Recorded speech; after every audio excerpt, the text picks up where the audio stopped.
Lu Qingyang traveled through time and became a cannon fodder and a bootlicker in a period novel. My cousin took my job away from me and I was sent to the poorest areas to cut wood. He married a slut and lived a miserable life, and even his children were not his own. Fuck those horrible relatives, they reported my uncle's family, sold their jobs and went to the countryside. The heroine loves the scumbag? Help her, don't get involved, he won't do such a big injustice. After filling up his space and going to the countryside, others were so hungry that they dug tree roots, but he had plenty of fish and meat. While others were shivering with cold, he went hunting in the mountains, raising fish and crabs. Growing herbs in space can cure all diseases. How joyful! With space in hand, you can collect antique treasures at will. This happy and well-off life is right before our eyes. It just felt like something was missing, and someone happened to come to the door and said, "Xiao Lu, do you want a wife or not?"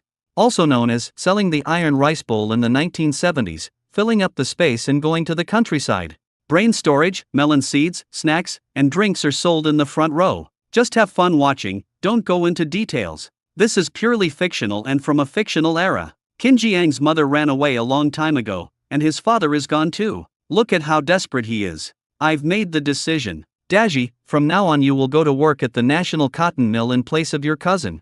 Qingyang is alone, why does he need to live in such a big house? Daji's family has 5 people. From now on, you two can live here and let Qingyang live with me. It will be fine if they can squeeze in. It's a waste for him to live alone. While Lu Qingyang was in a daze, he heard several voices talking in his ears. What about having no parents, job, house? It all sounds like someone is plotting against me. Memories suddenly flooded into his mind. As a doctoral student in botany who graduated from the forestry college, he was on his way to work on his first day when a billboard was blown down by strong winds and flattened. He really had a miserable life, and what was even more unfortunate was that he seemed to have traveled through time. I was traveling through time and space and encountered a period novel. If I remember correctly, Lu Qingyang was a miserable cannon fodder in this book. Not only did his cousin steal his job, his fiancée cheated on him, but he was also signed up by his uncle's family to be sent to the countryside in an impoverished area. After going to the countryside, he met the heroine, was tricked by her into becoming her savior, and married the heroine who was 3 months pregnant. He raised his children diligently and conscientiously, and sent them abroad to study by saving money. However, when they returned from their studies, they even rejected him. Our real father is the chairman of Shangyang Group, not a poor old man like you who has no future. Bai Yueguang then told the truth, Qingyang, in fact, these 2 children are not yours. I was forced to do so at the beginning. Now that the person I like is back, let's get a divorce. It turns out that Lu Qingyang is a complete victim and a scapegoat. The honest man's ending is so tragic. In the end, the male protagonist reunited with his children, and the family of 4 was very happy, but he died miserably in the hospital. Now in front of his father's mourning hall, his grandmother has begun to blatantly plot against him and divide up the property left by his father. Just now, the original owner, Lu Qingyang, fainted due to excessive grief, but he didn't expect that someone with the same name and surname would travel into his body. What a devastating start. The original owner was a loser, but he is not. He doesn't want to suffer all his life and become a puppet for others. Lu Qingyang suddenly opened his eyes, scaring his uncle's family and his biased grandmother around him. Qingyang, you're awake. We've just discussed with your uncle and cousin and decided that you should move to my place first. Grandma didn't say anything and grabbed Lu Qingyang to pack his luggage. Lu Qingyang didn't move. Wait a minute, why can't I understand? This is my home. My father just died 7 days ago. Why do you want me to leave here? You are alone, so you can get by with me. Your great-uncle's family has so many people, and they are squeezed into a 20-square-meter shabby house with me. Your father is gone, and you will have to rely on your great-uncle's family for support in the future. Screw his grandma's help. This honest man, who was usually taciturn and easy to talk to, suddenly said something like this, which scared everyone. Great-uncle Lu Jianren scolded, "Stinky boy, how can you talk to your grandma like that? This is the house my father left me. None of you have the right to live here. Get out now and don't embarrass yourself in front of my father." On the surface, they are all relatives, but as soon as his father died, they all came out to grab things. Do they treat him as a mascot? The eldest cousin Lu Daji was even more unconvinced. "Oh, you little brat, you are so shameless, we want to live in this house. I also want to take the job left by my second uncle." Lu Qingyang turned around and went into the kitchen without saying anything. Lu Daji thought he had fooled him and said smugly, "I told you Lu Qingyang is just a coward who is easy to manipulate. Even if he gets a good job, he won't be able to make it. It's better not to waste such a good opportunity." Exactly. He's just as good for nothing as his father, a bastard without a mother. Since childhood, they have liked to use this word to insult the original owner. Lu Qingyang took out 2 kitchen knives and walked towards his eldest cousin aggressively. You want to rob my house? Fine, I'm going to say this, today it's either you or me. The knife is right here, let's see which is faster, your fist or my knife. You've become more capable. Lu Daji rolled up his sleeves. The two of them often fought when they were young, and Lu Qingyang never won. Now he dares to provoke him. He really needs to learn a lesson. In Lu Qinjiang's view, Lu Daji was like a mad dog, but coincidentally, before he traveled through time, he was a loyal fan of Pan Hong and his ability to train dogs was already perfect. The moment Lu Daji pounced over, his kitchen knife was already on the opponent's neck, and he wanted to give the opponent a set of dragon fruits and smash his mouth. But Lu Daji was just a weakling. Seeing Lu Qingyang coming towards him without any retreat and the cold knife flying towards him, he was so scared that he took several steps back. Lu Qingyang waved the kitchen knife in his hand towards the crowd. Come here, get out of here right now. If you stay here, I will chop the rest of you to pieces. No one will be able to leave. Qingyang might have gone crazy due to the shock. Seeing this, my uncle was so scared that he took several steps back. This kitchen knife was not very smart. It almost scraped his chest when it was swung just now. It was no joke to hurt him. He was so scared that his legs went weak. Lu Qingyang continued to make efforts, pretending to tremble all over and began to roll his eyes, muttering to himself as if he was possessed by evil spirits. My body is still warm and you are bullying my son. I want you to pay with your lives.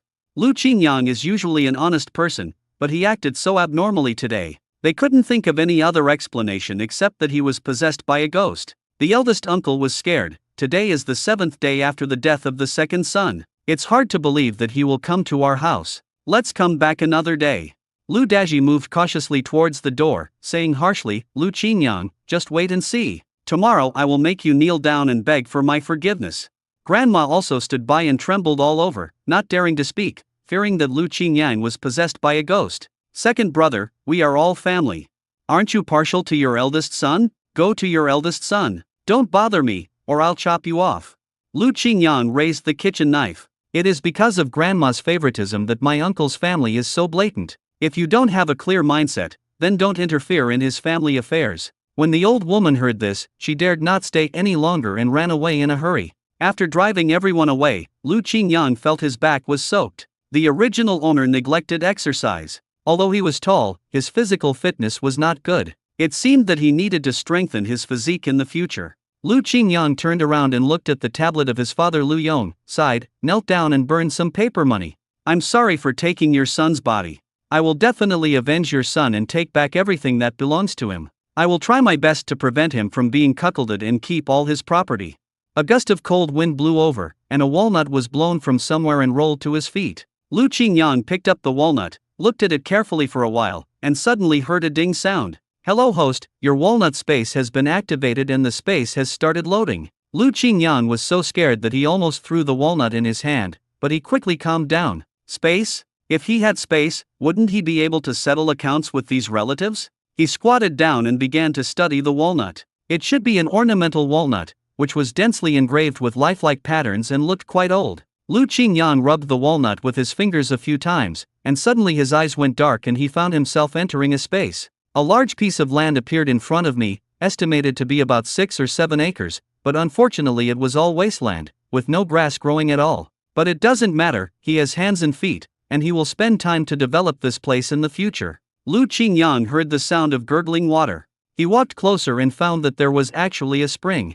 He scooped up a handful of water and took a sip. The spring water was very sweet. It seemed that something had entered his body, making him no longer so tired. It seems that this spring water has special effects. I really found a treasure. Lu Qingyang put away the walnut space, washed up simply and lay down on the bed, thinking about how to deal with those relatives tomorrow. Over the years, my father worked as a buyer at the National Cotton Mill, and gave half of his salary to my grandmother, under the pretext of saving it for him. The other half was subsidized to my great-uncle's family. My father was busy with work, and he often ate at my great-uncle's house. My great-aunt said that this was food expenses. In fact, from childhood to adulthood, he had only eaten cold rice and rotten vegetables at his great-uncle's house. That was still the best thing he could do. Most of the time when he went there was not a single grain of rice left. The eldest aunt always said in a sarcastic tone, "Oh, Qingyang, you are late again. we have already eaten. It's obvious with your toes that the ant must have deliberately not allowed him to eat. The original owner, Lu Qingyang, could not even have a bite of the malted milk and candies that his father brought back on weekdays. He took Lu Qinjiang's family's grain and meat coupons and used them all to subsidize his own family. The original owner had resisted before, but was severely punished by her eldest cousin and beaten with a broom by her grandmother. She never dared to speak again after that. Lu Qingyang was not going to swallow his anger any longer. He knew that if he inherited his father's job and worked at the national cotton mill, his ungrateful relatives would definitely find ways to do something behind his back. In that case, he might as well sell the job for a large sum of money. In the 1970s, jobs in factories were all inherited. When a father retired, he could let one of his children take his place and work. Selling jobs does exist, but most people don't want to sell their stable job. However, Lu Qingyang is different. Still in morning clothes, he came to the factory where his father had worked with a depressed and frustrated look on his face. When Director Duan saw the child, he felt a little distressed. Xiao Lu, why did you come here so early to report? You still have a few days of bereavement leave. Take care of your father's affairs at home. You don't have to worry about the factory's affairs. By the way, you must be careful of your uncle's family. Don't let them snatch such a good job opportunity. When you come to work in the factory in the future, Uncle Duan will help you a lot. Director Duan and his father had a good relationship, so Lu Qingyang was too lazy to beat around the bush. Uncle Duan, I don't want this job anymore. Director Duan kindly advised, child, are you too sad and traumatized? Buyer is a good job that everyone envies. If you want to quit, just don't do it. I work in a factory, and I'm not as easy to manipulate as my father. My uncle and his family will definitely not let me have an easy time. They even went to my house yesterday to make trouble and insisted that I write a certificate to give my job to my cousin. It's a pity that my father is still alive. Director Duan sighed and shook his head. This is indeed difficult. You also know about the troubles in my family.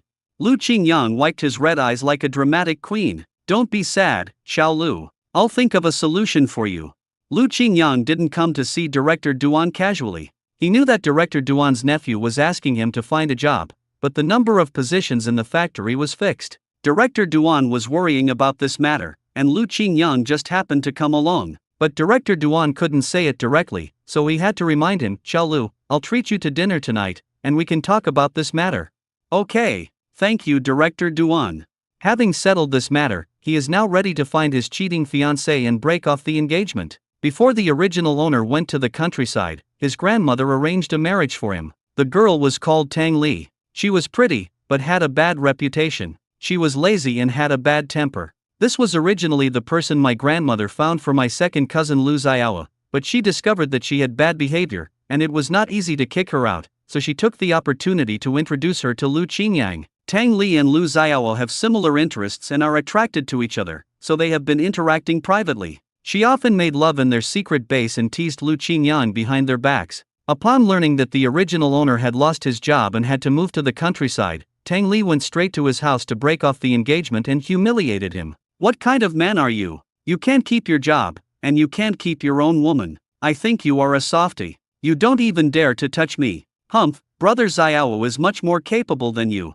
Lu Qingyang felt uncomfortable whenever he thought of this scene. He was afraid of getting sick if he met a woman like this from the biochemical library. Today he will go directly to Tang Li's house to break off the engagement. It is better to let this good woman be enjoyed by his second cousin. He doesn't want this kind of blessing. Rather than waiting for her to come and break off the engagement and humiliate him, he should take the initiative. Expose the good deeds of the two, ruin their reputation, and by the way, get back the betrothal gift that he had given before.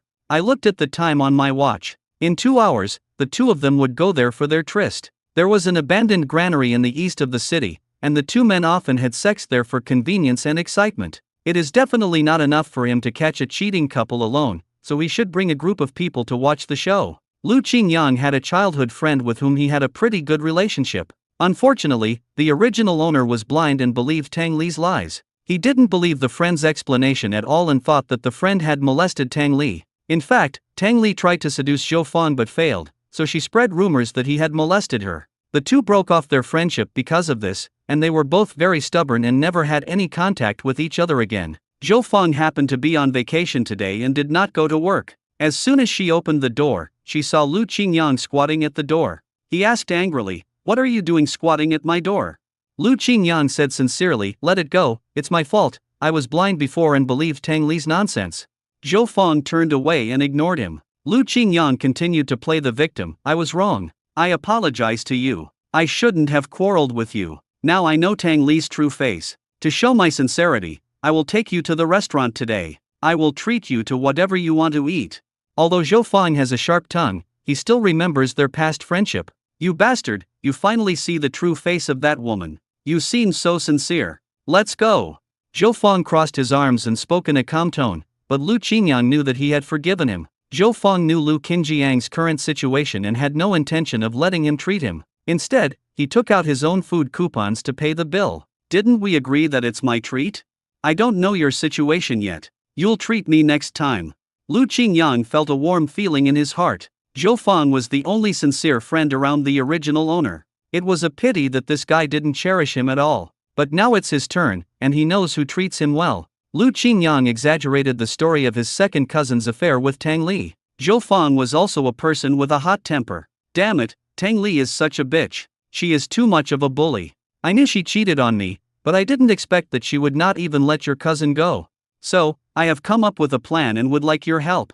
A smile appeared on Lu Qinjiang's lips. What's the plan? Tell me about it.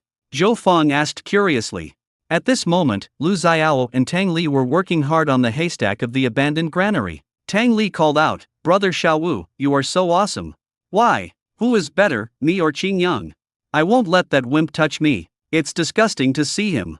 Lu Xiao became more excited and worked even harder. Standing outside the abandoned granary, the two men could already hear the obscene talk coming from inside. Zhou Feng was not vague either. He rudely kicked open the shaky door and shouted, you two are in a good mood. Lu Xiao, are you enjoying other people's fiancés? Zhou Feng wanted to take action, but Lu Qingyang stopped him. Zhou Feng had a respectable job and he couldn't leave a stain on his reputation. But he is different. He doesn't even want his job anymore. He stepped forward and kicked Lu Xiao twice, attacking his vital parts. Bah, shameless. I'll kick you to pieces. Lu Xiao was beaten to a pulp, howling in pain, and quickly covered his lower body with straw. How did you find this place? If you don't want people to know, then don't do it. You did something so shameful, and you're afraid of being seen. Lu Qingyang walked out from behind Zhou Feng holding a straw in his mouth. Seeing the two people in such a miserable state, he was heartbroken. Tang Li, we are already engaged, and you are actually hooking up with my cousin. Do you still have any shame? Qingyang, listen to me, it's not what you see. Tang Li covered her chest and tried to explain. A single man and a single woman, naked and hugging each other, isn't that adultery? Are you just chatting? I'm not blind. If you keep making noise, I don't mind calling everyone over to admire your shameless ugliness together. He simply packed up their clothes and threw them out. The two were naked, and they couldn't just run out naked. They were so anxious that they wanted to cry, but they couldn't. Lu Qingyang, it's obviously your fault, but now you blame me. I don't want to be infected by your biological body, it's disgusting. Lu Xiao hurriedly tried to distance himself from the matter. Cousin, we are all relatives. If I go to jail, you will also be affected. If you care about your reputation, why are you still involved with Tang Li? The most hateful one is Lu Xiao, but his main goal today is to get back the betrothal gift. This is none of my business. This woman seduced me. Lu Xiao, do you have any shame? It was obviously you who tried to seduce me first. The two naked bastards started to curse at each other. Lu Qingyang stared at the two of them as if he was watching a show and winked at Zhou Feng. Not long after, Tang Li's parents rushed over after hearing the news. When they saw their naked daughter arguing with a man, Tang's father almost fainted. What a sin, Lily, how could you do such a thing? Where will our Tang family put their reputation?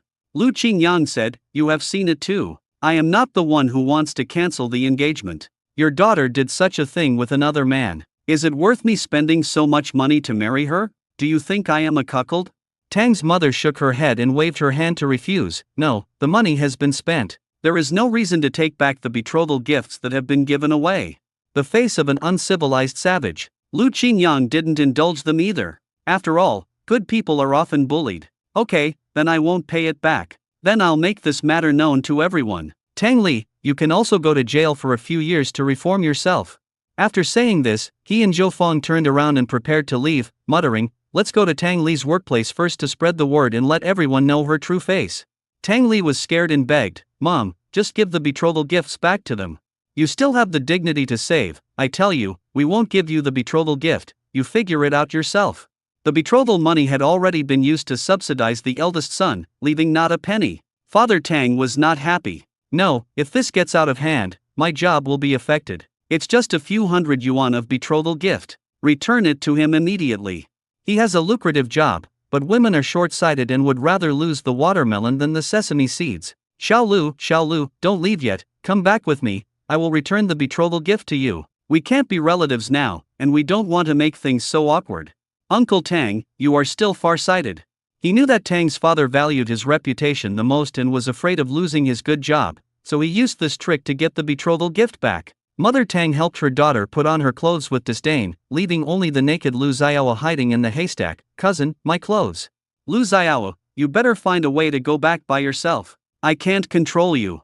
Everyone left, leaving Lu Xiao alone with no tears to cry. Lu Qingyang was afraid that he would be plotted against if he was alone, so he brought Zhou Feng with him, and it proved to be very useful. Xiao Lu, I agreed to cancel the engagement, and I've returned the 300 yuan betrothal gift to you, haven't I? I also know that this matter is Lily's fault, but can you please not make it public? Lily also wants to maintain her reputation. Uncle Tang, you know, I really wanted to marry Lily, but she. Which man can tolerate such a thing? You know my father just passed away, and now I have witnessed such a cruel thing with my own eyes. My spirit has been hit hard. Although Mr. Tang looks so sincere now, he used to dislike Lu Qingyang, but he also knows very well that except for this sucker, who would be willing to marry his troublesome daughter? Lu Qingyang, you shameless thing, what else do you want to do? Tang Li changed her clothes, regained her spirits, and began to curse. I knew you were such a petty man. It's just 300 yuan, isn't it? I tell you, even if I, Tang Li, offer a 1,000 yuan betrothal gift, someone will want it. Don't regret it. Lu Qingyang looked at the woman coldly. She only had a pretty appearance, but she was rotten to the core. Of course I don't regret it, but I've been traumatized and my mind is not stable. I might even want to hit a woman. What do you want to do? Me? Of course I want some compensation for mental damages, otherwise you can just wait for your shitty deeds to be spread out, and all the men on the street will know about your shitty deeds, Tang Li. Don't even think about it. Father Tang stopped Tang Li and said, shut up. Then he turned to Lu Qingyang in a flattering manner. I'll give it to you, Xiao Lu, I wonder how much you want. Plus 200, and Tang Li must apologize to me and admit that she is a bitch. This is not good. Father Tang weighed the pros and cons in his mind. He was about to retire, so was he going to leave a stain before leaving? His daughter, who couldn't control her lower body, really needed a lesson. There was no outsider in the room, so he might as well let Tang Li apologize. Tang Li wanted to refute, but was slapped by her father and became dizzy. Dad, you hit me? Did you hear that? Xiao Lu wants you to apologize. You did such a shameful thing, so it's no wonder that he's so angry. I don't want it. If you don't want it, then just wait to be in jail with a strange man. I don't care about you anymore. Tang Li was so anxious that tears were about to come out, but Lu Qingyang looked calm and said, if you don't apologize, I will leave. She bit her lip and said reluctantly, Qingyang, I'm sorry. It's my fault. I failed you. What else? I'm a bitch. How about this, are you satisfied?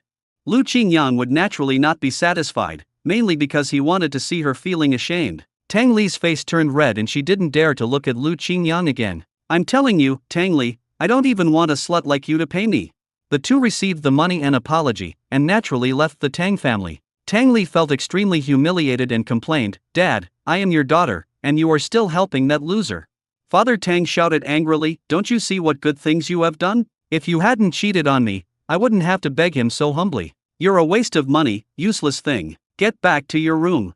Tang Li rolled back to her room crying. It's not like no one wanted her. She would definitely find someone 100 times better than Lu Qingyang. Zhou Feng was still not satisfied. Are you just going to let her go like this? Of course. No, I just want to get these 300 yuan first. Then, you help me. He whispered a few words to Zhou Feng. Zhou Feng nodded, and stared at him strangely again. You finally got it. You can't be soft-hearted to people like this. Lu Qingyang glanced at his watch and said, I have something else to do tonight. I'll treat you to dinner in a few days. Good brother, thank you for your help. He secretly thought that he was going to sell his great-uncle's family's coveted iron rice bowl. He now needs money to buy supplies, and he can get that money by selling his job. It can also make his uncle's family, who have always coveted his job, suffer a loss. He had already made an appointment with Director Duan during the day, and he arrived at the agreed hotel on time. Lu Qingyang looked up and saw that this was a state-owned hotel. Normally, he would not be willing to eat here. Director Duan had already ordered quite a few dishes, and he smiled brightly as soon as he saw Lu Qingyang. Xiao Lu, here. Director Duan also went straight to the point. Xiao Lu, there is a way to deal with your problem. I went back and discussed it with my nephew, and he said that he is willing to spend this amount to buy your job.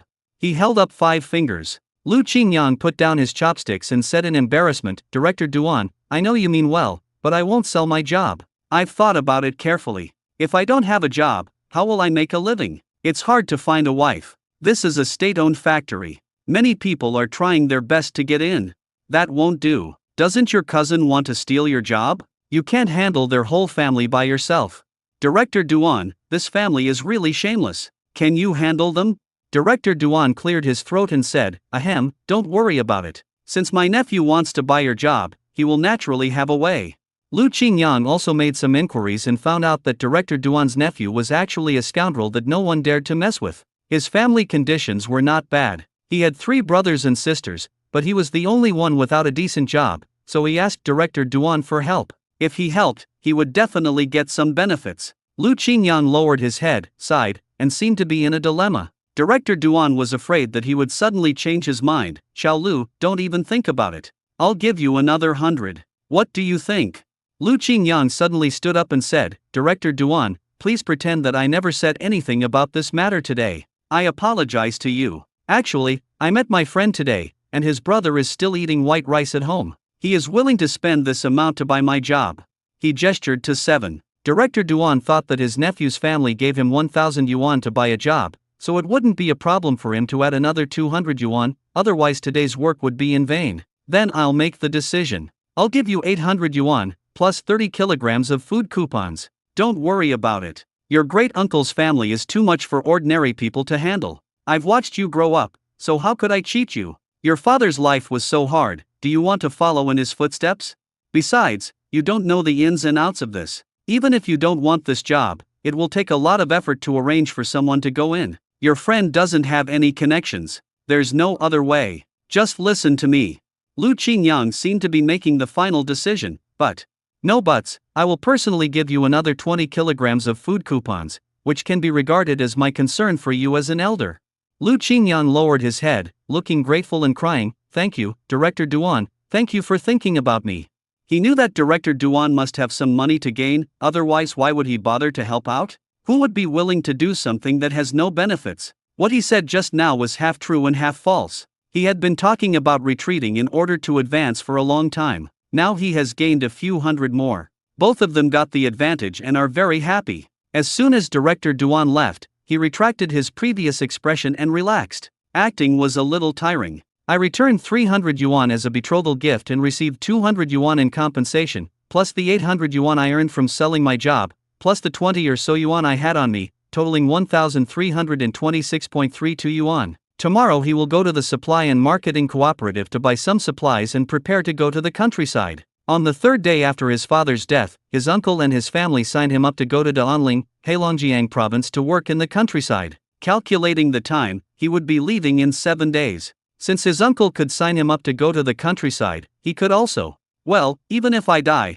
I'd rather take someone with me. The first thing Lu Qingyang thought of was that since he was going to the mountains, he would definitely go hunting, so he wanted to buy some handy tools. But they are in the city, and they have to go to the black market in the countryside to buy hunting equipment and shotguns. Guns have not been completely banned at this time, so he can collect 2 to play with. Anyway, he has money now. He went to a black market in the countryside and looked for someone, and only then did he find the extremely hidden black market. The black market sells everything, but the prices are a little higher. Lu Qingyang found out that the homemade hunting rifles here cost 51, and the better modified guns cost 100, which was a huge sum of money in that era. Lu Qingyang tried his best to bargain and the 2 guns cost him a total of 145. The black market dealer also gave him all the remaining bullets. I counted and there were more than 30 bullets in total, enough to last for a while. He took a fancy to 2 sabers, which were easy to hide and very sharp. He heard that they were confiscated from foreigners during the war. If Lu Qingyang likes something, he will definitely try his best to buy it.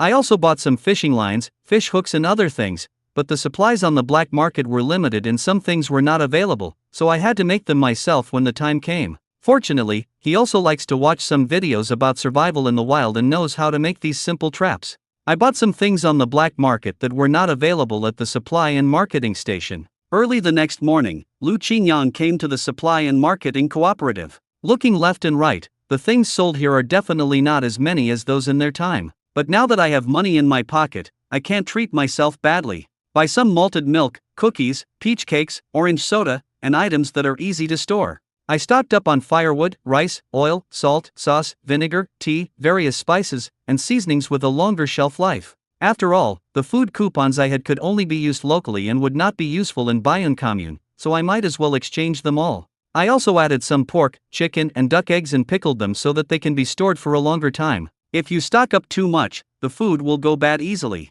You can find a chance to buy new ones when you get to Bayern Commune. After all, this space currently only has the function of storing vegetables, but cannot keep them fresh. The book describes the Daanling Bayern Commune, where people shiver in the cold when winter comes. When they get there, the men mainly do woodcutting work, so they must change into more cotton-padded clothes, cotton-padded pants, hats, gloves, cotton-padded quilts, etc., especially gloves, and they must bring several pairs.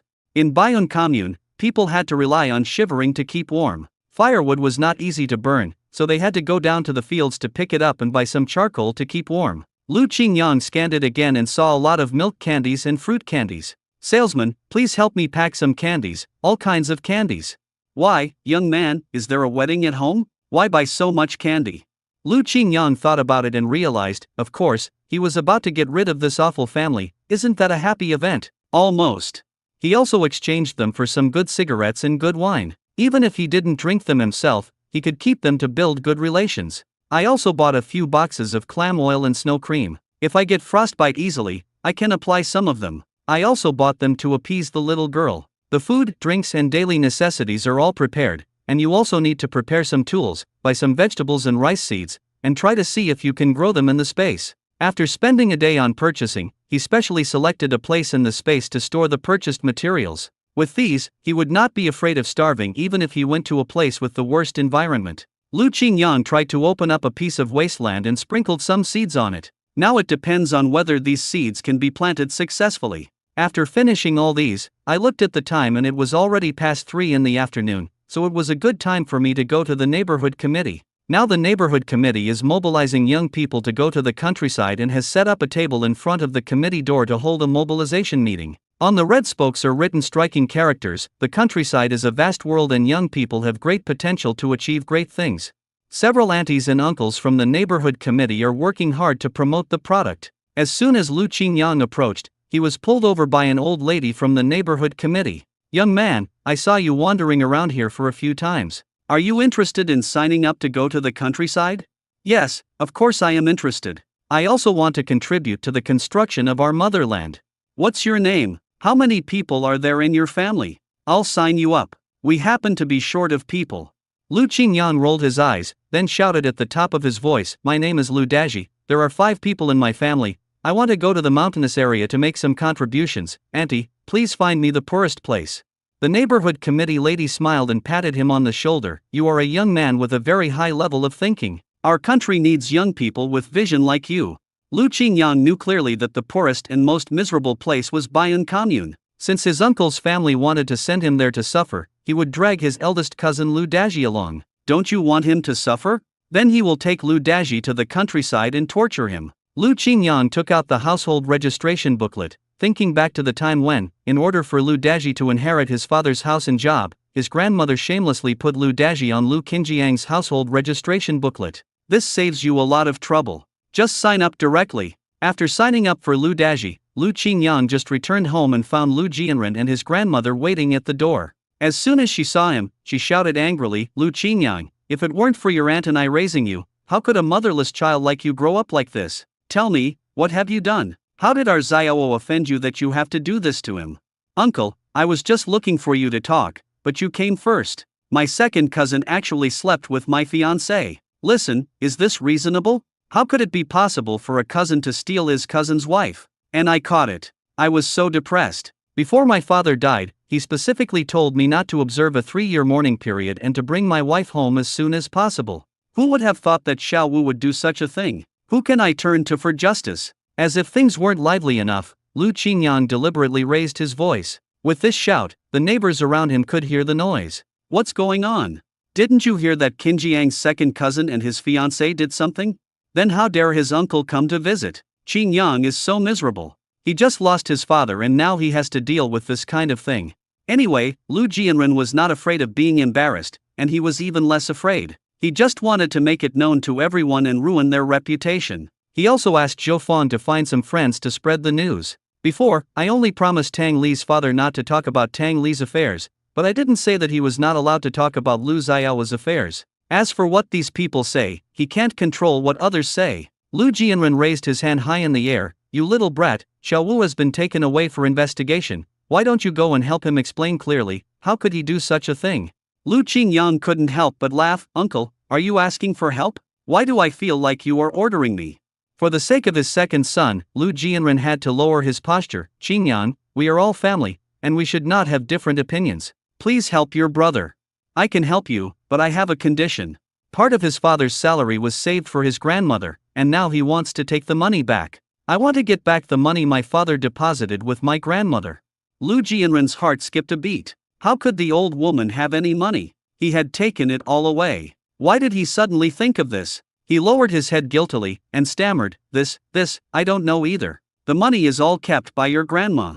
If you don't give me this money, I won't testify for Lu Xiao. Lu Jianren tried to play the family card. We are all family. Besides, this money is saved for you. Your grandma will definitely not spend it recklessly. But is there any family affection between them? Lu Qingyang ignored him. He just bought 2 brand new and shiny axes. He lifted it up and shook it. Get out of the way. If you don't want to pay, just let me. I still need to chop wood. The people around were immediately frightened and dared not approach. Uncle, if you don't give me the money, don't expect me to suffer this loss. He slammed the door shut and ignored them even though they were howling outside. Lu Xiao was arrested. He deserved it. It has nothing to do with him. The grandma, who had been silent all this time, finally couldn't help but said, Qingyang, Grandma will give you that money, go and save Xiao. Lu Daji and Lu Xiao were her 2 most beloved grandsons. She couldn't bear to see anything happen to either of them and was very anxious. After hearing this, Lu Qingyang opened the door and stretched out his hand. Go and ask for Xiao Wu's help first, and Grandma Qian will give it to you later. Lu Qingyang shook his head firmly. That won't do. Only when the money is in his hands can he feel at ease. I have calculated the money I asked Grandma to save over the years. The total is 667.52 yuan, not a penny more or less. He took out an old account book, which was a relic left by Lu Qinjiang's father. So much. My uncle opened his mouth in surprise. He only spent money every month, but how could he have known that there would be so much money accumulated over the years? The eldest aunt ran over anxiously, gasping for breath. Old Lu, this is bad, they said. They took Xiao Wu to the police. Old Lu, think of a solution. That's unacceptable. Lu Jianren gritted his teeth and had no choice but to take out all his belongings. They collected 667.52 yuan and gave it to Lu Qingyang, which was equivalent to taking all the money from their family. The eldest aunt was so angry that her face turned black, but for the sake of her second son, she had no choice but to do it, and she felt like her heart was bleeding. After counting the money, Lu Qingyang nodded with satisfaction and said, Let's go, I'll go and plead for my second cousin. At this moment, Lu Xiao had been taught a lesson. When he saw his family coming, his eyes were filled with tears. Mom and Dad, you are finally here. Lu Qingyang quickly explained to them that I was not a hooligan that day. We were just a group of friends out for fun. Nothing like that happened. Lu Qingyang glanced at the door, waiting for the right moment, and spoke slowly, Dear public security comrades. Before he could finish his words, a middle-aged woman suddenly rushed in, dragging a silly-looking young woman with her. Comrade public security, you have to take care of Shufen. She's a little bit dumb, but she's an innocent girl. Today I just found out. I found out that she's got a big belly. Lu Xiao's eyes began to flicker. He shrank into a ball and stopped talking. Who would have thought that the silly girl would get excited when she saw Lu Xiao, pointing at him and saying excitedly, Big brother, I will play that game with you, and you can give me some candy, okay?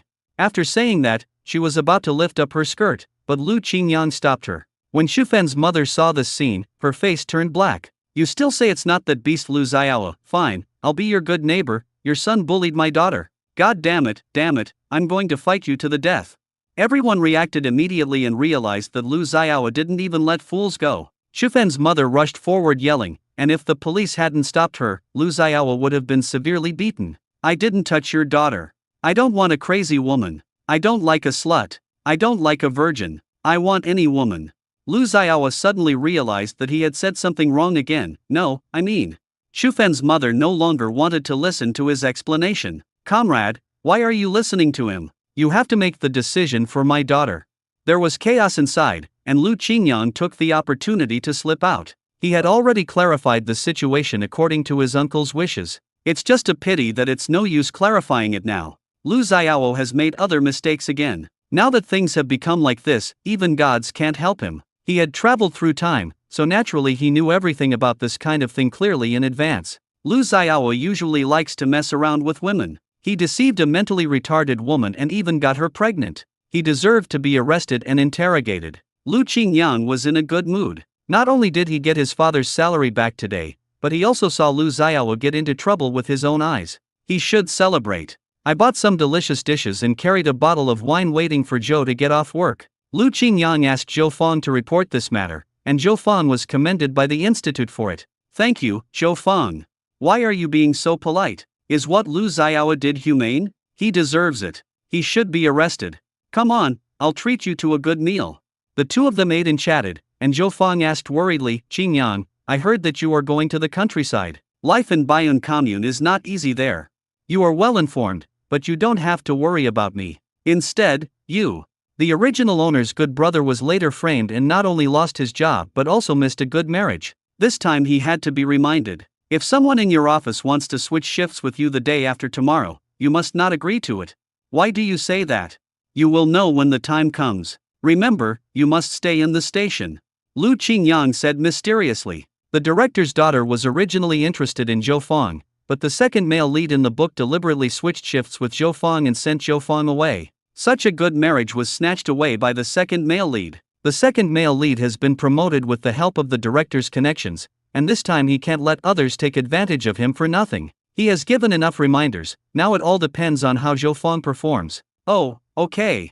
Zhou Fang felt puzzled, but nodded anyway. After Lu Qingyang returned home, he began to clean up the house. This was originally a house allocated by the unit. Now that I no longer work at the National Cotton Mill, I naturally have to return it. Looking at everything familiar here, memories of the past come flooding back to my mind. There weren't many useful things, so he put everything he could take away into the space. At this time in 1974, most houses could not be traded, and he had to make good money. Wait until 1980 when houses can be traded and buy a few more. In their time, people worked like slaves all their lives and paid off the mortgage just to own a house. He didn't want to go through this kind of miserable life again. He planned to stay at Zhou Fang's house for the time being. Anyway, he would have to go to the countryside to Baiyun commune in a few days, and would be away for several years. Lu Daji originally thought that his job at the National Cotton Mill was a sure thing. Seeing his family sighing because of Lu Xiao's matter, he sighed, it's not a big deal, do you have to be so sad? Xiao Wu is going to be locked up. How can we not be anxious? The aunt rubbed her temples with a worried look on her face. The situation is rather complicated and there is a possibility of being shot. Everyone in the family is worried, but there is no way out. Grandma cried and screamed sadly, your cousin clearly said he was going to help, and he embezzled all the family's money, but in the end, a few women suddenly appeared out of nowhere and said they would report to the police. How could we not know what kind of person Xiao Wu is? He is still a child, how could he do such a thing? The corner of Lu Daji's mouth twitched. Is Lu Xiao still a child? His third leg has been messed around a lot. I had told him to be more careful a long time ago, and now the truth has been revealed. He has also implicated the entire family. The Lu family still has to rely on him to support it. It doesn't matter if he was arrested. The most important thing is that Lu Qinjiang's money must be returned. Is Qingyang no longer ill? He appears to be honest on the surface, but he's just pretending. Your cousin is very capable. Grandma wiped away her tears. He's just a little scoundrel. What's there to be afraid of? I'll go find him and get the money back right now. Just wait. They actually played a trick on him last time, but this time he was going to pay back the money and give him a good lesson, and also make him give up his house for them to live in. When I arrived at Lu Qinjiang's house, I found the door was open and people were going in and out moving things. Lu Daji felt puzzled. Could it be that this guy had become rich and started buying furniture? He didn't care about that and rushed in directly, shouting angrily, Lu Qingyang, come out here, you have cheated my whole family, and today I am here to settle the score with you. Instead of waiting for Lu Qingyang, a tall and strong man came. What are you yelling about? Lu Qingyang, this is my home. Don't yell at my door. Are you looking for death? The man's muscles were bulging, and it was obvious that he was not someone to be trifled with. Lu Daji instantly became depressed. Big brother, I'm here to look for my cousin. Isn't this his home? I don't know. This is the house that my company allocated to me. I don't know any Lu Qingyang. But I want to warn you, if you come here to make trouble again, don't blame me for being too strong. The man stretched out his fist, and Lu Daji was so scared that he ran away quickly. Lu Qingyang is really capable. He actually dares to move away? This house was originally supposed to be lived in by their family, but now something like this has happened. No, he had to go to the national cotton mill to ask and try to take over his job before Lu Qingyang. Lu Daji was looking around at the factory gate and happened to see Director Duan. He walked up to him and asked with an apologetic smile, Director, has the matter I told you about last time been settled? Qingyang is a dull person and is not suitable for this job. He is going to give this job to me. We are all family. Director Duan glanced at him sideways and didn't say anything. Lu Daji kept asking, Director Duan, I have a certificate written by my uncle before he died. He said he would give the job to his eldest nephew, which is me. Director Duan stopped and said, You are too late. Qingyang has already signed a letter of guarantee. He voluntarily gave up the job quota. Unless Qingyang takes the initiative to give it to you, no proof will be of any use. You should just go home honestly. What's going on? How could this happen? Lu Daji didn't believe it at all. He chased after him and asked, Director Duan, you must have embezzled the job quota. You abused your power for personal gain. Director Duan was most afraid of hearing such words. He cleared his throat and said, Don't say such things. Lu Daji, watch your words. Qingyang gave up on his own and the job quota was decided by the factory. If you continue to say this, I will ask the guards to throw you out. 2 guards came out and looked in his direction. At the gate of the national cotton mill, Lu Daji did not dare to make any loud noise. But he just couldn't understand why Lu Qingyang would voluntarily give up the job opportunity. Was there something wrong with his brain? No, he had to find him and ask him clearly. When Lu Qingyang was about to return to Zhou Fang's house, he felt someone following him stealthily. As he quickened his pace, the man also quickened his pace. After turning into the alley, Lu Qingyang took out the knife he carried with him from his waist and got ready. But he saw a tall young man following behind him and knocked down Lu Daji, who was following behind him. Then several young men armed with weapons emerged from the alley. The tall guy said with a grin, Someone asked us to teach this man a lesson. It's none of your business. Just pretend you didn't see it today. Go away. Lu Qingyang walked out of the alley, but heard a terrible pig-like scream coming from inside. It is conceivable how tragic the battle was. His steps gradually became lighter. Every evildoer will be punished by his own evildoer. He doesn't even have to do it himself. There are people who dislike Lu Daji. Lu Daji encountered misfortune and failed to accomplish his task, and was severely punished. If he dares to cause trouble at the national cotton mill again, I will break his legs. Now it was just a small warning to Lu Daji, but this warning almost cost him his life. He returned home with a bruised face and nose, and found Lu Qingyang, whom he had been looking for, standing at the door, as if he was deliberately staring at him. Cousin, you're back. I just happened to have something to give you. Lu Daji originally wanted to curse his ancestors, but when he remembered that they had the same roots, he couldn't bring himself to do it. The tragic lesson just now came to his mind again, and he didn't dare to argue with Lu Qingyang. You shameless villain, there must be nothing good coming here. Lu Qingyang tilted his head and smiled, You guessed right, I just came to tell you, cousin, remember to pack your luggage and go to the countryside with me tomorrow. After all, we are relatives, and I will definitely take good care of you along the way. What nonsense are you talking about? If anyone wants to go to the countryside, it should be you. Why should I go to the countryside? You've ruined my job. You're shameless. Lu Daji moved too fast and pulled the wound on his body, and he started crying out in pain again. He picked up the envelope on the table, opened it, and was completely dumbfounded. Lu Qingyang didn't know when he had signed up to go to the countryside, and to the poorest Bayan commune. This is simply like the sky is falling. When Lu Jianren came back, he saw that he looked distraught. Why, how did this matter go today? Dad, I don't want to go to the countryside. What do you mean by going to the countryside? When did our family sign you up for going to the countryside? Didn't we secretly sign Lu Qingyang up for going to the countryside before? Families with many children must send one child to the countryside, but no one in his family wanted to go, so he could only secretly sign up Lu Qingyang. He picked up the envelope on the ground and was shocked to see a train ticket. It's Lu Qingyang. Not only did the job at the National Cotton Mill go wrong, but he also signed me up to go to the countryside. I don't want to live that kind of hard life. Dad, what should I do? Lu Daji couldn't bear the sadness and started crying loudly. The rest of his life was over. Why are you crying? Lu Jianren looked so worried that he could pinch a fly to death. Damn it, you bastard, you've really grown up and are plotting against us. Come with me to the neighborhood committee and we'll talk it out.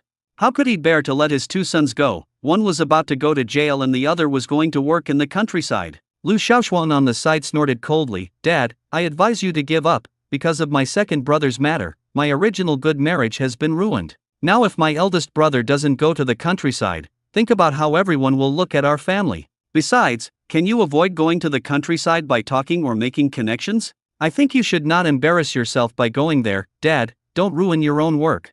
Lu Jianren sighed and thought carefully about what Xiaoshuang said and felt that it made sense. Anyway, Daji doesn't have a proper job now, so why not let him go to the countryside? Practice for a while and come back, maybe there will be new opportunities. No matter how noisy Grandma and Aunt made at home, Lu Jianren remained unmoved. It's settled now, don't say anything more.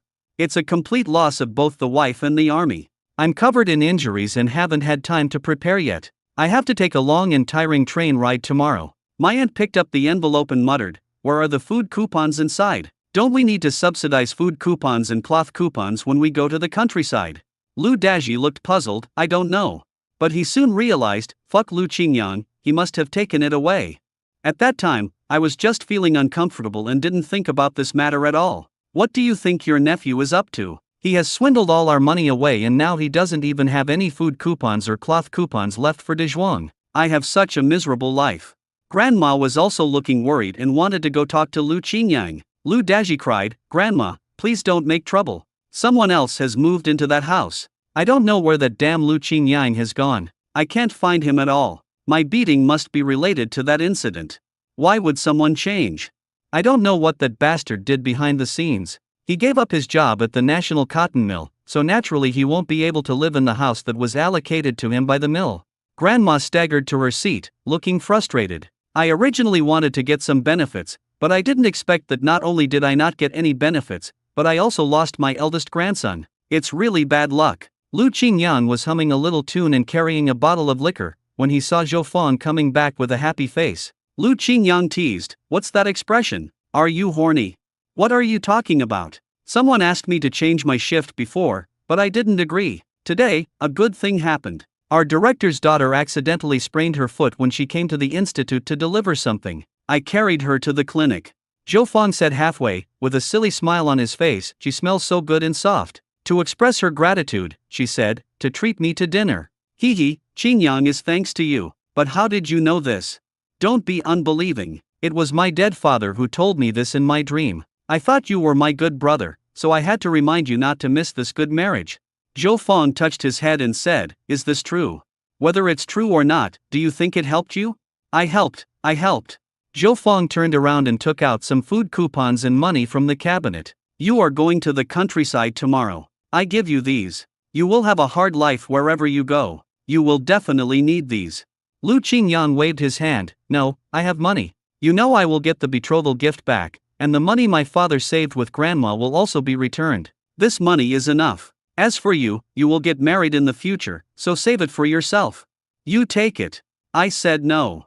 Lu Qingyang firmly refused. He would retaliate against anyone who treated him badly. He would never harm anyone who was good to him, and he would never accept Zhou Fang's money anyway. Okay, stubborn.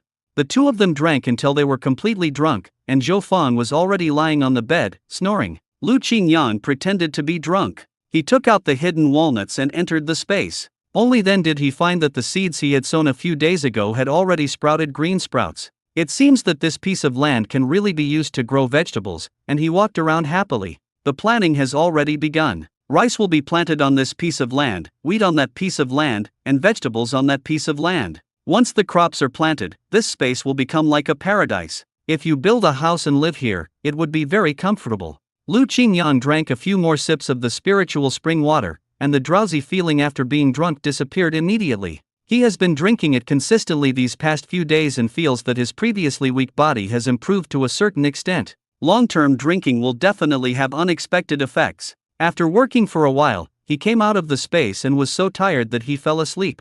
In the morning, he was awakened by a rapid knock on the door. Who is it? Come here so early in the morning. When he opened the door, he saw Tang Li crying. Qingyang, I'm sorry. I was wrong before. I really let you down. Can we still make peace? This piece of broken shoes came to me. It must be because no one wants it anymore. It's really funny. Now you know to apologize. Have you forgotten all the bad things you did in the past? She has always treated the original owner as a victim, but he doesn't have such a perverted hobby. Lu Qingyang crossed his arms, his expression cold. Reconciliation is definitely impossible. I will never do anything wrong again. I promise that I will live a good life with you. Tang Li cried and looked sincere, raising her hands and swore to the sky. Her father arranged for her to go out on a blind date these days, and everyone avoided her. Not only that, she even lost her original job. There was no one who wanted her. People around her always point fingers at her. Later she found out that it was Lu Xiao who was arrested. Not only that, he also confessed everything about the two people, and the police said he had pleaded guilty. This incident became known to everyone, and now in the eyes of outsiders, she has become a real slut. Only then did he think of asking Lu Qingyang to take over. He used to be willing to help me whenever I asked and worked hard without complaint. Now, as long as I apologize, he should be able to accept me. Wait for me first.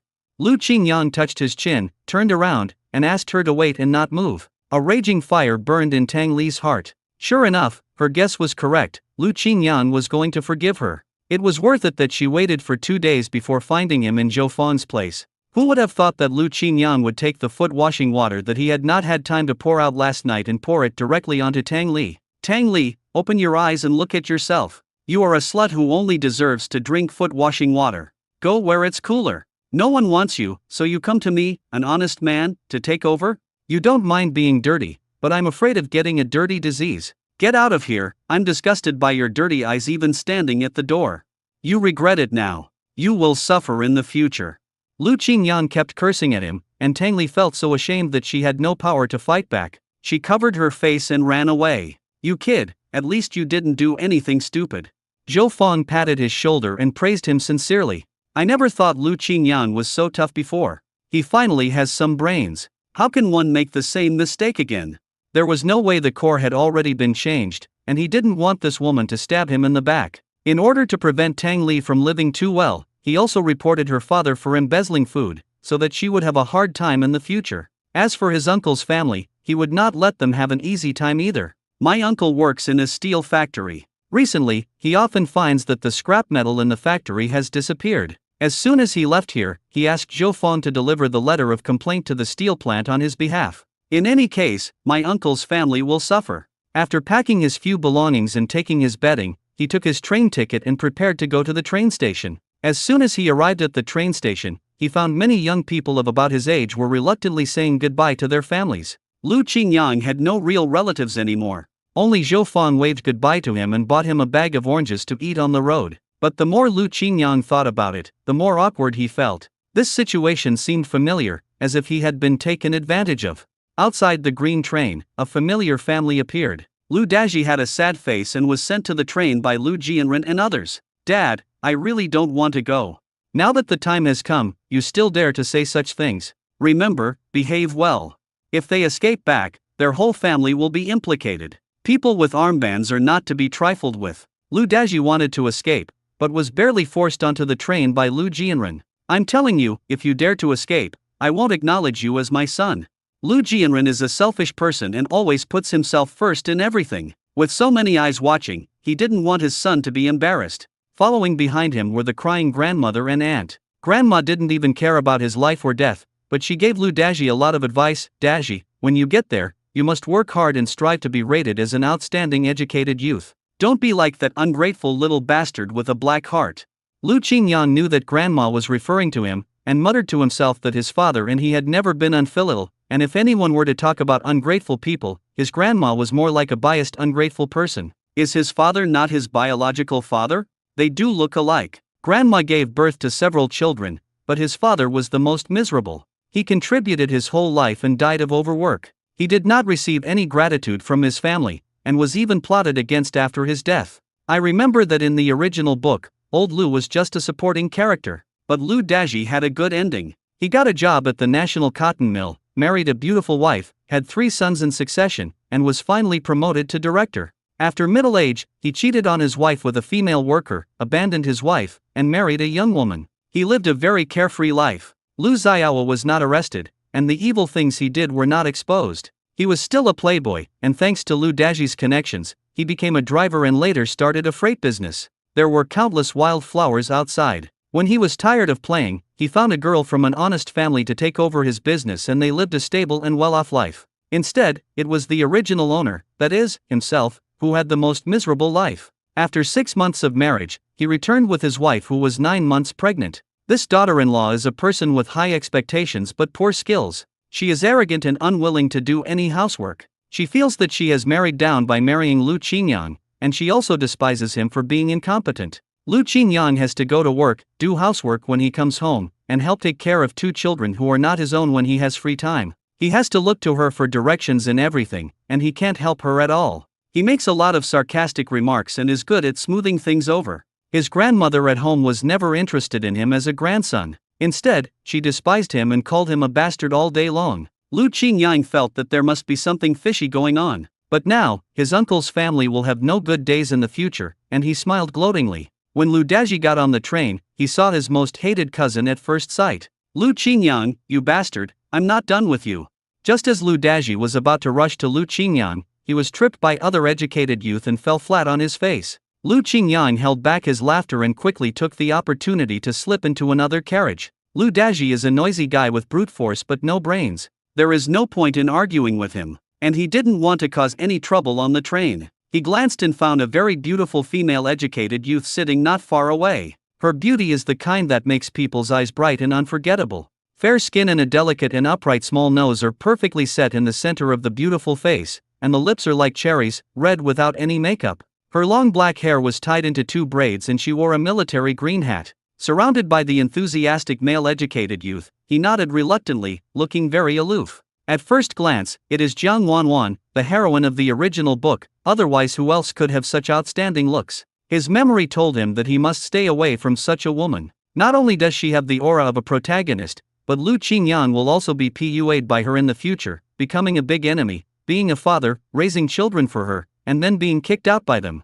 Lu Qingyang felt a cold wind blowing from behind. He picked up the enamel cup and took a cup of hot water. He drank the hot water and felt better. When faced with someone with such a protagonist halo, there are only 2 paths to take. One option is to stay as far away from them as possible, but they all go to the Bayun commune and are assigned to a brigade, so there will inevitably be intersections. There is another way, which is to seize the protagonist's way and leave him with no way to go. Anyway, he now has the walnut space, and at least the golden finger is in his hand. No longer have to live the miserable life that the original owner had. Jiang Wanwan looked at the scene outside the train. She simply looked down upon these frivolous little scoundrels around her. She knew from a young age that she had outstanding looks. Wherever she went, she was the center of attention and men all vied to show their affection to her. Who knew that her family was plotted against and she, an aloof and proud daughter of a wealthy family, had no choice but to go to a poor place to be an educated youth. All the men in the carriage were observing her stealthily. Only one person was chatting and laughing with other educated youth and didn't even look at her. Even if our eyes met, the look was one of disdain and avoidance. Lu Qingyang, the oranges you brought are so sweet. Xiao Lu, you are such a nice person. Everyone else praised Lu Qingyang for being generous. They had brought dry food with them when they went out, and who would have thought that they could get some fruit to eat? Lu Qingyang was sharing the orange in his hand. Jiang Wanwan was ready to reach out her hand, but she found that he just passed her by. Sorry, there's no more. Lu Qingyang simply spread his hands. Jiang Wanwan clearly saw that there was still a lot in the cloth bag. Lu Qingyang didn't want to have anything to do with this woman, so he could only avoid her as much as possible. No matter how beautiful a person is, their heart is evil. They would think it a waste to give oranges to such people. Jiang Wanwan thought to herself that he must be trying to get her attention in this way. She had seen too many of these little tricks and they were really boring. There were 2 young men sitting opposite Lu Qingyang. One of them was reading a book and ignored him. The other one started to chat with Lu Qingyang. Your name is Lu Qingyang, right? Thank you for the oranges. I have some pancakes here. Would you like one? It was obvious that this silly young man was a simple-minded person, so I handed him a pancake with a smile. Let me tell you, this pancake has to have some chili inside, so that it will be more fragrant. This is something I made myself. Lu Qingyang was a little hungry, so he wrapped it in chili and took a bite. It tasted really good. It's spicy and intoxicating, and you'll want to eat more after you've tried it. My mother said that courtesy should be reciprocated. By the way, Comrade Lu, where were you assigned? In Baiyun Commune. I don't know which brigade it is. My name is Sun Xiangqian, and I'm also from Baiyun Commune. I heard that it's the poorest and most miserable commune, but I'm not afraid. I have plenty of strength. I think you're a good person, Comrade Lu. How about we go to a brigade when the time comes? Then Lu Qingyang naturally still needs to be investigated. Sun Xiangqian is indeed a simple-minded person. Not only that, he is also very loyal to his brothers. You will not suffer any loss if you are in the same team with him. Lu Qingyang agreed directly. Okay, no problem. Sun Xiangqian said with a smile, that's great, I made friends as soon as I got here. The man who was reading a book next to them looked at the two of them with disdain and said, Tisk, why are you so happy? We are going to the countryside, not for sightseeing, and this is the poorest place. Sun Xiangqian looked like an upright young man. You can't think like that. We are going there to contribute to the development of our country. We must be positive and strive for progress. His shout mobilized several young people in the car. Comrade, you are right. Serve the motherland, devote yourself to the countryside, there is a vast world and great things to do. The spirits of several people became high and they sang revolutionary songs. Lu Qingyang yawned. It had been a long time since he saw such energetic young people. People of this era are really full of vitality. Unlike him, he gets sleepy whenever he has free time. The train was shaking and he was in a daze, half asleep and half awake. Suddenly, a young girl in a state of distress came in from some unknown carriage and yelled, Help, help me, I've been kidnapped. Then a burly middle-aged man came out from behind her and pulled her back. The man glared at the girl and she fell silent. She lowered her head and dared not say anything. I'm sorry, everyone. This is my daughter. She has a problem here. The man pointed at her head. When she hears noisy noises, she gets irritated and starts talking nonsense. Please bear with her. He pulled the girl and said, Why don't you apologize to them? The girl trembled, wanting to cry but unable to. Yes, I'm sorry. Then she was rudely pulled away by the man. Most people thought it was just a minor incident and no one paid attention to it. But Lu Qingyang immediately came to his senses. An old man taking a girl on a train. Is he crazy? Combining these key words together, he suddenly had an idea. The hero was also sitting on the same train with them at this time. I remember the description in the book that the hero and the heroine met because the human traffickers were attracted by the heroine's beauty and wanted to kidnap her. The hero rescues the beauty and also saves the girl who was abducted by human traffickers. No one in their carriage noticed the problem. If the girl was the man's biological daughter, would he be so rude? Moreover, Lu Qingyang also noticed the plush sweater the girl was wearing, which was not something that ordinary people could afford. He immediately stood up and prepared to follow. Then he remembered that he was alone and outnumbered, so he leaned close to Sun Xiangqian's ear and said, Xiangqian, do you want to rescue the woman? Ah, what do you mean? I don't understand. Sun Xiangqian looked confused. Did you see that girl just now? She must have been abducted by that old man. Don't forget that being brave and righteous is a traditional virtue of our Chinese nation. That's right. Sun Xiangqian's blood boiled when he heard it, and he stood up immediately. Chao Zhenxing, a young man who was reading a book, rolled his eyes at the two of them and said, Can you please stop interfering in other people's business? What if they are really father and daughter? Wouldn't that be wronging them?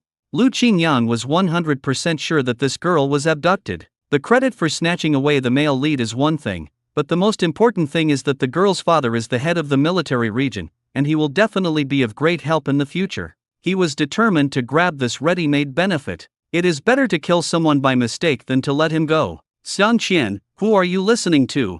Sun Xiangqian looked at Chao Zhenxing, then at Lu Qingyang. I'll listen to you, Qingyang.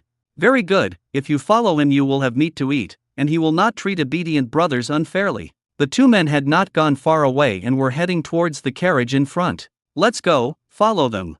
The other educated youth were curious. What are these two doing? Chao Zhenxing didn't even raise his head, he went to show off. Who do you think you are? You're showing off. Humph. He despised the most those idiots who only grew in body but not in brain. Unlike him, he is a cultured person. If the college entrance examination had not been cancelled, he would have gone to university instead of going to the countryside with this group of ruffians. Lu Qingyang took Sun Xianqian to other carriages to search for the girl. Originally he wanted to find the conductor directly, but he was afraid of alerting the enemy and thus making his efforts in vain. Sure enough, after they walked 2 carriages, they saw the girl. They didn't buy seats and just stood on the noisy train. When the girl saw Lu Qingyang, she couldn't help but burst into tears. Lu Qingyang made a hushing gesture and decided to test the waters first. "Uncle, do you want one?" To smoke, one must go to the smoking area connected to the train, but the burly man waved his hand and glanced at him warily. "No." Lu Qingyang then began to get closer. "Uncle, are you from Beijing too?" The rugged man gave him a strange look and said, "Yeah." Seeing that he didn't relax, Lu Qingyang continued to ask, "Your daughter is really beautiful, have you promised her to someone?"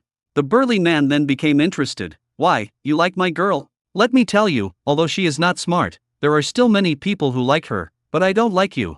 "It's not me, it's my brother who fell in love with her," but he was too embarrassed to ask. "Don't you think so, Xianqian?"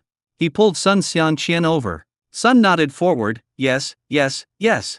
But in my heart, I wonder what Lu Qingyang is up to. Didn't he say he was here to rescue the woman? Don't look at my big and strong appearance. Actually, my family still has a little money. What do you think of this amount?" Lu Qingyang made the number 8, which meant 800 yuan. The rugged man was delighted. 800 yuan? It was much higher than the price in the mountainous area, but there were risks, so he didn't dare to agree easily. As for the price, that's easy to negotiate.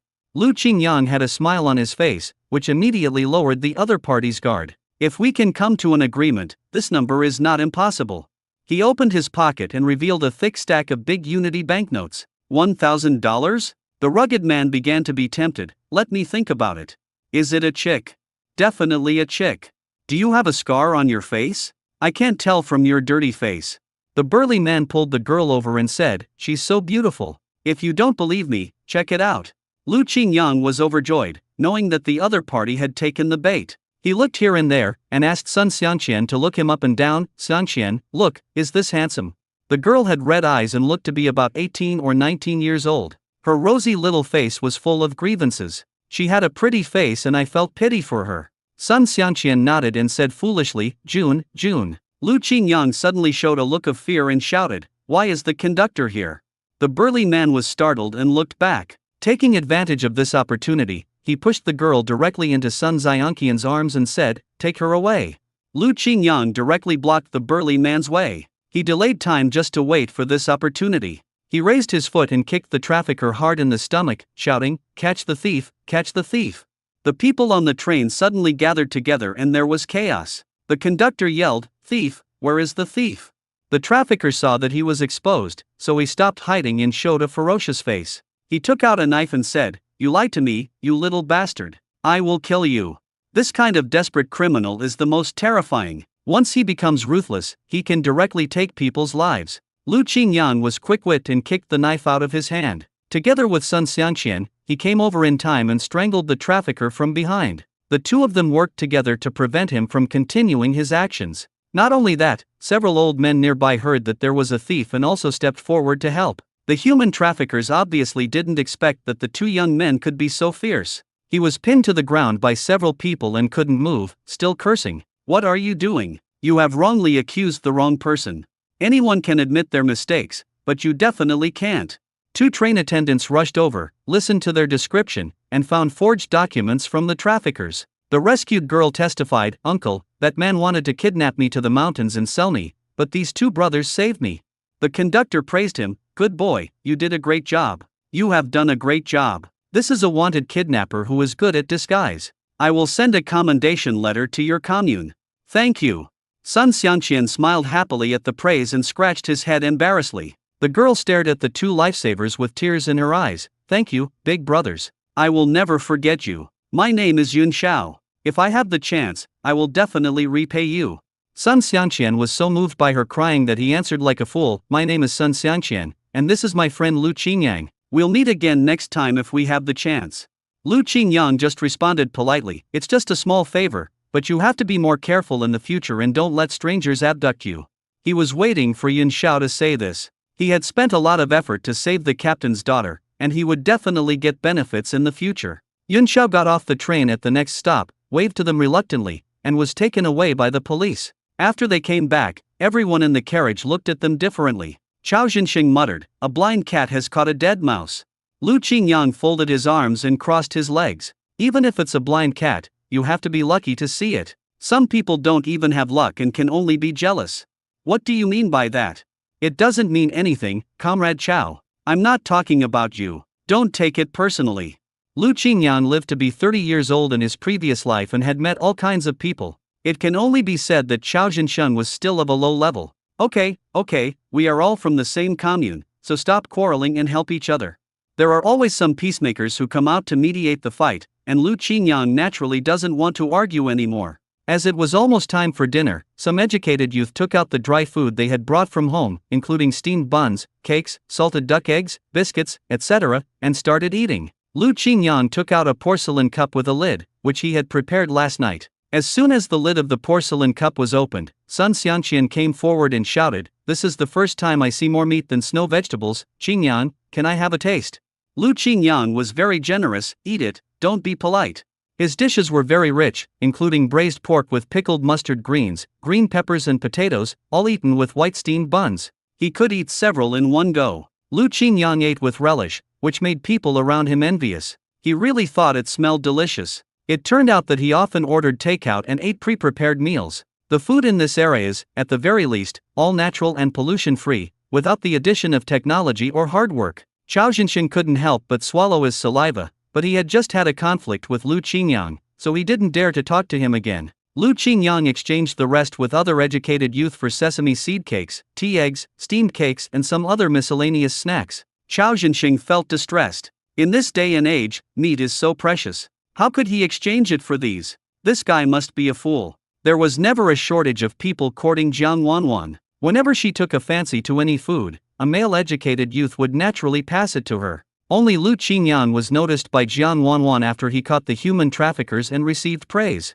The more he ignored her, the more Jiang Wanwan cared about him. The female educated youth gathered together and chattered, while the male educated youth were a little more low-key. After eating, they began to snore and sleep. Lu Qingyang was looking at the scenery passing by outside the car window, including vast fields and rolling hills. This time when he goes to the countryside, he will definitely not be as cowardly as the original owner. After 3 days of train travel, the educated youth, who were full of enthusiasm and high morale at the beginning, gradually became listless. It is difficult to eat or sleep well on the train, and the only time you can get out for some fresh air is by standing for a while. Finally we arrived at our destination and everyone suddenly became energetic. Although Bayan Commune is the poorest commune, it is a new place after all. After 3 days of getting along, Sun Xianqian has completely become Lu Qinjiang's little fan, thanks to the feeding he gave him over the past few days. He thought Lu Qingyang was very magical. Her small bag contained all kinds of delicious food, such as biscuits and peach cakes. He was drooling just thinking about it. Dozens of people got off the bus at the station, and after these 3 days, they naturally formed several small groups. At the train station entrance, Bayan Commune had sent a team leader to pick them up. Welcome everyone to Daanling to join the team. But before you leave, I need to assign everyone to teams. We currently have 3 teams that are short of people: Qianjin team, Weiyai team, and Liaxi team. To ensure fairness, we will randomly draw lots when the time comes. Lu Qingyang has already locked on his target. He is going to the poorest Liaxi brigade. Being the poorest now does not mean you will be the poorest in the future. Liaxi brigade develops forestry. Logging is the hardest and most tiring job, and it is physically demanding. It is also extremely cold there, and supplies are in short supply, so people often don't have enough to eat. If you unfortunately get lost in the forest, you could easily lose your life, so no one wants to go there. But Lu Qingyang knew very well that the natural resources and mineral resources there were quite abundant. Some educated youth have already started to make plans in their minds. As for the heroine Jiang Wanwan, she will go to the forward brigade with the hero at the beginning. The male protagonist lost his protection and came to Liaxi brigade only after he left. He should not meet him for the time being, Lu Qingyang analyzed in his mind. But, where is the male protagonist? Why haven't I seen him? Until Lu Daji came to Lu Qingyang angrily and said with gritted teeth, "Lu Qingyang, I tell you, I will make you pay for it." Lu Qingyang didn't take him seriously at all and looked at the man with a smirk on his face behind him. If my intuition is correct, this should be the male protagonist Hu Shengli. The man in the book who every woman would fall in love with, surrounded by countless beautiful women and with the halo of the protagonist. Lu Daji was still yelling, "Hey, I'm talking to you, Lu Qingyang, do you hear me?" "I heard it. You spoke so loudly." "Of course I heard it, cousin. We had some grievances in the past, but we came here to build our motherland. We must unite and not cause any internal divisions. Don't you agree?" Lu Qingyang deliberately said this in front of the team leader, and the team leader naturally responded, "Yes, we have joined the Baiyun commune, a big collective, and we are all one family. We are not allowed to have internal divisions, and we must unite to carry out construction." "What the young man said is right, don't you think so, comrade?" Lu Daji had a gloomy face. He didn't want to become the target of public criticism, so he could only nod reluctantly, yes. Now, in front of the team leader, he didn't dare to do anything, but when he was in the team and no one else could see him, Lu Qingyang had no choice. Moreover, he and a man named Hu Shenli hit it off on the train and they got along well. Hu Shenli kept staring at Jiang Wanwan without moving his eyes. As soon as he saw Jiang Wanwan, he fell in love with her. He felt that this was probably what he called love at first sight. With his outstanding abilities, he will definitely be able to get this woman, and he has to find a way to join the same team with her. Lu Qingyang didn't want to get involved in their love affair. After arriving at the destination on a tractor, dozens of educated youth began to draw lots. After the drawing of lots, some were happy and some were worried. Sun Xiangqian sighed and looked at Lu Qingyang helplessly. "Qingyang, what a pity, we are not from the same team. I was drawn to the Liaxi team, and you are from the Qinjin team. That's easy." Lu Qingyang found a female comrade who was crying because she was separated from her friends. "Comrade, can I switch places with you? I want to go to Liaxi." The lesbian burst into laughter. "Really? You really want to switch with me?" "Yes, of course." "Very good." Lu Qingyang patted Sun Qinjin's shoulder and said, "How about it, Qinjin, I'll go with you." Sun Qinjin was so moved that he couldn't say more. "You are willing to do this much for me? No one in Liaxi Brigade is willing to go there." In his heart, he already regarded Lu Qingyang as a good brother who would share life and death with him. Lu Qingyang smiled embarrassedly. In fact, even without Sun Qinjin, he would also find a way to go there. But something went wrong with Hu Shenli. Because of his intervention, they did not get to know each other on the train because of the hero saving the damsel in distress. The two were not familiar with each other, so Jiang Wanwan also chose to go to Liaxi Brigade. Hu Shenli was horny and wanted to pursue the beauty, so he exchanged with her and prepared to go to Liaxi Brigade. Naturally, Lu Daji, the follower, also followed. It seems that the plot has begun to deviate, but Lu Qingyang doesn't care about it. Since the male and female protagonists want to make trouble, let them make trouble as much as they can. He will never get involved in this mess again, he will guard his own space and do his job well. The personnel have been assigned, so they are naturally ready to set off without stopping. They watched as the other two teams were taken away on tractors, leaving only their group of 7. The leader clapped his hands and said, "What should we do? The tractor is broken, and now we only have a horse-drawn carriage left." Carriage. Jiang Wanwan was very reluctant. She was already feeling uncomfortable coming to such a poor place, and now she didn't even have a means of transportation. While she was still hesitating, she found that Lu Qingyang and Sun Qinjin had already jumped onto the carriage and were discussing something enthusiastically. "This horse is really handsome. Will he kick people?" Liaxi Brigade is located at the border of Heilongjiang Province and Mongolian Province. The villagers there use horses as a means of transportation. It just so happened that a fellow villager was going back and could take them to Liaxi Brigade. The others looked at each other and naturally prepared to get on the carriage. The local looked at the group of educated youth and complained, "There are too many of you, and you have so much luggage. My carriage can only accommodate 5 people at most." Lu Qingyang was very thoughtful. He immediately took out a pack of Dakianman cigarettes and stuffed them into his fellow villager's pocket. He whispered, "Uncle, we don't have much luggage, and we got on the bus a long time ago. We should follow the first-come first-served principle." The uncle put away his cigarette and nodded in understanding. "Talk it over with the remaining 5. Only 3 can come up." Hu Shenli has been blinded by the beauty. "Daji, you are strong and healthy, so just stay and figure it out yourself. Don't be like this, Victory." That's it. Seeing the other 3 female comrades preparing to jump onto the carriage, Hu Shenli originally wanted to pull one of the fat girls down. Lu Qingyang raised his voice and said, "Just give way to the 3 female comrades. Hu Shenli, you look as strong as a cow, and you are so kind and helpful." In the original book, Hu Shenli had cheated Lu Qingyang a lot along the way, so his little revenge was not excessive at all. The fat girl agreed, yes, Hu Shenli, you are a good person, just let me go." When Hu Shenli heard such praise, he naturally felt elated. But the fat girl was fat and ugly, and he had no feelings for her at all. They were not related at all, so why should he let her go? But on second thought, if I could use this opportunity to show off in front of Jiang Wanwan and gain some favor, it would be worth it. Okay, who says I'm a good person? A gust of cold wind blew, Jiang Wanwan sneezed and wrapped her coat tightly. Hu Shenli took off his coat immediately upon seeing this and said courteously, "Put on my clothes, don't get cold." Jiang Wanwan just replied indifferently, "Thank you." The carriage was moving farther and farther away, but Hu Shenli was still staring at Jiang Wanwan's back, reluctant to leave. "Brother Shenli, what should we do now? The leader just said that we can only look along the way to see if there are any fellow villagers willing to take us there. This is dozens of miles away. Isn't it just a few dozen miles? We are strong and healthy, can't we bear this little bit of hardship?"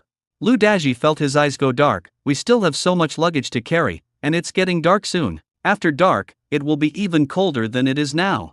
As if to verify what Lu Daji said, a strong wind blew around them. The two men were wearing thin clothes, and Hu Shenli shivered with cold. "It's really cold. What do you think we should do now?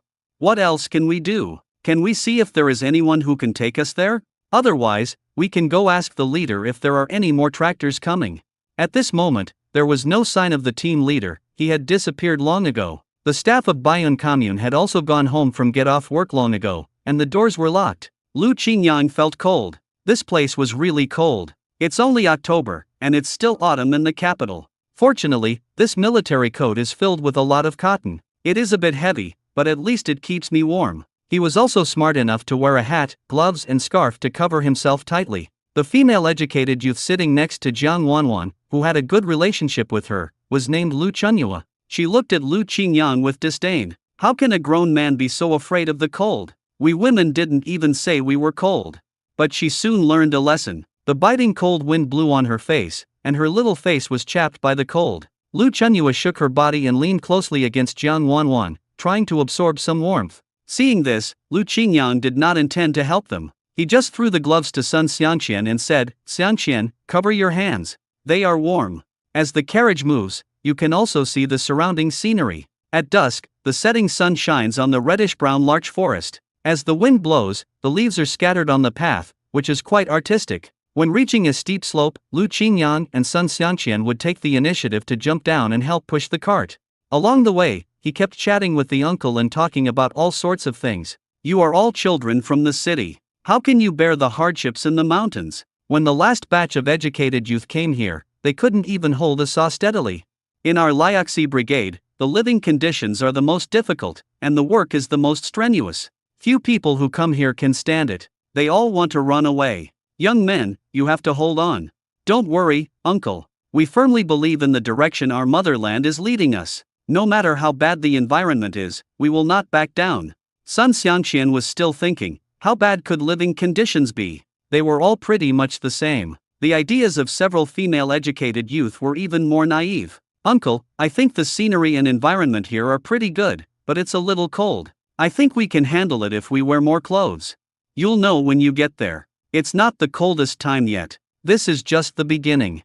The uncle was still thinking in his heart that these children had never experienced the hardships of life. "When I arrived at Liaxi Brigade, I realized how difficult those days were. By the time we arrived at our destination, it was already dark. After the bumpy ride, Jiang Wanwan felt like vomiting. The other two were not much better off. They were blown dumbfounded by the wind. The 4 or 5 hours on the road seemed as long as 4 or 5 days. The captain was about to get on the Kong and hug his wife, but the uncle called him up. "Captain Wu, the new educated youth are here, please make arrangements for them." Captain Wu shouted out the window, "It's so late, what else are you going to do? Let them stay at their fellow villagers' house for the night. We'll talk about it tomorrow." The oil lamp in the room was blown out instantly. It was pitch dark and the few people couldn't see what was going on in the team at all. When the educated youth first went to the countryside, the team leader was quite polite and seemed to appreciate these people. As batch after batch of educated youth came and went, Captain Wu became numb. The uncle slapped his head and said, "Captain Wu is really, forget it." Seeing this situation, Lu Qingyang was very tactful. It was too cold outside and they just wanted to find a house to keep warm. "Uncle, how many people can live there?" "2 people at most." "That's fine." He pulled the uncle aside and said, "Uncle, according to the hotel price in the city, I'll give you 70 cents. Please let the two brothers stay for one night. When he heard about the money, the uncle immediately agreed. How can I be so embarrassed? You are quite sensible, young man. Of course, we came to the countryside to help you. The rules state that we cannot mistreat our fellow villagers at will.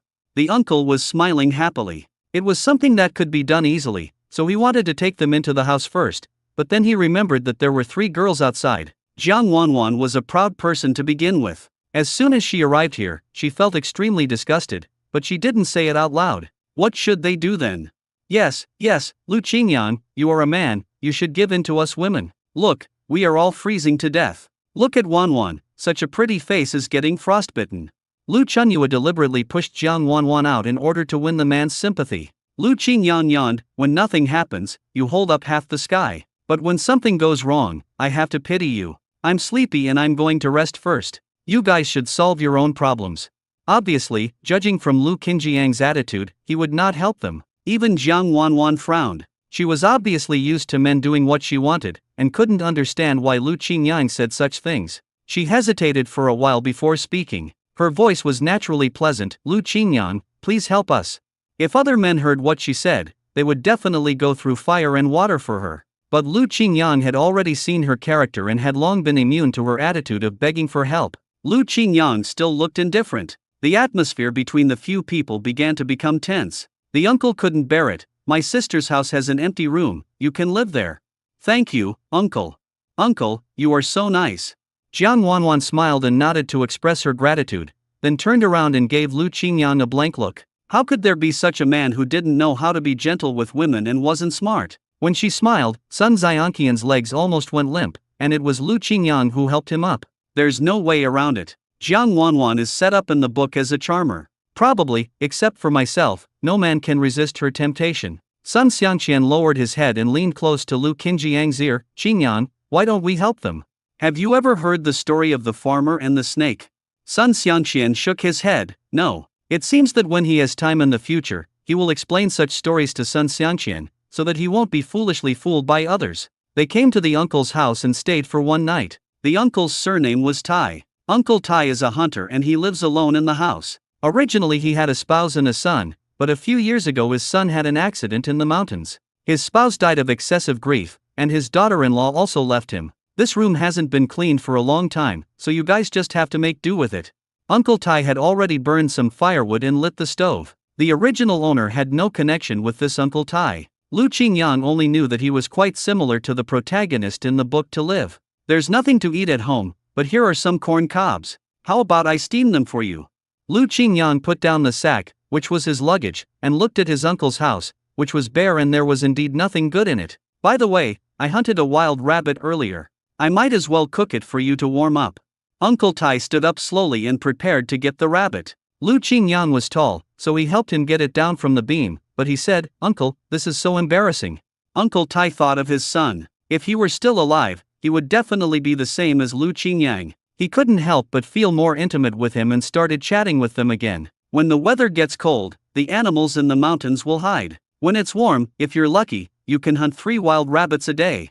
Autumn and dawning is almost over, and winter is coming soon. It will be freezing cold. I advise you to store more food. Many people die of freezing and starvation every year. He slowly prepared to process the rabbit meat while talking about the local situation. Sun Xianqian's scalp tingled when he heard this. He knew that life here was hard, but he didn't expect it to be so hard. Lu Qingyang was thinking about how to cook rabbit meat to make it delicious. It should be spicy, tasty, and able to dispel the cold. Thinking this in his heart, he has already started to cook. Uncle, just sit and wait. I can cook, let me do it. Sun Xianqian's eyes widened. Qingyang, you can cook too. That's amazing. Is there anything I can help you with? Help me chop the rabbit meat while I get something from my bag. Okay, I got it. Lu Qingyang returned to his room and secretly took out the chili peppers, dried peppercorns and seasonings he had bought from his space. He spent a lot of effort to buy it, but he didn't have any other shortcomings except that he had high requirements for food. Even when he went to a poor place, he still couldn't make do with a bite of food. Besides, we are not without the conditions. He has stockpiled a lot of seasonings, anise, chili peppers and so on in the space. Qingyang, you also brought some dried chili peppers. Yeah, I heard it's cold here, so we have to eat chili peppers to keep the cold away. Sun Xiangqian said in a silly and cheerful tone, I like this too. Lu Qingyang has already started preparing to roast the rabbit meat. First, fry the chili peppers until fragrant, then add ginger slices and green onions, and then add the rabbit meat to stew. Uncle Tai got some dried mushrooms from somewhere and said, I picked these from the mountain a while ago. They smell really good. I was thinking, why don't you put them in and roast them together? It seems that there are many treasures in this mountain, and Lu Qingyang is eager to try. After soaking the mushrooms in boiling hot water, Lu Qingyang threw the rabbit meat into the pot and started stir-frying it. After a while, the room was filled with the aroma of chili, which whetted people's appetite. When the rabbit meat is almost cooked, add the mushrooms and stir-fry. After a dozen minutes or so, this unknown dish will be ready. What a delicious smell! Sun Xiangqian was already completely tempted by the aroma. Lu Qingyang took out a pack of cornmeal cakes from the bag and said, eat it with this. Uncle Tai was smoking his pipe and couldn't help but sigh in his heart, wondering how long it had been since there was such a lively atmosphere here. He was a lone man and was too lazy to cook such a sumptuous meal. The cornmeal cakes are toasted on the edge of the pan and eaten with fried rabbit meat and mushrooms. It is so delicious. Lu Qingyang even just sprinkled some salt and did not add any other seasonings to enhance the flavor. He first took a piece of cake and handed it to Uncle Tai. Uncle, come and eat. 3 people gathered around the stove and started cooking this rare delicacy. Uncle Tai couldn't stop nodding as he ate. This tastes really good. It would be even better if there was some wine. Who would have thought that just as he finished speaking, Lu Qingyang had already taken out a bottle of Urquioto from somewhere. Uncle, what you said hits the nail on the head. Ha ha ha, you really have some wine, young man. Lu Qingyang poured him a cup, and Uncle Tai drank it in one gulp. Relax. In fact, Lu Qingyang doesn't like to drink normally, but he heard that the winters here are very cold, so he brought a few bottles here. Secondly, it can also be given as a gift to someone somewhere where favors are needed. The 3 of them ate with great relish, and their bodies began to warm up as they ate. There was a strong wind outside. Just by listening to the sound of the wind, Lu Qingyang knew how cold it was outside. He didn't know how Hu Shenli and Lu Daji got here. He couldn't help feeling happy when he thought about how they were starving and freezing, until a sound different from the sound of the wind came from outside the door. Knock, knock, knock, it sounds like someone is knocking on the door. Uncle, what's that noise outside the door? Sun Xiangqian swallowed a mouthful of biscuit and said, it sounds creepy. Don't be afraid. Uncle Tai took the chipped porcelain bowl, put some dishes on it, and added 2 corn cakes. You don't mind, do you? I don't mind. Lu Qingyang shook his head. He was just curious. Who was it for? Uncle Tai opened the door and handed the bowl out. Sure enough, a pair of slender hands, red from the cold, reached in and quickly snatched the bowl away. Lu Qingyang didn't even see the other person's movements before he disappeared into the night. After seeing the other party disappear, Uncle Tai slowly returned to his seat and took a sip of wine. Lu Qingyang couldn't help but wonder, Uncle Tai, who was that just now? She is a poor child without parents. Her name is Shen Mo. She lives with her grandfather. She is very shy and doesn't want to see people, but her nose is as sensitive as a dog's. She must have smelled the fragrance here and came here to beg for food. Sun Xiangqian echoed, that's really pitiful. Lu Qingyang fell into deep thought. He seemed to remember this person. The book also mentions that Shen Mo's father was one of the first educated youth to come to Liaoxi Brigade. He fell in love with a girl in the village and gave birth to her. Before her father left, he vowed to come and take her away, but he never came back. My mother and I and my grandfather were left behind. When I was 10 years old, my mother also fell ill and died. Every captain seemed to take special care of her and not allow anyone to bully her. She is a loner with a strange personality. She is unwilling to interact with others. Everyone in the team says that she has some mental problems, but she is very hardworking and can do the work of 3 men alone, but she also eats a lot. The book describes her as always dirty, very thin, with her head down, not looking like a girl at all, but more like a tomboy, but we still have no idea what she looks like. But Uncle Tai continued, this kid is very strong and has a very wild personality. No one in the team can beat her. You'd better not mess with her. Sun Xiangqian was still amazed, he's so amazing, when should I go and ask for advice?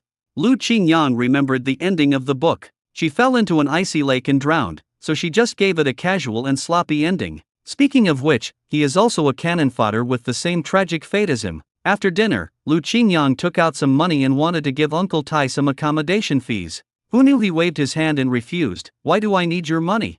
Thanks to you, I had a good meal and drank Urquioto. I have to thank you for accompanying an old man like me. No need. No, let's put it this way. Uncle, please accept it.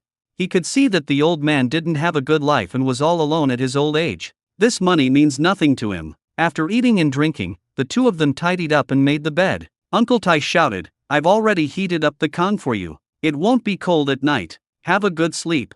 Sun Qianjin was really tired. He had been on the train for 3 days and then in a horse carriage for so long. As soon as he lay down on the kong, he began to snore. Lu Qingyang touched the small walnut hanging around his neck, closed his eyes, and his consciousness entered the space. The Chinese cabbages I sowed last time have grown a lot taller, and it feels like they can be pulled up and eaten soon. He discovered that the vegetables in this space seemed to grow faster than those outside, perhaps because this place was filled with spiritual energy. Every time he came in and went out, he could feel that his physical fitness had improved a little. Lu Qingyan walked around the field and drank a few sips of the spiritual spring water. Suddenly I found a small wooden house beside the spring, and it seemed that this wooden house was not there before. He walked in and found it empty. While he was at it, he moved the meat, noodles, rice, eggs and other things he had bought into the cabin. I went to the field again to remove weeds. It was very strange that weeds could actually grow in this land full of spiritual energy.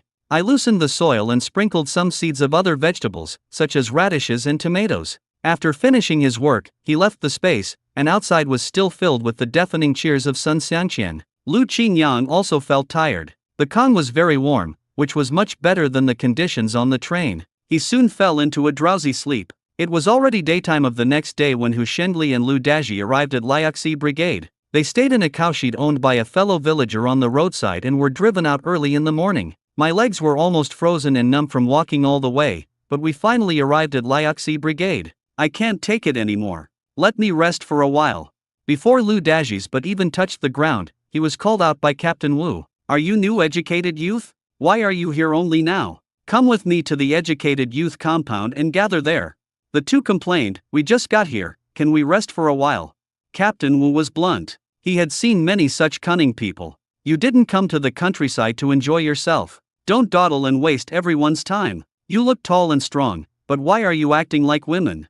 There was no choice but for the two of them to walk towards the Youth League home with heavy steps. The reason why there was no arrangement last night was because the Youth League home was not in the village, but near the mountains. At that time, there was an old vacant house here, which was requisitioned to be used as a compound for educated youth. At this moment, Lu Qingyang and his team had already gathered in the yard, waiting for the captain to come and assign tasks. It was dark yesterday and they couldn't see clearly, but after daybreak they found that the Liaoxi Brigade was indeed worthy of its reputation. Lu Chunyuo looked depressed and asked, why is this youth hostel so shabby? In addition to them, there are naturally some former educated youth in the youth league. The captain walked over slowly, followed by two men shivering with cold. Looking at the current situation of the two people, Lu Qingyang knew that they had suffered a lot yesterday. Captain Wu cleared his throat and asked, is everyone here? The fat girl responded repeatedly, all right, here is the proof. Captain Wu looked at the names on the certificate and found that there were exactly 7 new educated youth, 4 men and 3 women. You newcomers, just follow the old educated youth. By the way, team leader Han, come here. These people are in your hands. Take them to the mountains to cut wood later. You also need to take care of the arrangements for the people. He waved to a young educated youth wearing glasses. Han Haiqiang nodded and agreed, okay. Captain Wu added, you have to go up the mountain to chop firewood and grow your own vegetables. I see you've brought your bedding. We work on a work point system here. The more you work, the more points you get. Work points can be exchanged for rice and flour. If you don't work, you'll starve. Go to the team later to get 3 pounds of corn flour. The rest is up to you. There are only 3 pounds of corn flour. It won't last even a month. The fat girl sighed. We only provide corn flour for your first year here. The old educated youth have to rely on themselves now. If you complain, you don't even have these 3 pounds of corn flour. Remember, you are here to suffer, not to enjoy comfort. And the most important thing is, don't steal from your fellow villagers. If you are caught, the punishment will be severe. It's not that Captain Wu looked down on them, it's just that there were so many educated youth coming, and there were all kinds of people. One person stole a chicken from a fellow villager's house, stewed it and ate it secretly, and even when he was caught he refused to admit it. Some male-educated youth were even more excessive. They flirted with the girls in the village and then left when the time came. The girls they left behind were all pregnant and had sex with other girls. There are many other messy things, and Captain Wu gets a headache just thinking about them. I have brought the people here, you guys take care of yourself here. Han Saikyong took off his glasses and wiped the fog off them. Let me introduce myself. My name is Han Saikyong. I am your team leader. There are about 30 to 40 people here, including you. However, life here will be hard. I hope you are all mentally prepared and don't cry and ask to go home after being tortured. If you encounter any problems in the future, you can also report them to me directly. He looked down at his watch and said, "It's almost time. We will set off soon. Wear something warmer, gloves and hats, and follow us up the mountain. Leave your luggage in the yard first, and we will assign you a yard when we come back." When Lu Daji and Hu Shenli heard this, they complained bitterly. They had to work as soon as they arrived and did not even have time to rest. The rest of the old educated youth walked out of the yard one after another, each of them looking dejected and listless. Han Saikyong shouted, "What's going on so early in the morning? Cheer up, we are about to go to work." Lu Qingyang knew that logging here was really tiring, especially repeating the work day after day, which made people feel numb. He observed that the educated youth here were all pale and thin, and the cotton-padded jackets they wore were all tattered. The temperature difference between day and night is quite large here, and it is warmer at noon. Lu Qingyang quickly saw that they all carried kettles, so he approached Han Saikyong and asked politely, "Captain Han, I want to get some hot water." By the way, the educated youth boiled the hot water themselves. If you want to drink hot water in the future, remember to boil it yourself, chop the firewood yourself, and fetch the water yourself. Today is your first time here, and there is hot water in the pot. You can use it yourself. You will take care of yourself in the future.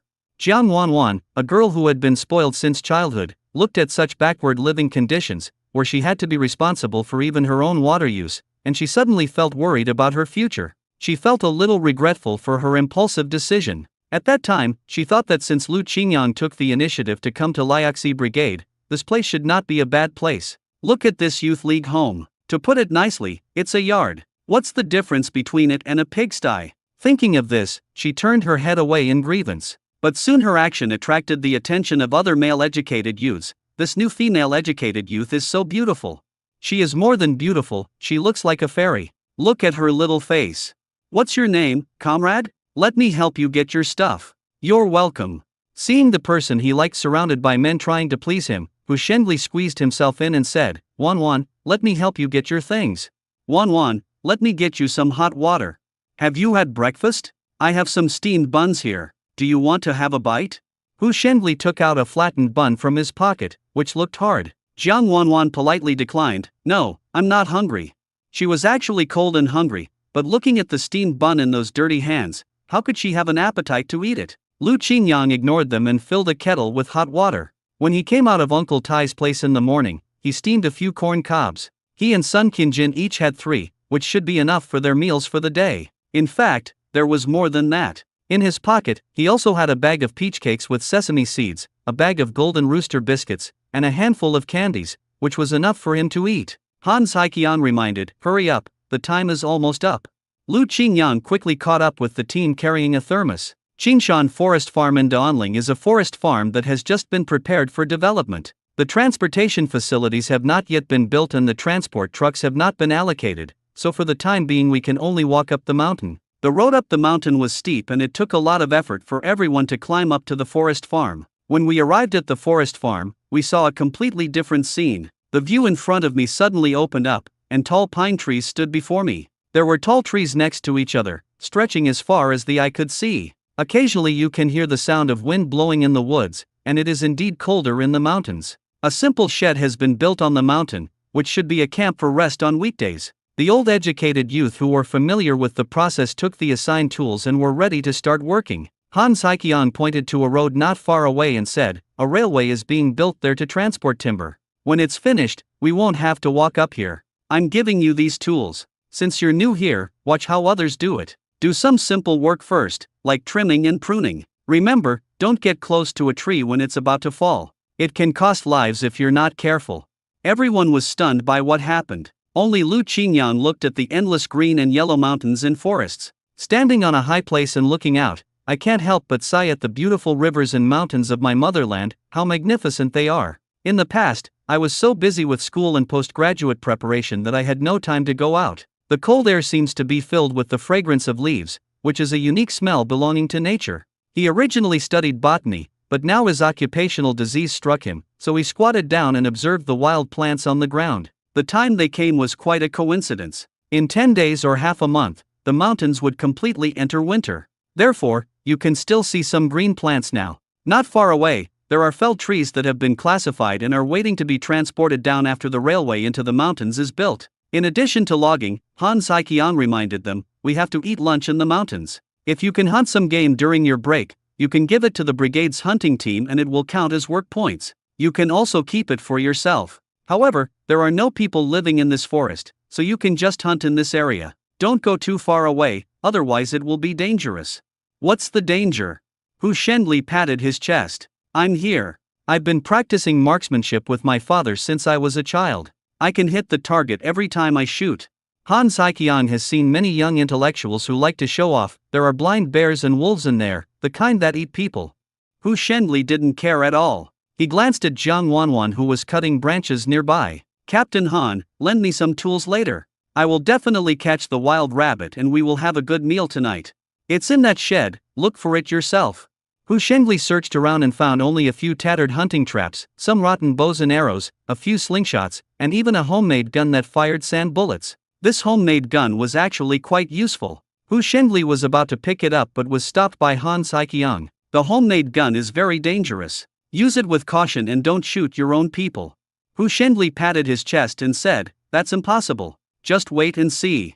This logging job is really boring and tedious, and you can't be distracted. It is really hard and tiring work. Usually, the female educated youth were assigned to prune the trees, which meant cutting off the branches and turning them into bare logs. The educated youth who were physically stronger went to cut wood, usually in groups of 2 or 3. Some people use a big-bellied saw to cut down trees, while others use a bent-handled saw to cut down trees. This job is very demanding on endurance and strength. Each group was also given a large axe and an iron wedge. If the tree did not fall after being sawn, they would use the axe to drive the wedge into the saw gap to force it to fall. Every time a tree was about to fall, we had to shout to make sure there was no one around to avoid accidental injuries. Being hit by a huge pine tree is no small matter. At best, you will lose limbs, and at worst, you will be crushed to death. Lu Qingyang couldn't help but feel a headache when he thought of the scene where he was hit to death by a billboard. It was obviously very cold on the mountain, but everyone was running around and was sweating. In addition, the mountain breeze and the alternation between cold and heat make it very easy to get sick, so everyone carries hot water and drinks a sip from time to time to warm themselves up.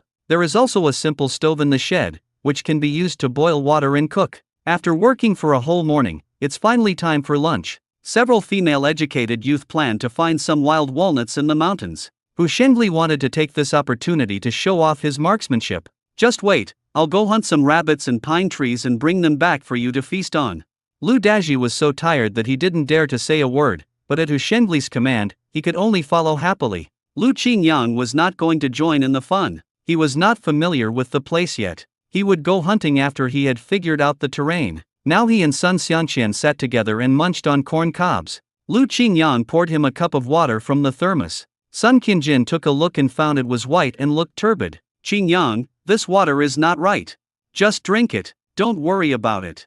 Sun Xianqian took a bite with suspicion, and it was sweet. I took another sip and it turned out to be the taste of malted milk. He was so moved that he almost cried. Even a young man as enthusiastic and energetic as him, when he first arrived here, felt a little tired after working for half a day. In such a tiring environment, drinking a sip of malted milk is really refreshing. The two hid in a corner, finished eating the corn cobs, and then started eating peach cakes and biscuits. Qingyang, I am yours in life and your ghost in death. I will have a good life with you.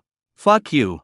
Lu Qingyang pushed away Sun Xianqian who was approaching him with disgust. Looking around the mountains and forests in late autumn, Lu Qingyang began to think. There are so many good things in the mountains, and he plans to slowly find some precious Chinese herbal medicines and plant them in his own space in the future. Lu Qingyang continued to observe various plants and discovered a pheasant not far away. He watched the pheasant carefully, fearing that the pheasant would fly away if he got close to it. Seeing that there was no one around, I thought of a good idea. He found a branch to support a stone, tied one end of the rope to the branch, and most importantly, sprinkled some millet under the stone. Then he sat aside and quietly observed the pheasant. As he expected, the pheasant noticed the millet under the stone and walked towards it step by step.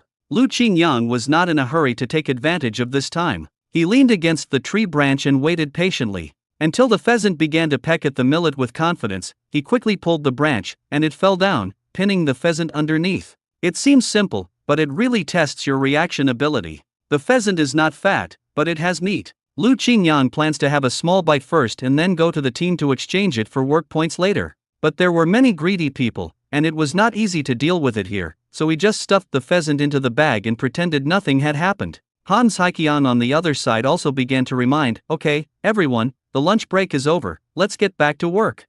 Hu Shendli returned empty-handed. He and Lu Daji wandered around the woods excitedly for a while, but they didn't catch even a single hare, so they had to return disappointed. The squirrel ran away as soon as it was discovered, and there was no trace of the hare. Seeing that the two men were empty-handed, Han Saiqian joked, "How are you, did you hunt anything good?" Hu Shendli smiled awkwardly, "Nothing. There is no prey in this forest." He threw the rifle on the ground in disgust and said, "Captain Han, you are just trying to trick us." Han Saiqian was too lazy to talk to him, then hurry up and pick up the axe and get to work. "Don't be lazy." Lu Daji was tired and sleepy. Seeing Lu Qingyang, who was full of energy, he was so angry that his teeth were itching. If it weren't for him, they wouldn't have to walk all the way to Liaxi Brigade and suffer such hardships. When he thought about how he should have had a grand job at the National Cotton Mill, but because of Lu Qingyang he could only prune branches and cut trees here, he felt filled with resentment. He mistook the branch for Lu Qingyang and started chopping it hard. As a result, he used too much force, staggered, and almost hit the educated youth next to him. The other party recovered and cursed Lu Daji, "You are blind, are you going to kill me? I don't know where your mind is. Do you know what the consequences will be if the axe hit my foot just now?" The man did not vent his anger, and even rushed forward to punch Lu Daji a few more times. "You almost cost me my life." Han Saiqian stopped him, but also severely criticized Lu Daji. "Your name is Lu Daji, right? I have reminded you many times that you must be careful and focused when working. If you are not careful, someone will die. Today, you almost hurt your teammate. As a punishment, all your work points will be deducted. Remember this." Lu Daji explained weakly, "I don't know what happened, my mind just went blank." You almost made a big mistake."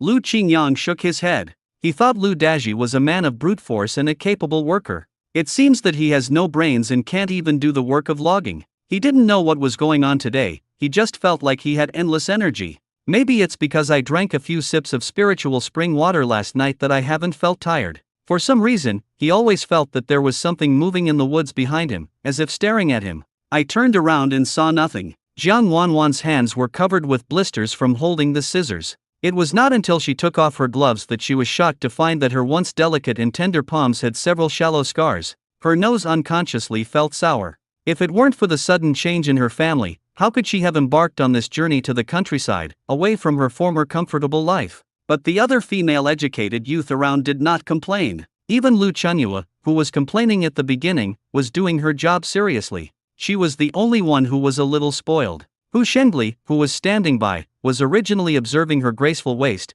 thinking how wonderful it would be if he could pinch it. Suddenly I noticed that her eyes were slightly red. "Wanwan, how about I help you blow it?"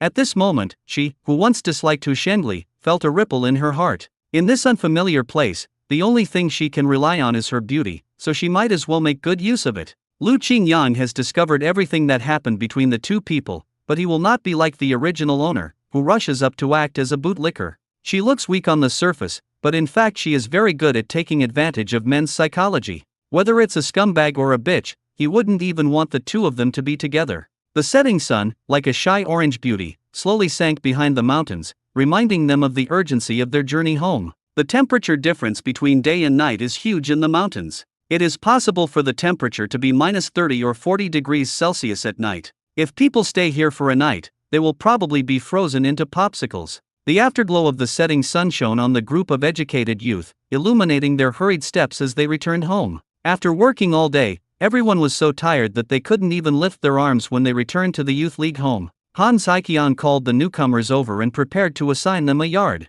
There are 5 large rooms in the youth league courtyard, 2 of which are dormitories for female youth. They are called dormitories, but they are just large bunk beds. There were few female educated youth, with about 8 or 9 people in one dormitory. Han Saiqian arranged the 3 girls in the number 2 female educated youth dormitory. As for the remaining 4, he had a headache. Because there were only 2 bunk beds left for the male educated youth, I must make it clear to you now that you may have to squeeze together because there are only 3 beds left. Lu Daji and Hu Shengli had already started rushing over with their luggage. They had already suffered a loss yesterday, so they had to rush ahead of them and occupy 2 beds first. But Lu Qingyang didn't have that thought at all. He thought about the plot in the book. Living on a large bunk bed is really not comfortable at all. Not only is there no privacy, but there is often a smell of foot odor. Back in school, living in a dormitory with 4 people was unbearable for everyone, and there were even more people on this big bunk bed. And he didn't feel comfortable sleeping with so many men. Fleas would appear from time to time, and those who were bitten would feel itchy all over. That would be fine. Some people also have lice on their heads. The scariest thing is that it is contagious. You can imagine the scene when all those stinky men are crowded together. When he thought of that scene, he felt itchy all over and got goosebumps. Lu Qingyan looked around and saw a house not far from the youth league home. It was just in disrepair, with several big holes on the roof and overgrown with weeds. Looking from a distance, it looks very desolate, eerie, and somewhat scary. Sun Xiangqian patted his shoulder and said, "How about Qingyan, let's squeeze in, or I can sleep on the floor." "No, go ahead." He just wasn't used to sleeping in a large bunk bed. Moreover, his situation was rather special and he often needed space, so it was inconvenient for him to live with a group of people. Sun Xiangqian looked worried. "What are you going to do? Are you going to stay at a fellow villager's house?" "I have my own way." Lu Qingyang took out a bag of peach cakes from his bag and moved closer to Han Saiqiang. "Captain Han, how about letting me live in the house outside the yard?" "That shabby house? Lu Qingyang, if you dare to live there, I'm afraid you'll freeze to death. It can't even stop the wind." Han Saiqian lowered his voice and said, "Besides, I heard that someone was hanged in that house, so it was abandoned." When Lu Qingyang heard this, he grinned. How could he be afraid of ghosts? He was the ghost himself. "I am not afraid of these things. I am a staunch materialist with firm faith in my heart. I am not afraid of hardship or ghosts." He said it passionately, and stuffed the peach cake into Han Saiqian's arms. "Is it okay, Captain Han?" Han Saiqian hesitated for a while, but finally agreed. Life here was too boring, and he didn't mind seeing the new educated youth make a fool of themselves. "Well, okay, I'll say hello to Captain Wu, but this house still needs some repairs, so you'll just have to squeeze into the big bunk bed today." No, I'll just pack up and move in today. I don't have to move around so much." Captain Wu happened to come to Han Saiqian to discuss something, and Han Saiqian told him about it directly. Captain Wu looked surprised. "Where are you going to live?" "Right." Captain Wu stared at the young man in front of him thoughtfully. "Okay, then you have to be more careful. This youth farm originally belonged to a big landlord. After the landlord was driven out, he lived in the shabby house next door. Who knew that he couldn't get over it and hanged himself in the house? I don't believe in ghosts and gods, but it's too unlucky." Captain Wu was still explaining that the fear was not caused by futile ideas. But everyone knows it in their hearts, but they see it but don't say it out loud. "It's okay, I'm not afraid of that." "That's fine. It's abandoned anyway. You can live here if you want, but you'll have to do all the repairs on your own." There was something hidden in his words, meaning that no one would help him. After all, no one could take care of themselves. Lu Qingyan didn't care. "No problem, thank you, Captain Wu." Sun Xiangqian stayed in the dormitory room, still worried about whether his good brother would be cold or scared. Lu Qingyang had already stepped into the dilapidated house. It was full of spider webs and was a mess. As soon as he entered the door, a gust of cold wind blew in his face. Looking at the 3 big holes on the roof, he fell into deep thought. "It seems that in the future I will not only have to go cut down trees, but I will also have to find time to come back and repair the roof. The house also needs to be reinforced, otherwise, looking at its shaky appearance, I'm afraid it will collapse." After years of disrepair, it was broken and rotten, and there was nothing good left. Even this bed would fall apart with just the slightest push. The only good thing is that it is very ventilated and has ventilation on all 4 sides. The problems of this house are much more serious than he imagined. Fortunately, Sun Xiangqian still thought of him and rushed over after making the bed. Looking at the dilapidated house, he couldn't help but persuade, "Qingyan, why don't you squeeze in with me? It's not better than here. I'm a light sleeper, and with so many people in the bunk bed, I can't even get enough rest." The 2 of them worked together to lift a large wooden board, which could temporarily block the wind. Lu Qingyan borrowed a few more pieces of tent cloth and put them up around the house, making it barely habitable. With the help of Sun Xiangqian, they successfully cleaned up a clean area and also cleaned the kong. Fortunately, this kong is still usable. Burning firewood should make it warm enough to withstand this cold night. After the mattress was laid out, Sun Xiangqian lay on it to try it out. Don't mention it, it's quite comfortable. A gust of cold wind blew in, and Sun Xiangqian shivered. "It's just a little cold." We've been busy for a long time and it's already dark. Lu Qingyang lit the oil lamp. I just pretended to pick up some firewood, but actually I took it out from the space. Fortunately, Sun Xiangqian was a slow-wit person and did not notice anything unusual. After lighting the match pile and hanging up the stove, he took the pheasant out of the bag. Tonight, there will be something delicious. Sun Xiangqian's eyes widened. Where did this come from? I caught it in a simple trap on the mountain. Do you know how to handle a pheasant? Yes, of course. How can one not be active when there is food to eat? Sun Xiangqian is now full of motivation. Qingyang, you are really amazing. In the youth hostel, everyone is in groups, and I can't get in. It's better to be here. I'll go and take care of it right away. People often say that contentment is the greatest happiness, and this probably refers to people like Sun Xiangqian. Hey, wait, leave the chicken feathers for me. And don't throw away the internal organs. I know. I can't bear to throw it away even if you ask me to.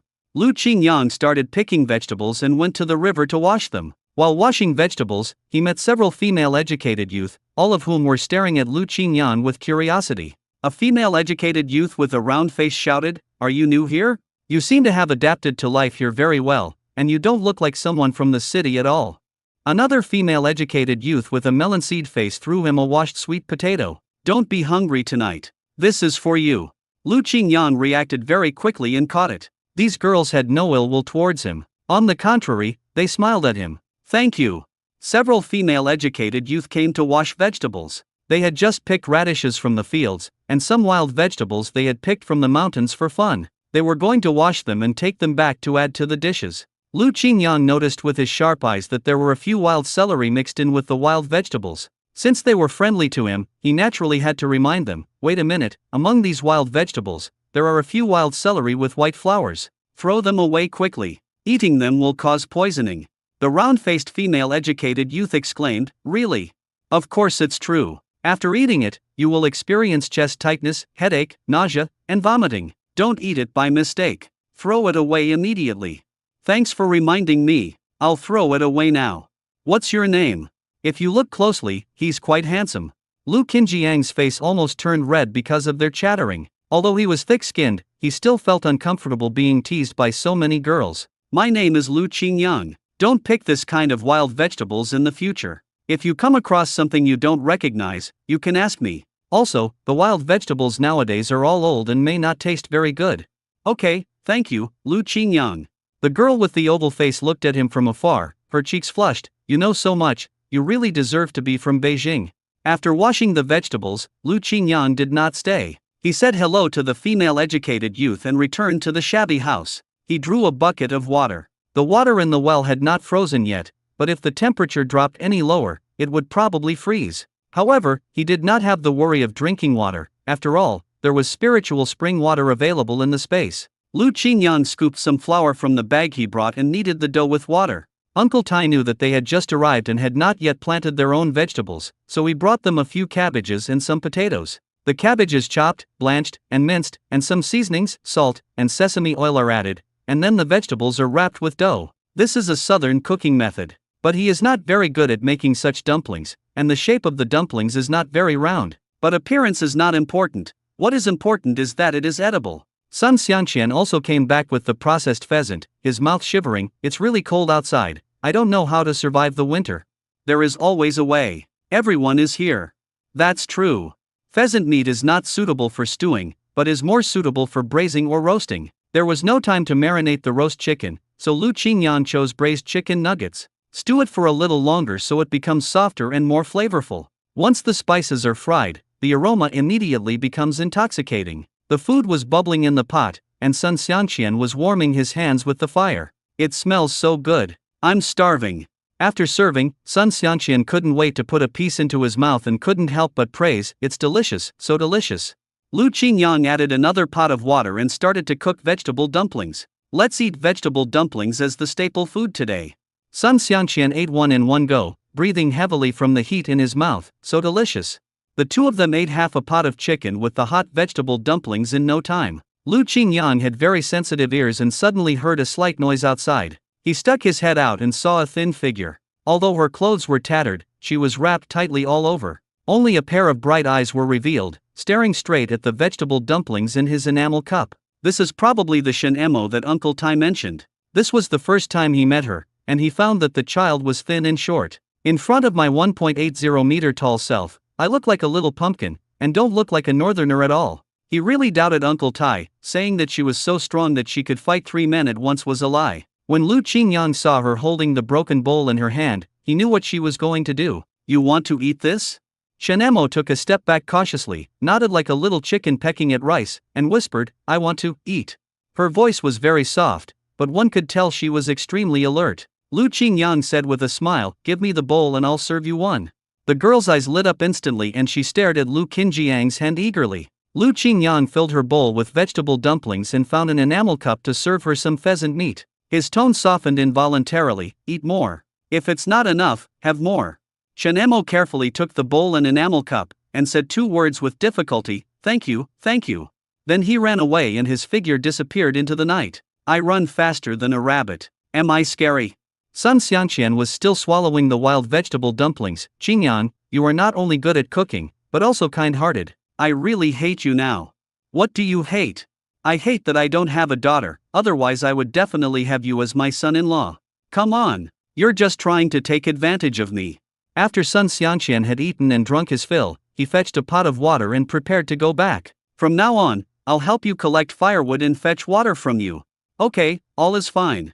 After seeing Sun Xiangqian off, Lu Qingyang boiled a large pot of hot water. Although there are leaks everywhere here, at least it's a private space. I can spend more time repairing it later. It just requires a lot of materials, and I'll have to think of a solution when the time comes. After all, we will be staying in this team for several years, so food and accommodation are still very important. After the water boiled, he took out the basin from the space, washed his face comfortably, and cleaned himself. After soaking my feet, the coldness in my body was somewhat dispelled. Then he took out the charcoal fire and stove from the space. He didn't have the courage to take them out when Sun Xiangqian was here. Now you can use it openly and put it back into the space after use. I stuffed some more firewood under the Kong. Although it had been in disrepair for many years, the Kong was still usable, and it was still quite warm under the quilt. Before going to bed, he made a cup of egg with boiling water, added some sugar, waited for it to warm, drank it in one gulp, and then got into bed. Of course he couldn't fall asleep immediately, so he went into the space and started working. It is spring-like all year round in this space, and the tomatoes, cucumbers, beans and other plants that were planted before have sprouted, which is a good sign at first glance. Normally he used spiritual spring water for irrigation, and there was never a shortage of spiritual spring water.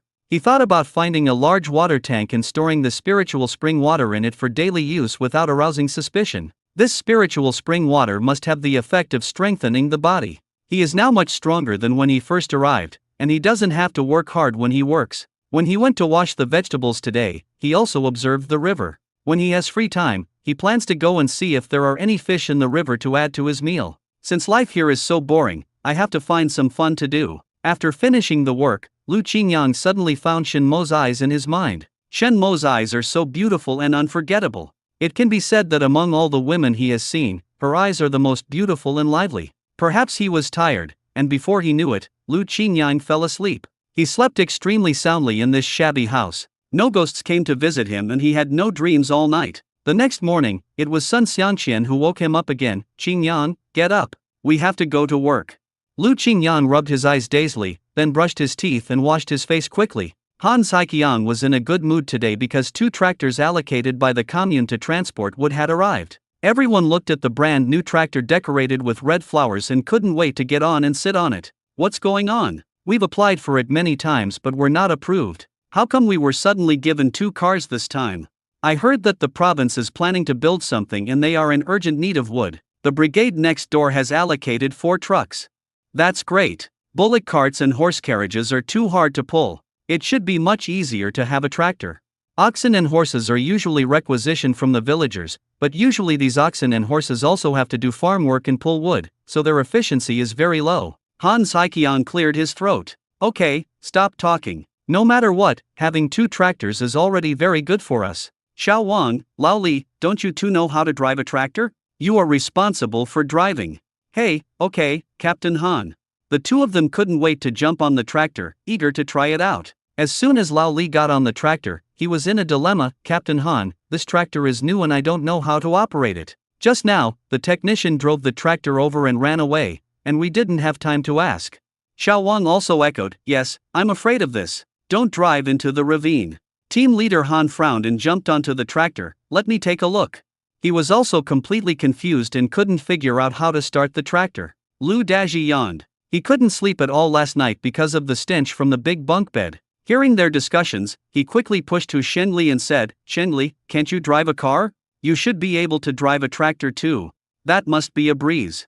Hu Shenli swaggered forward and arrogantly pushed away the onlookers. Move aside, let me try. Han Saiqian stared at him suspiciously. Why, Hu Shenli, you can drive a tractor? Of course I did. I even drove a car.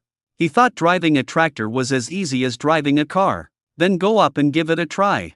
None of the dozens of educated youth had ever seen such a new tractor, so they could only let Hu Shenli, a young and inexperienced man, try it out. Hu Shenli tinkered with it and indeed got it to start. However, before he could figure out the direction, the tractor suddenly rushed straight towards Lu Qingjiang's dilapidated house. This was too much. Lu Qingyang quickly jumped onto the tractor and pulled the brakes. It was less than a meter away from knocking down the dilapidated house. Wouldn't he have to find another place to live? Han Saiqian pulled Hu Shenli off while cursing, you're really good. You almost demolished the house. What if someone got hurt? That is, can you afford to pay for the damage to the tractor? Hu Shenli lowered his head guiltily. He thought tractors were the same as cars, but who knew there were some differences? Am I not familiar with this yet? Lu Qingyang frowned. Didn't you just say shamelessly that you would open it? The current situation is somewhat different from that in the book. In the book, Hu Shenli was driving a tractor in the Qinjin Brigade and was living a very glorious life. It's no wonder they didn't know how to operate it. This is a tractor specially used for transporting timber. They had not received any training before and thought it was the same old one. Lu Qingyang took the initiative to suggest, Captain Han, I know how to drive this tractor, let me give it a try. Don't be like Hu Shenli. Before Han Saiqian could finish his words, he found that he had already driven the tractor steadily towards the mountain road. Wait a minute, you little bastard. Han Saiqian picked up the toolkit and jumped up. Although the tractor moved slowly, it finally went up the mountain. Han Saiqian was impressed by Lu Qingyang. Good boy, you are a very capable person. You drive this one. When you are free, teach me how to operate it. Lu Qingyang pretended not to hear and took out a cold steamed bun from his bag and started eating it. He sighed with a hint of melancholy, Captain Han, I don't have time. I have to repair the house after work. I don't know when I will be able to repair this broken house. You did it on purpose, right? Han Saiqian was already an old fox, so he naturally saw through his little tricks. Lu Qingyang also walked down the stairs. You've seen through all this, Captain Han. How about this? I can teach you how to drive a tractor, but you have to find a few people to help me repair the house after work. Of course, I won't let them work for free. How about I pay them? Pay wages? You really treat that shabby house as your home. I'm just thinking about myself. Han Saiqian thought about it and decided that it wouldn't be a loss anyway, so he would just notify them when the time came. Those who are willing to go can go, and those who are not willing can forget it, because Lu Qingyang said he will pay the salary anyway. You said you would pay wages, how much do you plan to pay? Just follow the team's rules and give as much as you should. No one will suffer any loss anyway. He had only been here for 2 days and didn't know many people. For something like this, it would still require someone with a little prestige to give the order before anyone would be willing to come. Okay, that's it. Let's get to work first. It is a sunny day today. The sunlight shines through the clouds and through the gaps between the branches onto the ground, creating a Tyndall effect. Lu Qingyang couldn't help but sigh, wishing he had a camera to capture this beautiful scenery. It would be exactly like the scenes he saw in the movies. He and Sun Xiangqian learned quickly and had already started formally learning how to cut wood. As two strong young men who ate well, they naturally worked quickly and well. Sun Xiangqian chose a pine tree and was about to take action when he was stopped by Lu Qingyang. This tree cannot be cut down. How? This is a mother tree. For the sake of ecological balance, mother trees cannot be cut down. What is ecological balance? Sun Xiangqian obviously didn't understand this statement. Lu Qingyang explained it to him carefully. The mother tree bears fruit, and the fruit falls to the ground, and new seedlings can grow, right? The new seedlings can continue to grow and can be reused. Sun Xiangqian suddenly understood. I see. Now I understand what you said. I just think these trees are all the same.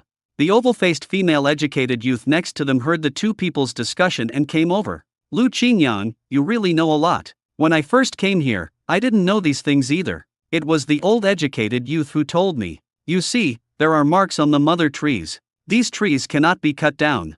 She continued, my name is Guanai, nice to meet you. The original owner had never had any interaction with these female educated youth, so Lu Qingyang didn't know what kind of girl Guanai was. But judging from her enthusiastic look, she shouldn't be a bad person. When Sun Xiangqian saw the beautiful girl, he was speechless and could only smile foolishly. Lu Qingyang helped us yesterday. If you don't understand something in the future, just ask me directly. I will be happy to help you. Guanai lowered her head, a little shy. Okay, thank you. Okay, let's get to work. Do you want more work points? 10 work points a day, provided that the task is completed. Most men can get all 10, and strong female educated youth can also do so. However, those with weaker constitutions may not be able to get all 10. This is the case with Jiang Wanwan. If it weren't for Hu Shengli's help, she probably wouldn't even get 6 work points. Hu Shengli had to work on his own and help Jiang Wanwan with her work, and he really felt overwhelmed. I didn't expect that it would be so troublesome to pursue a woman in the educated youth team. It's not as easy as it is for him to chase girls in the city. As long as he buys them some little things to make them happy and sends them to and from get off work, they will be hooked long ago. In fact, Hu Shengli also has a girlfriend in the city, and her family background is very good. The two were dating secretly. His girlfriend was a nurse in the hospital, a good job that everyone envied, but this did not stop him from finding game to eat in the countryside. Besides, Jiang Wanwan is so beautiful that he would feel uncomfortable if he couldn't have her. In this case, he could only grit his teeth and continue working. He didn't believe that he couldn't catch up with her. Lu Qingyang watched all this with cold eyes. If Jiang Wanwan got stuck in the mud this time, he would not be a stepping stone. He would just watch from the sidelines. No, it should be called adding insult to injury. At noon, Gu and I warmly invited the two to have lunch together. To thank you for your help yesterday, we brought some extra corn porridge, corn cakes, and pickles. Come and eat with us. Sun Xiangqian looked at Lu Qingyang in confusion, and agreed repeatedly, okay. It's not that Lu Qingyang didn't want to agree, but he just felt uncomfortable because he still had good stuff in his pocket. Xiangqian, then you eat here. I want to go over there and see if I can catch a pheasant.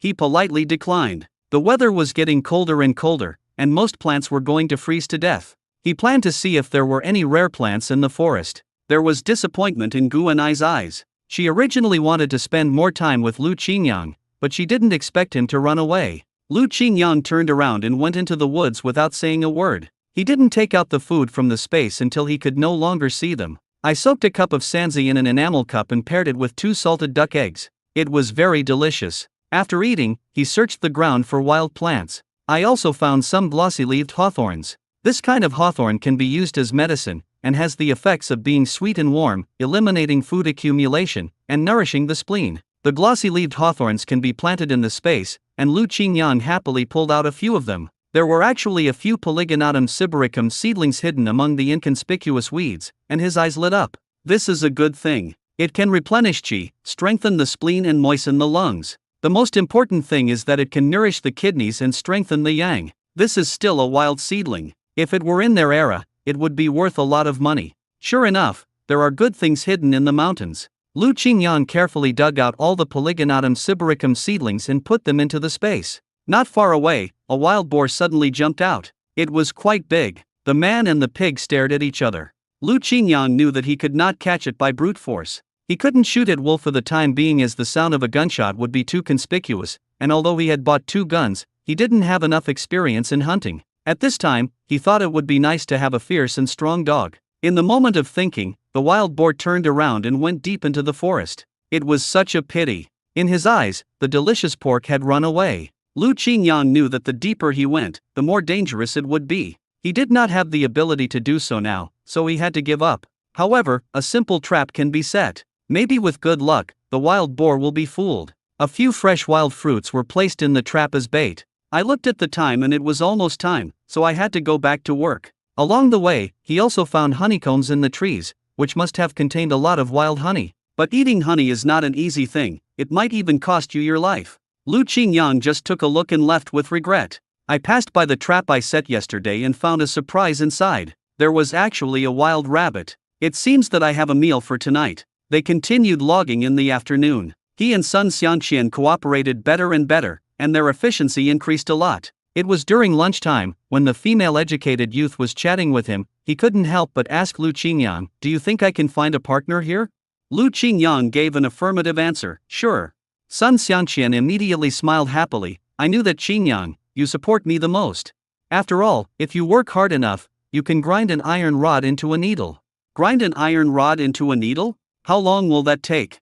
He was smiling happily just now, but suddenly he started to look sad again. Lu Qingyang advised, "You should first consider the current problem. We are here to work, and we must solve the problem of food rations for this month." "You're right, I just like to daydream too much." Of course, Lu Qingyang did not forget to encourage him. "Let's work hard and strive for full work points. If we get more food, the elder sister will naturally come to us on her own initiative." "As you say." Sun Xiangqian was a very easy person to please and soon became very motivated. In addition to logging, Lu Qingyang is now the only one in the team who can drive a tractor. Taking the opportunity, Han Saiqiang asked him to come over and teach. Han Saiqiang sat next to him and watched carefully how he operated the tractor. "This one goes forward, this one goes backward, left and right or like this, and then turn off the engine." Han Saiqiang nodded thoughtfully. "I think I understand. Then I'll do it again." After 5 times, Han Saiqiang touched his nose awkwardly and said, "I still don't seem to understand." Lu Qingyang finally understood that although Han Saiqiang appeared smart, he was actually a driving idiot. He could finally understand the pain of the driving school instructor. But it doesn't matter. By teaching Han Saiqiang, he can not only earn work points, but also be lazy and don't have to cut wood. All he has now is time. Before we knew it, it was getting dark and everyone had packed up and prepared to go back. Lu Qingyang drove the tractor and pulled the timber down the mountain gracefully. Although the speed was slow, it was very steady. This attracted the envious looks of many educated youth. But he knew in his heart that sometimes being too conspicuous was not a good thing. For example, now, Lu Daji and Hu Shenli are staring at him with jealous eyes. I guess his eldest cousin is thinking of some bad ideas again. As expected, he pretended to be unwilling and sighed, "Shenli, these honors should have been yours. It's all my cousin's fault. He has been like this since he was a child. He likes to be in the limelight. You can see which female educated youth doesn't stare at him. You better be careful." "Be careful about what?" Hu Shenli pretended not to care, but in fact his eyes had already glanced at Lu Qingyang. In fact, he didn't think this guy was that eye-catching at the beginning, but as more and more things happened, he wondered if this guy did it on purpose. As a result, he was scolded by Han Saiqiang in front of everyone. It was just a broken house. There was no need to be so nervous. If it collapsed, it would collapse. None of the livestock live in it, but it is unique and treasures it very much. If you don't want to live in a large dormitory, you have to live in this shabby house. He is very cunning. Our family has been harmed so badly by him. I am afraid that Jiang Wanwan will fall in love with him." Lu Daji deliberately provoked a conflict between the two. Hu Shenli snorted coldly, "Humph, Wanwan would like him. How is that possible?" But when he looked at Jiang Wanwan, he found that she was looking at Lu Qingyang on the tractor with envy. Hu Shenli became even more angry. It was obviously him who should be driving the tractor and he should be in the limelight. "Brat, let him have a taste of his pain when the time comes." Lu Daji grinned, very satisfied with his method of killing someone by using another's knife. He couldn't bully Lu Qingyang openly, but Hu Shenli was different. It was said that his family was powerful. With his support, Lu Daji feels confident. "Lu Qingyang, you are in trouble." Lu Qingyang drove the tractor to the youth league home first and started discussing with Han Saiqiang. "Captain Han, can you give me this substandard wood to repair my house? I can even buy it." Han Saiqiang did not agree to his request directly this time. "These are all assets of the brigade. Even if they are rotten wood, they cannot be used by individuals at will. Otherwise, it will be against the rules. But this house is also an asset of the brigade, not mine alone." Lu Qingyang replied with a smile. He was so stunned by these words that he didn't know how to respond. "Although I live in this house, it's only temporary. I'll have to leave sooner or later, don't you think?" Han Saiqiang thought about it carefully and said, "What you said does make some sense. I also plan to bring back some bricks. If I tell Captain Wu this, he will definitely agree. After all, this shabby house standing here is an eyesore, and no one dares to get close to it. But I'm not afraid, because I have plenty of yang energy." Lu Qingyang explained with a grin. Okay, do whatever you want." Han Saiqiang was too lazy to talk to him anymore and let him do whatever he wanted. After all, this was a public house. He emphasized, "But you have to teach me to drive a tractor." Lu Qingyang felt that teaching Han Saiqiang to operate a tractor was much more difficult than repairing a house. Got it, Captain Han. I will never give up on you. After all the educated youth came back, Han Saikyong asked everyone about this matter. Have you seen that dilapidated house? Is there anyone willing to help Lu Qingyang repair the house? Everyone looked at each other, and naturally no one was willing to go, as everyone knew the rumors about that room. He will pay you according to the brigade's standards. Now we need 2 people to help. Upon hearing that there was money to be made, a male educated youth finally raised his hand. His family was relatively poor, and he didn't want to miss this opportunity to make money. In the end, he was the only one willing to help for the sake of the salary. The other educated youth were either afraid or felt that after work they still had to collect firewood, cook, and farm, which was too tiring and they didn't have time. Everyone had already finished their own work, so who would be willing to take on more work? Lu Qingyang had almost anticipated the result. Having one person to help was enough. Isn't there Sun Xiangqian? There are 3 of them in total. The impoverished male educated youth took the initiative to find Lu Qingyang and said, "My name is Zhou Jianqi, I can help you." "Okay, I'll pay you, and I'll give you dinner while you work." When Zhou Jianqi heard this, he immediately smiled and said, "I'll be there in a minute."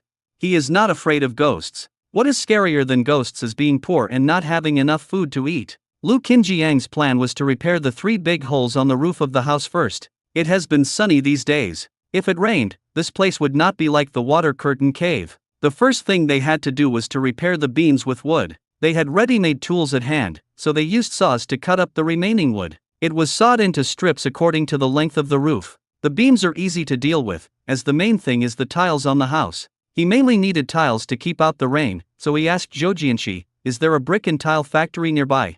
"Yes, it is, but it's a little far and it's troublesome to transport it. We have 2 days off this month, so you can go and have a look then." Lu Qingyang did have this plan, but now he had to reinforce the beams first to prevent the house from collapsing. After finishing their work, the 3 of them were all exhausted and out of breath. Lu Qingyang was not stingy and took out some biscuits for the 2 of them to fill their stomachs. Sun Xiangqian and Zhou Jianqi were indeed hungry, so they didn't hesitate to eat the biscuits. Lu Qingyang began to process the wild rabbit he caught today. The saber I bought before was very sharp, and the rabbit fur was peeled off completely. I heard from the villagers in the brigade that the fur could be sold for money. This time, after he cleaned the rabbit, he looked at the white radish that Uncle Tai had just brought to the door and prepared to stew some rabbit in radish soup. The bitter melon found in the mountains is blanched and then served cold with sesame oil, salt, sesame seeds, and pepper. The main course was the wild vegetable dumplings left over from last night, which was considered a hearty meal. Zhou Jianqi came back after washing his hands and saw several bowls on the simple wooden board, emitting a mouth-watering aroma. He originally thought that it would be a simple and casual meal, but he didn't expect that there would be meat and vegetables. He couldn't help but be in a daze for a long time. "You caught a rabbit, but you didn't exchange it for work points? Or you just stewed it and ate it? We don't need these few work points. It would be great if we could eat them to replenish our bodies." "Don't just stand there. Use your chopsticks." Lu Qinjiang's life motto is to treat others badly but never treat yourself badly. Zhou Jianqi filled a bowl of rabbit meat and radish soup, took a sip, and immediately an indescribable deliciousness spread in his mouth. He drank the whole bowl of soup in no time. The lush and green cold mixed bitter lettuce exudes the aroma of sesame oil. I suddenly remembered the smell of home, and my eyes welled up with sourness. Seeing that he was about to cry with emotion, Lu Qingyang could not help but comfort him. "Is it not enough? If it is not enough, there is more. I told you that you will have enough for dinner." Zhou Jianqi rubbed his eyes and said, "Enough, enough, it's just that it's so delicious. It reminds me of my mother." He was now glad that he was willing to come and help, otherwise how could he have eaten such delicious food? "Here, we can't eat any meat for 10 days or half a month. By the way, Jianqi, although the food here is good, you must not tell anyone, lest some people become jealous." Lu Qingyang put down his chopsticks and reminded, "Don't worry.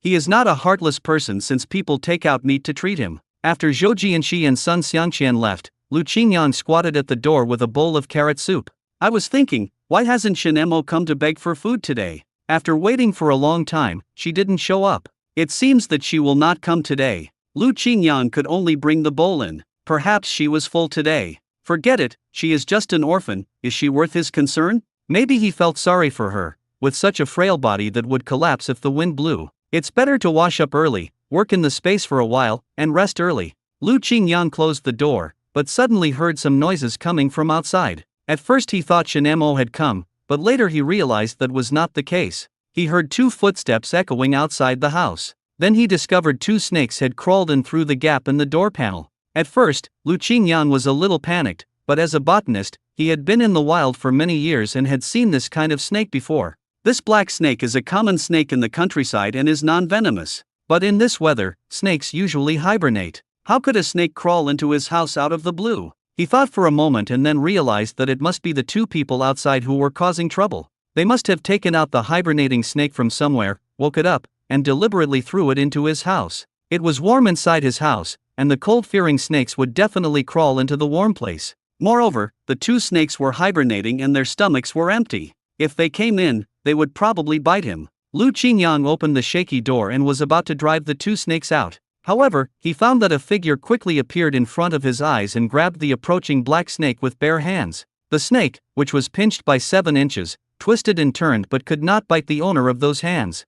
But the figure swung the snake back and forth on the ground until it passed out, and then she stopped. Lu Qingyan looked at all this in amazement and found that it was Shinamo who had wrapped herself up like a dumpling. Snakes can be eaten. She pointed at the snake and swallowed. He still couldn't believe that the thin girl in front of him was not afraid of snakes, and even her tone was calm. This is a black-browed snake. Not only can it be eaten, it can also be used as medicine. Shinamo pulled down her scarf, and with the help of the dim oil lamp, Lu Qingyan was finally able to see her face clearly. His face was covered in dirt, as if he hadn't washed it for a while. I couldn't tell what he looked like at all, but his eyes were still bright. His hair was as messy as weeds and he looked unkempt. Lu Qingyang smiled helplessly. He didn't expect that someone would help him before he even made a move. Shen Emo squatted on the ground and picked up the snake with a branch. She didn't look afraid at all and said, "Cook it for me." Lu Qingyang was both amused and confused. "You want to eat snake meat now?" She tilted her head and nodded honestly. "It must be delicious." The girl was quite honest in her words. It wasn't that the food he cooked was delicious, but that he was willing to add seasoning. When people of this era cook, they just want to fill their stomachs, not worry about how the food tastes. You haven't eaten yet? You just wanted to eat snake meat soup. This is troublesome to prepare. Otherwise, you can come and eat it tomorrow. I saved rabbit and radish soup for you today. Lu Qingyan brought out the bowl, but it's cold. I'll heat it up and give it to you. Shen Mo's originally dim eyes suddenly brightened up. No need.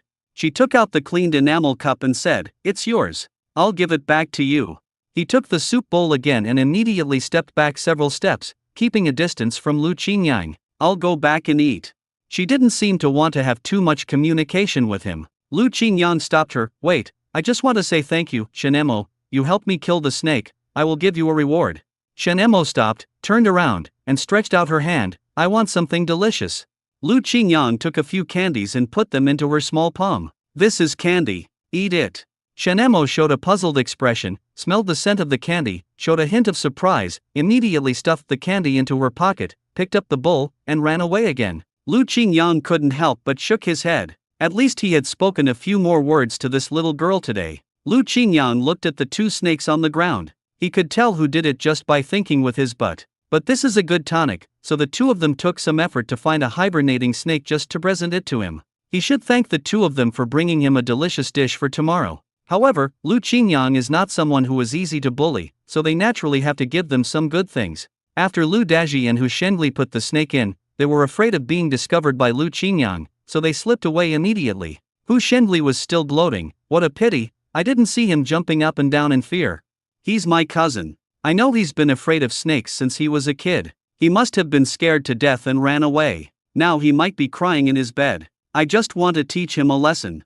From now on, he will have no good days in Liuxi Brigade," Hu Shengli said viciously while chewing a sweet potato. He invited Jiang Wanwan to a grove not far from the Youth League Institute. Jiang Wanwan was shivering from the cold, rubbing her hands, her nose was red from the cold, and she complained, "Why did you ask me to come out when it's so cold?" Hu Shengli took out 2 still hot sweet potatoes from his arms and said, "Eat them while they're hot." Jiang Wanwan touched the still warm sweet potato and said thank you reluctantly. She thought it was something good, but it turned out to be just a sweet potato. "Wanwan, do you want to eat meat? If I'm free tomorrow, I'll go to the woods again and hunt a rabbit. I'll roast the rabbit leg for you." Hearing that there was meat to eat, Jiang Wanwan's expression eased a little. She blew her nose and said softly, "Thank you, Brother Shengli, you are still so good to me."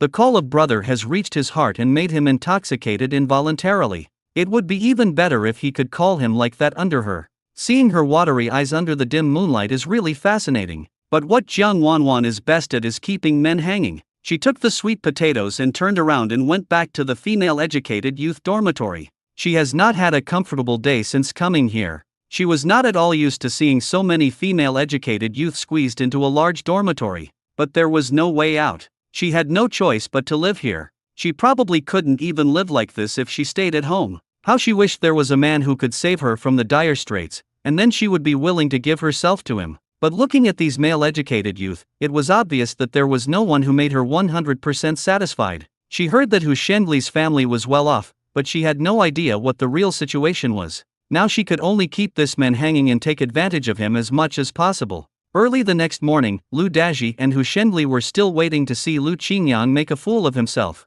Unexpectedly, he was actually looking at Lu Qingyang holding a snake at the gate of the youth league home. "Captain Han, look what good stuff I caught. Look at this snake. Can I exchange it for work points?"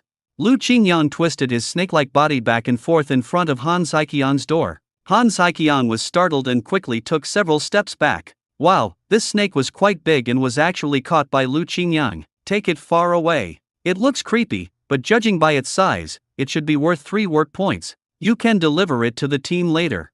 "Okay."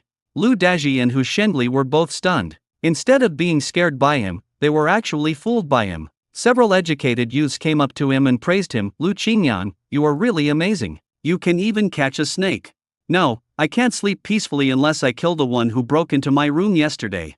In fact, he did not kill the 2 snakes. There was a more powerful master who caught 2 snakes at once. Lu Qingyang only took out 1. For the other one, he planned to make snake meat soup for Shinemo in the evening, which he had promised her last night. Hu Shengli pulled Lu Daji over and asked in a low voice, "Didn't you say that he was most afraid of snakes? Look at his expression, he doesn't look afraid at all. He was always scared when he was at home. When he was a kid, I teased him with a snake and he got scared and ran around the yard. He even knelt down and begged me to get rid of the snake. Who knows what will happen now?"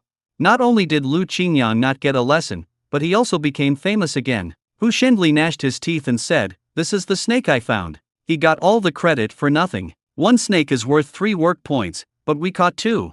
He suddenly felt extremely heartbroken. There are still some in the mountains. Let's just look for them. Lu Daji also felt guilty and spoke in a weak tone. Last night, the 2 of them spent a lot of effort to find the 2 snakes, and he almost fell into the river. Hu Shengli cursed, "Damn it, I now suspect that you and he are colluding to play a trick on me.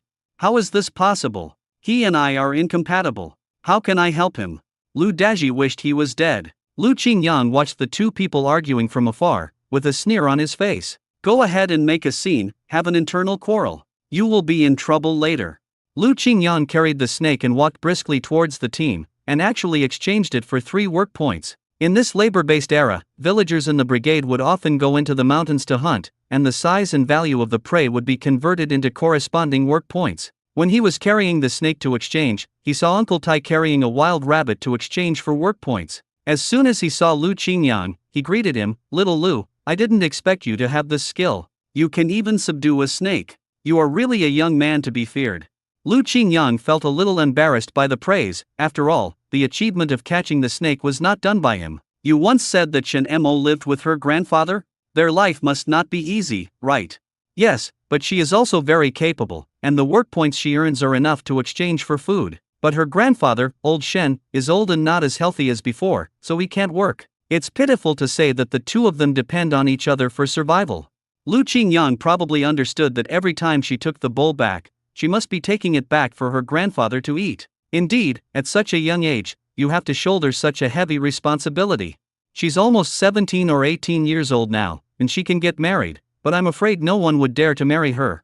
Uncle Tai also knew that most people couldn't afford to feed Shen Mo's appetite. Lu Qingyang thought of Shen Mo's bean sprout-like body. She was actually only 17 or 18 years old. She was really stunted. Seeing that it was almost time, he had to hurry back up the mountain as he had other plans for today. Before I knew it, it was time for lunch again. I took out the lunch box hanging in the bag. Inside was the leftover radish soup from yesterday, with a thin layer of ice on it. The temperature has dropped below 0 so quickly, it seems that it will not be far from dozens of degrees below 0. It really feels like it's getting colder and colder. I don't know how cold it will be when it snows. Lu Qingyang heated up yesterday's carrot soup, threw a few sweet potatoes into the campfire, and quickly had a lunch. Before Hu Shenli prepared to go hunting, he came to Jiang Wanwan and made a solemn promise. Wanwan, what kind of game do you want to eat today? Pheasant or rabbit?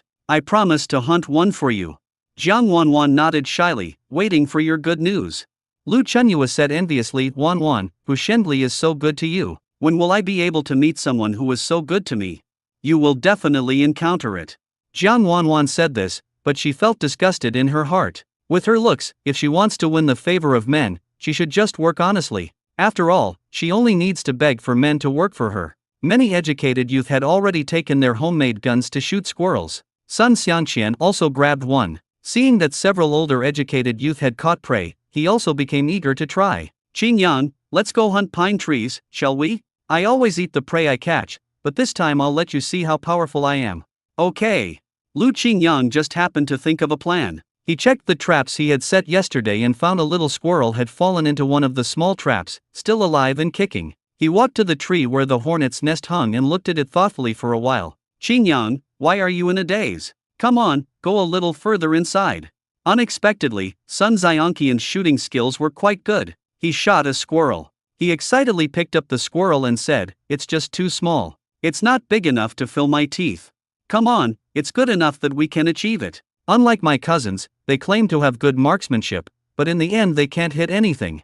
Lu Qingyang said this deliberately so that the two people next to him could hear it. Hu Shenli had a quick temper to begin with, and he really felt unhappy after hearing what he said. Coupled with what happened in the morning, he looked down on Lu Qingyang even more. So you're really good. Why don't you kill a squirrel for me to see? I'll be impressed by you. That's right. Lu Daji was sure that Lu Qingyang didn't know how to use a gun at all. He had been timid since he was a child and had never even touched a gun, let alone fired one. Lu Qingyang, if you have the guts, come and compete with us. Okay, let's compete. Who's afraid of who? Sun Xiangqian scratched his head worriedly. Qingyang, can you really shoot a clay gun? You asked me to teach you yesterday. He wouldn't, but the point today was not to hit the pine tree, but to teach those two a lesson. Lu Qingyang pretended to pick up the gun and said, "Let's give it a try." So, the two of them started walking in the woods with their homemade rifles. Lu Qingyang saw a few squirrels on the trees, but he didn't fire a single shot. On the contrary, Hu Shenli fired several shots but didn't hit any, and he became a little anxious. Taking advantage of this opportunity, Lu Qingyang deliberately released the live squirrel in his bag under the tree where the hornet's nest was. Sure enough, the squirrel immediately climbed up the tree trunk. "Squirrel, there's a squirrel here." Everyone's attention was indeed drawn here, especially Hu Shenli. Seeing so many female educated youth watching, his desire to perform reached its peak. "Where?" Lu Daji pointed to the tree behind him. "I saw it, on that tree." Lu Qingyang fired a shot casually and sighed in frustration. "I didn't hit it. Tisk, you still want to compete with me? What do you think you are? Just look at my marksmanship." Hu Shenli was aiming at the squirrel on the pine tree and didn't notice that there was a hornet's nest a little higher up. Lu Daji was still cheering. "Shenli, you must teach him a lesson, let that ignorant kid know what it means to be powerful." The squirrel had an injury on its leg, so it climbed the tree slowly. Sun Xiangqian was still worried about Lu Qingyang. "Qingyang, isn't this simple? Why did you give it to them?" Lu Qingyang pulled Sun Xiangqian a little further away, and only stopped when he felt the distance was far enough. "Look what's on that tree." Sun looked forward for a long while until he was startled by the sound of gunfire. He saw something fall from a tree, but it was definitely not a squirrel. Lu Qingyang yelled, "Oh no, this distance is still not enough, let's move further away." He originally thought that the gunshots would scare the hornets, but who knew that Hu Shenli was so powerful that he actually knocked down the hornet's nest directly. A wasp sting is no joke, and the two heard a cry for help behind them. Lu Qingyang suppressed his smile and spread his hands. "I admit that I lost." Sun Xiangqian finally realized that he had known there was a hornet's nest in the book, and this was a trap. "Qingyang, you are so bad." Lu Qingyang returned to the camp as if nothing had happened, ready to continue cutting wood. More than an hour later, Han Ziqiang realized something was wrong. Where are those two people? Where are Lu Daji and Hu Shenli? Where did they go to slack off? Everyone looked at each other and shook their heads, bewildered. "I don't know. I didn't see them just now. I just saw them hunting squirrels there." Someone tapped with a finger and led the way to the woods not far away. Everyone looked in that direction and suddenly saw two white figures staggering back, looking very embarrassed. Not only that, the two men's heads were swollen like pigs' heads from being stung, and Lu Daji was even stung on the mouth by a wasp, which was extremely funny. To avoid the hornets, the two men jumped into a pond in the mountains with water plants hanging on their bodies. A sudden cold wind blew past, bringing with it a bone-chilling chill, and the two were almost frozen into ice. Han Saiqian was angry and amused at the same time. How did you end up like this? You stirred up a hornet's nest. Hu Shendli nodded with a look of grievance. He had never been so embarrassed before, especially in front of the girl he was pursuing. Quick, go to the fire and warm yourself up. Although Han Saiqian was angry, he was also afraid that something might happen to the two of them. If they froze to death, he would be held accountable. Lu Daji covered his swollen mouth, and when he saw Lu Qingjiang's half-smile, he shouted exaggeratedly, "It's him. He's the one who did it. He deliberately asked us to hit the hornet's nest." Lu Qingyang found it funny. You were stung by a wasp and you are stupid, right? I asked you to hit a wasp's nest? Why should I ask you to do this? Besides, as long as I tell you, you will do it? Are you dogs? Do you listen to my command? The educated youth next to them also burst into laughter. Han Saiqian sighed and patted Lu Daji on the shoulder. I know you want to show everyone your ability, but don't try to be stubborn if you can't do it. This Qingshan forest farm is not as simple as you think. There are many resources here, but also many hidden dangers. You don't want to lose your life here, do you? Lu Daji shivered as he roasted the fire, too angry to speak anymore. I know. The two were stung badly by the wasp. They didn't feel it at first, but now that they relaxed, they realized that the stingers were still on their bodies. The wound started to get more and more swollen, and it became more and more funny. Lu Qingyang remembered the Amatican pack of honey puppy that he had seen before. Stop working, I'll have Qingyang drive the tractor to take you to the infirmary to treat your wounds. Han Saiqian was really afraid that the two would fall to the ground and die, so he decided to let them go to the infirmary first. Okay, I'll take them there. Lu Qingyang jumped onto the tractor and said, Why are you still standing there? Come on up quickly. Lu Daji and Hu Shendli got on the tractor reluctantly, still crying out in pain. Lu Qingyang held back his laughter and pretended to be serious. I lost the game just now. I didn't expect you guys to fight so hard to catch the squirrel. I have to admit defeat. Hu Shendli felt that this was full of irony. Just as I was about to speak, I found my mouth was so sore that I couldn't speak. Lu Qingyang deliberately drove towards bumpy places along the way, which made the two men dizzy and their wounds even more painful. They were simply in great pain. Now Hu Shendli already knows that although Lu Qingyang looks harmless, he is actually a dark person. This is simply not something a human should do. Lu Qingyang, can you drive slower? No, I'm not like you guys. I can just rest today. I have to rush back to work. You definitely did it on purpose. Lu Daji knew that this cousin would never let him off easily. How could that be? We are cousins. I will definitely take good care of you. He smiled without revealing a single flaw. After enduring a lot of hardships along the way, the two finally arrived at the clinic. But the more painful thing is yet to come. Pulling out the hornet's stinger is an indescribable pain. Lu Qingyang was outside the bathroom, listening to the two people's calls one after another, and he was smiling with joy. I'll let you plot against me, and you'll suffer for it.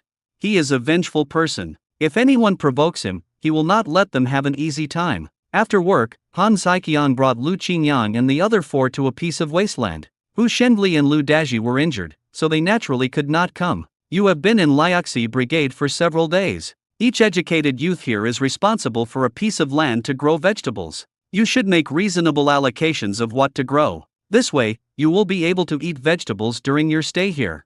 When Jiang Wanwan heard the news, she almost fainted. She thought she was only responsible for cutting wood in the mountains, but she didn't expect that she would also have to farm. What should this delicate young lady do? The fat girl was very interested in what he said. Okay, I was just worried that I had no place to use my spare time.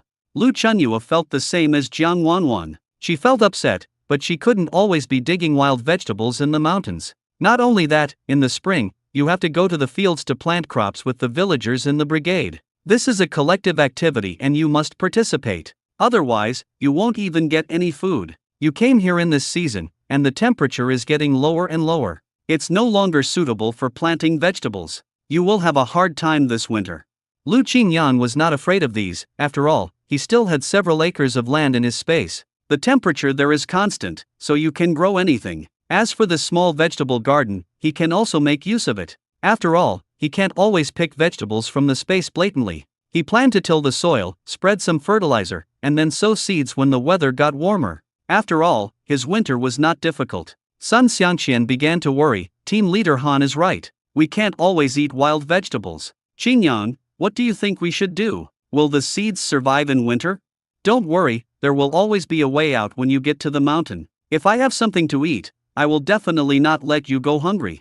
The two of them went back arm in arm, leaving the three girls in distress in front of the vegetable garden. Lu Chunyua suddenly shouted, "Look at that vegetable garden. It's so big. There are cabbages and spinach planted in it. The green onions are growing really well." The educated youth in Liuxi Brigade had to provide for their own meals, which Lu Chunyua thought was very stingy. Jiang Wanwan felt a dull taste in her mouth and wanted to eat some fresh vegetables. No one is watching here. Why don't we go to the vegetable garden and pick some vegetables to eat? The fat girl waved her hands quickly. No, that's called stealing. I won't go. How can this be called stealing? This is the brigade's land. We are educated youth in the brigade. At most, we are borrowing it. It's just a few vegetables. Lu Chunyua was also tempted. She really wanted to eat the green spinach. Wanwan is right. No one will notice if we pick a few. At worst, we can just grow more and give them back later. Then you should at least get the consent of the fellow villagers. It's not good to just pick them like this. Before the fat girl could finish her words, Jiang Wanwan had already instructed Lu Chunyua to steal vegetables. Yes, pick 2 cabbages and you can eat them for a few days. Lu Chunyua handed the cabbage to Jiang Wanwan and hurried to pick some spinach. Who knew that their behavior had been seen by someone? Shen Emo scooped a pile of chicken shit from the chicken coop and threw it directly towards Lu Chunyua's position. Lu Chunyua only felt a sticky thing on her head. What is that? But Jiang Wanwan looked disgusted and dodged away. How disgusting, it's chicken shit. Shen Emo did not let Jiang Wanwan go either. A shovel of chicken manure fell on Jiang Wanwan's shoulder, scaring her so much that she jumped to her feet. Shen Emo said calmly, "My vegetable garden, my vegetables, you, don't touch them. You little girl, you are so domineering at such a young age. You have soiled our clothes. It's just a vegetable. How can it be compared to my clothes?" Jiang Wanwan felt so disgusted that she almost vomited, but these clothes were brought from the city by her and she usually treasured them very much. The other party looks like just a skinny kid and should be easy to scare. But obviously, she had the wrong person. Shen Emo pointed at the two of them expressionlessly. "You wait. Lu Chunyua has already backed off. Why don't we just leave? After all, this is someone else's vegetable garden. Even if we suffer this loss, we will be in vain. Don't be afraid, we must make her compensate us. Our clothes are much more expensive than these cabbages." Jiang Wanwan covered her nose and said righteously. Unexpectedly, they saw the thin little girl coming over with 2 buckets of water and pouring them directly on the two of them. The two were chilled to the bone by the splash. Jiang Wanwan was even more surprised and unbelievable. "Barbarian! You shameless barbarian!" Shen Mo's tone was calm, and she spoke word by word. "Just now, you said, wash clothes." Seeing that the two were still standing there holding the cabbages, Shen Mo planned to fetch 2 more buckets of water. The two were so scared that they quickly prepared to slip away. "We better leave. There's something wrong with this little bitch. Just wait for me. I'm going to tell the village captain." Jiang Wanwan felt aggrieved and ran away with her face covered, without even taking the cabbage with her. Shen Mo looked at the two people's backs as they left, and a few words popped out of her mouth. "It's boring." Jiang Wanwan changed into clean clothes, but she was furious when she thought about her favorite jacket getting dirty. He dragged Lu Chunyua to the team to argue. "Chunyua, come with me. Don't the vegetables grown in the brigade's fields belong to the brigade? You can't ruin my clothes just because of a vegetable." Lu Chunyua couldn't persuade her, so she had to follow her and go to the team together. Captain Wu was smoking his pipe while listening to the 2 female educated youth coming to complain. Originally he didn't want to pay attention to it, but when he saw Jiang Wanwan's red eyes, he felt that this female educated youth was really beautiful, so he finally had the patience to listen to what the two of them had to say. "What's wrong? What happened out of the blue that you came to me to complain?" Jiang Wanwan wiped her eyes and then explained the whole story. "Captain, we are new here and don't know many people. Although we were allocated vegetable plots, we didn't have time to plant vegetables, so we wanted to borrow some vegetables from a fellow villager, but she was unreasonable and directly poured water all over us. She automatically omitted the incident of being splashed with chicken shit, saying, 'We were just speaking politely.'"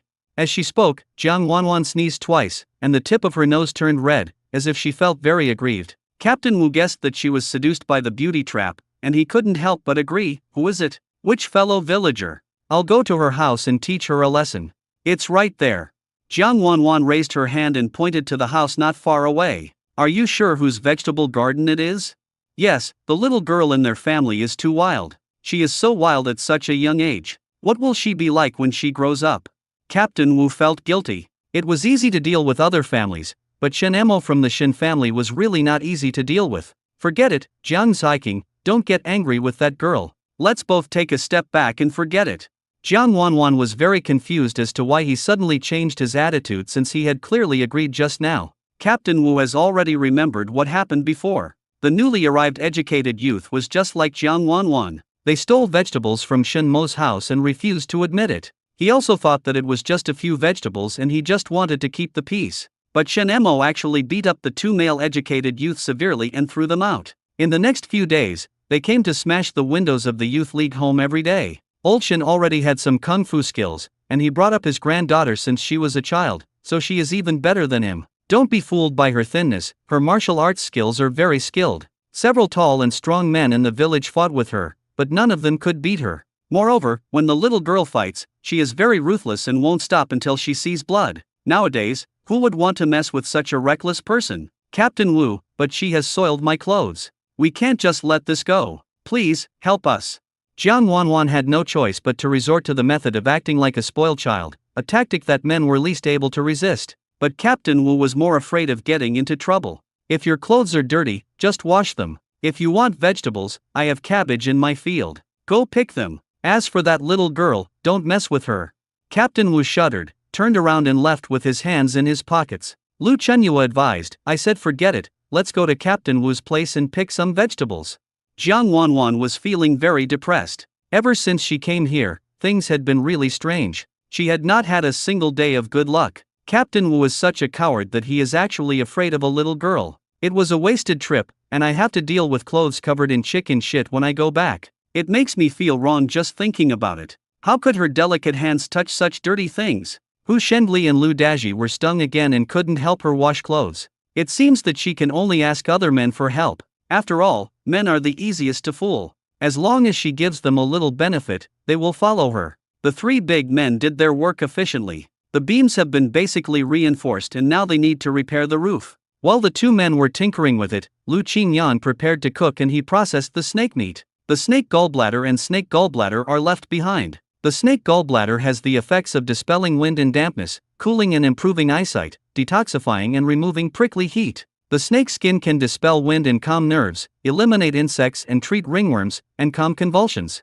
These are all good things, we shouldn't waste them. Snake soup is a Cantonese dish, and he had only eaten it a few times in their time. But the taste is indeed delicious and unforgettable. Marinate the snake meat with cooking wine and shredded ginger for a while. I cut a piece of the pickled meat that had been stored in the space, fried it until it was fragrant, and then put the snake meat into stew. It would be nice if he had some mushrooms at this time, but unfortunately he hadn't found anything to eat in the mountains in the past few days. All I found were some poisonous mushrooms with red umbrellas and white stems, which would bring you heavenly enlightenment if you ate them. When it's almost done stewing, add some message, salt and pepper. As for vegetables, he planned to stir-fry some shredded potatoes. After all, potatoes are the easiest vegetable to store. Peel and shred in one go. Add chili peppers and minced garlic and stir-fry together. Add seasonings after the aroma comes out. The staple food here is usually tortillas, and they were eating tortillas tonight as well. Lu Qingyan remembered the snake meat soup he promised Shen Mo yesterday, and habitually left a bowl for her. It's almost time. You guys should come over and eat. It won't taste good if it gets cold. Zhou Jianxi was still curious about what delicious food he was going to eat today. What is this? Why does it look like a snake? You took it orally, it's snake meat. Zhou Jianxi was surprised. Didn't you deliver one in exchange for work points during the day?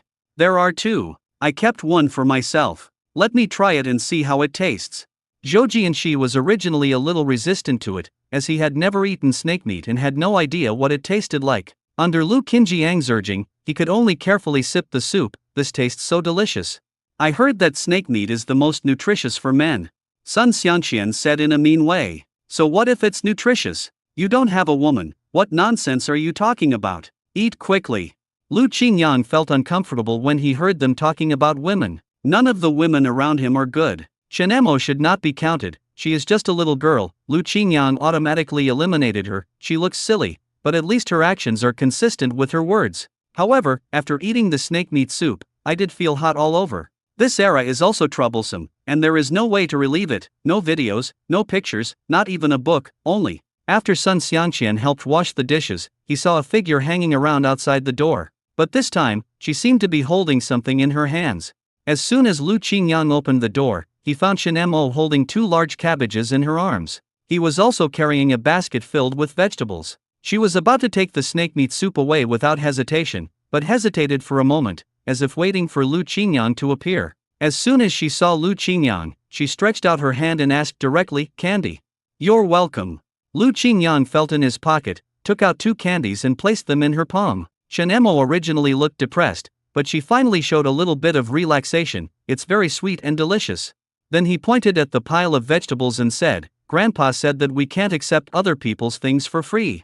She tilted her head, as if thinking about something. "I'll go up the mountain with you tomorrow." "You mean, you want to go up the mountain with me tomorrow?" Shen Mo nodded and pointed at his body, "Not strong enough." Then he took the 2 candies and left happily. Lu Qingyang was still thinking, could it be that the little girl disliked his body because it was not strong enough and he could not do the work? Just kidding, although this body wasn't that strong before he came. But now he has been working out very hard, his biceps are very obvious and his abdominal muscles are faintly visible. With the effect of the spiritual spring water, his body must be much stronger than that of ordinary people. He wanted to see if this little girl was really as powerful as Uncle Tai said. Anyway, he couldn't tell at the moment. After Shen Mo left, Lu Qingyang began to prepare the lunch to be taken to the forest farm tomorrow. He stuffed the food into the lunchbox and wrapped it with a thick towel, waiting to heat it up when he made a fire in the forest farm tomorrow. Lu Daji and Hu Shengli were injured by hornets and had to apply medicine, so they were temporarily unable to work and could only rest in the youth league home. Lu Qingyang glanced at the 2 of them. After a night, their faces became even more swollen. They didn't dare to come out and see people. Especially Hu Shengli, he didn't dare to appear in front of Jiang Wanwan with such an appearance. Jiang Wanwan didn't care. She had found a new ambiguous object, and that person even gave her a lot of food yesterday. For her, if this one doesn't work, just switch to the next one. Every time we went to the forest farm, everyone scrambled to get on the tractor. With the help of a male-educated youth, Jiang Wanwan finally grabbed a spot. Unexpectedly, Lu Qingyang refused to open the door and shouted, "Get out! Who told you to sit here?" Jiang Wanwan was frightened by his scolding and replied softly, "There's a seat here, I'll sit down." Anyone who saw her pitiful appearance would have already begun to soften their heart. Unfortunately, Lu Qingyang has become immune. "I'm going to the forest farm to transport wood today. I need someone with more strength to help me. Can you carry the wood?" Jiang Wanwan shook her head, tears welling up in her eyes and looking like they were about to fall. The male-educated youth around also said, "Qingyang, just let her sit there, it won't delay anything if she is alone. We can't delay the progress of the team, and we can't break the rules. You go down and come up by yourself." Lu Qingyang was not polite at all. "I'm sorry, but he doesn't have any sympathy for women, and that can only do harm. If you don't go down, I won't open the car. It will waste everyone's time." Seeing that the situation was at a stalemate, Jiang Wanwan had no choice but to jump off the tractor. She was now certain that Lu Qingyang was indeed targeting her. "But I didn't provoke him, nor did I offend him in any way, so why did he have such an arrogant attitude? Could it be, there is only one reason, he wants to attract his own attention?" But this trick was indeed useful, and she remembered Lu Qingyang firmly. Lu Qingyang didn't have so many thoughts. After Jiang Wanwan went down, he asked Sun Xiangqian to get on the tractor and take everyone to the forest farm. Today they are going to sort out the wood they cut previously and transport it to a dry place for storage. Looking at the sky, it seems that a heavy rain is coming soon. Lu Qingyang recalled what Shen Mo said last night, but he didn't see her. "I thought that the little girl was just saying it casually and didn't take it seriously at all." Unexpectedly, when they were transporting wood with a tractor, he looked up and saw a person hanging on the tree. He was almost scared, but when he looked carefully, he found that it was indeed Shen Mo. She was petite and thin, so it was easy for her to climb the tree. The 2 of them just looked at each other, and Shen Mo jumped down from the tree. She was carrying a heavy-looking shotgun and walked straight past Lu Qingyang, looking up at him. It seems to be saying, "I'll show you how powerful I am later." No wonder she didn't have a single clean, untattered piece of clothing on her. It looked like she often strolled in the woods. It was almost time for a break, so Lu Qingyang heated up his lunch by the campfire. Just as he was about to pick up his chopsticks, Shen Mo came up to him and stared at the food in his bowl. If I don't eat lunch, I won't have the energy to work in the afternoon. Shen Emo turned her head away. I've eaten. I'll wait for you over there. After saying this, her figure disappeared into the woods. An educated youth nearby whispered to him, How do you know this girl? You'd better stay away from her. People say she will go crazy and kill people when she goes crazy. Madness is also contagious. Murder? Shen Emo didn't look like someone who would kill someone, so he didn't believe it. Gu and I felt uncomfortable after hearing what the educated youth said. Don't talk nonsense. She is already very pitiful because she has no parents, and you still want to say that she is crazy. Everyone says so. I'm not the only one who thinks so. Look at how crazy she is. I heard that she even poured a bucket of water on Jiang Wanwan yesterday. Who in their right mind would do such a thing? Lu Qingyang just heard about this. She poured a bucket of water on Jiang Wanwan? This is well done. Jiang Wanwan must have done something to offend her. Lu Qingyang quickly finished the food in the lunchbox. Sun Xiangqian patted his shoulder and said, How about we go squirrel hunting again? I have something to do at noon, you go by yourself. Yes. Lu Qingyang walked towards the place Shen Emo pointed to, but did not see her. Suddenly he heard some noise. He looked up and saw Shen Emo sitting on a branch, swinging her legs. The branch was not very strong and made a creaking sound. Shen Emo didn't care at all and jumped steadily in front of him. Glancing at his bulging pockets, she stretched out her hand and said, Give it to me. Lu Qingyang couldn't help but grin and took out a handful of candies and a bag of biscuits from his pocket. Shen Emo was obviously surprised and picked up the biscuit curiously. Give it to me. Try it, it's sweet and crispy. Shen Emo picked up a piece and put it into her mouth suspiciously. The fragrant and crispy taste seemed to capture her, and her frown relaxed. Delicious. After eating a biscuit, she put away the rest and then let Lu Qingyang follow her. Where are you taking me? Hunting. Shen Emo replied to him directly without even turning her head. The place ahead is very dangerous. Are you sure you want to go there?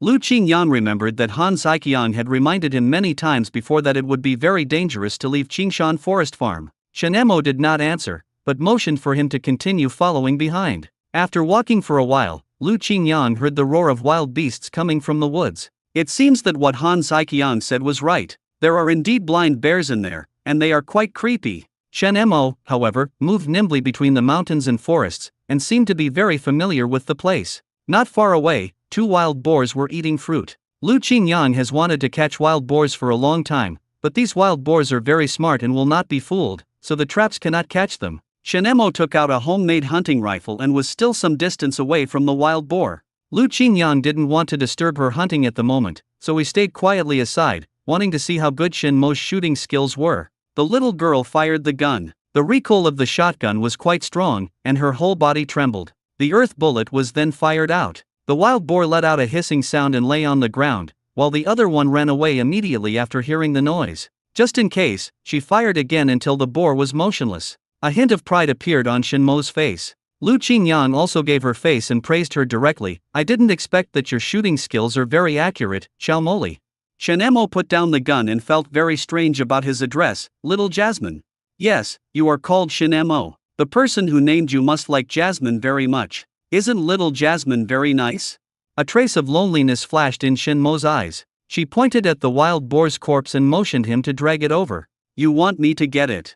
This wild boar weighs at least 100 pounds. Even if he is strong, he still has to consider his own strength. Lu Qingyang took great pains to drag the wild boar through the forest. Along the way, he saw many unusual wild plants. If he hadn't been dragging the wild boar, he really wanted to stop and pick some plants to take back. Shen Emo was disgusted by his slow movements. He pushed him away and dragged the wild boar, much faster than him. Lu Qingyang was stunned with surprise. It seemed that what those people said about Shen Emo being strong was true. He was an adult male and he still found it strenuous, but she didn't seem to find it strenuous at all. Get out of the forest quickly, there are wild beasts.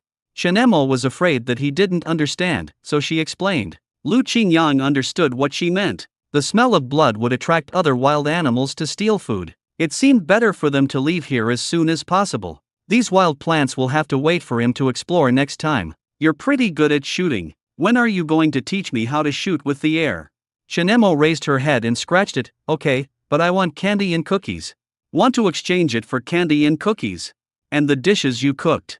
Seeing that this silly child liked the food he cooked, and that Shen Emo was described as ferocious and evil, Lu Qingyang thought she was very cute. The whole person is so dirty that you can't even tell what he looks like. That's no problem. Let's make a deal. You teach me how to shoot a gun. After all, he came from a time period when guns were banned. Although he had played shooting games before, he still felt a little uncomfortable when he touched a real gun. Shen Mo nodded heavily. Did you pour water on that woman Jiang Wanwan yesterday? Lu Qingyang wanted to find out what happened yesterday that made her so angry. Vegetable thief. Shen Mo rolled her eyes in disgust. She stole your food. Yeah, that's too much. Lu Qingyang said that Shen Mo didn't seem to be that unreasonable. Maybe there was a reason for beating people in the past. Shen Mo did not drag the wild boar to their camp, but chose another route. I'm leaving, you go cut wood. You're not coming to camp with me. Shen Mo said nothing, just nodded silently, then carried the wild boar and walked down the mountain. Lu Qingyang felt that her small back looked very lonely. Perhaps everyone was afraid of her and were unfriendly to her. She didn't want to deal with that group of people. Back at the camp, Sun Xiangqian excitedly carried 2 squirrels and said, Qingyang, we'll have a treat tonight. Let's eat squirrel meat. Oh, sure. They gathered together all the wood in the forest. It seemed like a simple job, but it was extremely labor-intensive. I had just finished work and was halfway there when it started to rain heavily from the gray sky. Han Saiqiang said thankfully, fortunately, we have finished our work. We don't know how long this heavy rain will last. If it continues tomorrow, we can have a day off. As soon as Lu Qingyang heard about the break, he became excited. After all, he still had a lot of things to do, and if he went to the forest to cut wood all day, he would have no time to do anything else. The procedure for applying for leave is very cumbersome and you are not allowed to apply for leave unless it is necessary. It's raining today, so there's no way to repair the house. Zhou Jianxi can also take a day off, but he is not very happy. Now we won't be able to eat Qin Jiang's food. Now he looks forward to getting off work every day just to eat the food cooked by Lu Qingyang. I feel like I'm getting addicted. The pretty young intellectual next door doesn't make me miss her so much. I also caught a squirrel. Qingyang will give it to you. Can you let me have a meal with you? Okay, come on. Lu Qingyang returned to the shabby house. There was a big hole in the roof and water was leaking out. But he was also anxious, so he calmly placed a few umbrellas at the entrance of the cave. At least it can stop water leaking inside the house. He took the broom and swept all the water out of the house. Sun Xiangqian looked at the house and couldn't help but sigh. Why not just squeeze in with the others? Look at this place, how can anyone live here? It's okay. The beams have been reinforced. All that's left is the roof. He was just about to deal with the squirrel when he saw a figure appear in the rain. He didn't even have an umbrella and was carrying something on his back. Lu Qingyang took a closer look and found that this was Shen Mo. He quickly pulled her in and said, "It's raining heavily, don't you know to hold an umbrella? It's so cold." When Zhou Jianxi and Sun Xiangqian saw Shen Mo, they both took 2 steps back in panic. Seeing that there were people here, Shen Mo just put down half of the wild boar and said, "Here you go."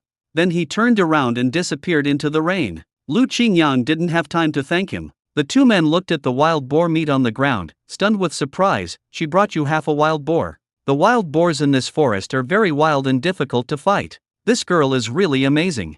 Zhou Jianxi couldn't help but sigh. "I've heard before that she can knock out people's teeth, but I've never seen it with my own eyes. Now it seems that this is really possible.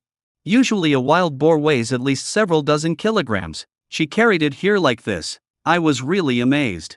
Sun Xiangqian was also stunned. The fact that Shen Mo still cared about him made Lu Qingyang feel that the meals he sent out were not wasted. Lu Qinjiang's eyes fell on the wild boar meat in front of him. The taste of this wild boar was completely different from that of domestic pigs, and the meat was firmer. Perhaps the taste is not as delicate as that of domestic pigs, but in this era of material scarcity, being able to eat wild boar meat is a rare luxury. He raised the knife and accurately shaved off a piece of rib. He already had a plan for the remaining meat. The weather is cold, so storing it for a few days is not a problem. The rest can be pickled and stored for a longer time. Zhou Jianxi rubbed his hands and said, "The weather is getting colder and colder. You have to be more careful. The temperature would drop significantly at this time of year in previous years. Wear more cotton-padded jackets and don't freeze yourself."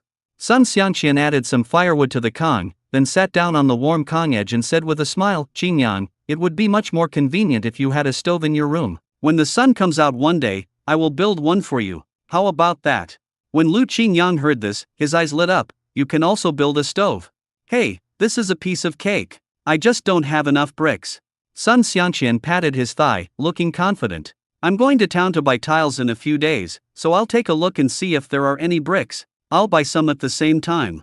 Then what are we going to eat today? Sun Xiangqian looked at him eagerly. Lu Qingyang secretly laughed in his heart and felt that he had become a keeper. Fortunately, these guys are all hardworking and never hesitate to lend a helping hand. Come on, let's just have some pork ribs and potatoes. Those internal organs are too much trouble to handle. His words seemed to have caused the alluring aroma to linger around their noses. But they are not freeloaders. Zhou Jianxi took some scraps of wood and prepared to make a wooden table for Lu Qingyang. Sun Xiangqian also lit the stove skillfully. Lu Qingyang washed the potatoes, cut them into pieces, and cut the ribs. He first stir-fried ginger and green onions in a pan, then added the pork ribs until a mouth-watering aroma filled the air. Then, he poured in clean water and let the ribs simmer slowly over low heat. He also brought back a bottle of soybean paste from the city and would put some of it in the pot to stew together later. In the corner there were 2 cabbages that Shen Emo had brought earlier. Wash the cabbage, cut it and pour it into the pot to stew it together. Soon, an alluring aroma mixed with the aroma of meat, vegetables and sauce began to rise and permeate the entire cottage. On the other side, the roof was still dripping with rain. Everyone sat around, their eyes fixed on the bubbling pot of steam, looking forward to the moment when the ribs would be stewed until they were soft. Lu Qingyang poured out some flour and planned to roll noodles.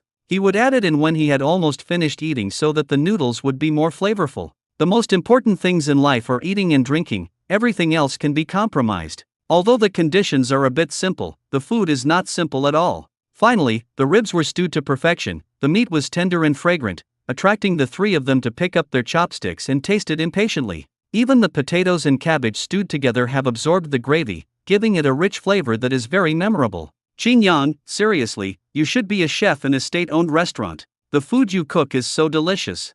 You are flattering me. Being a chef in a state-owned restaurant is a lucrative job that everyone aspires to. He couldn't help but think of his life before he traveled through the book. His parents ran a small restaurant, and he had been in that small kitchen since he was a child, so he knew a thing or two about cooking. They relied on the small restaurant to make money to support his studies. It's a pity that I have studied hard for decades and just started working for a short time before I traveled here. I don't know if they will be heartbroken. Thinking of this, Lu Qingyang felt very uncomfortable and didn't know if he would have the chance to go back. Only after they packed up and left did Lu Qingyang start to pickle the wild boar meat. The meat can be preserved longer after being pickled. He was also waiting for Shen Mo's arrival. Sure enough, after a while, the figure came, still wet, and it seemed that he came the same way he had just left. She squatted at the door and refused to go in. My grandpa said that we can't just walk into other people's homes.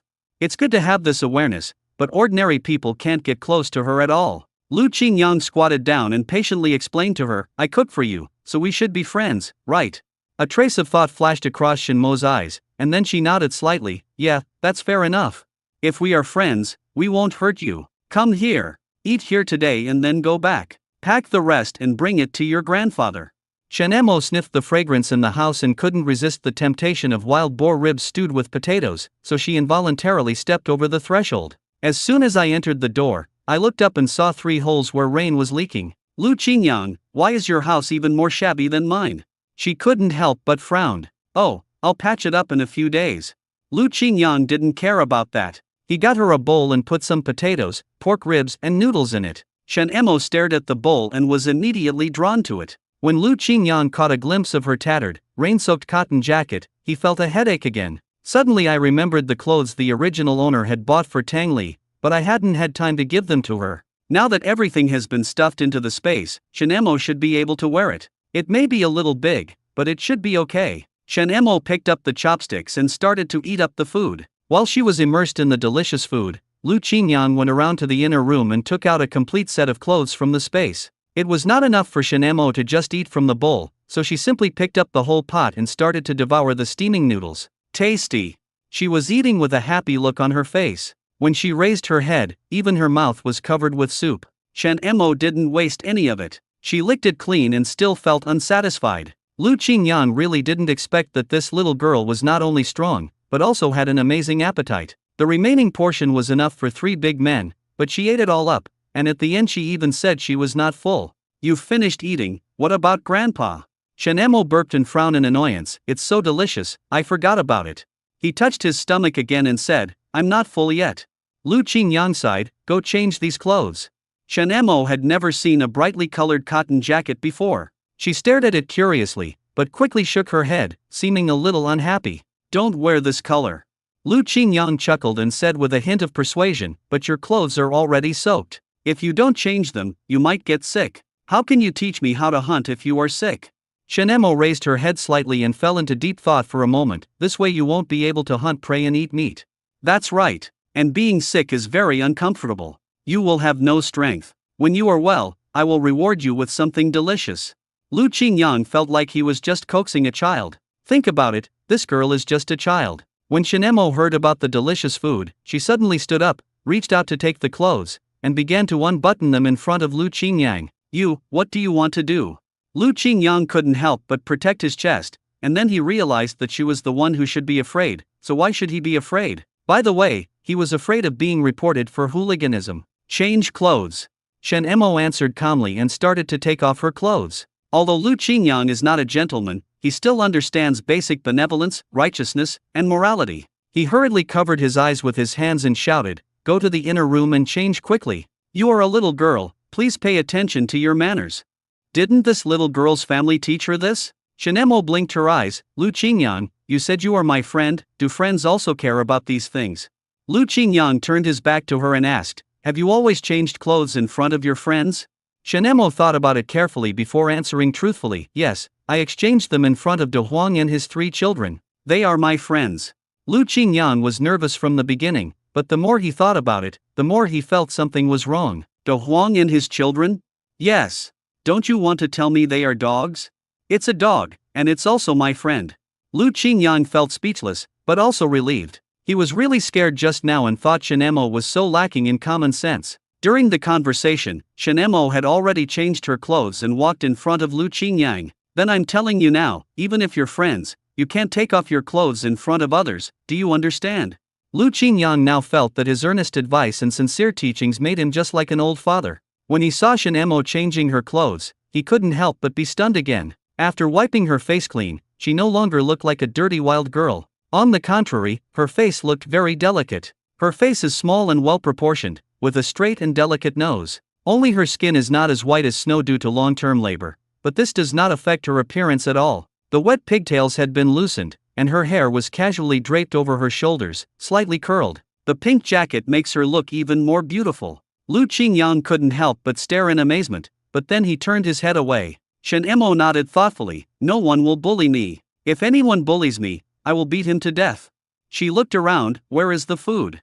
Lu Qingyang smiled helplessly. This girl really has no memory. The reason she was able to grow up so big is probably because of her super strong fighting power. He took out a can of malted milk, made her a cup with hot water, and placed it in front of her. Drink it. As for these tattered old clothes, he wanted to wash and dry them for her when the sun came out, and then return them to her. But Shen Emo said like a treasure, I want to take them back. I can't throw them away. Okay, take it back and wash it yourself. Lu Qingyang noticed that her sentences were getting longer and longer, probably because she trusted him more and more. He didn't know whether to cry or laugh because he was treated as a friend on an equal footing with a dog. Shen Emo held the enamel cup and smelled it first. It was a strong malt flavor. I tried a bite and the sweet and fragrant taste was like opening the door to a new world. This tastes better than candy.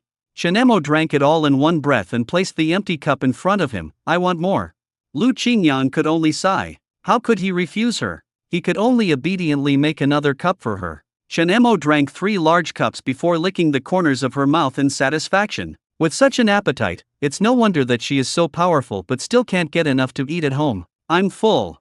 After eating, Shen Emo looked more relaxed and hummed a little tune. It can be seen that she is in a good mood. Do you have a shotgun here? I'll teach you how to shoot with a shotgun. Yes. Lu Qingyang took out a homemade shotgun. In fact, Sun Xiangqian had already taught him the basic operations. It's actually very simple. Just hold your breath and concentrate. Then aim and pull the trigger, it's that simple. Shen Emo held his hand in the handle of the gun. When you have time, go and try how to shoot. Don't worry, it's very simple. Her confident look made Lu Qingyang feel more confident. Okay, I'll try it when the weather clears up. Perhaps thinking that the time was almost up, Shen Emo picked up the biscuits that Lu Qingyang had packed for her and said, Lu Qingyang, I'm leaving. It was pitch black outside, and Lu Qingyang was afraid that it would be unsafe for her to go back alone. Wait a minute, I'll take you back. Send me back? There's no need. My home is in the village, not far away. She pointed to the village not far away. The backward mountain village had no electricity and the whole village was pitch black. Only the drizzle kept on knocking on the silence. Lu Qingyang was afraid that she would get wet again when she returned, so he picked up an umbrella and held it above her head. Let's go. It's a good opportunity to go to your house and meet De Huang. You want to meet De Huang, okay? Shen Mo agreed. She picked up a dim kerosene lamp, the faint light swayed in the rain, and the two of them stepped into the rain side by side. In order to prevent the drizzle from wetting the shoulders of the girl next to him, Lu Qingyang quietly tilted the umbrella slightly. Shen Modong looked around and walked restlessly. From time to time, he stretched his hand out of the umbrella to catch the falling rain, letting the cold water droplets slide down his fingertips. I don't know what's going on in her little head. Walking slowly along the path until he reached the door, Lu Qingyang stopped and prepared to say goodbye. Sure enough, there was a quick and loud dog barking sound coming from the door, as if trying to drive away the uninvited guest. Woof woof woof. It sounded particularly harsh at night. Shen Mo pulled his arm and wanted to introduce De Huang to him. De Huang is a yellow dog of medium size. He is a very authentic country dog. He is good at guarding the house and is obviously a good hunting dog, but he was not friendly to Lu Qingyang at all. Shen Mo dragged De Huang over and introduced him to her seriously. De Huang, this is my friend, my only friend besides you. But De Huang still didn't buy it and kept barking. Lu Qingyang squatted down, touched the dog's head, and took advantage of the dog's unpreparedness to hold its mouth. He smiled friendly and said, "Thank you, you are prosperous too." An old voice came faintly from inside the house. "Xiao Mo, which guest is here? Who are you talking to?" Shen Mo replied, "Grandpa, he is my friend." "Your friend?" Old Shen walked out with a cane, staggering. "Uncle Shen, it's too dark. I'll take Shen Mo back and won't stay any longer."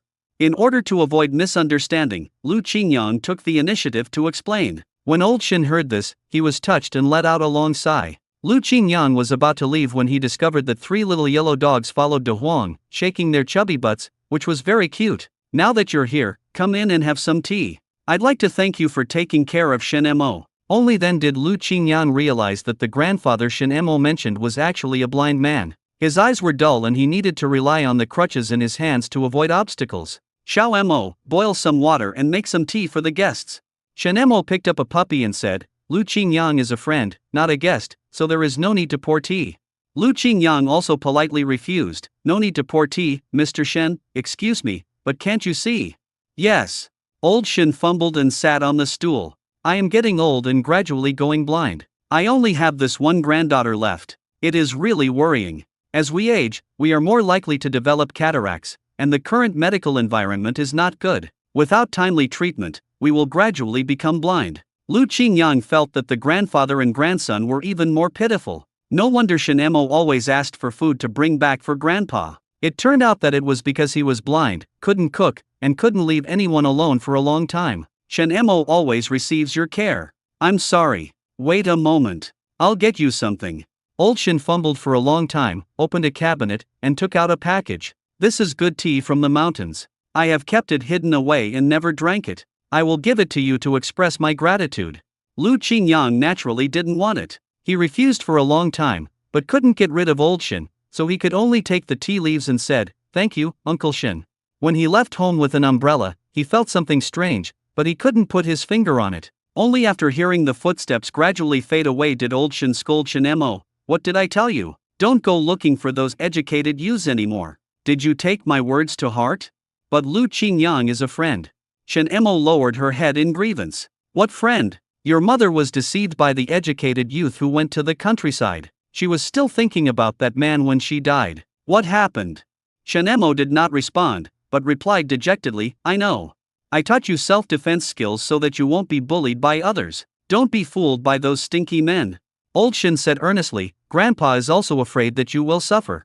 Once bitten by a snake, one will be afraid of ropes for 10 years. At that time, the first batch of educated youth came to the village, and every villager in Liaoxi Brigade treated them sincerely. As a result, the man's sweet words harmed his own daughter. After learning that his daughter was pregnant, he just left. As a result, the child is almost an adult, and he has not even seen her shadow. He has not contacted them in more than 10 years. Her own daughter was injured during childbirth and died when Shen Mo was less than 10 years old. From then on, he trained Shen Mo as a boy, and taught her the kung fu that only men in the Shin family wore. Shinemo was very confused and wondered why men were called stinky men. It was obvious that Lu Qingyang didn't smell at all, and he even had a faint fragrance on his body.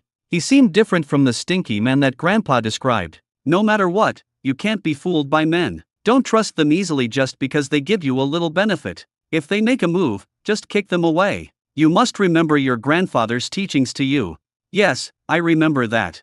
Shinemo had heard these words countless times over the years. Her grandfather made her develop a tough character. She would become very alert when she saw a man, and since she was a child, basically no man could get close to her. The little yellow dog in her arms was whimpering. Shinemo lowered her head dejectedly and rubbed the dog's head. She actually felt a little sad in her heart. She wanted to refute her grandfather, but the words remained on the tip of her tongue. I just touched the new jacket I was wearing. It was made of very comfortable fabric and the color was very bright, a color that my grandfather never allowed me to wear before. When Lu Qingyang came back, he found that half of his body was wet and he felt cold, so he quickly boiled some hot water and prepared to soak his feet. If I had a big bathtub, it would be much more comfortable to take a hot bath. It's a pity that the conditions here are limited. I heard that there is a large bathhouse in the youth league's compound. When the weather gets cold, we can all take a bath together. Unfortunately, Lu Qingyang is a misophobe and he doesn't like taking a bath with a large group of people in a public place. Thinking of what happened between him and Shinemo today, a smile appeared on his face again. I have to learn how to use a hunting rifle as soon as possible. There are so many good things in this mountain. If I don't hunt by myself, I won't be able to experience the beauty of them and I will miss a lot of fun. He took out the shotgun and fumbled with it for a while. He had almost learned how to use it. Now all he had to do was put it into practice. After soaking his feet and washing up, Lu Qingyang entered the space again to check on several wild medicinal herbs that he had planted before. It looks like it's growing well, so it shouldn't be dead, especially this Polygonatum sibericum, which is very precious. He came to the hut where supplies were stored and took out some soybeans. He had seen a stone mill in the youth league compound and was ready to grind some tofu. The tofu I make myself is fragrant and delicious. The cabbages in the field are ripe. The tomato plant has produced a few more fruits. Sure enough, the growth rate of vegetables here is much faster than outside. He picked a few cabbages and prepared to try how the vegetables in the space tasted. Lu Qingyang cooked a bowl of hand-rolled noodles, sprinkled some tender green cabbages into the pot, and added a fried egg to make a perfect midnight snack. He took a bite of the bok choy and found it to be more tender and juicy than any he had ever picked from any ordinary field. But the strange thing was that while he was eating the cabbage, he seemed to see some numbers. Every time you eat a bite of cabbage leaf, you will see your luck increase a little. By the time he had finished eating all the cabbages, Lu Qingyang had 20 luck points, but he didn't know what he could use these luck points for. In the past, there was a concept of luck when playing games. But after eating and drinking, I started to feel drowsy and decided to study this matter tomorrow. Although the house was leaking drafts and rain, it was still bearable in bed. Ever since Lu Daji and Hu Shengli stuffed the snake into the house last time, he felt that it was necessary to buy a new lock. The current lock was too old and anyone with ulterior motives could easily break into the house. Just because there's nothing valuable here now doesn't mean there wasn't anything valuable at other times. When they woke up the next day, the rain had still not stopped and the logging work could not be completed in the heavy rain. The educated youths therefore unexpectedly had a leisurely day. Lu Qingyang didn't plan to sit idle either. There happened to be a pond nearby, which should have wild fish in it. I bought fishing line, fish hooks and fish maws before, and now they come in handy. I found a decent thin wooden stick and made a simple fishing rod. Used the leftover animal entrails as bait. Lu Qingyang already had a plan in mind. He had secretly explored the terrain in advance. There happened to be a dilapidated shed by the river. Although it looked desolate, it became a perfect shelter for him to avoid the rain and fish. First, sprinkle the smelly internal organs in one place to attract some fish to gather. Then cut the pork liver into strips and hang it on the fishhook as bait. He hid in the shed, sat on an old wooden bench, and waited for the movement of the fish bladder. Lu Qingyang discovered that there were several educated youth fishing not far away. It seemed that everyone was taking advantage of their free time to fish to improve their meals. He put in enough bait and soon caught a slightly larger mullet. But for more than an hour, not a single fish was caught. At this moment he suddenly thought of his luck last night, and thought that if he had been luckier, he could have caught more fish. As if detecting his request, a voice suddenly came from his mind. Host's request detected, deduct 20 points of luck. Lu Qingyang was greatly shocked until he caught some small fish one after another, including a carp weighing 3 or 4 pounds. The people on the opposite side arrived earlier, and since they hadn't caught any fish yet, they kept looking at Lu Qingyang. Later, Sun Xiangqian also came. When he saw Lu Qingyang had caught something, he grinned and said, "Great, Qingyang, you caught a fish." "I didn't catch much. It's not bad. I think it's not small. It's enough for a meal." Sun Xiangqian was already thinking about what to do with these fish. In the modern world, the silver carp is still a protected species, but now it can be easily found on the table. Just as he was chatting with Sun Xiangqian, the fish bladder moved again. Lu Qingyang lifted the fishing rod swiftly, but suddenly found that the force was beyond his imagination and he could not pull it by himself. "I couldn't help but be secretly surprised. What a huge fish this is. Go forward, come and lend a hand."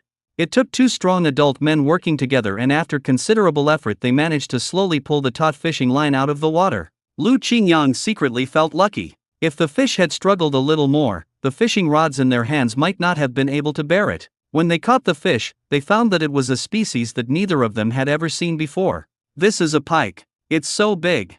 The educated youth who were fishing not far away saw what was going on here and were so envious that they all gathered around. "You are amazing. This fish looks like it weighs nearly 20 kilograms.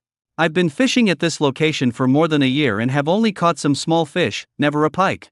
Lu Qingyang was suspicious and felt that it might be related to his luck just now. The 20-gene dogfish caused quite a stir. Looking at the envious eyes of the people around him, he knew that he couldn't keep the fish privately, as there would definitely be jealous people who would report him secretly. "This is the team's resource. This is the fish that belongs to the team. I'll take it to the team later and let the captain handle it." This statement is perfect. People who are jealous can't cause any trouble or make accusations. As soon as this fish was caught, all the educated youth from other fishing spots crowded into the shed. Lu Qingyang was almost pushed into the river. He decisively took Sun Xiangqian to another position. "Let's go, we won't squeeze with them anymore." Sun Xiangqian was still yelling, "Such a good position is left to them." Lu Qingyang replied in an unfathomable way, "It's not the position that's powerful, it's the person." Lu Qingyang found another piece of land and this time asked Sun Xiangqian to help hold an umbrella. This place seemed even more remote, with not a single person in sight. In order to verify whether it was the effect of luck, Lu Qingyang did not make a nest, but only hung a pig liver on the fishhook and threw the fishing line out. Sun Xiangqian couldn't help but wonder, "Qingyang, can you catch fish here? Whether you can catch it or not, just give it a try." Less than 5 minutes later, the fish bladder suddenly swayed gently on the calm water surface, and Lu Qingyang suddenly pulled up the fishing rod. This time it was another big surprise. He actually caught a turtle, and this turtle was not small in size. Sun Xiangqian almost dropped his jaw in shock. "You're right. It must be because of your excellent fishing skills that even the turtle took the bait." Gradually, a lot of miscellaneous fish were caught, including 2 black carps weighing about 30 kilograms. Seeing this, Lu Qingyang decided to put away his fishing rod with satisfaction. After all, today's catch was rich enough and he could have a good meal. In the afternoon, we have to follow Uncle Tai's carriage to the nearest town. Team leader Han treats these 2 tractors like they are real treasures. They are not allowed to drive them outside on rainy days. He even built a shed for the 2 tractors to prevent them from getting damaged by the rain. When Lu Qingyang and Sun Xiangqian came back with those huge fish, they attracted a lot of attention. "Oh, such a big fish. I haven't seen someone catch such a big fish in a long time. Where are you going with the fish?" Aunt Lu happened to walk by and asked curiously. "Send it to the team. I can't eat this big fish by myself, so let everyone come and share it. This is a rare good thing. We are in for a treat this time. Then you come back and share it." After saying that, he took big strides and sent the heavy fish directly to the brigade headquarters. Captain Wu looked at the 3 big fish. How come he had never seen such big fish in the river? Lu Qingyang said sincerely, "Captain, I think these are all resources in our production team, and I want everyone to have a taste of them." Captain Wu felt that Lu Qingyang was very sensible. "Little Lu, your ideological awareness is really amazing. You still think about everyone when you get benefits. We are all a big collective, it's only natural." Lu Qingyang approached Captain Wu and stuffed him another pack of cigarettes. Captain Wu was delighted. "I'll give you some work points when the time comes. This is a lot of fish. It must have taken a lot of effort, right?" "Nothing. He really didn't have to put in any effort. The fish seemed to be stupid and just kept biting his hook." After Captain Wu sent out the notice, villagers came one after another to collect the fish. Lu Qinjiang's eyes were always searching for Shen Mo's figure, but unfortunately, he didn't see her until the crowd gradually dispersed. Thanks to him, the villagers in the brigade had a meal of fish and meat. After receiving the fish and meat, and Lu pulled Lu Qingyang aside. "Xiao Lu, I heard that you live in that haunted house. How is it? What can we do? It's like a water curtain cave when it's not raining, barely habitable. I want to find some tiles to plug the holes in the roof first. This is not a coincidence. My eldest son just built a new house and there are some extras left. If you want them, I'll give them to you. Thank you, Aunt Lou, but I won't take it for nothing. I'll give you my food coupons in exchange. He always remembers the truth that one should be grateful for what one receives from others and one should be reluctant to take what one receives from others. Although I was lucky, I got other people's tiles for free. Who knows, I might have to make up for it somewhere else. You, young man, there's nothing to be embarrassed about. We don't need it anyway. Although Aunt Lou said this, she very much agreed with this arrangement. After all, no one gets anything for free. Aunt Lou saw that Lu Qingyan was tall, strong, clean, and most importantly, had a good-looking face. He was also very reliable and it was said that he could even drive a tractor. If she had a daughter, she would introduce her to him as a partner. It's a pity that Aunt Lou only has 2 kids who can eat at home, which is a headache. Lu Qingyang was not vague and asked Sun Xiangqian to go to Aunt Lu's house to see how many tiles there were. Look at these, are they enough? It's a waste to just pile them up in the yard anyway. Lu Qingyang took a look and decided that there must be enough, as there were not only tiles but also some bricks left. He discussed it with Aunt Lou and gave her several dozen kilograms of food coupons, and he took the bricks and tiles away. To express his gratitude, he also gave Aunt Lou 2 crucian carps, which made Aunt Lou smile from ear to ear. Since we're here, why not have a meal before leaving? Aunt Lou was very hospitable and directly pulled the 2 of them to sit down. Lu Qingyang was embarrassed to eat for free. Auntie, why don't I help you prepare the fish? Aunt Lou asked suspiciously, do you young people from the city know these things? Then you underestimate me. Lu Qingyang first scraped off the scales on the fish and cleaned the internal organs in one go. Auntie, are you going to make soup or stew? Let's make a big pot of stew.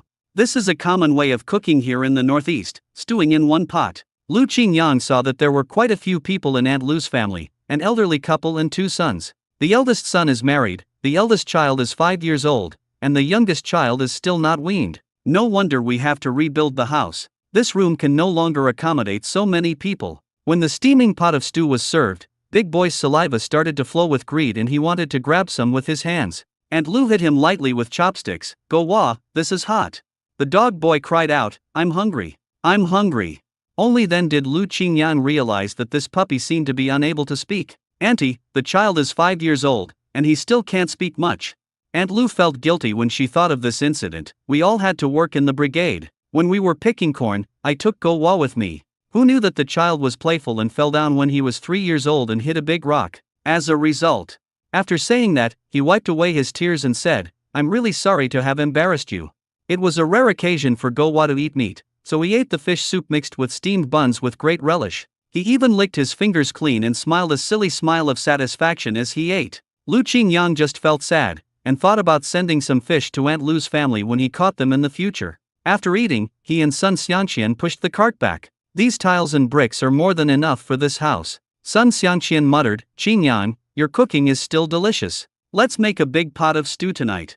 After that, he went to look at the turtle he had caught that morning. As for this turtle, let's make soup. I heard it's very nutritious.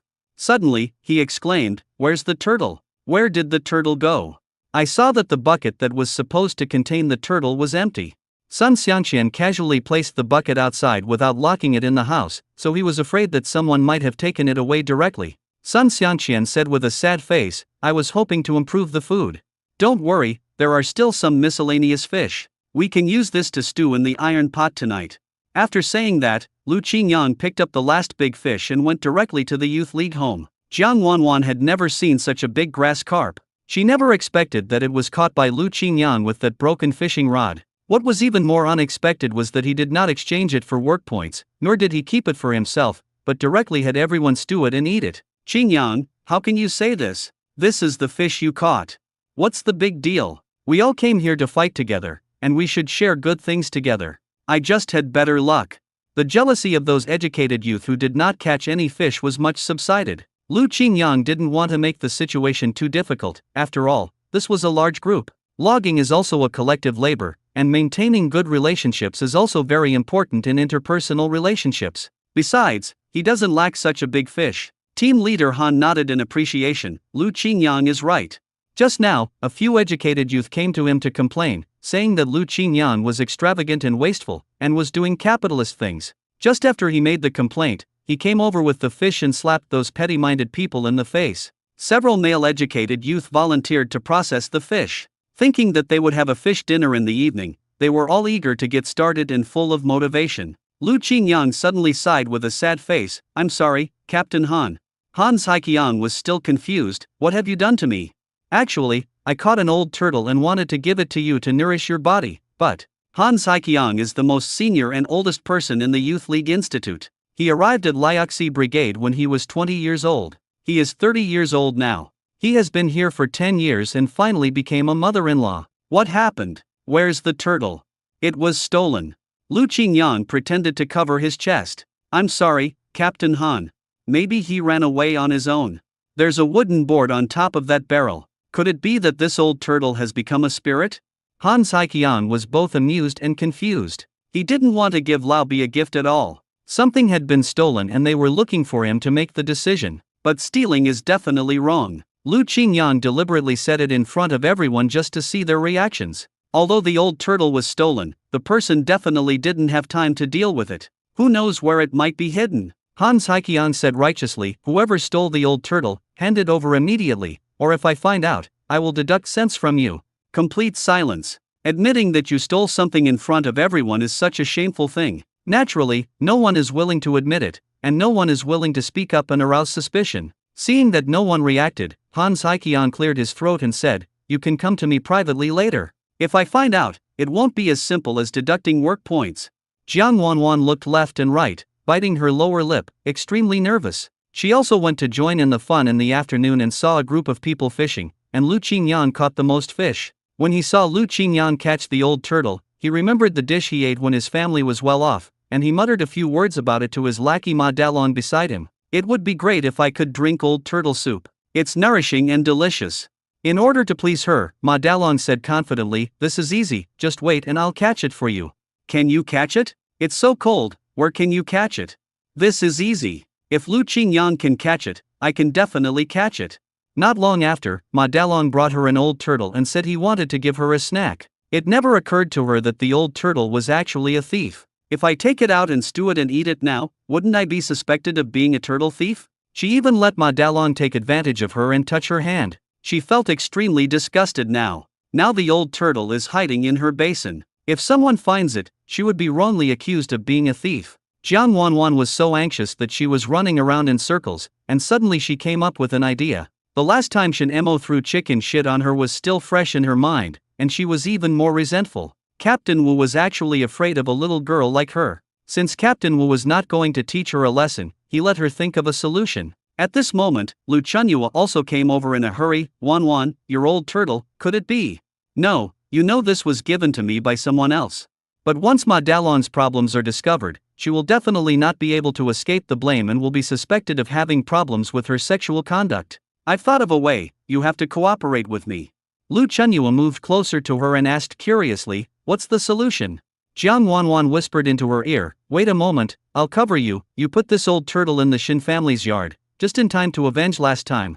Lu Chunyua was afraid. Is this reliable? It's better to just throw it away. "No, can you get over what happened last time? Do you remember how long we spent washing clothes? I still remember the stench. I must teach that damn girl a lesson. Besides, if an educated youth steals something from a fellow villager, he will be punished. But what if a fellow villager steals something from an educated youth?" A meaningful smile appeared on Jiang Wanwan's pretty face. "We should always make the best use of things, Lu Chunyua. We are friends after all." Lu Chunyua herself is not outstanding in appearance, but she has gained a lot of benefits by being with Jiang Wanwan. Besides, she and Jiang Wanwan were the only ones who got along in this Youth League Institute. If the two of them broke up, her small group would be gone, Jiang Wanwan would be in trouble, and it would not be good for her either. Lu Chunyua could only nod reluctantly, "Okay."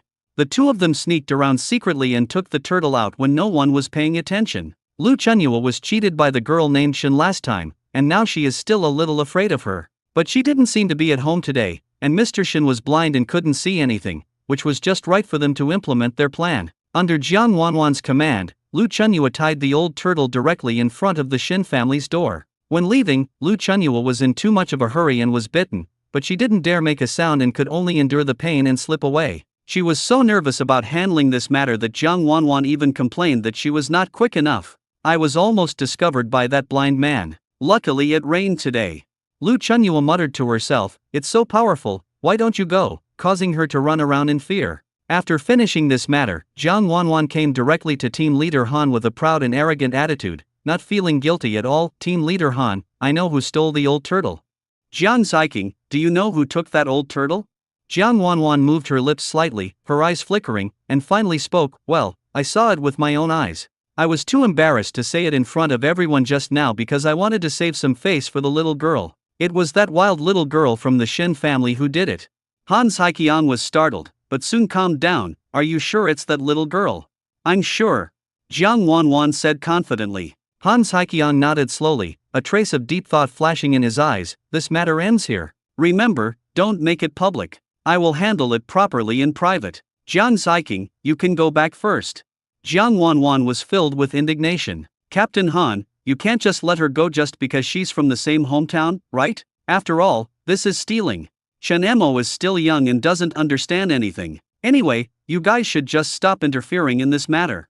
Shen Emo, this little girl, is definitely not a good person. Her heroic act last time is still deeply engraved in his memory like a brand. This wild girl is very dangerous. If you make her angry, anyone who goes there will be beaten. What's even more terrifying is that her fighting ability is amazing. Not to mention Han Saiqiang alone, even three of them might not be a match for this little girl." Thinking of this, Han Saiqiang couldn't help but laugh, with mixed feelings in his heart. The only one who can cure her is her grandfather, Old Shen. But now that Old Shen is blind, he is probably no longer able to restrain the reins of this little beast. Han Saiqiang originally planned to tell Lu Qingyan to let the matter go peacefully. Unexpectedly, the secret that he specifically asked Jiang Wanwan to keep secret, she turned around and spread it everywhere. "Do you know? The thief who stole the turtle has surfaced. It's the notorious crazy girl from the Shen family. She has always been rampant in the team. This time, she is itching to steal something. Oh, it's her. Team leader Han even warned us not to provoke her." The new educated youth had only been here a few months and did not know Shen Mo's personality well. "I just know that someone who steals things is definitely not a good person. Besides, she looks crazy on weekdays. Now that she can steal things, who knows when she will hurt someone." When the old educated youth who had been here for a while heard that it was Shin Mo, he directly advised, "Oh, it's her. This girl is not an easy person to deal with. Don't mess with her easily." Jiang Wanwan pushed Lu Chunyua and asked her to speak. Lu Chunyua snorted lightly, with a hint of disdain on her lips. "We have our own rules and punishments for our mistakes, and Shin Mo is no exception. Since she made a mistake, she should bear the consequences. Let's go. Who is willing to go to her house with me? This undisciplined little wild girl, someone has to come forward to take care of her." When Lu Qingyan learned the news, Lu Chunyua had already led a group of ignorant new educated youth to cause trouble. After all the educated youth had been criticized and reported for taking things from their fellow villagers, and no one was spared. When it was Shinmo's turn to take the educated youth's things, she couldn't just let it go vaguely. There had to be a fair explanation for this matter. Sun Xianqian was shocked. "No way. That crazy girl stole your old turtle. She didn't have to do that." Lu Qinjiang's face darkened and he said, "It wasn't taken by her at all." Then he hurried over. He wanted to see which educated youth were causing trouble. Lu Chunyua shouted sharply, "Look, I was right, the old turtle is hiding here." Old Shen walked out tremblingly, leaning on a cane. Although he was blind, he could still hear the loud noise outside, and he could tell that there was more than one person coming. "Who is here? What do you want from me?" Jiang Wanwan picked up the old turtle tied to the door and showed it to the educated youths following behind her. "Look, it was indeed stolen by that damn girl." Old Shen's face changed. "What did you steal? Are you talking about my granddaughter Shen Mo?" "Yes, it's her. She stole the old turtle from our educated youth's courtyard." "Old comrade, I think you should take good care of your child. If she starts stealing things at such a young age, what will happen to her when she grows up?" Old Shen was so angry that his beard began to tremble. Impossible, she would never do such a thing. He taught Shen Mo to stay away from those educated youth and to take revenge, but he also taught her many other lessons. And Shen Mo never steals other people's things. Lu Chunyua added fuel to the fire. "You are blind, how do you know she can't do such a thing? You can't see."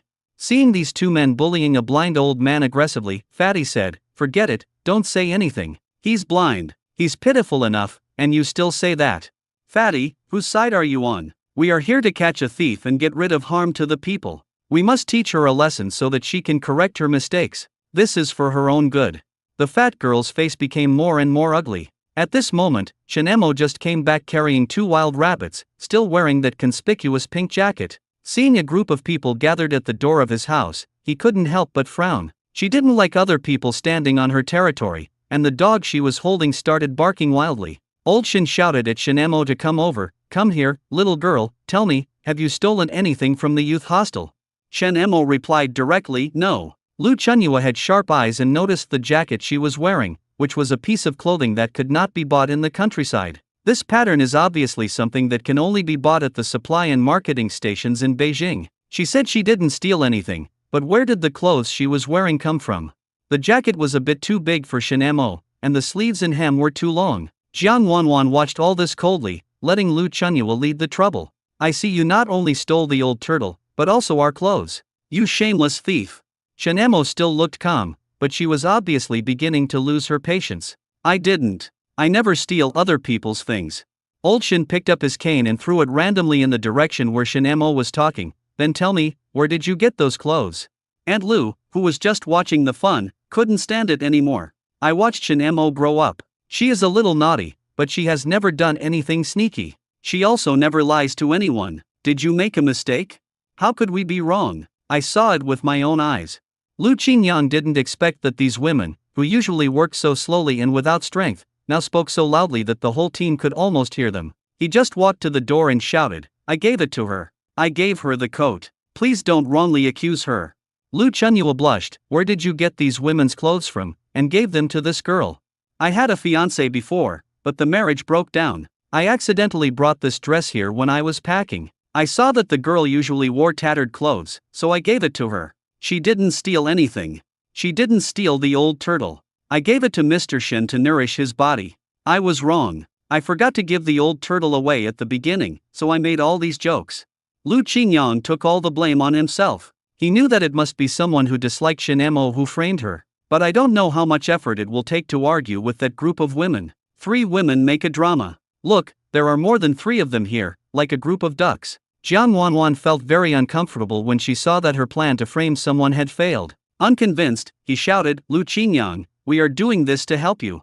Lu Qingyang sneered, thank you all for your kindness, but please don't meddle in other people's business in the future, otherwise, it will be a thankless task. You? What do you mean? It was obviously you who wanted to find the thief.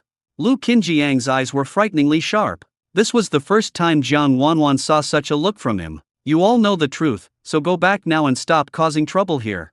Since the parties involved have generously stated that they will not pursue the matter any further, their attempt to hold them accountable has become a joke. Lu Qingyang continued, just now I saw that the fish in the youth's courtyard is cooked. If you go too late, you won't be able to grab it.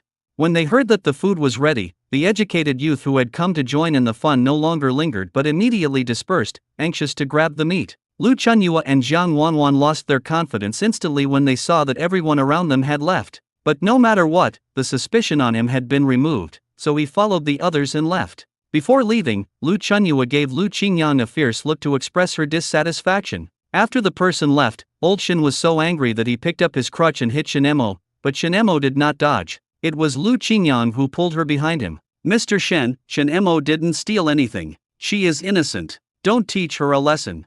Old Shin ignored Lu Qingyang and continued to curse loudly. You've become more capable now. Didn't I tell you not to associate with the educated youth? Did you listen to me? Aunt Lu also knew what happened in the Shen family and knew that Uncle Shen was prejudiced. Old Shin, Qingyang is different from other educated youths. He is a very nice person. Shinemo, who had been silent on the side, suddenly threw the 2 rabbits away in anger and ran towards the forest farm. Seeing this, Lu Qingyang could only ask Aunt Lu for help. Aunt, please help me, I'm going to look for Shinemo. It's almost dark, I'm afraid she might have an accident. Just let this little bastard get lost. Aunt Lu helped Old Shin into the house and waved at him, you go ahead, I'll take care of Old Shin. Lu Qingyang chased after him directly. For some reason, he could understand Shinmo's current mood very well. When I was in school, the class funds were lost. Because my family was not well off, everyone thought that he had taken the money. The head teacher called his father, and originally thought that his father would beat him up when he returned home. When he got home, his old father tremblingly scraped together a few hundred yuan from his not-so-rich family and asked him to take it back to school to make up for the missing class fees. Before he left, he also said to him, "I don't believe you stole it. I believe in your character." Seeing him hunched over, Lu Qingyang felt mixed emotions. The next day, he, who had always been honest, got angry and had a fight with others, and finally found the thief who really took the money. It turned out that his classmates who really couldn't stand him deliberately framed him. Although he was punished, he was cleared of all charges and his dignity was defended, which he felt was worth it. Shen Emo is probably the same as herself now. She is sensitive but also very lonely. Lu Qingyang walked along the muddy and winding mountain path after the rain. The path in the forest farm was slippery and difficult to walk on due to the rain. All around, water vapor shrouds the mountains and forests like a veil, making this quiet place seem both mysterious and eerie. "Little Jasmine, where are you? Don't be angry. I brought you some candy. Do you want to eat it?" This time, Shen Emo, who was always greedy, refused to accept the food and did not respond at all. Lu Qingyang sighed and was about to continue looking for her, but he found an unusually thick old tree with a curled-up figure in the tree hole. He squatted down and said, "Little Jasmine, the mountains are so scary, come back with me." Shen Emo raised her head, then lowered her eyes and shook her head like a rattle. "I'm not afraid, it's not scary at all." He almost forgot that Shen Emo was born and raised here. Lu Qingyang patiently persuaded, "I believe you didn't steal anything. This coat was originally given to you by me, and you definitely didn't take the old turtle. You don't care at all. I can understand your feelings. Don't worry, I will always stand by you." Shen Emo then looked at him steadily. "I have been in the mountains, hunting rabbits." There was still a hint of grievance in his voice. "I never steal anything. That's not nice. I know you definitely didn't steal anything. Grandpa is in poor health, and he's been taken care of by you on a daily basis. You've done a great job." At this time, children need encouraging praise. Seeing her frown gradually relax, Lu Qingyang stretched out his hand and said, "Come back with me. Grandpa is worried about you too."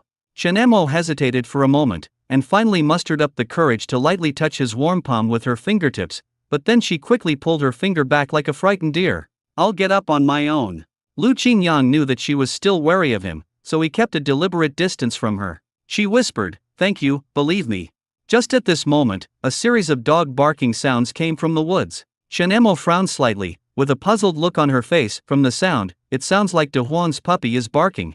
She immediately crawled out of the tree hole and looked everywhere for the puppy. The dog next to them came out from the woods and circled around Shen Mo's feet. "De Huang, is this your cub?" "Woof woof." De Huang responded excitedly, wagging his tail vigorously. "Then let's go and take a look." Shen Emo followed behind De Huang and turned around and went into the forest again. Lu Qingyang could only follow her, with the sound of creaking branches under his feet. Finally, "I found a wet puppy in the grass." Shen Emo picked up the puppy carefully and asked De Huang, "Isn't this your puppy?" "But it is gray."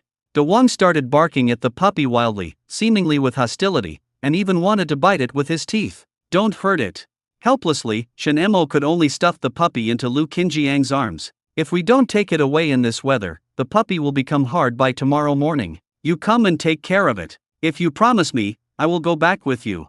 Lu Qingyang rubbed the puppy's head. It should be a puppy that was born not long ago and was only slightly bigger than his hand. It just so happened that he had always wanted to have a dog for hunting. It was just that the size was a little smaller than he had imagined, but he still agreed, "Okay." He stuffed the puppy into his clothes and looked at the gray sky. "It's getting dark. Let's get out of here quickly." Shen Emo immediately started running. She ran fast, but her legs were short and she was not as efficient as Lu Qingyang. Soon she fell behind him. As if she was not convinced, she sped up again and moved in front of him. She turned around, pouted and snorted, seeming very unhappy that he had surpassed her. At this moment, Shen Emo was almost tripped by a tree root protruding from the ground under her feet. Fortunately, Lu Qingyang was quick enough to catch her, otherwise she would have fallen. Shen Emo was thankful that she did not fall, but she found herself suddenly suspended in the air. Lu Qingyang directly carried her up and said, "It's getting dark, and we won't be able to see the road clearly soon. Hold the umbrella and I'll take you down."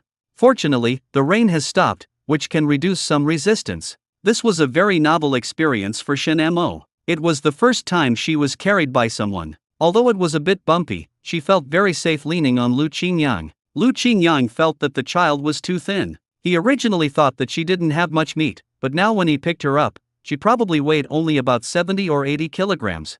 For him now, losing weight is a piece of cake. Lu Qingyang sent her out of the yard and said, "Go back and talk to your grandfather. He will understand you." Shen Emo jumped down reluctantly and responded, "Yeah." Lu Qingyang knew that if he went there now, it would only add fuel to the fire. In the end, the issues between the grandfather and grandson will have to be resolved by them. He could only rush back to the house with the puppy in his arms. The puppy whimpered softly, its body covered with soft gray fur, and its pair of shiny black eyes stared in panic at the being in front of it that looked like a giant to it. Lu Qingyang gently stroked the puppy's head, then carefully wrapped it in a slightly old quilt. Then he hurriedly lit a fire and gently placed the puppy beside the fire to keep it warm. "You're lucky. You can have fish soup today." Lu Qingyang turned around and began to prepare the few inconspicuous fish he caught today. He heated the pan, and when the oil temperature was just right, he slid the fish in one by one, first carefully frying them until golden brown, then adding water and simmering them slowly. For a moment, the house was filled with an enticing aroma. After boiling, he gently scooped up a bowl of hot fish soup and set it aside, allowing it to cool down slowly. Then he added a few cloves of chopped garlic into the pot, sprinkled in an appropriate amount of salt and pepper, and let the soup simmer on the stove for a while, and the aroma became more intense. He squatted down and put the bowl close to the puppy's mouth. The puppy tried to lick it first, and perhaps thought it tasted good, so he started to lick it in big mouthfuls. Its tiny body was almost completely buried in the bowl, which was a bit too big for it. It stopped eating contentedly only when its belly was bulging. "You are so small, you need to eat a lot. I'll give you some fish soup first. Don't worry, you won't starve to death when you come to my place." Dogs are omnivorous animals and can eat a little bit of everything, but be careful not to eat food that is too salty. After a hearty meal, the young puppy curled up by the fire, humming, and soon fell asleep. Lu Qingyang began to study the luck value that appeared today. He picked a few more cabbages from the space, washed them and put them into the soup. When the soup boiled and started to emit wisps of hot steam, he carefully scooped a bowl of it and took a sip. The subtle spicy aroma of pepper dances on the tip of the tongue, instantly warming the spleen and stomach and dispelling the coldness around. Lu Qingyang tried to eat a bite of the Chinese cabbage, and sure enough, his luck value appeared again. But now it has become 0 again, and every bite will add 1 luck point. He was able to catch big fish during the day, so that must have been due to his luck, right? Can other vegetables add other properties? Lu Qingyang began to become curious. Lu Qingyang entered the space and found that several tomatoes were ripe, so he picked them. "By the way, I took a look at the pork that had been marinated earlier and picked out a piece to cook tomorrow. Although there are only a few acres of land in this space, it would still take him a lot of time to grow it all by himself, and he can only spend time planting some every day." Back to reality, he washed a tomato and put it into his mouth. It was just the right sweetness. It would be perfect for making scrambled eggs with tomatoes. At this moment, a string of words suddenly appeared in front of his eyes. Health value +1. It turns out that this tomato increases health value. Since luck points can be exchanged for luck, health points should be able to be exchanged for health. But he is still unclear about the triggering conditions. "I just remember that the last time I went fishing, it suddenly occurred to me that if I could have better luck, I could catch more fish." In other words, these values can be triggered as long as he thinks about it subconsciously. Lu Qingyang ate a tomato and had 5 health points, so he took a look at the puppy. Sure enough, the voice appeared again, the health value was deducted, but the puppy did not notice any changes. Maybe 5 points is too few, Lu Qingyang could only think so. But now my stomach is full and I can't eat anything. I can only try again next time. After a day of rest today, he will go to the forest to cut wood tomorrow. He hopes that the house can be repaired before the temperature drops completely. The next day, Lu Qingyang was woken up by the cold. The firewood in the kang has burned out, the temperature has suddenly dropped by more than 10 degrees, and the roof is still leaking. It would be strange if it wasn't cold. This time, I'm afraid wearing 2 pieces of clothing inside is not enough. He put on an extra pair of cotton trousers, a sweater, a large cotton jacket, cotton rubber shoes, and earmuffs. He looked for the puppy and found the little guy was still sleeping next to his kang. What to do with this puppy is a problem. It is not convenient for him to take it with him when he goes to cut wood. Leaving the dog alone at home would make me afraid it would get hypothermia and freeze to death. There was a hurried knock on the door. Lu Qingyang opened the door and found that it was Shen Emo standing outside. Her face was dirty as usual, but she was wearing a pink jacket underneath. He was wearing an old military coat and a military green hat. From a distance, he looked like a little bear. "Little Jasmine, it's so early, I don't serve breakfast here." Shen Emo shook her head and a sucking sound came from her mouth. Sure enough, the puppy walked to its feet in a crooked manner. Shen Emo picked up the puppy and said, "I'll take care of it." It turned out that she was afraid to take care of the puppy by herself, so she came here early in the morning. He thought that this little girl missed him. Lu Qingyang laughed dryly a few times. How is it, your grandfather allowed you to come to see me? It was rare to see a frustrated expression on Shenmo's face. No, but I came to find you, and he can't do anything about it. This may indicate that he may be special in Shenmo's heart. She then said seriously, De Huang was taught a lesson last night and will not hurt the puppy. Then you can let De Huang feed it some milk. I have some fish here. You can take them back to help De Huang produce more milk. Lu Qingyang handed over the bucket of fish, but unexpectedly the little girl ruthlessly rejected it. I have food at home.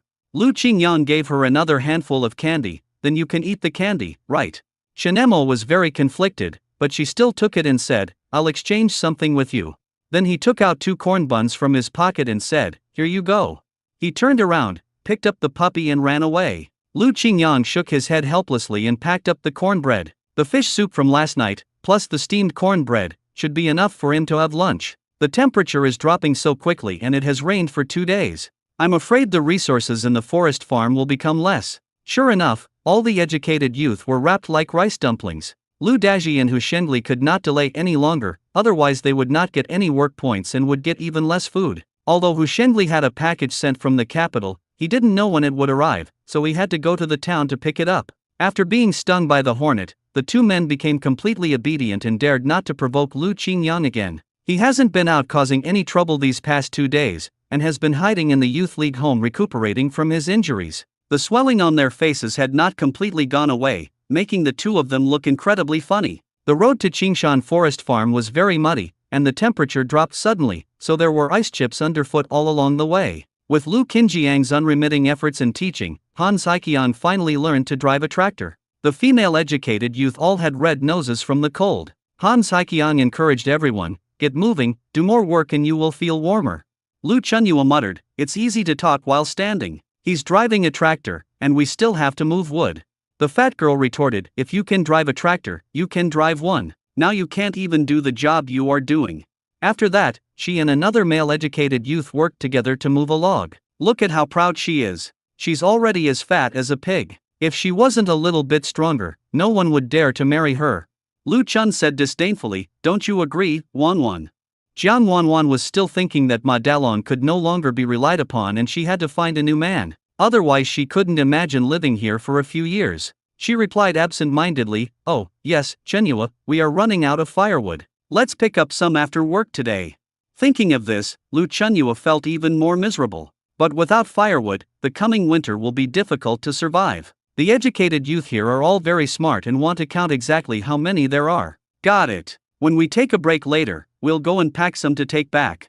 During the lunch break, most of the educated youth were not idle. They started picking up the branches left over from pruning, which they could take back and use as firewood. Lu Chunyua suddenly felt a stone hit her back. She cried out in pain and looked back, but saw no one. Later, Jiang Wanwan also suffered the same attack and was hit on the arm. The 2 men could not live in peace while collecting firewood and were constantly attacked by outsiders. Lu Chunyua finally spotted a figure on a tree not far away. It's her! It's her! How dare this damn girl use a slingshot to hit us?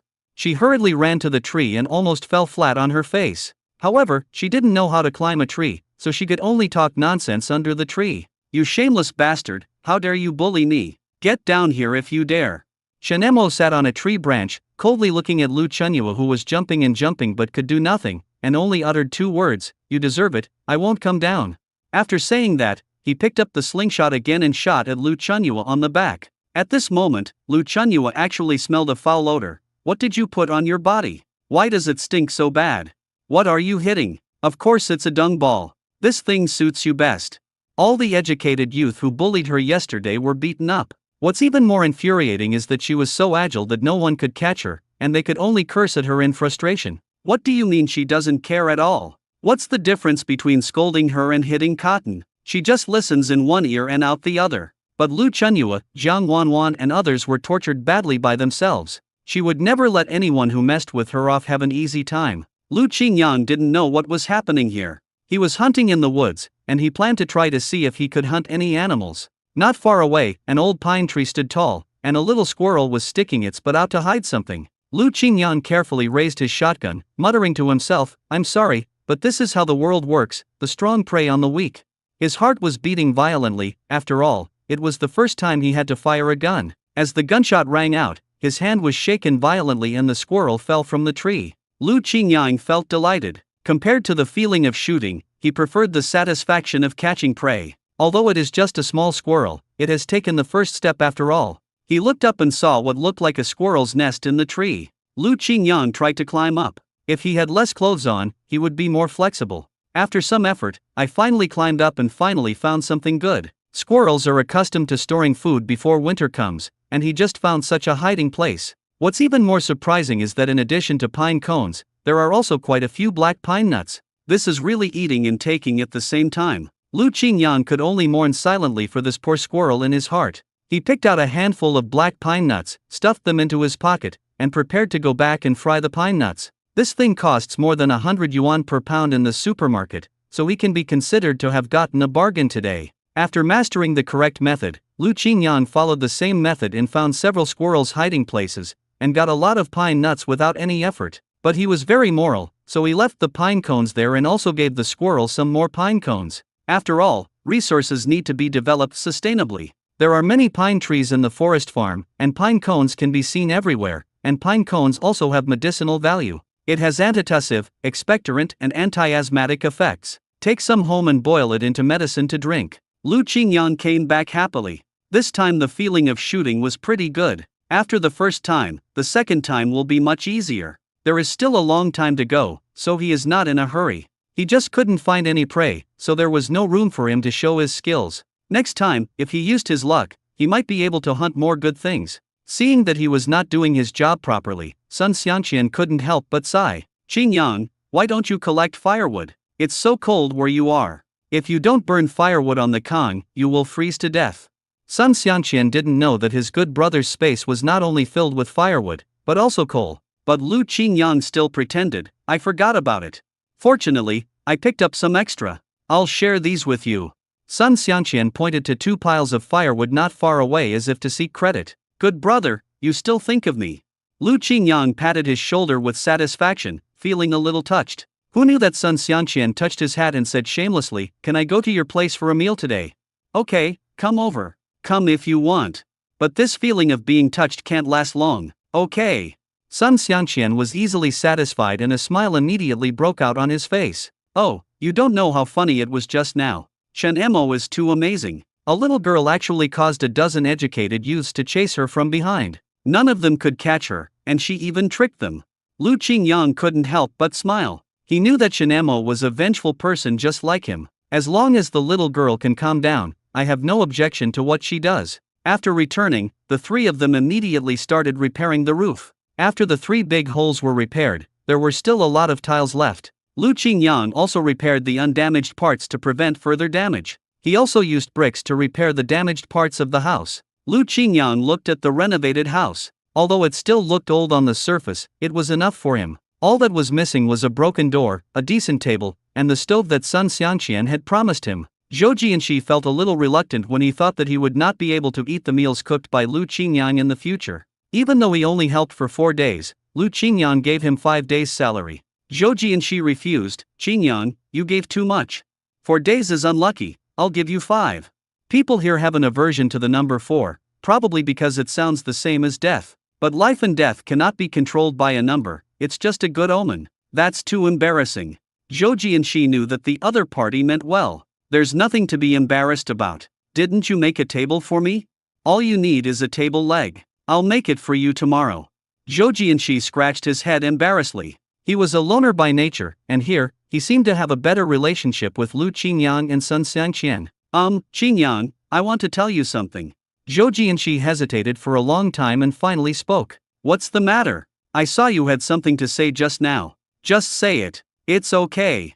Lu Qingyang asked while busy with the work in his hands. I will give you all the food I get and the food I hunt. Can I eat with you guys in the future?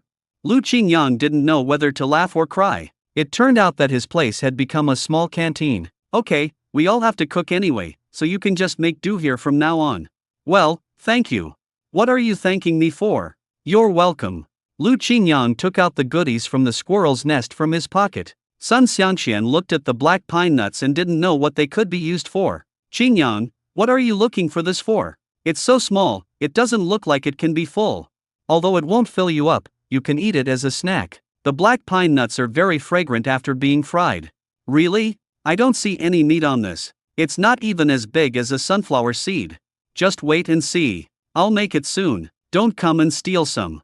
Lu Qingyang took some white sugar, put it in a small copper pot and stirred it until the sugar turned into syrup. Put the sand into the pot and fry it until dry and hot, then pour in the sugar water and stir well. As soon as the sugar smoke starts to appear, add the pine nuts and continue to stir fry. After stir frying for 5 or 6 minutes, take a few pine nuts and smash them. If the kernels turn yellow, they are cooked. Sieve out the sand and wait until the pine nuts are cool enough to eat. This sugar sand can be used repeatedly, and you can continue to fry it next time if you find pine nuts. Lu Qingyang couldn't help but think of the sugar-roasted chestnuts, but unfortunately, there were no chestnuts at Qingshan Forest Farm. Otherwise, little Jasmine would definitely like it very much. Thinking of her greedy appearance, Lu Qingyang couldn't help laughing out loud. Lu Qingyang picked up a handful of pine nuts, peeled them and put them in his mouth. Although the kernels were not big, they were very fragrant. Sun Xiangxian, who was disdainful just now, was now slapped in the face. He grabbed a handful of pine nuts and said, "Oh, they smell so good, even better than melon seeds." "Catch less. I only got a few of these. Then teach me. I'll go dig out the squirrel's nest tomorrow and bring some back. I promise you'll have enough to eat."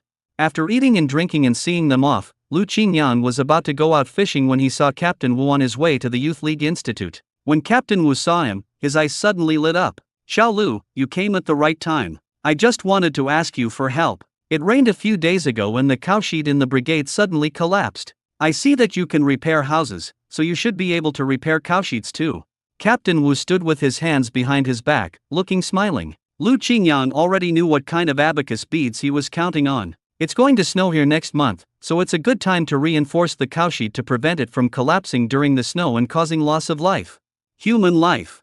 Isn't it the cow's life that is at stake? Lu Qingyang suddenly remembered that it was still the 1970s and people could live in the cowshed here. Moreover, the people living in the cowshed of Liuxi Brigade are not ordinary people. Thinking of this, he immediately took on the job. "That's definitely no problem. I'll go and help fix it. It's just that the woodcutting work." Lu Qingyang pretended to be embarrassed and said, "If I don't go to cut wood, I won't earn enough work points, right?" "Don't worry about that. The work points are still given to you and recorded. I'll go talk to your team leader Han and ask him to lend you to me." Speaking of which, building a cowshed is much easier than going up the mountain to cut wood, so we have to call our brothers to join us for such a good thing. It's definitely not enough for me alone, but I know there are 2 other educated youth who can also repair houses. "Okay, tell me your name, and I'll tell team leader Han later. Try to fix it within 2 or 3 days. Don't waste time. Make sure it's fast and good, or I'll deduct your work points." "Okay, we are efficient and fast."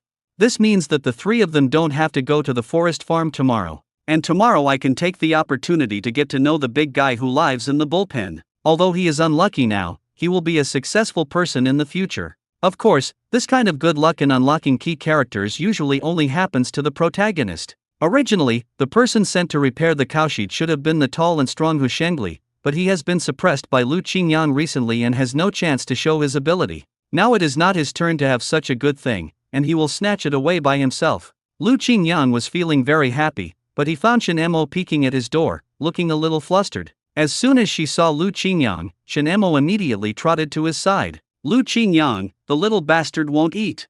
She handed the puppy to Lu Qingyang with a worried look on her face. "Let me see. This puppy clearly drank a bowl of fish soup yesterday. Looking at this guy's dying appearance, could it be that all he experienced yesterday was just a last burst of energy? But he is not a veterinarian and does not know how to treat the puppy. For now, he can only use the method he used yesterday, which is to wrap it up and keep it warm." Lu Qingyang seemed to have remembered something. "Little Jasmine, bring your dog Dewang over here." While Shinemo was running away, he ate 2 spaced tomatoes in a row and gained 10 health points, which he added all to the puppy. The puppy moved slightly, and Lu Qingyang knew it was working. Shinemo also took Dewang by the hand and forced it into the house. "Dad still refuses to give him milk." Shinemo nodded. "Dewang's cub is about to be weaned, this puppy is too young." Dewang has been refusing to accept the puppy, probably because it doesn't have his own smell. Lu Qingyang took out a torn quilt and rubbed it hard on Dewang's body. De Wang has never liked him, so he was very considerate of him by not biting him this time. He even felt that he could see the resentment on the dog's face. De Huang, please don't let me down at this time. It would be even better if I could get some dog urine on it, but the conditions are limited. Then he rubbed the torn quilt against the puppy's body. This time, De Wang sniffed the puppy again and did not open his mouth to bite it. Even when the puppy rubbed into his arms, he did not refuse. Seeing the puppy sucking milk, Lu Qingyang breathed a sigh of relief. Nothing is as nutritious as breast milk. The health value can keep a puppy alive, and ultimately it depends on its own physique to survive. I ate it. Shen Emo squatted down, and her brows, which had been furrowed just now, finally relaxed. Since you have decided to raise it, why don't you give it a name? Lu Qingyang suggested. Shen Emo shook her head. It's your dog, you name it. Lu Qinjiang's eyes fell on the puppy's soft gray fur again, and a name flashed through his mind. How about calling it Xiao Weiwei? Xiao Weiwei. Shen Emo repeated the name in a low voice. Now Xiao Weiwei's body is covered with the scent of De Wang, and it should take care of it as its own child. I will take it back after it is weaned and place it with you for foster care. As a thank you, I'll give you these. Lu Qingyang stuffed the roasted pine nuts into her pocket. Pine nuts. Shen Emo had eaten them before, but they didn't smell so fragrant. Would you like to try it and see how it tastes? Shen Emo tried a few and was pleasantly surprised. It's sweet. At this time, Lu Qingyang discovered that Shen Mo's hands were frozen red and almost cracked. Wait for me a moment, I'll bring you something. He dug into his messenger bag and pulled out a box of clam oil. When Shen Emo saw this, she thought it was food, so she opened her mouth wide and was about to pour it in. Lu Qingyang stopped her in time. Don't eat it, this is not for eating, it's for applying on your hands. Apply this on your hands and they won't crack.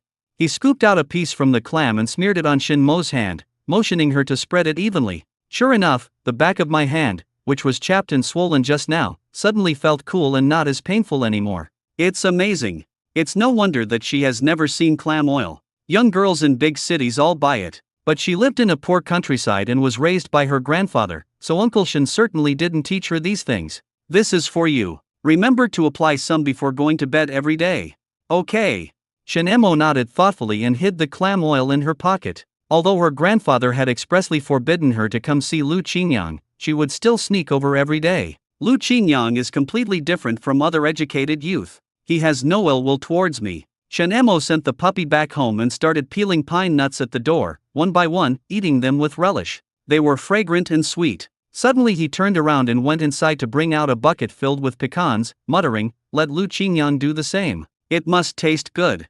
On the second day, team leader Han asked Lu Qingyang and others to repair the cowshed. Since you're going to repair it, you should also reinforce the pig shed in the brigade, otherwise we'll have to go and repair it again later. We have to complete the task quickly, and we're waiting for you to come back and drive the tractor. Lu Qingyang drives the tractor steadily and quickly, and no one can compare to him. Han Zaiqiang is reluctant to let him go. If Captain Wu hadn't kept nagging him, he wouldn't have lent the person out. Okay, Captain Han. By the way, be careful not to get too involved with the people in the bullpen. Hu Shenli frowned as he looked at the grinning group of people, as they had taken all the good things. It was just right. While Lu Qingyang was away, he could take the opportunity to please Han Zaiqiang. Isn't it just repairing a broken cowshed? What's so exciting about it? Hu Shenli, hurry up and catch up, you are the last one left. Hu Shenli followed happily, coming.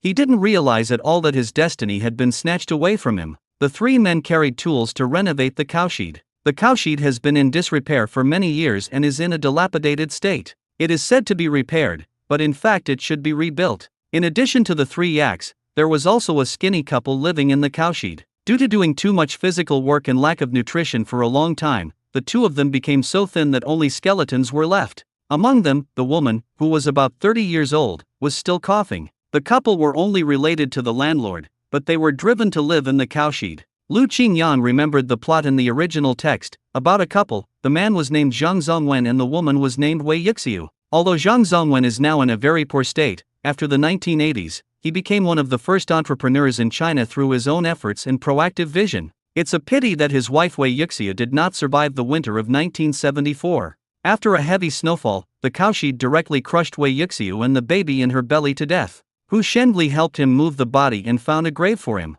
Zhang Zongwen was deeply grateful to him, but he never married or had children again. Later, he became a capital tycoon and wanted to find Hu Shenli, the benefactor who had helped him in the countryside, to help him start a business. But now, the spark of their acquaintance has been completely extinguished by Lu Qingyang. Zhang Zongwen is just an auxiliary in the protagonist's growth process, and he may never know. It was Hu Shengli who cut corners in the first place, which resulted in the cowshed being unable to withstand the winter wind and snow. He was the culprit at the beginning, and everything he did afterwards was just out of fear that Zhang Zongwen would discover the truth. Lu Qingyang looked at the poor couple and already had some ideas in his mind. "We are here to repair the cowshed."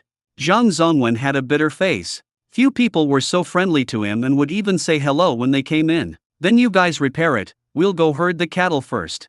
They work from dawn to dusk every day, and Zhang Zongwen's back has been bent by the pressure. Lu Qingyang asked the other two to take care of it first, and he called Wei Yixiu. "Comrade, I heard you coughing all the time. Are you feeling unwell? And your abdomen?" Wei Yixiu quickly covered her stomach. This was the only hope for her and Zhang Zongwen. The two of them are still struggling to hold on because of this child. "Don't worry, I have no ill will towards you."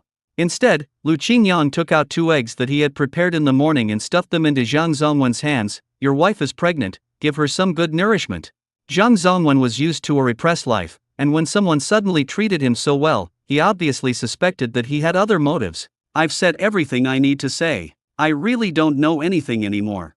Lu Qingyang saw his concerns and said, "I don't want to ask you anything." He scratched his head. It seemed that some things could not be done quickly and needed to be done slowly. "Anyway, you guys go get busy first." After returning, Zhou Jianxi reminded him, "What did you say to them? They are all people with bad backgrounds. Be careful that someone with ulterior motives sees and reports them. Everyone has down times. Don't worry, I will pay attention to these." The 3 of them started to work. Building a cowshed was a lot less labor-intensive than moving wood. Zhou Jianxi quickly rebuilt the foundation of the cowshed. This way it will be more solid and will not collapse easily in the future. It will snow here after November, and the cowshed will be built well. After all, cows are the most precious animals in the brigade. He is an honest man who only knows how to work honestly, without any complicated thoughts. Lu Qingyang thought so too. If he hadn't cut corners, Wei Yixiu wouldn't have died so tragically. He had saved a life. At noon, Lu Qingyang took out the prepared lunch. The 3 of them shared a cornmeal pancake and ate it casually with chili sauce. The couple just happened to be coming back from herding the cattle. Wei Yixiu was pregnant, and she was drooling at the sight of the cornmeal cakes in the hands of the 3 men. Seeing this, Lu Qingyang took out 2 from his bag. "Don't refuse this time. We have plenty of tortillas." No, we don't want it. You'd better not talk to us." Zhang Zongwen was afraid of implicating Lu Qingyang. Lu Qingyang just stuffed it in their mouths and gave them a bottle of chili sauce. "Eat it. Don't be polite." Wei Yixiu held a corn tortilla in her hand and looked at her husband inquiringly. Normally, they could hardly afford even the coarsest steamed bread, and although corn cakes were not a precious thing, they were also rare for her. "Eat it." Lu Qinjiang's mouth corners slightly raised, at least he had taken the first step forward. After the house was renovated, Lu Qingyang felt that the whole house was much warmer. Zhou Jianxi has a good craft. He made all the tables and chairs out of pine wood, and they look quite presentable when placed in a proper manner. Pure natural, pollution-free, formaldehyde-free, solid wood furniture. Sun Xiangxian took advantage of the free time and started setting up the stove. Bricks are available, but it does require some craftsmanship. In recent days, they have been repairing the cowshed during the day and building the stove when they come back at night, and they are quite efficient. Normally he would make some extra cornmeal cakes and sorghum steamed buns and bring them to the couple to help them. After a few interactions, they became familiar with each other, and Zhang Zongwen became more polite, but he still didn't dare to talk to them much on normal days. On the day the cowshed was completed, the pot that had been used before finally died, and it was troublesome to go to the town. "I heard from the locals here that they all make their own wooden steamers. The best local material for making wooden steamers is walnut, which has moderate hardness and softness and is light in density. And most importantly, the steamed rice is very fragrant. But walnut is also a rare wood in the forest." When he returned to the forest farm, Lu Qingyang became more careful and prepared to see if there were any juglans regia. "I looked around in my free time, but couldn't find it." Lu Qingyang began to get close to the old educated youth here and shared the pack of cigarettes he had in his pocket with them. As expected, there are still people who can help. An old educated youth pointed to a place and said, "If I remember correctly, there seems to be a tree there, but what do you want the walnut tree for?" "I plan to cut off a section and make a wooden steamer." The old educated youth was not surprised at all and smiled. "You don't mind the trouble. Are you really planning to settle down here?" Don't want to go back to the city. Of course I do. Lu Qingyang rubbed his hands, but he would have to stay here for at least 4 or 5 years. We must try our best to improve our quality of life. He ran to the depths of the forest and took a look. Wow, there were more than one catalpa trees, and they were all of the best quality. It would be great if they could all be planted in the space. But today, Lu Qingyang only cut a section and made the wooden steamer first. Filling his stomach was the most important thing. After work, I started to do manual work, which was indeed much more troublesome than I had imagined. First, break the wood into small blocks, and then assemble them into a trapezoidal barrel that is small at the bottom and large at the top. Drill some small holes in the middle of the blocks, and connect them with bamboo nails through the holes. Finally, weave them with rattan strips, and you have a wooden steamer. Next, have the planer plane the inside and outside of the steamer until it is smooth. Reinforce the outside of the steamer with a circle of bamboo strips, add a bamboo steaming tray at the bottom 1/3 of the height, and finally add a wooden lid, and you're done. With the help of Zhou Jianxi, it took several days to finally complete it.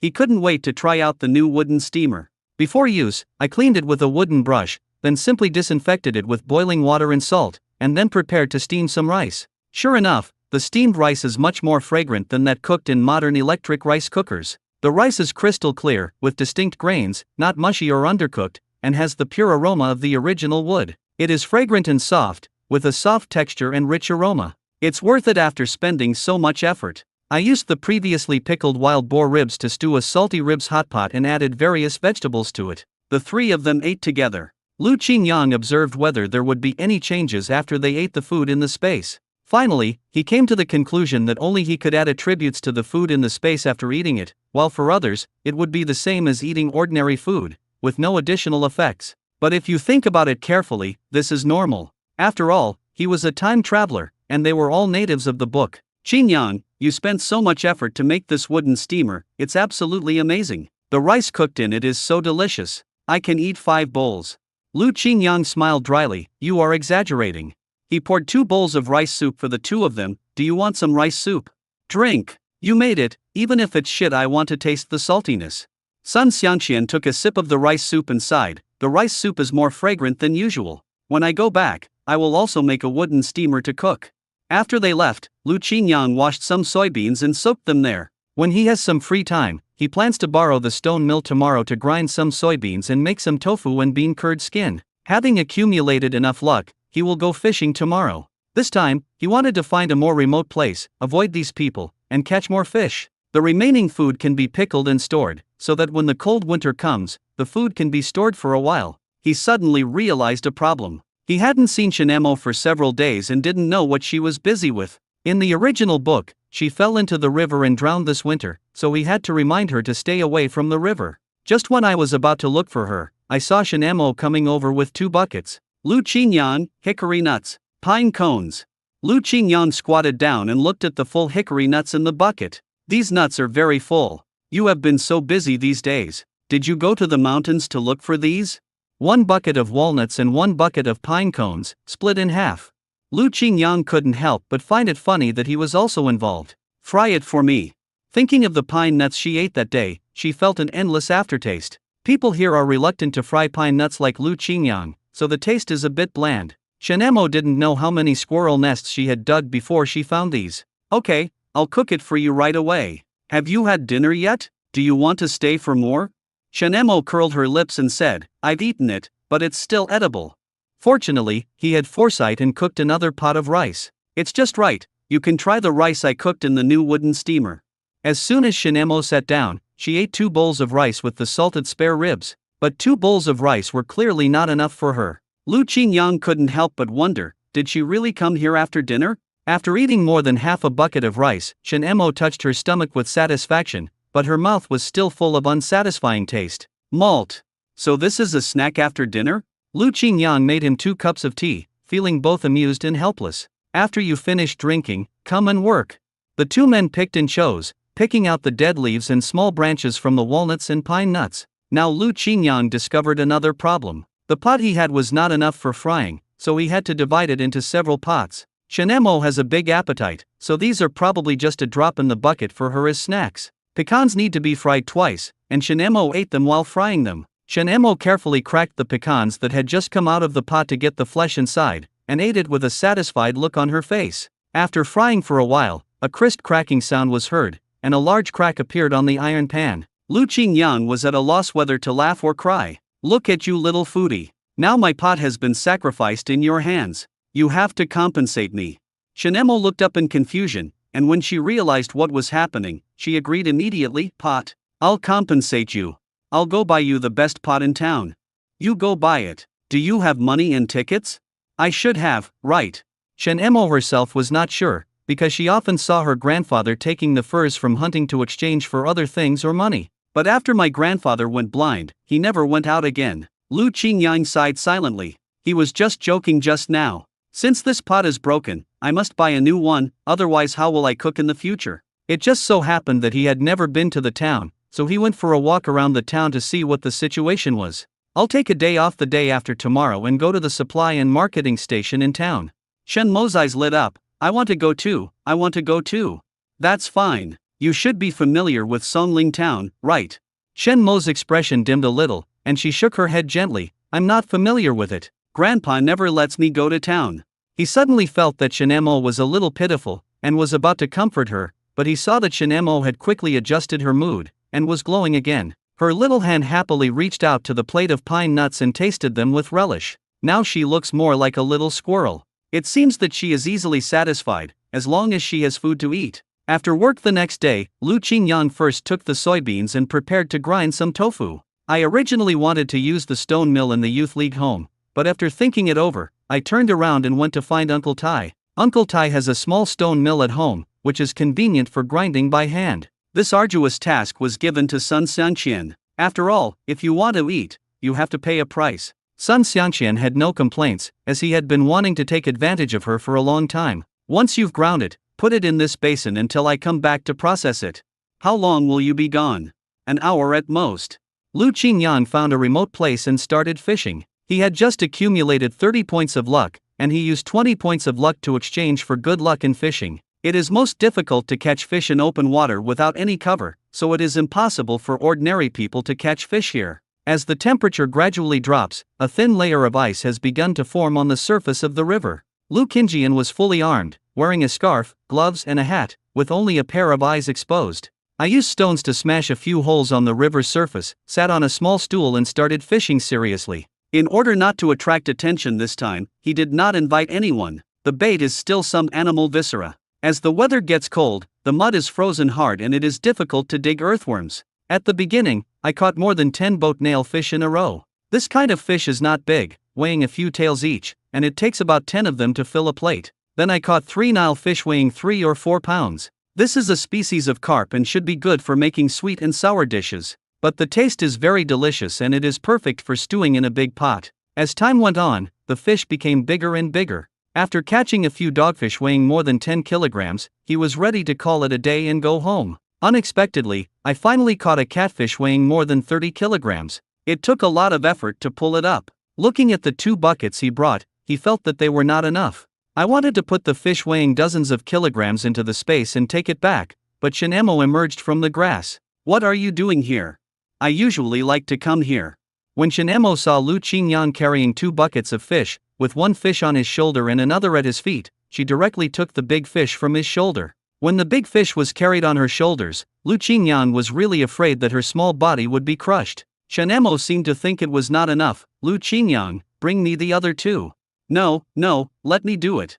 She seemed to be annoyed by Lu Qingyang's procrastination, so she squatted down and carried the fish on her shoulders. The pace he walked was even steadier than his, which made him look petty. The fish was carried back home. The small fish could be braised, but Lu Qingyang missed the sauerkraut fish and spicy boiled fish very much. There is always a chance to do it later. It was a dark and windy night tonight, so he kept a low profile and caught so many fish without being noticed. Lu Qingyang picked up 2 Nile fish and prepared to give them to Captain Wu. A basin of fish was prepared to be given to team leader Han. "There is no other way. If I want to take leave, I must get the consent of both of them." Some of the other big fish were too eye-catching, so he planned to keep them for himself, and save the ones he couldn't eat as salted fish. The remaining sum was left for Shen Mo to take back. Shen Mo shook her head repeatedly. "No, if I bring it back, Grandpa will say something again." It seems that Mr. Shen still has a deterrent effect on her. "Okay, if you want to eat, just come over here secretly and eat by yourself. Lu Qingyang took the fish and went to find Han Saiqiang. Han Saiqiang was easy to talk to. Although he looked serious, he still accepted the fish and said, "Okay, go to the town and bring me something." Lu Qingyang agreed immediately, "No problem. The most important thing is whether Captain Wu can approve it." As soon as I arrived at Captain Wu's door, I heard the couple arguing. Captain Wu's wife said with disdain, "Don't get on the Kong. What's the point of getting on? You can't even do something when I ask you to. Are you still a man? Am I not too tired?" "Tired, tired, tired. I see you're idle all day long, and you're still tired." No means no. Captain Wu is always so arrogant in front of outsiders, but here he has to keep his tail between his legs. Lu Qingyang stood on the wall, thinking to himself that something was not right, as if he had heard something he shouldn't have heard. I wanted to take the fish and come back at another time, but I didn't expect to be seen by the sharp-eyed wife of Captain Wu. "Who's outside?" Captain Wu looked out the window and saw Lu Qingyang. "Come on, stop hiding and face it." When Captain Wu's wife saw that the man was a handsome educated youth holding 2 fish in his hands and had come at dark, she knew what was going on. "Come in, young man. I'll get you a cup of hot water."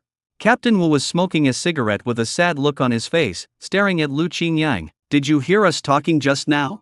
Lu Qingyang quickly shook his head like a rattle. "No, absolutely not." "Then how did you know we were talking, Xiao Lu? Tell me the truth."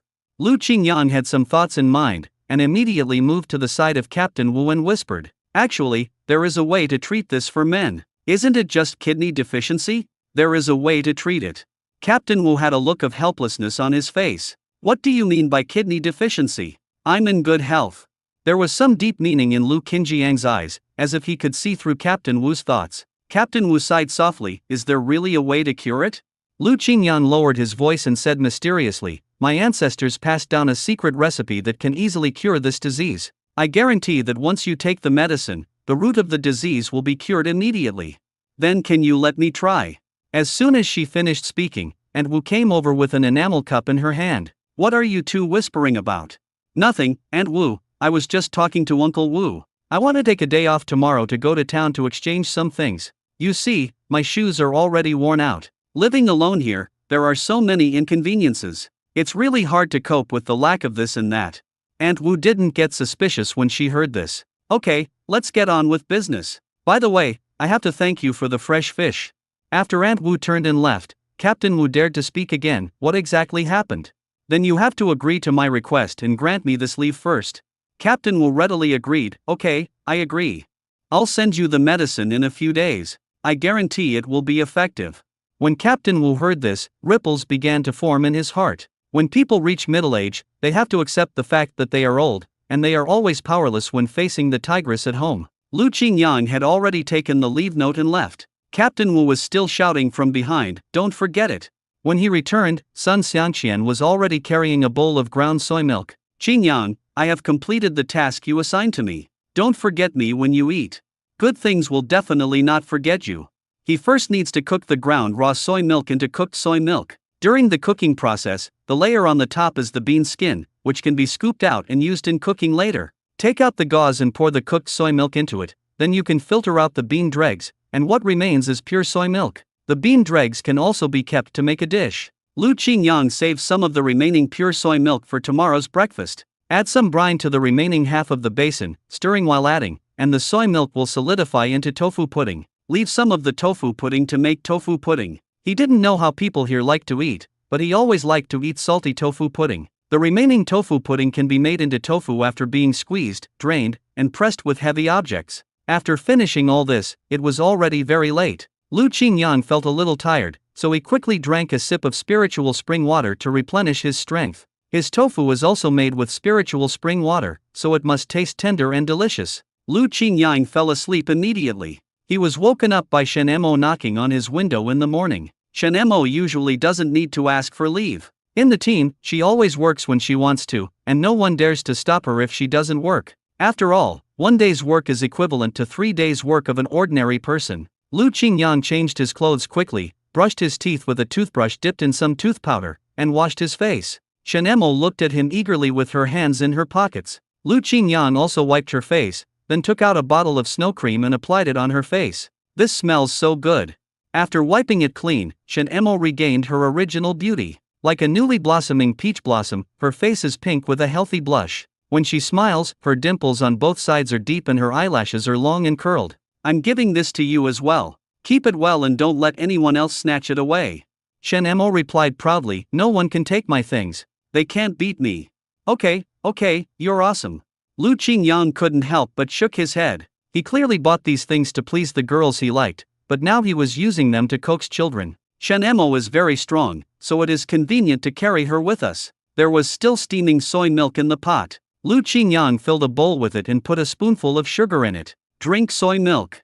Shen Emo drank it in small sips. It was not that she was being reserved, but mainly because the bowl of soy milk was too hot and she couldn't drink it all in one breath. The bean aroma and sweetness filled my stomach, making me feel warm. Lu Qingyang made a bowl of salty tofu pudding, adding salt, soy sauce, vinegar, and chili peppers, and ate it happily with the pancakes. It's just this one. It would be even better if there were fried dough sticks.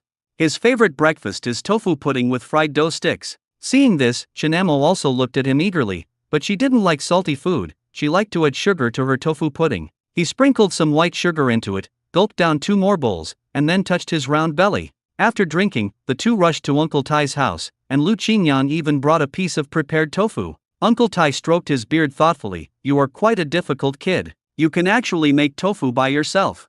He happened to be going to town today to sell the animal furs he had accumulated, and he took the 2 of them with him. Since the temperature was much lower than when they came, Lu Qingyang wrapped himself very tightly. Shen Emo put on all kinds of clothes and wrapped herself up like a small ball. Uncle Tai drove the carriage towards Songling town, this time taking a different route. Lu Qingyang discovered that railway tracks had already been built on the roadside. Uncle Tai explained, in order to transport timber, a small train will be running here soon. Lu Qingyang then remembered that he had heard about this from the older generation before. In the 1970s and 1980s, there were many small trains near the logging forests in northeast China. Shen Emo looked around curiously and was curious about everything. There is a section of railway ahead that has been opened to traffic. You can see timber being transported back and forth and hear loud whistles. By then it will be more convenient for you to go to town as you can take the train, and our horse-drawn carriage will have to be eliminated. Uncle Tai couldn't help but sigh. There have been huge changes since then. Transportation was not so convenient back then.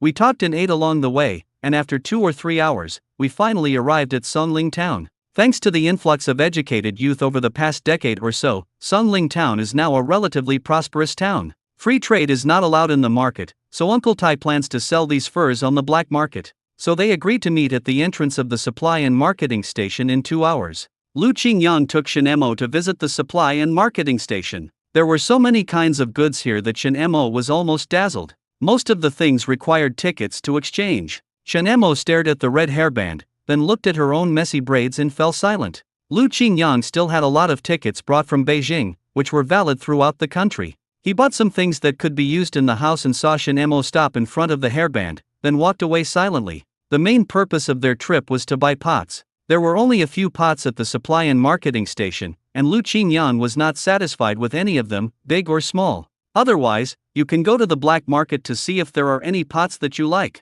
It just so happens that Uncle Tai just mentioned the location of the black market. Moreover, Lu Qingyang also planned to find out if there was anything that could be sold on the black market. Lu Qingyang happened to meet Uncle Tai who was returning, and asked him where he could buy an authentic iron pot. That place is quite hidden, you have to be careful, there are people checking it frequently. I'll take you there. The black market is hidden in a relatively remote location in Songling town. Since there are many mountain products here, many dealers buy wild ginseng from the mountains, and the purchase price is relatively high. Of course, this also means that wild ginseng is very rare. People in the industry can tell at a glance whether something is wild or not. The dealers are very smart and will never do business at a loss. Ginseng with good quality and a long history can even be sold for dozens of yuan each. Lu Qingyang passed by a stall selling Chinese medicinal herbs and squatted down to take a closer look. These herbs were indeed real, and he had promised Captain Wu that he would give him aphrodisiacs, and he just happened to be short of a few of them. Deer antler has the effects of strengthening kidney yang, benefiting essence and blood, strengthening tendons and bones, regulating Chong and Ren meridians, and supporting sores and toxins. The vendor saw Lu Qingyang's eyes fell on the antlers, and said mysteriously, "Young man, you are so young and you are already exhausted. Buy some antlers and take them back. It is guaranteed to replenish your body. 7 times a night will not be a problem." "Ahem, no, I bought it as a gift. How do you sell it? The vendor's eyes flashed with cunning, and he smiled and said, "This is the best wild deer antler. Here are 3 pounds. Give me this amount." As he spoke, he held up 3 fingers mysteriously. $30? The thing is good, but Lu Qingyang thinks it is still a bit expensive. He shook his head, looking embarrassed. It's too expensive. When the vendor heard this, he immediately started to talk nonsense. Is this still expensive? This is the lowest price I can offer. Good stuff like this is hard to come by. Men use it to replenish their bodies, it's a sure thing. 20, that's the price. I'll take it away right away. Lu Qingyang didn't know much about the market price of velvet antlers, but he made a rough calculation based on his past memories and current prices, and estimated that around 25 yuan should be a reasonable price. But it is so hard to make money now, so he has to spend frugally. Seeing that you really want it, how about this, we both make a concession and make it 25. The vendor suggested tentatively. Lu Qingyang said nothing and was about to leave. Seeing this, the vendor called out quickly, "Don't worry, come back. Let's discuss it. How can you lose money in business? Just listen to what these dealers say. It's only 20. Will you sell it?" "Okay, I'll sell it. I'll sell it. You're quite a capable young comrade." Lu Qingyang saw that there were ginsengs on his stall. "By the way, do you sell ginsengs here?" "Yes, brother. If you have any, you can bring them to me and sell them. I guarantee you will get a good price. But I am Kong Laoliu, and I only buy good wild ginseng. I don't like ordinary ones." Lu Qingyang nodded thoughtfully. "Okay, I understand. Donling is not rich in ginseng, but that doesn't mean there is no ginseng." He took some time to exchange his luck points and give it a try. The items sold on the black market are richer than those sold at the supply and marketing stations, and there are also many rare snacks. Lu Qingyang bought some snacks that were not available at the supply and marketing station. The ones he bought before were consumed faster than he expected, probably because Shen Emo was there. At this moment, Shen Emo was standing in front of the egg cake stall, drooling. "It smells so good, Lu Qingyang, I want to eat it." Lu Qingyang took out 50 cents without hesitation and exchanged it for a bag of hot egg cakes. "Here, enjoy it slowly, don't rush." They almost forgot the main purpose of their trip, which was to buy an iron pot. After much difficulty, he found a vendor selling pots. After choosing among the many, Lu Qingyang bought the largest one and another medium-sized one. It can be installed on the stove, so you can cook and eat on the stove in the future. Shen Emo stuck a big pot on her back, looking exactly like a turtle. Passers-by around her gave her friendly laughs and a few compliments. "Look at this little girl, she's really strong." A man on sentry duty rushed into the crowd with a nervous look on his face. He shouted, "Not good. The inspectors are coming, everyone, evacuate." These people probably encountered this kind of thing often, so they packed up their things very quickly and ran away as soon as they turned around. After a while, the black market, which was once bustling, became empty. Shen Emo was carrying an iron pot on her back and holding something in her hands. Her steps were so brisk that Uncle Tai and Lu Qingyang could not catch up with her. They could only chase after her breathlessly. When they ran out, the 3 of them looked at each other and started laughing. "Come a few times and you'll get used to it." Uncle Tai took the 2 large bags of items from Lu Qingyang's hands with his calloused hands while panting, and placed them steadily on the carriage. His words revealed the indifference of an experienced person. They had no intention of staying in Songling town any longer, so the 3 of them drove quickly and set off on their journey home, with the rumbling of their wheels raising a cloud of dust along the way. Shen Emo touched her belly and took out the egg cake, but this time she didn't enjoy it all by herself. He first gave it to Uncle Tai, then to Lu Qingyang, and only then did he start to enjoy the remaining delicious food with peace of mind. Shen Emo took a bite of the soft egg cake and a satisfied expression appeared on her face. "It's delicious." In just a few moments, she had devoured the whole bag of egg cakes. Still not satisfied, she naturally reached out to the sticky bean buns beside her. Seeing that the sky was gloomy and something seemed wrong, Uncle Tai took a detour. The small road is closer, but not as safe as the main road. It was also a coincidence that there happened to be 2 fugitives on the road. After waiting for a long time, they finally saw the carriage passing by, and their eyes suddenly lit up. They were cold and hungry, and when they saw that the carriage was loaded with a lot of things, they decided to rob it immediately. Uncle Tai was completely confused for a moment. He was stopped without knowing what was going on. He was nervous and did not dare to get off the car rashly. He just asked cautiously, "Comrades, do you want to take a ride?" The big man grinned, with a bit of ferocity and cunning in his smile. "Hee, yes." The 2 men smiled in a way that was both vulgar and disgusting, and their eyes kept wandering over Shen Emo with some ill intentions. "Hey, there's a cute little girl here.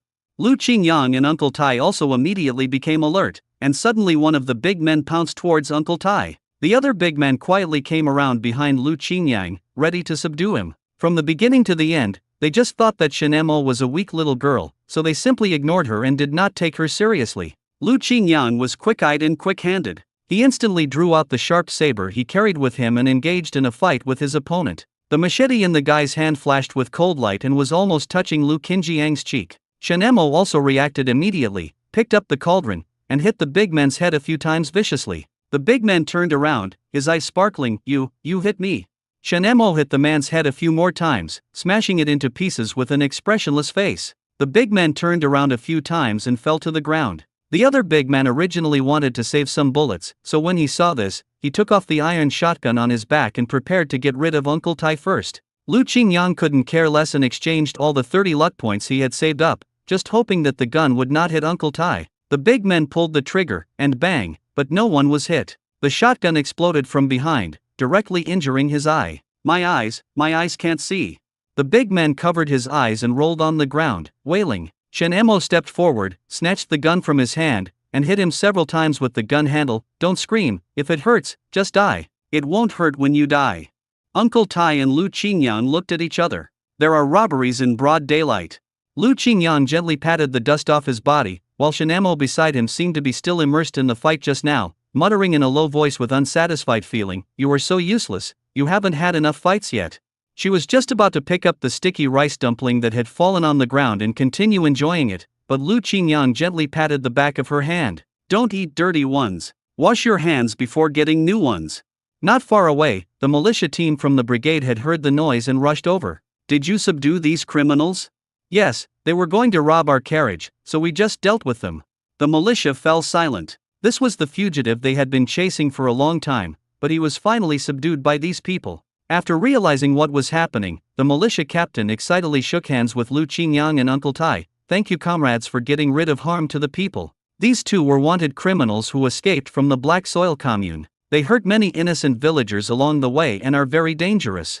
Shen Mo hated being in places with too many strangers, so she hid behind Lu Qingyang. Another militiaman squatted down and used his rough fingers to feel the breath of the two criminals on the ground. They are still alive and breathing. "Take it to the police station." "Wait a minute." Seeing that the three were about to leave, the militia captain quickly stopped them and said, "You come with us and serve as witnesses. Besides, they are fugitives, and there will be rewards if they are caught."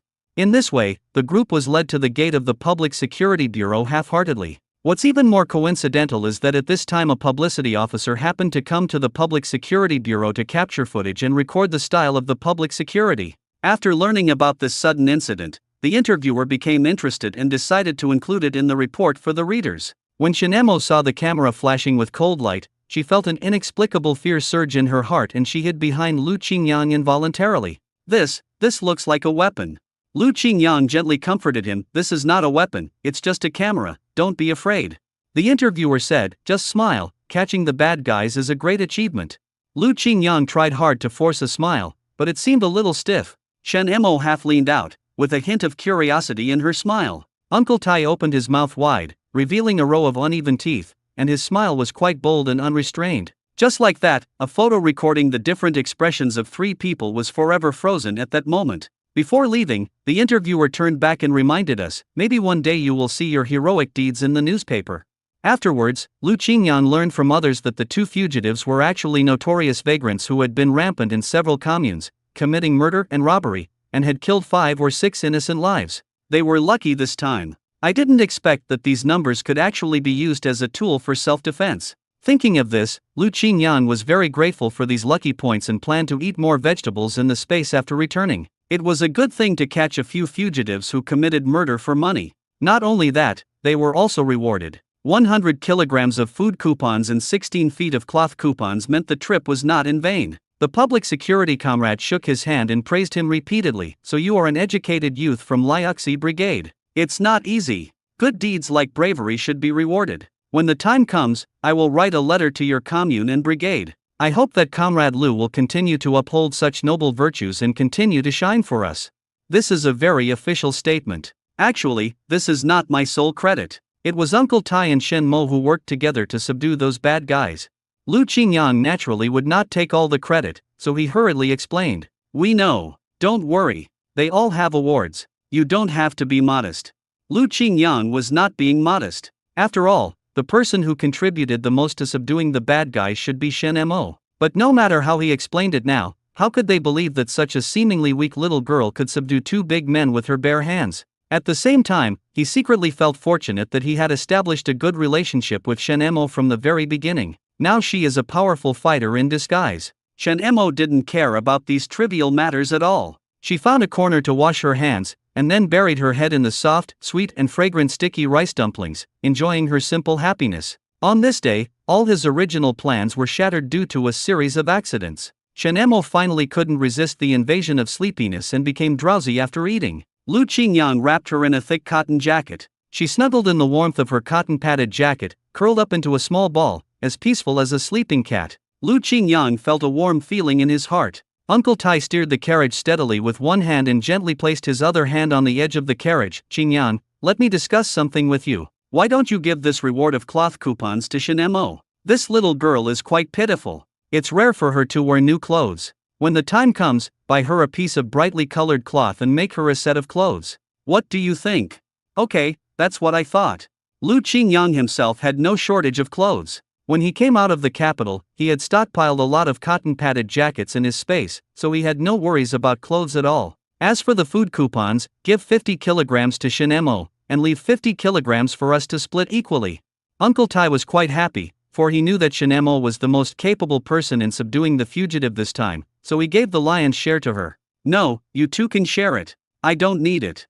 Lu Qingyang has no shortage of these. Shen Mo is a child without a father or a mother, and Uncle Tai is an old widow. I am a young man, there is no need for me to compete with them for these things. Uncle Tai said firmly, no. You are looking down on me. I have lived in these mountains for decades and I am not starving to death. We must share it equally. I don't want the extra.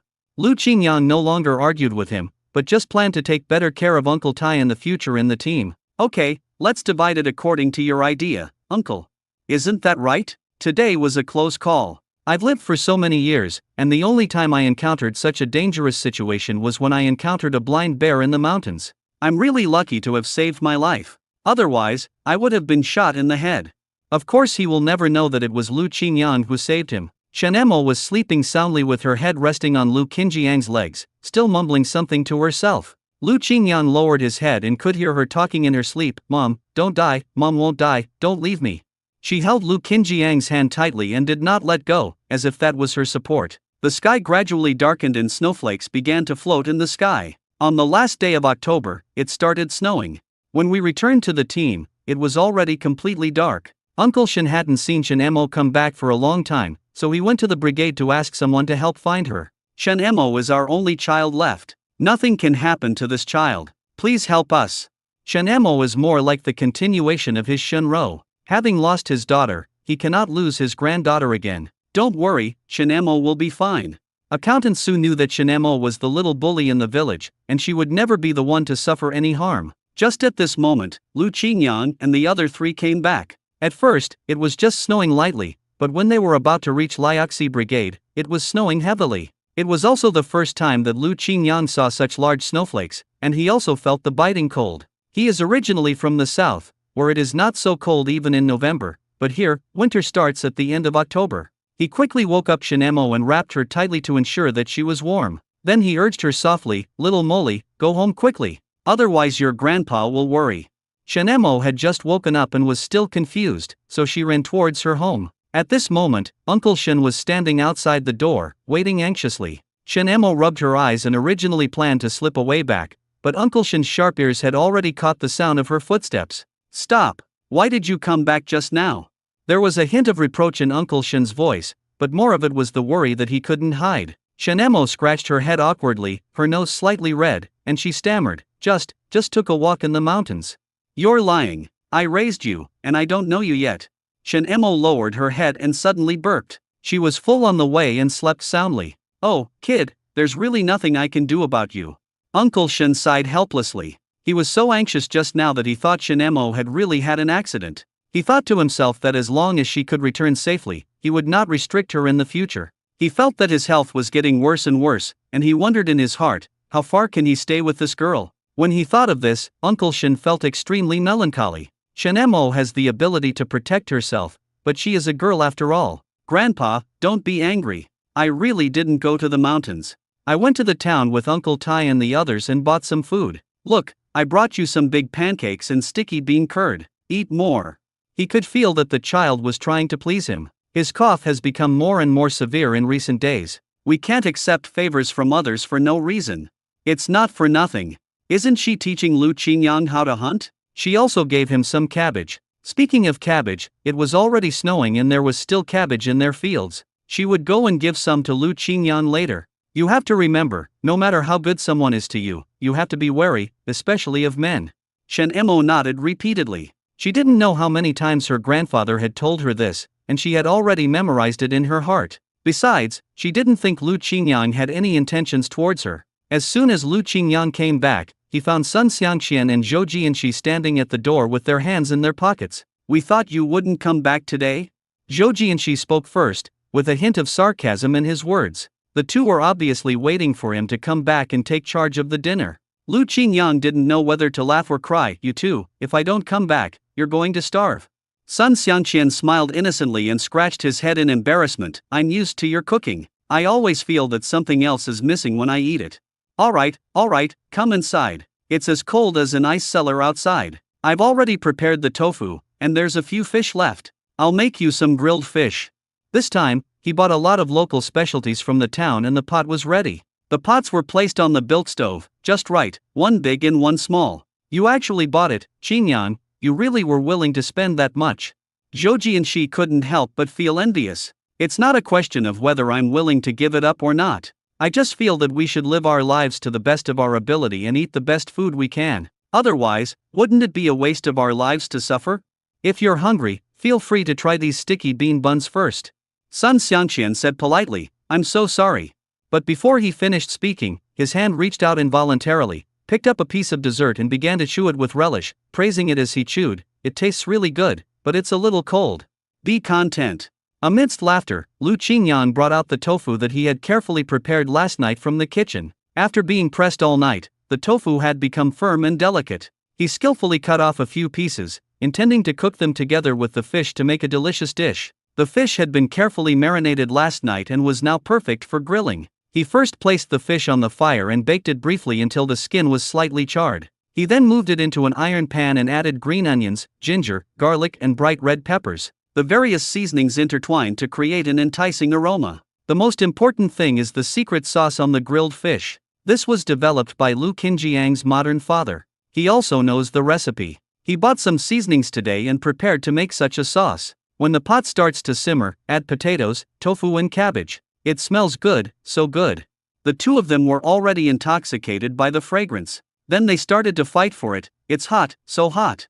The tofu is ground by myself and has a light soybean aroma. The potatoes were also well seasoned, and paired with the juice from the grilled fish, they were soft, tender and delicious. After eating, Lu Qingyang took out 2 pairs of gloves from his bag and threw them into the hands of the 2 men. Your gloves are all torn, so I brought you a pair of thicker ones. Use them for now.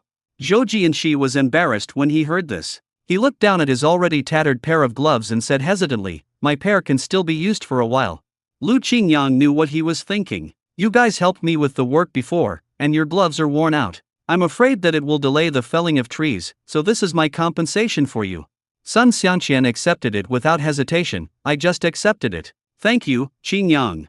Zhou Jianxi also accepted the new gloves and whispered a thank you. Sun Xiangqian said as he ate, Qingyang, you are the one who has foresight. We lived in a big bunk bed, and our bodies were itchy. We could smell the odor of stinky feet every day. It was really hard to describe the feeling.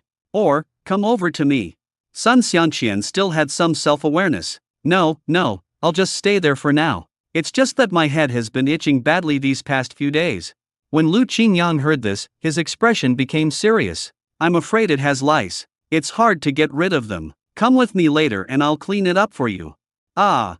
Sun Xiangqian didn't know what he should do and looked confused. After dinner, Lu Qingyang took out a pair of scissors. The best way is to shave all your hair off. Sun Xiangqian covered his head and began to cry. No, is this the only way? I don't want to be bald, it's too ugly. Lu Qingyang stopped what he was doing and said, "There is another way, but it requires you to persist." He knew a herbal formula that should be able to get rid of lice if you wash twice a day with water made from the herbs for 5 days. He needs dandelions, stemina bulbs, philodendron amirants, and wild chrysanthemums, but where can he find these things? Sun Xiangqian suddenly came up with an idea. "As long as you don't shave my head, I'll accept anything." Lu Qingyang asked Zhou Jianxi, "Do you know where to find a barefoot Chinese medicine practitioner here?" Zhou Jianxi shook his head. "Destroy the 4 olds. How would I know? Even if there is, it can't be too conspicuous. But the villagers should know about it." "Okay, I got it. I'll go ask them later." "Sun Qian, you go back first. It's snowing these days, so there's nothing we can do. When the weather clears up, all your clothes and bedding need to be aired out in the sun." It just so happened that he needed some Chinese medicine to make some cough medicine. After saying that, Lu Qingyang threw him a bottle of white wine. "What's this for?" "Treat me to a drink. If you've recently washed your hair, dip a towel in rubbing alcohol and wrap it around your head for half an hour." "Isn't this such a waste?"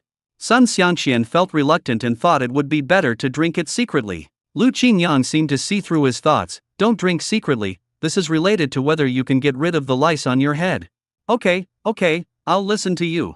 Before leaving, Zhou Jianxi reminded him, "By the way, Qingyang, tomorrow the Youth Academy will organize a pickling party. You're not here today, so I'll let you know." "Okay, I got it. Luckily we dried the cabbages today. Look, it snowed tonight, so we can pickle them tomorrow." As soon as Zhou Jianxi and Sun Xiangqian left, Chen Emo came over dragging a big bag of cabbage and green onions. "Here, this is for you. If you don't pick them, they will freeze to death in the ground." Lu Qingyang nodded and thought to himself, "That's fine. The Youth Academy will also pickle cabbage tomorrow. But how is he going to preserve so many green onions? His space is not suitable for long-term storage, and the vegetables and food will rot just like outside." Lu Qingyang suddenly remembered that there was a cellar here, and that was how people in northeast China stored vegetables. But the cellar of this house has not been used for a long time and it will take some time to clean it out. Chen Emo sniffed the smell in the room. "It smells good. You have a dog's nose. I've left you a portion too. Eat it here. I'm going to go out for a while and will be back soon." With the temptation of grilled fish, Chen Emo no longer wanted to care about anything else. She picked up the chopsticks and started eating. Lu Qingyang took advantage of the night to go to the cowshed. Fortunately, it was repaired before the snow fell, and it was specially reinforced. It should be no problem to survive the winter. He knocked on the door of the cowshed. Zhang Zongwen opened the door with a hunched back and saw that the person who came was Lu Qingyang. "Why are you here? There's so much noise outside. Come in quickly." It was actually cold inside the cowshed, and the space they lived in was pitifully small. Lu Qingyang gave them a bag of cornmeal and a bag of other things, and said softly, "Hide some food and don't let anyone find out." Then he rubbed his hands and left the bullpen immediately. Zhang Zongwen wanted to refuse, but the other party had already disappeared in the wind and snow. In addition to a bag of cornmeal, when I opened another bag, I found some cold-resistant clothes and a hot water bottle. Considering that wearing new clothes would be too conspicuous, what we brought them were cotton-padded coats to wear underneath. Zhang Zongwen felt his nose sore. Wei Yuxia came over to take a look and was also moved beyond words. "But I couldn't help wondering, why is this educated youth so nice to us?" He said we reminded him of his brother and sister-in-law.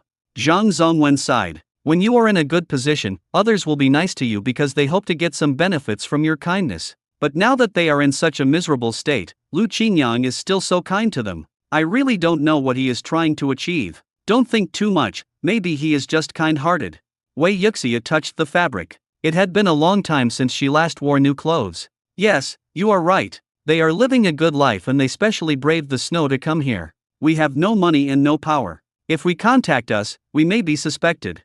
After Lu Qingyang came back, he brushed the snow off his body. However, less than a month later, winter had already arrived. He went out just now and found that the snow on the ground was already above his feet. He took off his hat and saw that Chen Emo had already eaten up all the remaining food in the pot, with sauce still on the corners of her mouth. He couldn't help but reach out his hand to wipe the dirt from the corner of her mouth. This time, Chen Emo did not dodge, but just showed a satisfied smile after eating. Lu Qingyang suddenly felt like a beast. She was just a little girl, why did he have such strange thoughts? He threw a towel to her. "Wipe it clean yourself." Looking at Lu Qingyang, Chen Emo suddenly remembered what her grandfather had said before. "Lu Qingyang, Grandpa said that men are fickle, but I never understood what this meant." This. Lu Qingyang couldn't help but stroke his forehead. I don't know how to explain it. Let me give you an example. Do you like grilled fish? Shinemo nodded like a little chicken pecking at rice. I like it. So do you like ribs? I like it, too. So you can only choose one? Shinemo hesitated, then suddenly her eyes lit up. I can eat both. I want both. Lu Qingyang patted her head gently and said, you can only choose one, or neither. No, I like to eat them all. I can't make a choice. Shinemo frowned slightly, looking embarrassed. Look, you want ribs and grilled fish, isn't that just fickle? No, no. Although Shinemo was innocent, she still felt something was wrong. Food is edible, but people are different. But don't worry, Lu Qingyang, I'm not fickle. I like you, and I'm different from others. She added, your cooking is delicious. Looking at her innocent smile, Lu Qingyang knew that she still didn't understand the meaning. I'm afraid the liking she mentioned is just the same as liking food. Lu Qingyang felt he didn't know whether to laugh or cry, but he didn't take it to heart. Okay, I know you're not fickle. But Shenmo's questioning was obviously not over yet. Then, Lu Qingyang, do you know what it means to be attracted by beauty? Lu Qingyang almost spit out the tea he had just drunk, and was so frightened that he quickly stopped smiling. You will understand these when you grow up. Now all you need to worry about is eating well and growing up quickly. Lu Qingyang stuffed a piece of biscuit directly into her mouth. He really didn't know how to explain it to this little girl. Fortunately, Shinemo had something to eat, so she forgot the question she was about to ask. The next day, when I opened the door, the snow had stopped and the outside was covered in silver. Even so, as long as it doesn't snow, we still have to go to Qingshan Forest Farm to continue working. Han Saiqiang found that a tractor could not be started. He was extremely anxious and asked Lu Qingyang for help. What's going on? What's going on? He must be frozen. This time, Hu Shengli still volunteered and rushed forward. I'll do it, I really know how to fix it this time. Last time the tractor almost drove you into the ditch. Can you really do it this time? Lu Qingyang just felt the cold air was pressing. He had to take off his gloves to repair the tractor, and it was inconvenient to move with gloves on, but he felt cold. Since someone was willing, he simply backed off a few steps. Then you fix it. He just carried his tools and prepared to go to the forest farm to work. A smug smile broke out on Hu Shengli's face, and he secretly rejoiced in his heart that he had finally found a good opportunity to show himself. He must show his talents and perform well in front of those female-educated youth. Gu and I deliberately moved closer to Lu Qingyang and asked softly, Comrade Lu, I heard that you went to Sonling Town yesterday. What do you think of it? Lu Qingyang smiled slightly and replied briefly, it's quite lively. Gu and I suggested eagerly, then let's go together next time we have a chance. Okay. Although his words were light, they quietly planted a seed of expectation in Gu and I's heart. The mountain road became increasingly rugged and difficult to walk on due to the first snow. Everyone stepped carefully, and occasionally had to reach out to hold on to the tough trees on the side of the road to prevent accidentally slipping into the ravine. Gu and I stumbled and almost slipped. Lu Qingyang quickly helped her up and said, be careful. Just this subconscious action made Gu and I blush. Thank you. However, Ren Ziqiang, a male-educated youth who had a crush on Gu and I, discovered something. Gu and I always kept a distance between herself and the male-educated youth, but she always rushed to talk to Lu Qingyang, which made him feel very uncomfortable. Ren Ziqiang deliberately moved closer to Gu and I and said, I'll help you walk, so you won't fall easily. Gu and I quickly took a few steps back, with a clear boundary in her tone, Comrade Ren, I can walk by myself, and besides, we male and female comrades should keep a distance. The deliberately kept distance was as clear and piercing as the cold winter wind, adding to Ren Ziqiang's depression. Lu Qingyang had no time to pay attention to the subtle changes on the faces of the people around him. His eyes were deeply attracted by the snow-covered world around him. The cold is really cold, and the beauty is undoubtedly stunning. Icicles have appeared on the trees, and the mountains are covered with white as far as the eye can see. The branches are covered with crystal-clear icicles. Looking around, the whole mountain is gently covered with pure white snow. Although this scene is breathtakingly beautiful, it also invisibly increases the difficulty of cutting down trees. Even wearing thick gloves, the fingertips could still feel the biting cold, and even the movements became slow. Since the tractor could not go up the mountain, everyone could only use a simple sled, which was also a sled, to transport the wood. This was very new to Lu Qingyang. He had seen sledding on TV before, but had never seen it in person. Due to the climate here, the horses raised here are a breed unique to Daanling, and they are called forest horses.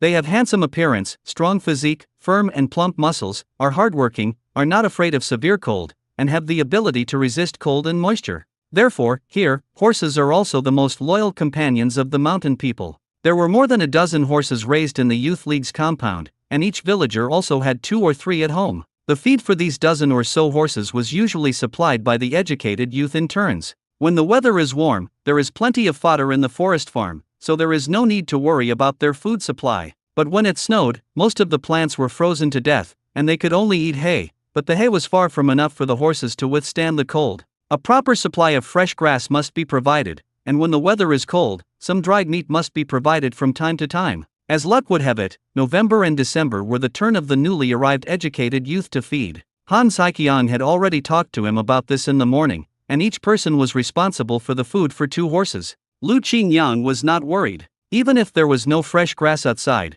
there was plenty of grass in his space. He also had some dried meat and furs saved up, so it was no problem to feed them to the forest horses. He was responsible for the feeding of 2 horses, 1 male and 1 female, and the horses' names were also random. The female one is called Maisie and the male one is called Jaeliang. Now they are pulling wood not far away. On the first day of snow, their work was extremely hard. Not only was it freezing cold, but they also had to deal with all kinds of risks. Team leader Han kept reminding them, you must pay attention to safety. It's okay if you don't get enough work points, but you must keep your personal safety.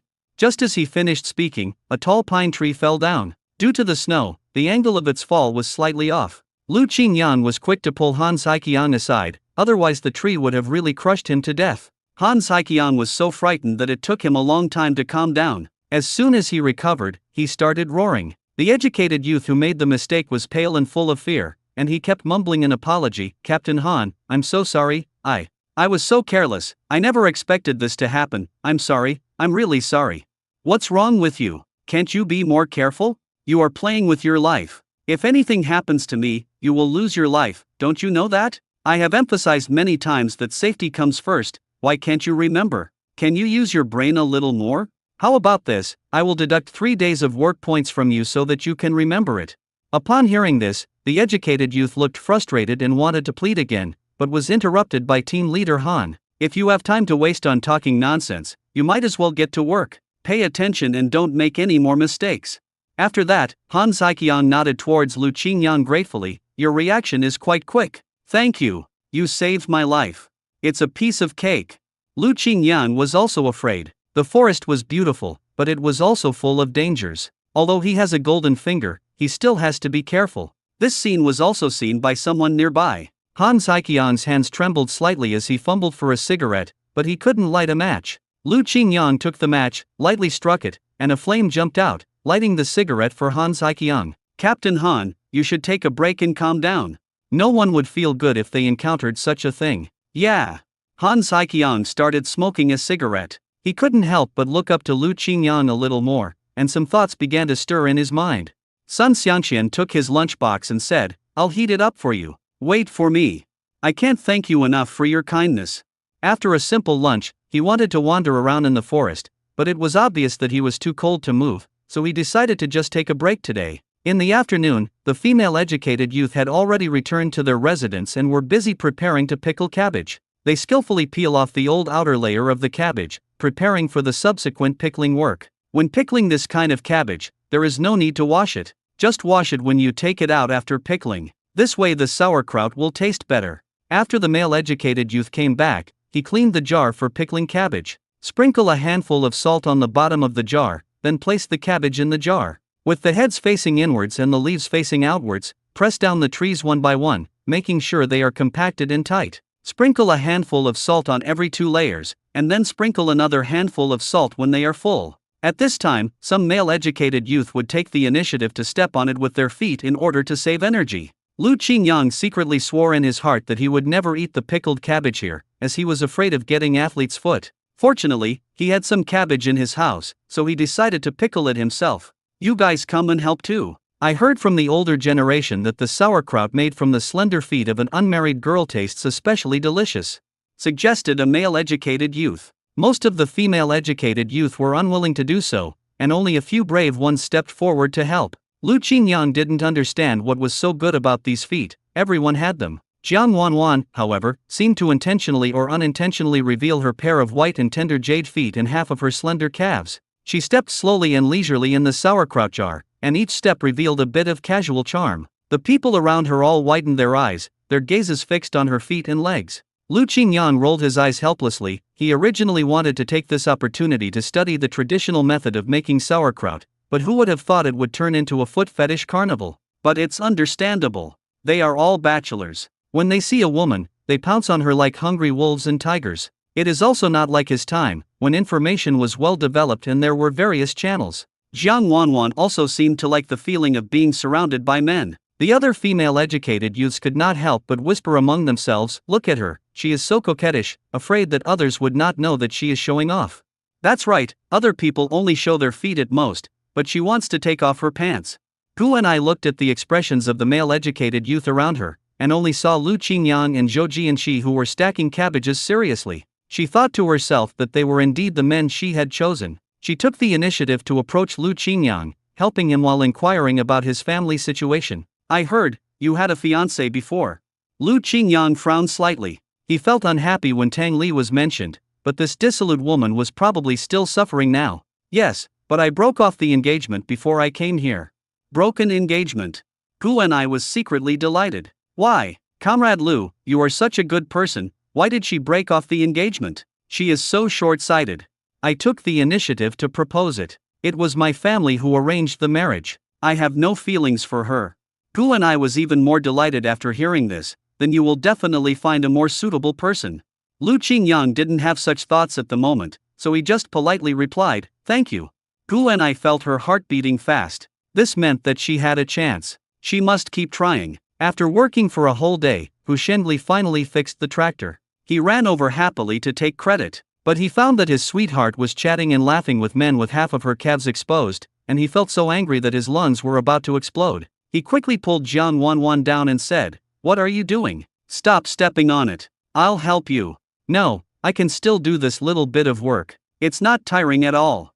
Jiang Wanwan already enjoyed the gazes of men, so she directly rejected Hu Shenli's kindness. Hu Shenli was so angry that he was fuming, and was pushed aside by the male educated youth next to him. "Everyone is watching Jiang Ziking's demonstration. Why are you here to join in the fun?"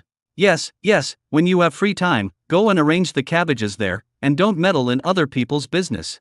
He simply ignored the bitch and just watched her. Looking at her delicate feet, Hu Shenli was so distracted that he had to find a way to get her, otherwise other men would get there first. He didn't like second-hand goods. Since coming to Liaxi Brigade, he has not had a single happy day. He originally wanted to take credit for it from Han Zaiqiang, but Han Zaiqiang was frightened during the day and felt unwell, so he went back to rest. He couldn't find any chance to show off at all, and the more he thought about it, the more depressed he became. There is only one good news: the things sent to him by his girlfriend in the city should be arriving soon. He also had to take a leave and go to town to get the package. There must be a lot of good things in it. Hu Shenli smiled proudly in his heart. Lu Qingyang went back after helping out. He had a lot of things to do recently. Besides, the youth league compound was filled with chaos and he didn't want to see those people getting horny. First clean the 2 old jars in the house, one for pickling sauerkraut and the other for spiritual spring water. While I was busy, Shanemo came over while eating pecan nuts. "Lu Qingyang, pickle the cabbage." "I'll help you." "No, I work pretty fast." Lu Qingyang first processed the cabbage according to the steps he had seen before, and then added some chili peppers according to his own ideas. Just as I was about to squeeze out the water from the cabbage, I didn't expect Shanemo to take off her shoes on her own initiative. "Let me help you step on it. I love stepping on sauerkraut the most." Stop. Lu Qingyang wanted to stop it, but found it was too late. Shanemo was also very particular. She even grabbed a handful of snow and rubbed her feet clean. "It's not dirty. I stepped on all the pickled vegetables at home. Look how clean I am." Shanemo even brought her red, frozen feet in front of Lu Qingyang and said, "Smell it." "There is no smell." Lu Qingyang quickly stepped back a few steps. I know. Shanemo had already started helping him step on the sauerkraut. When she looked up and met his gaze, she tilted her head in confusion. It was completely different from the wary look she had shown towards him when they first met. Lu Qingyang took a deep breath, calmed himself down, and then went back to work. After the sauerkraut was pickled, he planned to clean up the cellar and store vegetables such as green onions. The cellar was dark, and Lu Qingyang could only ask Shanemo to carry the kerosene lamp. He climbed down the wooden ladder, which made a creaking sound under his feet. He was really afraid that the ladder would suddenly collapse. As soon as Lu Qingyang went in and out, dust flew in his face. It seemed that he really needed to take some time to clean it up. Taking the kerosene lamp, he looked around the entire cellar, which was made of earth. The original owner must have been a very particular person, as he even built a rack for vegetables. Shenemo picked up a bucket of warm water without hesitation, jumped lightly, and landed steadily in the cellar. Lu Qingyang couldn't help but sigh. "You are really brave, be careful not to sprain your ankle." Shenemo didn't care. "I'm used to it. It's like this in my own home. I won't get hurt." As she spoke, she picked up the rag and began to wipe it carefully. As her eyes wandered, she casually mentioned, "This cellar is much more spacious than my house."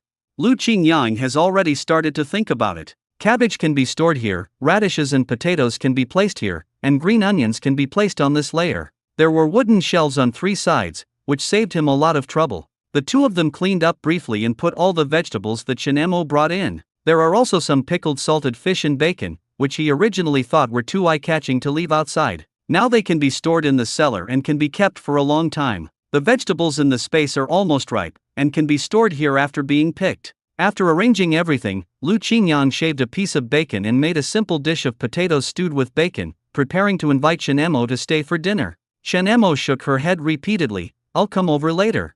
Lu Qingyang immediately understood that if she didn't go home for dinner, she would definitely be nagged by Uncle Shen again. "Okay, I'll leave you one." Shenemo thought of the rice steamed by Lu Qingyang, smiled happily again, and waved her hand. After night fell, it started snowing outside again. This is how winter is in Donling, cold and long. After washing up, Lu Qingyang touched the hanging walnut and instantly entered the space. He originally planned to save more luck points just in case, which required him to eat more bok choy. He currently knows that eating Chinese cabbage can increase luck points, and eating tomatoes can increase health points, but he doesn't know about other vegetables yet. At present, the cucumbers, eggplants, spinach and other fruits that had been planted in the space before have all matured. He plans to pick some to try and see what properties each one adds. After wiping the cucumber clean, he took a bite and discovered that his appearance had improved. In other words, eating more cucumbers can beautify your skin? Eggplant also represents health value, and spinach represents luck value. Now we can roughly infer that the vegetables grown in the edible space can increase 3 attributes. After the attribute bar was unlocked, Lu Qingyang suddenly heard a strange sound from the space. The upper limit of each attribute is 100 per month. If it is not used up in the current month and not accumulated to the next month, it will be cleared directly. Lu Qingyang was speechless for a while. He felt it was strange. If he could really obtain and use it infinitely, then he would be the biggest bug in this world. Last month, he used exactly 70 points of luck. By deducting 20 points for each fishing trip, he can catch a large number of fish. And the time when he saved Uncle Tai's life, he used 30 points. He is not clear about his health value and appearance at the moment, and further practice is needed to figure it out. 100 points for each attribute per month is actually not bad. Lu Qingyang tried to summon the voice in the space, but found that the voice would only give reminders at critical moments and would ignore him completely. "Forget it, it's already pretty good to get this walnut space, I can't ask for too much." Lu Qingyang took out some vegetables from the space and stored them in a corner of the cellar. If you want to eat it in the future, you can take it directly from the cellar, but you need to be careful not to be discovered by someone with ulterior motives. The next morning, he cooked a pot of hot corn porridge, drank 2 bowls of it himself to warm himself up, and put the rest into his lunchbox, along with a few large pancakes and the leftover potatoes and bacon from last night. When Sun Xiangqian saw Lu Qingyang, a hint of surprise flashed across his eyes, and then he smiled and said, "Lu Qingyang, boy, why do you look different from before?" Lu Qingyang touched his face and asked, "What's different?" He is usually more delicate than these rough old men, but that is to prevent his face from getting chapped and painful from the cold wind. Sun Xiangqian scratched his head, looking bewildered. "I can't really explain it, I just think it has become more beautiful." Upon hearing this, Lu Qingyang couldn't help but burst out laughing and joked, "Hey, it's not even the spring equinox yet, and you, Grandpa Sun, are already thinking about love? What's the matter? Are you so horny that even I, your brother, am pleasing to the eye?" After saying this, Lu Qingyang suddenly remembered that he had eaten a few cucumbers last night. The vegetables grown in the space taste much better than those grown outside, and cucumbers can be eaten directly as fruit. After having good looks, he tried to add 20 points to himself. Unexpectedly, the change was so significant that even Sun Xiangqian, who was usually careless, keenly noticed the abnormality. Sun Xiangqian frowned and scratched his head in annoyance. Could it be that he had any special thoughts about his brothers? He looked at the female-educated youth not far away, and Sun Xiangqian suddenly retched. "Qingyang, don't worry, I have absolutely no interest in you. I like older girls. Especially those big girls with plump breasts and cute appearance. I guess it's because life here is too hard and there's not much to do, which makes people feel confused. It is undeniable that Lu Qingyang has become more and more dazzling recently. Even those female educated youth who are usually reserved can't help but secretly talk about him behind his back. Of course, Lu Qingyang didn't take these to heart at all. Han Saiqiang has been silent for the past few days. When he thinks about what happened yesterday, he is still scared. They saved their lives for now, but who knows if such accidents will happen again in the future, so they began to be more strict with some of the educated youth. Just as everyone was working hard, a sudden roar spread from the depths of the dense forest, breaking the tranquility around them and making people's hearts tighten. That's the sound of a blind bear.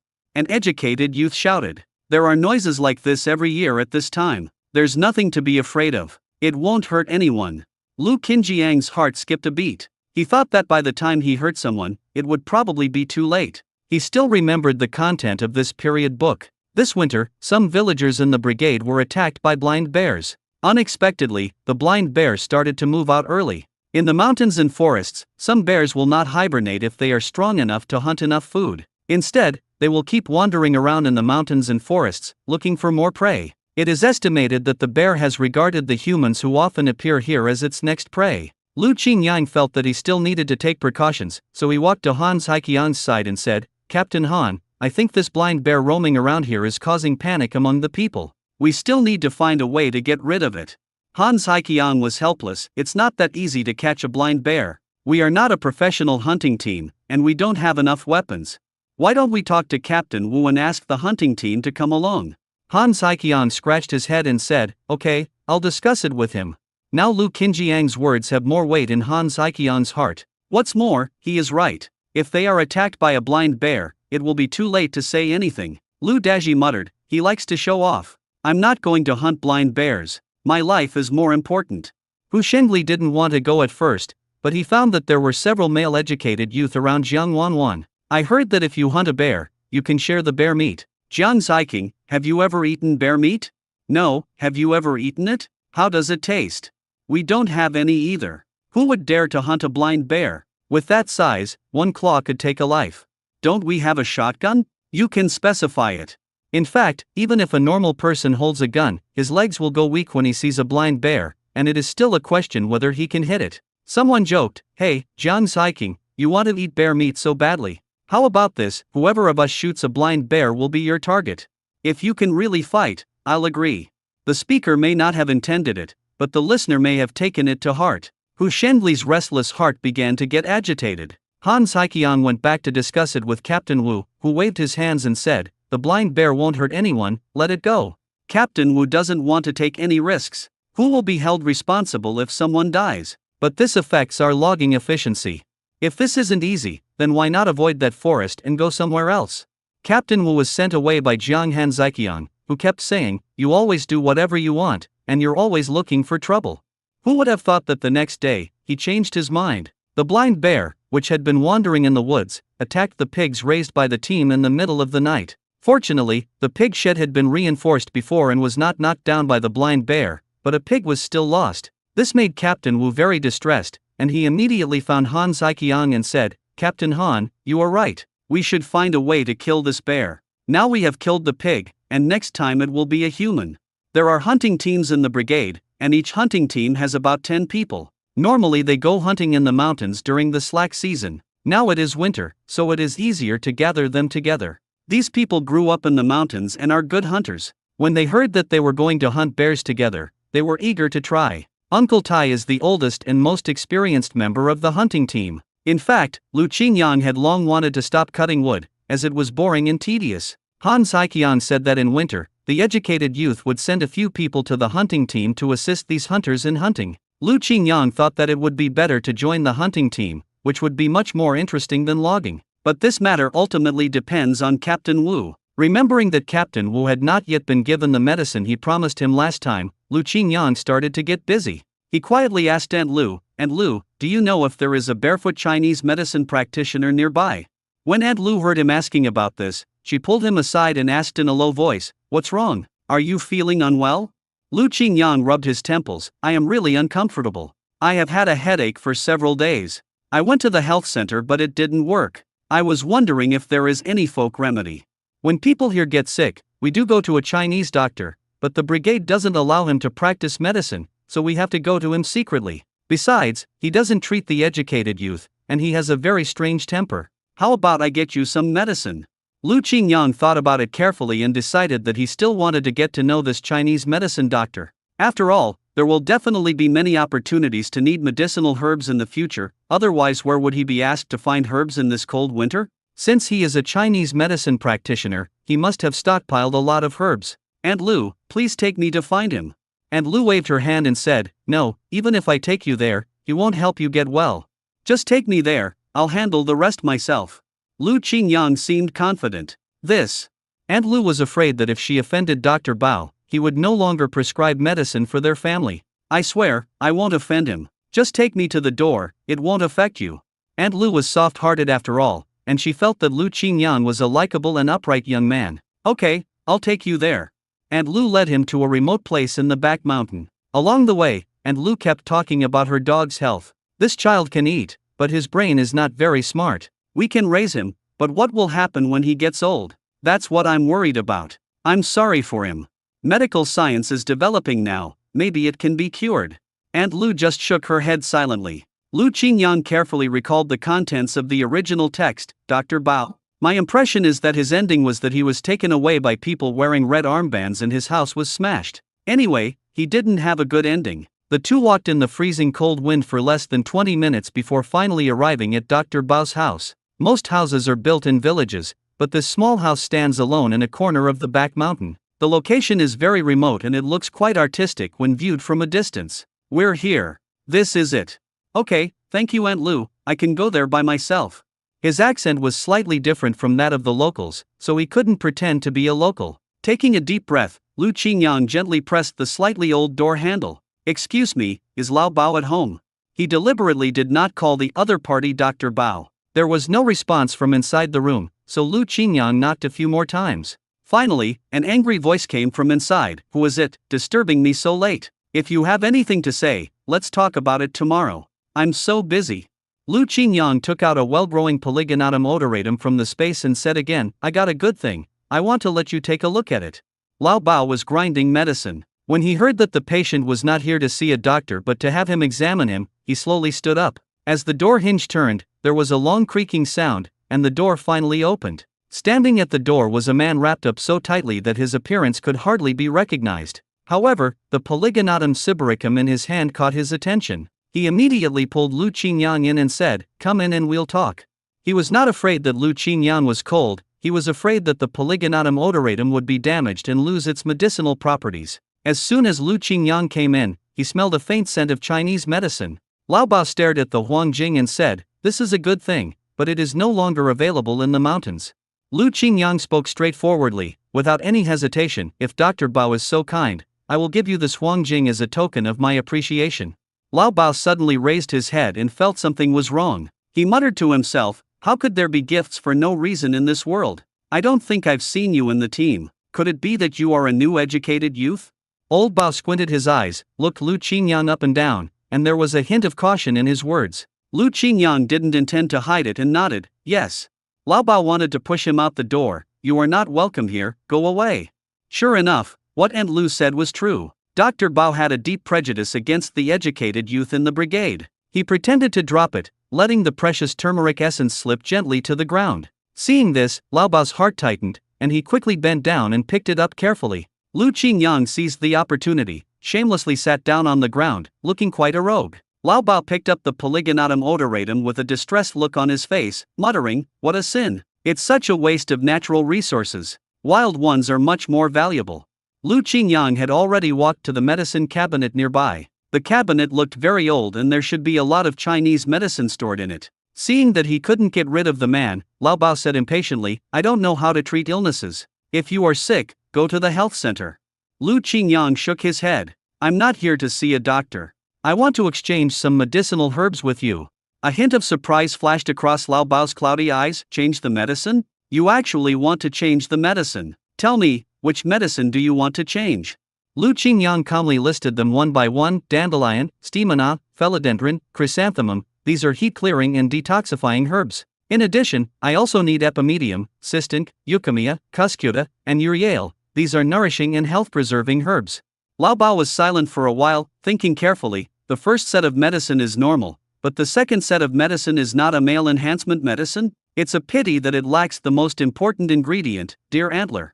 The medicines he mentioned were not precious herbs, only wild deer antlers, which were quite rare. What surprised him even more was that this young man could actually name so many Chinese medicines. Lao Bao saw that his attitude was sincere and polite, so he was afraid that he was introduced by someone in the village. Nowadays, most of the educated youth in the team are unaware of his identity as a traditional Chinese medicine practitioner, but in the past there were many people who liked to meddle in other people's affairs and stir up trouble, and he had fallen into their hands many times and suffered a lot in silence. Dr. Bao, if you have these medicines, can you give me some? Of course, I won't take them for nothing. Here's the polygonatum, and here's a bag of cornmeal. And this wild rabbit is for you, too. Lao Bao was so angry that he blew his beard and glared. Who wants your cornmeal and wild rabbit? I'm only interested in this polygonatum odoratum.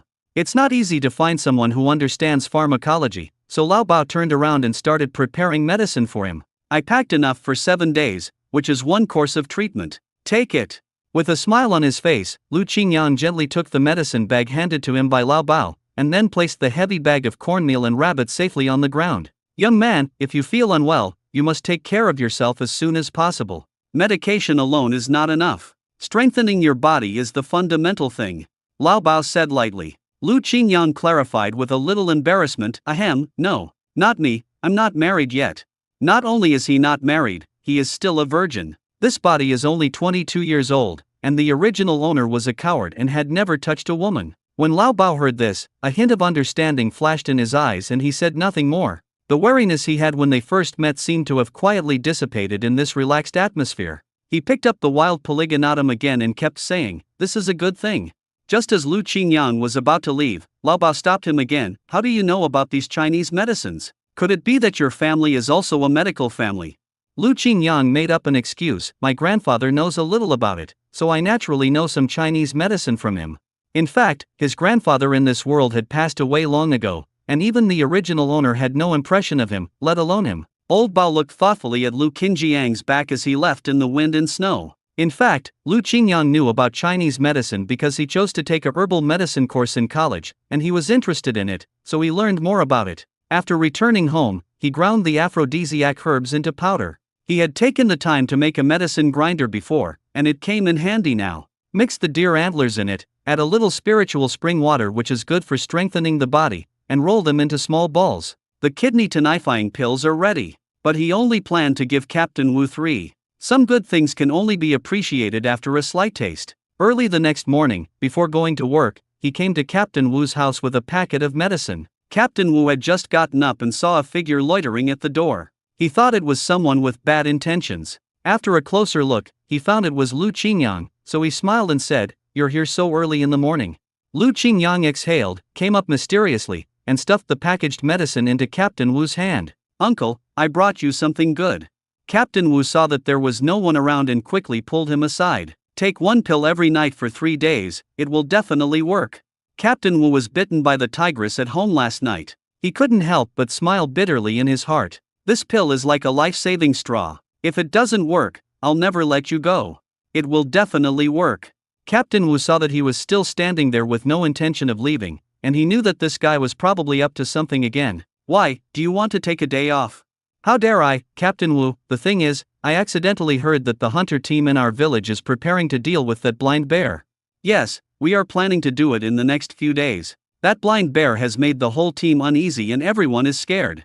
Captain Wu clenched the medicine bag tightly and understood Lu Qingyang's thoughts. "Why, you want to hunt blind bears too?" "That's right, Captain Wu. Look at my physique. May I have the honor to join the hunting team?" Lu Qingyang straightened his chest, his eyes flashing with eagerness. "Hey, kid, you may not be in good physical condition, but how about your marksmanship? We are going to hunt the blind bear, not just for a walk in the woods. We need to use real weapons. Don't let yourself be frightened before the blind bear is even caught in the act." Captain Wu's words were both serious and teasing. He has seen many people like this. The hunter who grew up in Liaoxi Brigade has become accustomed to the life of hunting, but the educated youth all came from the city, and at most they were asked to do some menial work. It would be wishful thinking to really expect them to hunt. Captain Wu started smoking when he thought of this. The rules of the mountains and forests are not something a newcomer can easily understand. Just let me try. If I suffer, I will just run away. Captain Wu grinned and said, "Okay, just follow the hunting team and take a look." Hunting a bear is not as easy as hunting a greyhound. Let him see it for himself and then he will give up. So you promised me? Yes, I just promised you to participate in the bear hunt. As for joining the hunting team, it depends on your performance. Lu Qingyang nodded. He was 80% sure that he could perform well. It happened that Captain Wu's wife saw the two of them at this time. Captain Wu's heart tightened, but he pretended to be calm. Lu Qingyang calmly took out a small box of clam oil from his pocket, handed it to Aunt Wu with a smile, and said, "Aunt, Captain Wu specially asked me to bring this to you." Aunt Wu was immediately delighted and said with emotion, "Old Wu in our family actually understands such thoughtfulness." Even Captain Wu himself couldn't help but secretly admire Lu Qingyang in his heart. He thought that Lu Qingyang was very thoughtful and had so many ideas. On the other side, Han Ziqiang was planning to select a few educated youths who were strong and good at hunting to help. If they hunted a blind bear, the educated youth's home could get some bear meat. Some people in the youth league home were afraid and thought that saving their lives was more important and they just wanted to get by. Of course, there are also some people who like excitement and want to try bear hunting to add some fun to their boring life in the countryside. Moreover, they made a bet among themselves that whoever shot the blind bear could become Jiang Wanwan's partner. In the end, Han Ziqiang selected 4 male educated youth, including Hu Shenli. I didn't want to choose him originally, but I picked the tallest one among the short ones. At least he is strong. Sun Xiangqian was also included, and his marksmanship was pretty good. There is also a person named Ren Ziqiang, whom Lu Qingyang is not familiar with. In the afternoon, the 4 of them followed the hunting team to patrol the mountains. A group of more than a dozen people, holding homemade hunting rifles, walked around the places where blind bears often appeared, but did not find any trace of it. They could only hunt in the mountains and forests while looking for traces left by the blind bear. The quiet woods are covered with white snow. You can hear the snow crunching underfoot all around you. Lu Qingyang looked around with a shotgun in his hand and found a strange creature staring at them not far away. Looking closely, I found that it was actually a fairly fat roe deer. Just as the rumors said, it stood there calmly, looking at the stranger just like Lu Qingyang. There was no sign of fear, and instead he took a few steps forward. When Hu Shenli saw the silly roe deer standing still, he immediately picked up his homemade shotgun, pulled the trigger, and fired a shot in the direction of the silly roe deer. Who would have thought that he couldn't even hit the stupid roe deer that was standing still? Hu Shenli was extremely disappointed. It's definitely not his problem, it's the gun's problem. After hearing the noise, the silly roe deer immediately turned around and ran, disappearing into the forest. Uncle Tai couldn't help but sigh. These days, if you can't even hit a stupid roe deer, you really don't have any marksmanship. Don't be so impulsive next time, young man. When Hu Shenli heard this, he was so angry that his face turned pale. He almost threw the gun in his hand to the ground and gnashed his teeth and said, next time I will definitely hit it." Lu Qingyang was also happy, but he knew that according to the habits of the silly roe deer, even if it ran away now, it would definitely return to the original place later. He simply found a comfortable place to sit down, took out some dry food from his arms, chewed it leisurely, and enjoyed this moment of tranquility. Hu Shenli raised his lips in disdain, rolled his eyes, and said lightly, "Lazy bones." Sun Xiangqian was furious. He kicked Hu Shenli mercilessly and asked, "Who are you calling lazy? I'm talking about you too." Hu Shenli did not give in, with a hint of provocation in his tone. Lu Qingyang was leisurely chewing the biscuit in his hand while looking around calmly. As expected, the cute roe deer quietly poked its head out again, seeming to be quite interested in this sudden dispute, with its round eyes full of curiosity. Even when Lu Qingyang walked slowly to the side of the silly roe deer, it didn't notice anything unusual. Lu Qinjiang's eyes flashed and he pulled the trigger decisively. The sound of the gunshot made the 2 people who had just been arguing shut up immediately. "Don't argue. We have roe deer meat to eat tonight." The key to hunting is to understand the nature of the prey, which is a wisdom that every hunter must master. Sun Xiangqian sneered and laughed, "You are amazing. As for roe deer, they love to join in the fun. Look, they come to my door on their own."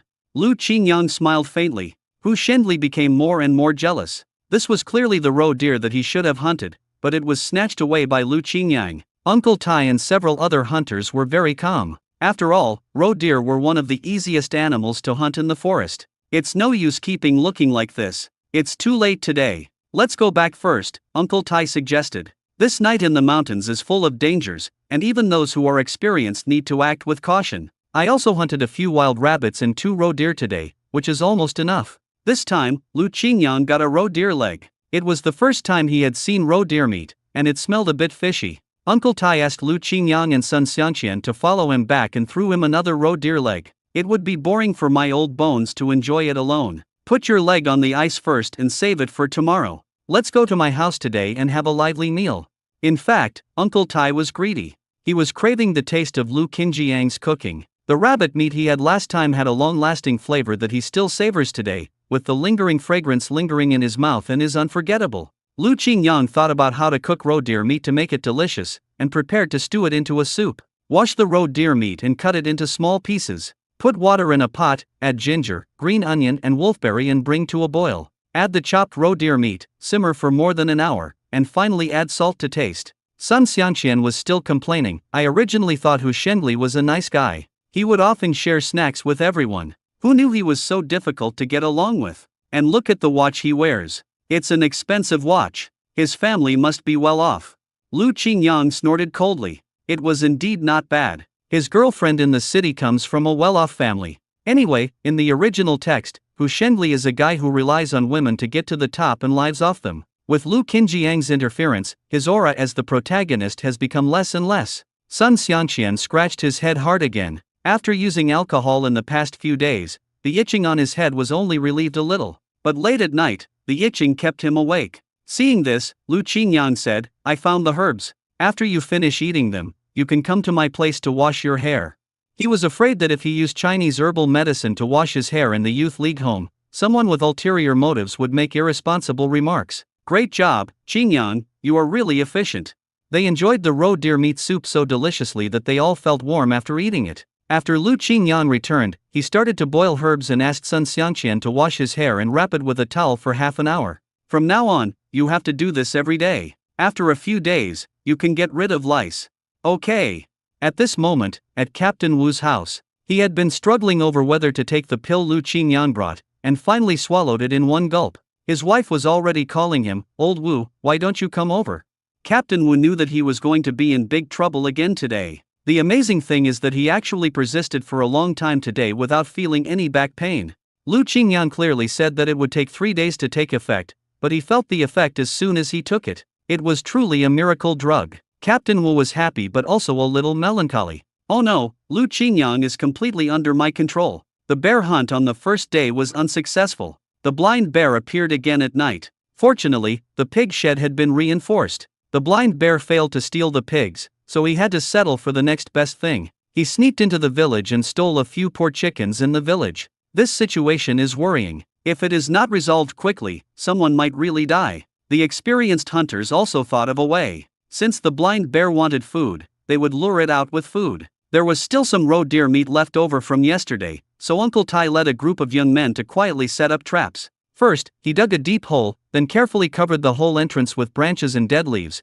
camouflaging it so that it blends in with the surrounding environment without leaving any flaws, and then set up animal traps. Put the roe deer meat near the trap, leave a few people to ambush around the trap, waiting for the blind bear to appear. In the mountains and forests, winter is in full swing, and the cold wind is like needles, penetrating through layers of clothes and piercing the bone marrow. It would be fine if I was walking around, but once I squatted there without moving, my whole body was invaded by the cold. Uncle Tai whispered a reminder, remember, be patient. 2 hours later, the blind bear still didn't show up. Hu Shengli finally couldn't stand the long wait any longer. He rubbed his red, frozen hands and said with chattering teeth, I really can't stand it anymore. I have to move around, otherwise my body will be frozen stiff.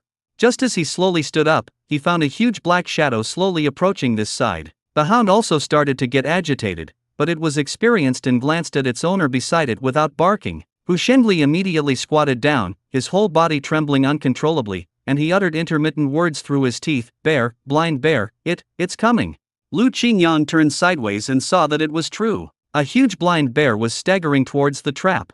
They held their breath, and the only thing they needed to do now was to wait patiently for the huge monster to step into the trap they had carefully set. But the blind bear was very alert, as if it smelled other scents in the trap, and did not dare to move forward for a long time. When Uncle Tai saw this, his eyes became stern and he quickly winked at the hunters beside him, signaling them not to hesitate any longer and to move forward together, pointing their guns at the huge creature. Originally, they planned to let the blind bear fall into a carefully set trap, so that they could capture the prey and minimize the danger. Who would have thought that at the critical moment, the blind bear suddenly straightened its body, let out a deafening roar, and showed its sharp fangs. Hu Shenli was so frightened that he sat down on the ground. Although the others were afraid and remained quiet, Hu Shenli suddenly stood up. Lu Qingyang pulled him and said in a deep voice, "Don't move, you will kill us." The blind bear heard the noise in the bushes and immediately ran towards their location. The hunters started shooting, and the blind bear was obviously frightened and immediately hid in the jungle on the side. "Its size, too big, there's no way we can kill it." Hu Shengli's heart was pounding, and his legs were weak with fear. Lu Qingyang laughed secretly in his heart. This so-called male protagonist, apart from being good at dealing with women, was so vulnerable when facing a real crisis. Now the blind bear was no longer within their shooting range. They finally managed to lock its position, but were disrupted by Hu Shenli. The hunter could only release the hunting dogs and let them follow the scent of the blind bear. Since outsmarting the bear didn't work, he could only chase the bear and shoot it. It's only November now, and Lu Qinjiang's luck value has not yet been used. Why not take the opportunity to use your luck? This should give you a 100% chance of hunting down a brown bear. He was thinking this and was about to take action. Several hunting dogs began barking wildly, and Lu Qingyang followed behind them. A hunter suddenly shouted, "See, there it is."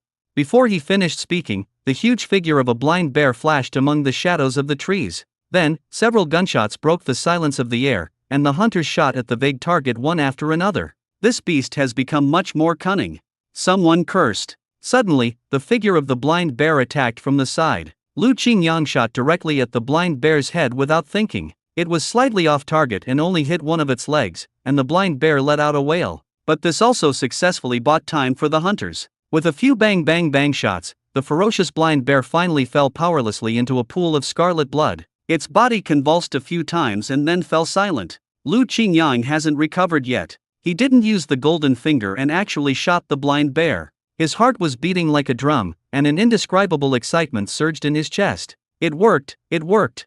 Sun Xianqian followed closely behind, arriving breathlessly. Before he could catch his breath, he shouted in surprise, "Qingyang, you actually hit the bear. This is incredible."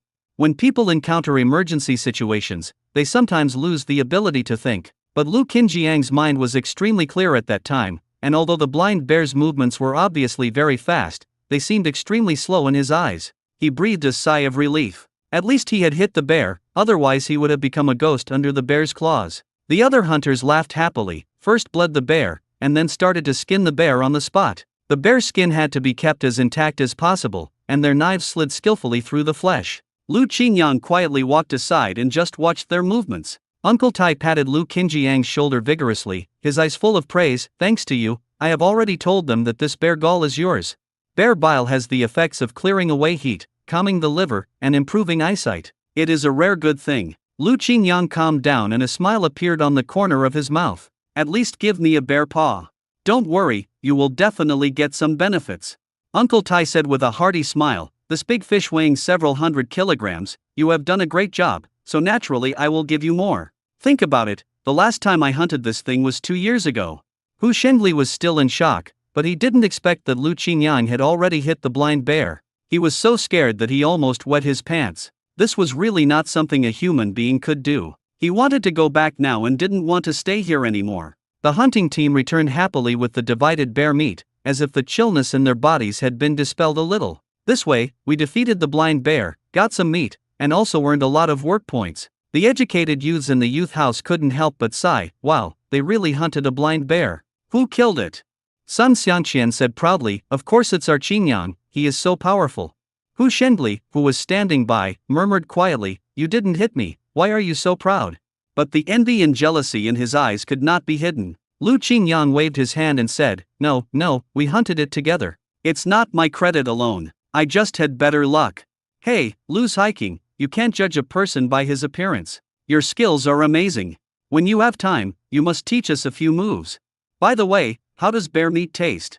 Lu Qingyang was surrounded by the crowd at this moment and became the center of discussion, with curious questions coming from all around. This time, the Youth League Institute was also allocated a lot of bear meat, so they could really satisfy their appetite. For most people, eating a bite of bear meat is probably an experience that you may not have once in a lifetime. Jiang Wanwan, who had been observing from the side, began to have some ideas. This Lu Qingyang seemed to have become more handsome unconsciously. That was fine, she had made a bet with someone that she would become the partner of whoever killed the bear. Everyone else thought it was a joke, but she was the only one who took it seriously. Moreover, with her superior appearance, she didn't believe that Lu Qingyang didn't have any such thoughts. Jiang Wanwan had this idea and decided to take action to attract his attention. Taking advantage of the dead of night, she sneaked to the door of the shabby house where Lu Qingyang lived. I thought to myself, wasn't this a shabby house originally? When did it become so presentable? When Lu Qingyang was in the room, he habitually did not lock the door. After all, Shenemo would come over for dinner sometimes, but when he thought about it, he realized that Shenemo hadn't come to see him for several days. I've been busy hunting these days and haven't had time, so I was thinking of bringing some things to see her later. But he found a graceful figure standing at the door. Jiang Wanwan's voice was soft and charming with a hint of coquettishness, and she called softly, Lu Qingyang. However, it also made Lu Qingyang shudder all over, and he muttered to himself, if someone is being too attentive for no reason, she is either a traitor or a thief. This Jiang Wanwan is not an easy person to deal with. How could she have the leisure and elegance to come here? He calmly took a half step back, maintaining a proper distance, and asked, Jiang Ziking, why are you here? Jiang Wanwan's eyes moved, and she said with a smile, I want to ask, do you still remember the bet we made before? What bet? Lu Qingyang really didn't know what they were talking about behind his back, but it was definitely not a good thing. Jiang Wanwan moved gently, moved a few inches closer to him, and said softly, it's cold outside, why don't we go inside and talk? Lu Qingyang shook his head. It would be bad if someone saw it. When Jiang Wanwan heard this, her eyes quickly turned red, as if she had suffered a great injustice. Seeing that look, even the most heartless man would be unable to help but comfort her gently. Lu Qingyang didn't feel anything at all. If it's nothing important, please leave quickly. I said before, if anyone kills a blind bear, then. She paused deliberately. I know you treated me badly before because you wanted to get my attention. It's okay. I forgive you. Lu Qingyang couldn't understand what he had done to make Jiang Wanwan feel that he liked her, and he didn't even have time to hate her. Thinking of the bad memories of the original owner, he almost got goosebumps. Jiang Wanwan continued, I have watched every bit of effort you have made, and I know your intentions. Just as Lu Qingyang was about to open his mouth to refute, Gu and I happened to come here. She pickled some radishes and wanted to give them to Lu Qingyang to try. As soon as I came over, I heard Jiang Wanwan saying these words to her lover. She always thought that Jiang Wanwan was a slut who liked to seduce men, but she didn't expect that she would seduce Lu Qingyang. Anger instantly surged in her heart. Gu and I pulled Jiang Wanwan's sleeve without saying anything. Jiang Ziking, what are you doing here so late at night? Hu Shendli was looking for you just now, saying that he had something to tell you. Jiang Wanwan staggered due to the sudden pull and couldn't help but cried out in anger, ouch, Gu and I, what are you doing? Gu and I didn't use much strength at all just now. Jiang Wanwan is really good at pretending to be weak. I didn't try hard at all. I know you have always disliked me. I am weak and cannot do heavy work, but why do you treat me like this? Lu Qingyang saw through Jiang Wanwan's usual tricks of white lotus and green tea at a glance, and couldn't help but sneer in his heart. Thinking back to the past, the original body was fooled by such tactics and ended up with a miserable fate of being the one taking the blame. Gu and I couldn't stand her the most. Unable to convince her, she simply grabbed a handful of Jiang Wanwan's hair and said, little slut, I've wanted to do this for a long time. Jiang Wanwan was pinched so hard that it hurt, and she couldn't help but start to resist. The two women started fighting at the door of the shabby house. Gu and I vented all the resentment she had towards her in recent days. If you have nothing to do, go back quickly. Don't disturb the peace here by wandering around like a female ghost.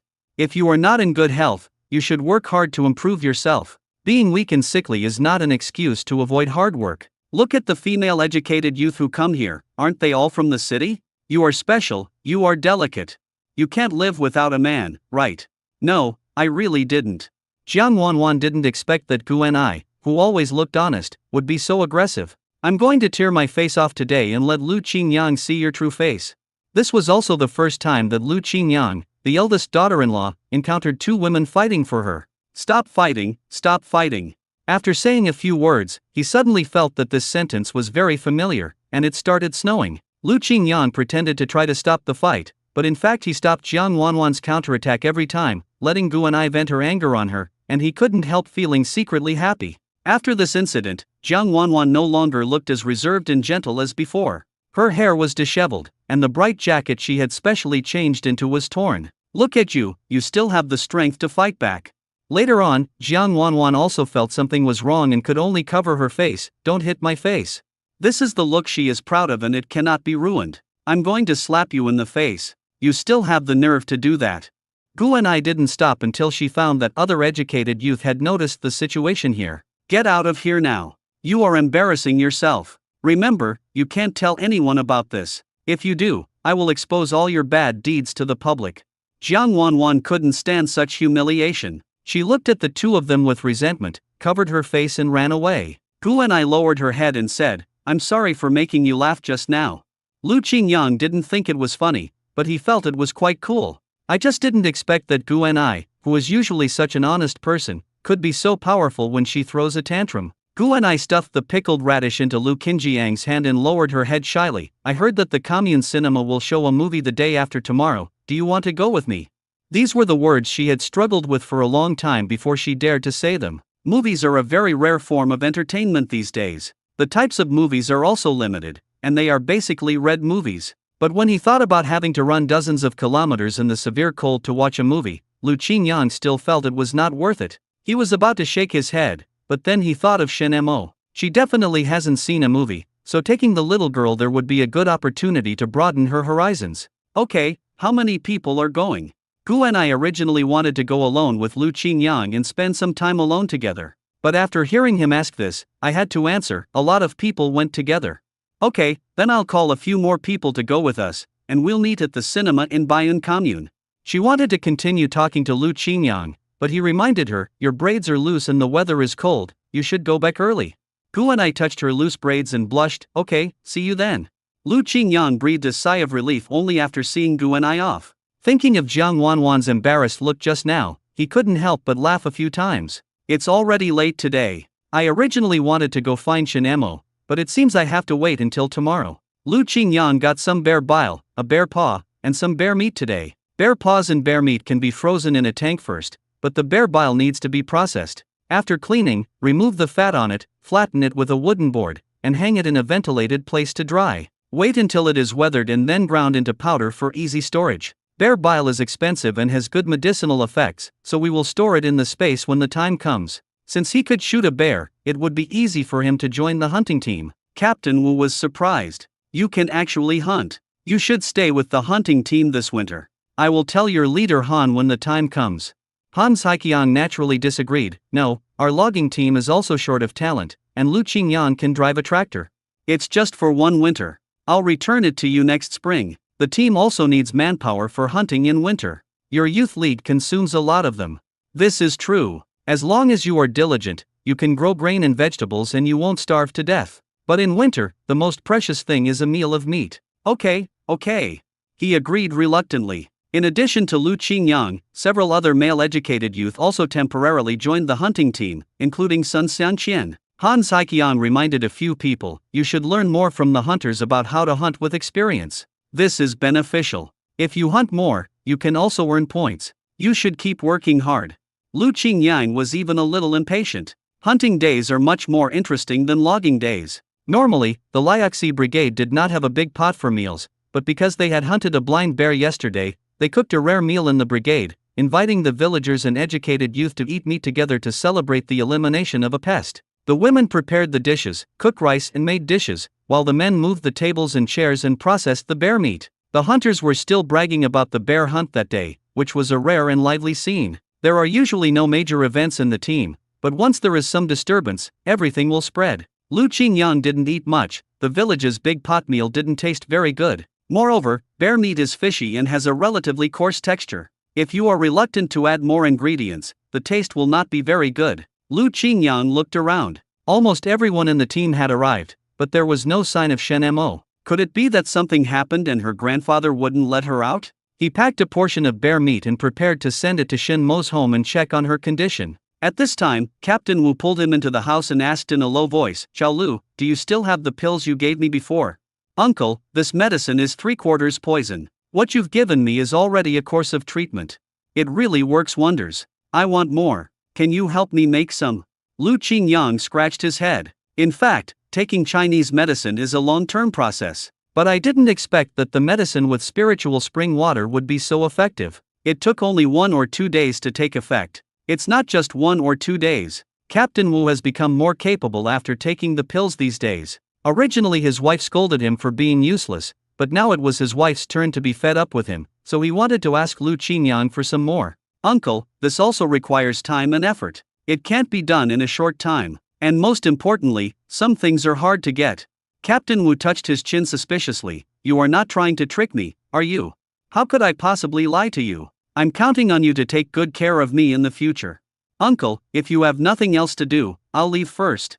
Captain Wu looked at his back as he left, smiled helplessly, and thought to himself that he had indeed been taken advantage of by this brat. Lu Qingyang came to Uncle Shen's house and found the door open. When the big yellow dog saw him, he didn't dare to bark anymore. The little gray dog had grown a lot and seemed to be very smart. When he saw him, he started to wag his tail desperately. Lu Qingyang slowly squatted down and gently stroked the puppy's head. The sky was overcast that day, and the light was dim, so he did not take a close look. Now that the little gray dog has grown a little, he has discovered that there is something wrong with this little tail. All puppies' tails stand up like antennas, but this one is different, its tail hangs down. When he picked up the little gray cat that day, he had a feeling in his heart, could it be a wolf cub? It seems that the current judgment is correct. It is most likely a wolf cub. The little wolf cub is rather weak, so it's better for him to stay with Dewang. Uncle Shen heard some noise outside and asked with his cane, "Who's here?"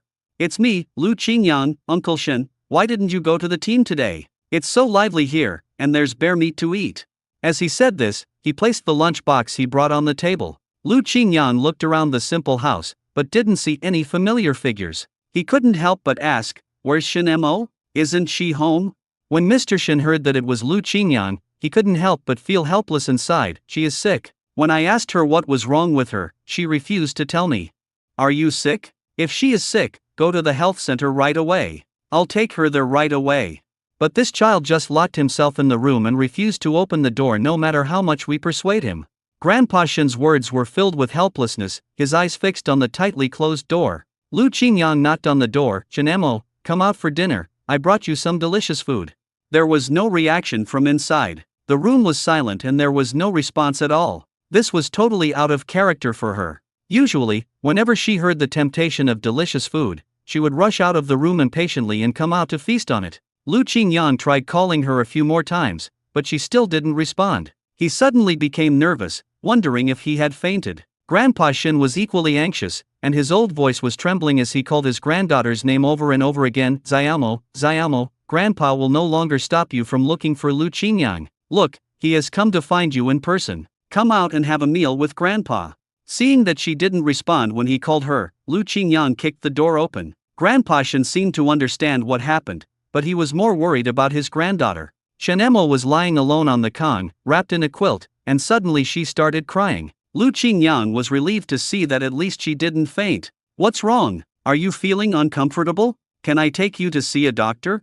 Shen Mo only showed her tearful little face and shook her head desperately. "Lu Qingyang, I'm going to die. I'm sick, very sick. There is always a cure for illness. It can't be cured. I'm bleeding a lot and I can't stop it. Am I going to die? Wu Yu Via." It was the first time that Lu Qingyang saw such a panicked expression on her face. He persuaded softly, "Where is the bleeding? As long as the wound is treated properly, it won't kill you." Shen Mo had a sad face, tears welling up in her eyes, and whispered desperately, "It's useless, I'm afraid I really have no hope this time." Looking at the bloodstains on the bed, Lu Qingyang suddenly realized something. He picked up the bear meat and placed it next to Shen Mo, then pulled Uncle Shen outside and asked in a low voice, "Uncle Shen, is Shen Mo?" Uncle Shen stammered, "Alas, I don't know the answer either. After all, this is a girl's family matter. I am an old man, so I can't ask too many questions. I think this is the reason." No wonder she was so sad before and kept saying that she couldn't live anymore. After Lu Qingyang thought it through, he didn't know whether to laugh or cry, but he was a man and it was really inconvenient for him to talk about such things. "I'll go find a female educated youth to teach her." Having made up his mind, Lu Qingyang walked towards the Youth League Institute. Coincidentally, he ran into Guanai head-on, so he simply stopped her and begged her to go with him. "Guanai, I have a favor to ask of you."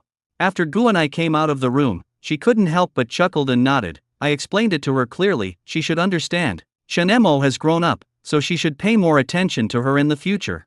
As expected, Lu Qingyang couldn't help but laugh when he thought of Shen saying that she was about to die. Girls in this age do get their periods later, but I didn't expect Shen to have her periods just now. Uncle Shen, you heard it too. She's fine. It's just that the girl has grown up.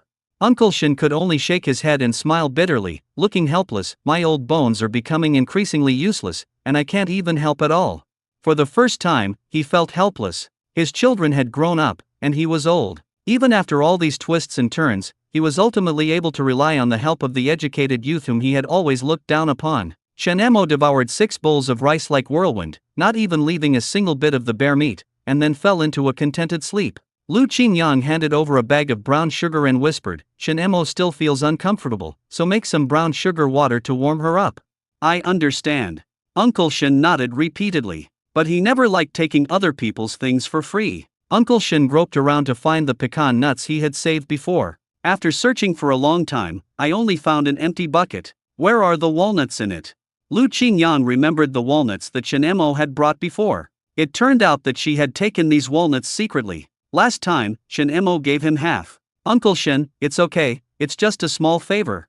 Uncle Shen's face was stiff. Although his attitude softened a little, it still couldn't change his opinion of the educated youth. No, you help me, I can't owe you anything. Shen often comes to help me, so this is nothing. If you really want to thank me, you can just give me a puppy when the time comes. Now that he has joined the hunting team, he needs to find a decent hunting dog. Xiao Weiwei is not grown up yet, and Duang is a good hunting dog, but he is the watchdog of the Shin family. He could only focus on his children. If you like, just pick one at random. Duang is a genuine white-faced yellow dog, and among the pastoral dogs, they are the smartest. Lu Qingyang looked at the pastoral dogs that were running all over the ground. I picked up the fattest one. They had been weaned a few days ago and could eat meat. The older generation often says that when choosing a dog, you should first look at its mouth, then its waist, and finally its legs. The eyes should be small triangular and the eyelids should be thick, so that when you crawl into the grass, you will not get pricked in the eyes. The muzzle must cover well, the teeth must be long so that they can bite the prey tightly, and the beard must be lush. The waist needs to be strong, the legs powerful, and the toes short so that you can run fast. He thought the little yellow dog was a good match, and since Uncle Shen insisted on giving him something, he took the puppy away. Don't worry, follow me, I won't let you suffer any loss. When Xiao Weiwei grows stronger, he plans to bring him back to raise. One wolf and one dog, they can keep each other company. Take it. Even if you don't take it away, you will have to give it to the neighbors sooner or later. Lu Qingyang went back with the little yellow dog in his arms. This reminded him of his hometown in the countryside, where his father also raised a yellow dog like this. It's a pity that dog thieves would go out when the Chinese New Year is approaching, and his yellow dog was poisoned to death after eating the drugged meat. He was very sad for a long time at that time. He remembered that the dead yellow dog was called Mantu. Let's also name this little one Mantu. Lu Qingyang got some bear meat, mixed it into the porridge, and ate it with Mantu. The little guy worked hard and finished the whole bowl. Lu Qingyang couldn't help but chuckle. How come you can eat as much as your former master? Shen crawled into the bed. She never knew that she would bleed when she grew up. Thinking about what she had said to Lu Qingyang during the day, she, who was usually calm, began to feel embarrassed. But when she thought that she didn't have to die, all those worries disappeared. She can survive and eat lots of delicious food, and Grandpa won't be sad for her anymore. Recalling the female educated youth who came during the day, she knew who she was and also noticed that she was very gentle when she spoke to Lu Qingyang. Shen picked up the old mirror and looked at her own face in the mirror. After washing, it looked presentable, but she could not learn the tone of voice. Shen suddenly sighed. At her age, she began to gradually develop new worries. Lu Qingyang prepared some sorghum rice, cooked some salted fish, and fried some vegetables. After eating, he put the rest into a lunchbox and planned to take it to the woods tomorrow. The empty space in the space was gradually reclaimed by him and planted with grains and vegetables. When he had sown the last acre of land with vegetable seeds, a sound suddenly came from the space. It has been detected that the space has met the upgrade conditions, and the space has started upgrading. Upgrading. Upgrade? This space can actually be upgraded. Ding, upgrade completed. The space cabin has activated the permanent preservation function, and the space area has expanded to 10 acres. Lu Qingyang quickly began to understand what this meant. It turned out that this walnut space had a drawback. Although it can store food, it cannot keep it fresh forever. After the upgrade, the things stored in the cabin can be kept fresh forever. He was originally worrying about what to do after the cellar was full, but now it seems that he was worrying for nothing. Although the cellar is good, the vegetables stored there will go bad sooner or later. You don't have to worry about this problem if you store them in a space. Originally, the land of this space was about 6 or 7 acres, and now it has been expanded to 10 acres. This seems to be the rhythm of him being killed. But at least there is the spiritual spring water, which can build muscles and bones, strengthen the physical fitness, and avoid overwork. He happily drank a large cup of spiritual spring water, and suddenly an idea occurred to him: drinking it can strengthen people's physical fitness, so what would happen if a dog drank it? Lu Qingyang poured some spiritual spring water into the dog bowl, put a piece of meat in it, and coaxed Manta to drink it. For now, he hasn't seen any effect yet, so he will try it tomorrow when he goes hunting with Mantu. When Lu Qingyang was leading a half-grown dog and keeping up with the hunting team's pace briskly, the hunting team leader Wang Dagong couldn't help but raise the corners of his mouth slightly, and he almost couldn't hold back the smile that was about to overflow. "Xiao Lu, you are really funny. You come hunting with a little puppy like this. I just wanted to let Manta come to the mountains and forests to gain some experience. We humans have to accumulate experience through practice, and dogs also have to learn step by step, right? Mantu, you are a very honest young man, and your name is also very honest." Other people name their dogs after Wanke Lefu, meaning wealth and good fortune, or simply use colors to name them, but Lu Qingyang directly used the names of food. The hunting dogs in the hunting team, even if they are not as ferocious and fearless as mastiffs, are at least adult dogs that have experienced many battles and are physically strong. There is a hunter's sharpness flashing in their eyes. Mantu is only 5 or 6 months old now, and is a little smaller than those adult dogs. The leading hound suddenly barked a few times. Hearing this, Manta did not retreat. Instead, he straightened his small body and responded with a few loud barks with his loud voice. Uncle Tai then pulled Manta to his side and looked at him carefully. "This is a good puppy. It belongs to the old Shin family, right? I had my eyes on it originally, but you got it first. Uncle Tai, you already have 2 at home, please give this one to me." Manta barked twice in agreement, wagging his tail gently, as if he could really understand people's thoughts and exuded an unconcealable spirituality. Uncle Tai laughed out loud. "Now that you've chosen a name, I won't compete with you for it. Their hunting range is the area north of Qingshan Forest Farm. It is mountainous, lush and forested, and sparsely populated, but it has become a paradise for wild beasts to roam freely." Lu Qingyang was leading the horse, which was the stallion named Gaoliang that he was now responsible for feeding. Everyone in the team was equipped with hunting necessities: a shotgun in hand, a sharp hunting knife, and a small axe hidden at the waist, in case of emergency. He was also given a large kettle of the same type as those used by hunters, which could be hung on the horse's back. He discovered a few days ago that hunters like to make clothes out of the skins they hunted and wear them, which looks very majestic when riding on horses. Uncle Tai groped in the bag on his horse's back, took out 2 leather jackets and threw them to Lu Qingyang and Sun Xiangqian. "Today, you have officially joined the hunting team. This is the old man's token of appreciation." The 2 of them didn't hesitate and put them on directly, instantly taking on some of the heroic looks of hunters. But then again, these appearances are secondary. The most important thing is to rely on real skills. Being able to actually hunt prey is the bottom line. In this vast wilderness, every wild animal has its own fixed place to forage for food and live. They follow the laws of nature in this world and live forever. These hunters have long developed a keen eye in their long battles with nature and have mastered the different living habits and activity patterns of various wild animals. This is also where Lu Qingyang needs to learn. Although he knew about plants and had conducted field research for some time, he was only a novice when it came to hunting. Although he was lucky enough to kill a blind bear, he always believed that it was more luck than strength. The leader, Wang Dagong, asked, "Uncle Tai, if I remember correctly, there are often wild boars over the mountain to the north. Why don't we try our luck?" Uncle Tai is the oldest among their group and naturally has the most experience. "Yes, that's right, but it will take 2 days. We are bringing the educated youth who have just joined the team and are not yet prepared. We can just wander around the forest for a few days to familiarize them with the area. We can go there after a few days when they are fully prepared." Wang Dagong nodded. "Okay." The hunting target this time is mainly squirrels, which the locals like to call greyhounds. There are the largest number of greyhounds in this area. For him and Sun Xiangqian, hunting squirrels is considered an old hand. But Uncle Tai reminded them, when you hit the greyhound, try to hit its head, so that its fur is not easily damaged. If you want to hit the head, it would be even more difficult. Lu Qingyang got familiar with the hunting rifle in his hand, and then he noticed a squirrel jumping out from a branch, looking around, and then running away in panic. He fired a shot at the squirrel's position, but unfortunately the first shot missed. But the squirrel did not run away immediately. Instead, it turned around in circles in fear. Lu Qingyang seized the opportunity, locked his eyes sharply on the squirrel's head, lightly pulled the trigger with his finger, and with a crisp bang, the bullet penetrated the target accurately. He picked up the squirrel's body. The fur was intact and not damaged, which was a good start. As they went deeper into the forest, squirrels appeared more and more frequently. Following the lead hound, they literally entered a squirrel's nest. There were several male-educated youth joining the hunting team together with Lu Qingyang and Sun Sanqian. Two of them were already veterans, having joined the hunting team the previous year, so they were quite familiar with the route. One is called Chao Hongbin and the other is called Ge Erniu. Another one is Ren Ziqiang, who has always been hostile to Lu Qingyang. After all, the two are rivals in love. Hu Shengli did not join the hunting team despite his hesitation, perhaps because he realized that he was not cut out for it. The last time he went bear hunting he was so scared that he had a fever after returning. He never mentioned joining the hunting team again. Wang Dagong took a large iron pot from his horse's back and said, "It's noon now.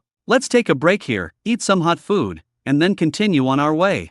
The firewood in the mountains and forests was wet and difficult to light, so experienced hunters would carry some dry firewood with them in case of emergency. Uncle Tai skillfully lit the hay in his hand. As the flames jumped, the campfire began to rise, adding a bit of vitality to the quiet forest. He carefully picked up a few handfuls of clean white snow, slowly put it into the iron pot, and waited for the snow water to gradually boil under the heat of the fire. "Come on, everyone, drink some hot water first."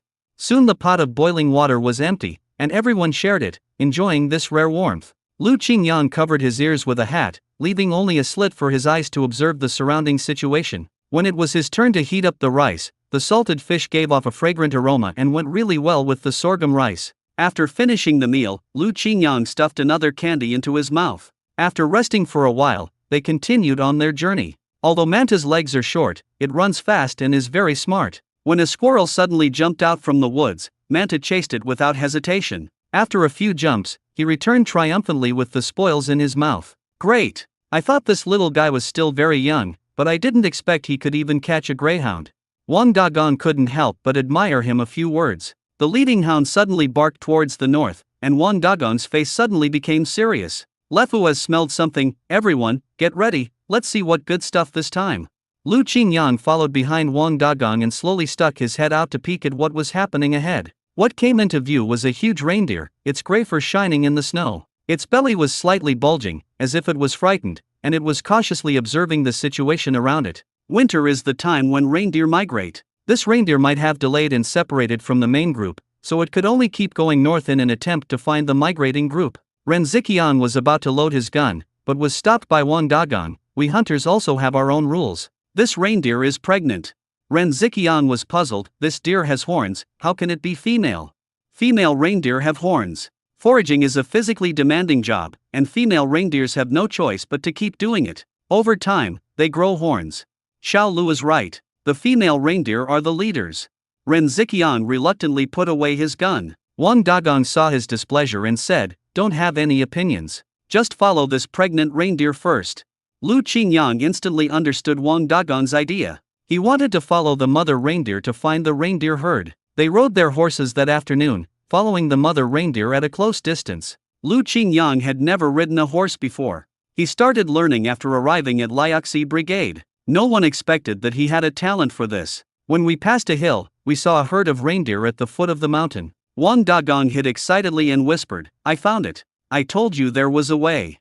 Be prepared and fight those who are alone." The reindeer's horns are not just for decoration. If you are surrounded by reindeer, it is difficult for one person to escape even with a gun. This requires tacit cooperation between teammates and hunting dogs. Uncle Tai reminded, "Hit the fat ones." The feet of male reindeer are larger than those of female reindeer, and their bodies are also much larger. Lu Qingyang walked slowly into the bushes without any hurry, and first let the hunting dogs go out to drive the reindeer herd. Taking advantage of the chaos, Lu Qingyang aimed at a lone male reindeer and decisively pulled the trigger. As the gunshots rang out behind him, the male reindeer quickly prepared to run away. Lu Qingyang turned around and realized that Ren Ziqiang did it on purpose. He deliberately scared away the male reindeer because he didn't want Lu Qingyang to gain anything. Ren Ziqiang raised a smug smile and said provocatively, "What, can I beat you?" Lu Qingyang snorted coldly and walked up to him with steady steps. I can't hit you, and neither can you. Don't you think it's a pity to miss the opportunity because of personal grudges? Ren Ziqiang muttered in his heart, what a pity, I can't hit you, and I will never let you succeed easily. Just as this thought came to his mind, Lu Qingyang lightly pulled the trigger, a crisp gunshot pierced the air, and the bullet hit Ren Ziqiang squarely not far from his feet, splashing a cloud of mud and snow, shocking him so much that he shuddered all over. You, Lu Qingyang, we are teammates, you want to kill me. Lu Qingyang sneered and said lightly, it was just a misfire. Do you still remember that we are teammates? Then how do you explain your actions just now? Ren Ziqiang was furious and pointed his gun at Lu Qingyang. I'm warning you, if you do this again, I will really shoot you. Lu Qingyang remained calm, and continued to load bullets into the gun without stopping his movements. His tone was so calm that it was outrageous. You can try it, or just kill us all at once. Otherwise, if your murder is exposed, your fate will be 100 times more miserable than mine.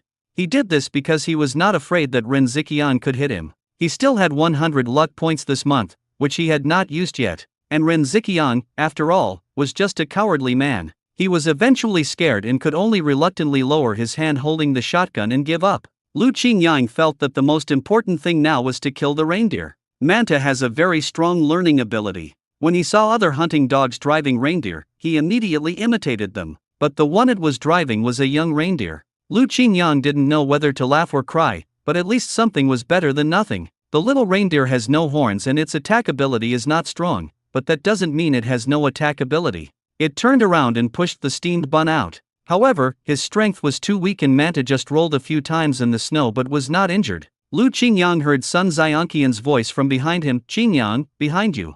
It turned out that the male reindeer that had escaped before came to seek revenge. Lu Qingyang turned around decisively without any hesitation. If he had been a step later, the bull reindeer's horns would have hit his butt. He jumped back a step and quickly pulled the trigger, firing 2 shots at the bull reindeer's head. Lu Qingyang breathed a sigh of relief, thank you.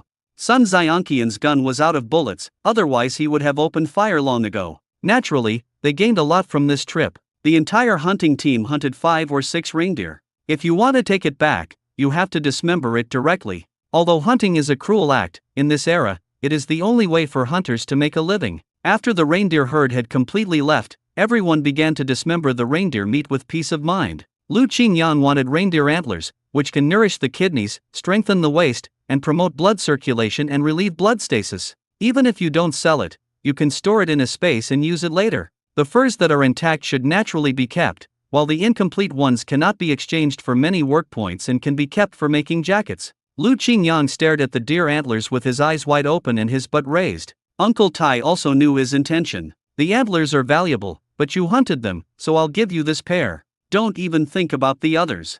Lu Qingyang seemed to be thinking about something, and asked again, whoever hunts the deer antlers, they belong to him.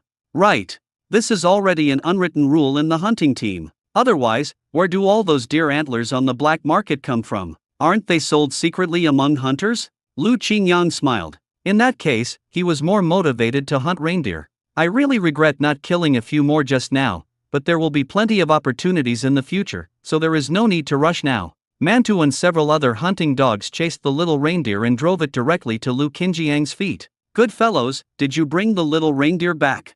According to the custom of reindeer, birth usually takes place in spring. The reindeer calf was born prematurely due to its mother's premature pregnancy, and was doomed to not survive the winter. But it was different in Lu Qingyang's hands. What should we do with this little reindeer?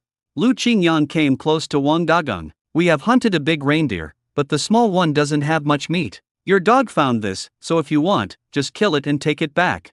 After saying that, he lowered his head and glanced at Manta thoughtfully. This is the first time I've seen such a smart hunting dog. I underestimated you at the beginning. How can a dog not be smart after drinking the spiritual spring water? Lu Qingyang touched the dog's head and gave it a piece of dried meat. Of course, all the hunting dogs got a share. Thank you, Brother Wang. Several hunters had already started to make a fire on the spot and began to roast reindeer meat. This is a fresh way to eat, you guys should try it too. Uncle Tai gave Lu Qingyang and the others 2 pieces of venison. Try it. It's very nutritious. It's good for men. You are lucky. Sun Xiangxian looked at the half-cooked venison and hesitated. Can I eat this? Why not? Look at him, he drinks blood directly. That's how he replenishes himself. Sure enough, when he turned around, he saw a hunter holding a bowl of deer blood. He drank it in one breath, roared happily after drinking it, and wiped the blood from the corner of his mouth. It can also be used to make wine. Add deer blood to white wine and seal it for a day and a night. The taste is so good. I loved drinking it when I was young. Now I'm old and there's no point in drinking it. Uncle Tai seemed to recall sad memories of the past and silently took a bite of venison. This is a very primitive way of roasting, just sprinkling some coarse salt on the surface. Lu Qingyang tried to take a bite. It has no fishy smell, but instead is full of juice and rich aroma, a taste different from other meats. Lu Qingyang ate one piece and still felt unsatisfied. Ren Ziqiang also got a piece. He looked at the bloody reindeer meat and said with disdain, "Eating like this is no different from being a savage. I am a civilized person." Lu Qingyang was not polite and directly snatched the meat from his hand. "If you don't like it, don't eat it. Give it to me, I love it." "You." In front of Ren Ziqiang, he began to take big bites of it. "It tastes really good." Ren Ziqiang's stomach made a rumbling sound and he could only hold his stomach in embarrassment. Lu Qingyang thought to himself, "It's really a shame to save face." Moreover, Ren Ziqiang's actions just now made him feel very uncomfortable. It's really scary to be a teammate with someone who can backstab you. One never knows what might happen, so Lu Qingyang finished the last bite of venison and made a decision in his mind. Ren Ziqiang cannot stay in the hunting team, he has to find a way to get him out. He glanced at Chao Hongbin and Ge Erniu again. They seemed to have long been accustomed to the hunting team's behavior and were eating with gusto. Still persuading Ren Ziqiang, "You fool, venison is very nutritious, it's a good thing." It would be easy to deal with Ren Ziqiang being the only one who doesn't fit in. The hunting team returned with a full load. It started snowing again on the way back. The horses' backs were already full of prey, and Mantu was still following happily behind them. Lu Qingyang carried a gun with an experienced attitude. I was worried at first, but although the men in the hunting team looked rough, they were actually very easy to get along with. Uncle Tai was given a deer penis. Seeing this, Lu Qingyang came closer and asked, "Uncle, how does the deer penis taste?" Uncle Tai smiled mysteriously. "If you want to know, I'll give it to you. I have no use for it anyway." After saying that, he took out the water bag and took a sip, and the smell of white wine hit his face. "I can't take this from you for free. Why don't I bring a few bottles of good wine over tonight?" "You are on the right track, kid." The two of them could be considered to have a lifelong friendship, and when Uncle Tai saw him, he was reminded of his own deceased son and couldn't help but pamper him more. Lu Qingyang consoled her, however, "Although drinking is good, you can't drink too much. You have to drink in moderation. Just have a couple of sips at dinner." Uncle Tai was stunned for a long time, and then he nodded and said, "I'll listen to you." When they returned to Liaxi Brigade, it was already dark and it took them some time to get out of the woods. It was worth the hard work to hunt so much venison. When Captain Wu saw that they had hunted back venison, he stepped forward and patted Wang Dagong on the shoulder. Wang Dagong knew what was going on and handed him a water bag filled with deer blood. They didn't hunt so many reindeer last year, so this time it was a big harvest, and Captain Wu was naturally very satisfied. Without Lu Qinjiang's pills, he soon became weak. "I must drink some deer blood today to replenish my body before continuing to fight." Every hunter was given some extra deer blood. Although it was good, it was difficult to preserve and difficult to exchange for money. Lu Qingyang also got a bag. He planned to go back and make some deer blood wine as Uncle Tai said and store it in the space. As soon as he returned to the room, he saw Shen Emo waving at him. It seemed like she had been waiting for him at the door for a while, and even the tip of her small nose was tinged with a delicate blush. Lu Qingyang discovered that she had also made a few cute little snowmen at the door. "Have you been waiting for a long time? It's very cold outside." "Worried." Shen Emo sniffed and said these two words. "Worried?" There is still someone in this world who is worried about him. Perhaps Shen Emo is the only one who cares about him from the bottom of her heart. Although the little girl is free and carefree and appears to be carefree, she is actually very innocent and pure, far superior to everyone around her. Lu Qingyang believed that she really cared about him. Shen Emo rubbed her hands, her eyes fell on what he was carrying, a hint of curiosity jumped between her brows. "Is there anything delicious?" The feeling of being touched only lasted for 3 seconds before that emoticon popped up in Lu Qinjiang's mind. "Eat, eat, eat, just eat." He sighed softly. "Have you ever eaten reindeer meat?" Reindeer meat.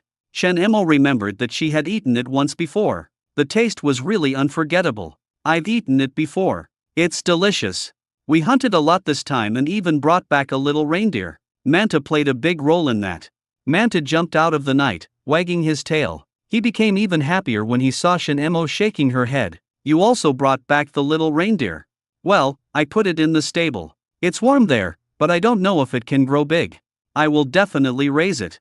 Shanemo felt like her saliva was about to flow out. Lu Qingyang grilled a piece of reindeer meat for her, and she ate it happily. The charcoal fire was made from wood from the forest. Lu Qingyang thought that he would find a way to make a baking tray in the future. When we hunt more game in the future, we'll have to come up with some new ways to eat it. While Shanemo was immersed in eating barbecue, Lu Qingyang quietly came to the cellar and took out the white wine he had stockpiled from the space. I opened the lid and took a sip myself first. The taste of this white wine was really irritating to the throat. Then he took out a wine jar, poured a few bottles of white wine into it, and then added deer blood. Lu Qingyang tried to drink a sip of deer blood wine and couldn't help but started coughing. The smell was pungent. Seal the lid and store it in the space after a day or two. After hiding the wine, he climbed up and felt dizzy for a moment, probably because he drank a few too many glasses of liquor. Shanemo was already full and she was holding her stomach, frowning, looking uncomfortable. Lu Qingyang asked, "What's wrong? Are you feeling uncomfortable? Or are you not full?" "My stomach hurts." She frowned slightly. Lu Qingyang suddenly realized that this was dysmenorrhea, which often happened to girls. Dysmenorrhea may seem unimportant to men, but he has seen news reports that some girls have died from the pain. Even Shanemo, who is as strong as an ox, cannot escape the torture of dysmenorrhea. He boiled some brown sugar water and added chopped ginger. "Drink some to warm your stomach. Don't be greedy for cold next time." Shanemo smelled the ginger and shook her head. "It doesn't smell good. But you will feel better if you drink it. Drink it all and I'll give you 2 peach cakes as a reward." Shanemo then reluctantly gulped down the brown sugar ginger water, and quickly took away the peach cake. "The warm feeling in my stomach makes me feel a lot better." Lu Qingyang then warned, "You should seldom go to the river to play." "No, you are not allowed to go to the river to play." "Why?" Shanemo tilted her head. "The temperature has dropped sharply in the past few days and it has snowed. The ice on the river has become thicker and thicker." She was still looking forward to going ice skating on the river. "This is also a great pastime in winter." "It's dangerous. What if I fall?" Shanemo suddenly laughed. She looked cold when she wasn't laughing, but she looked sweet when she laughed. She raised her head slightly and said confidently, "I have been playing like this since I was a child. I won't fall." "Lu Qingyang, if you're scared, I'll take you to play. It's fun." She patted Lu Qinjiang's shoulder righteously. "I guarantee you'll learn it." However, Lu Qingyang felt upset because of this unintentional touch, and an inexplicable heat surged up in his body. The effect of this deer blood wine is too good, and he is a young and energetic man. Lu Qingyang held his forehead with his hand. "In short, it's better for you to go less often. If you want to go, you must take me with you. There is still some venison left. You can take it back and let your grandfather taste it." He quickly pushed Shanemo out, scooped a spoonful of water from the jar and drank it directly. Shanemo was still confused. "Are you in such a hurry to get me out?"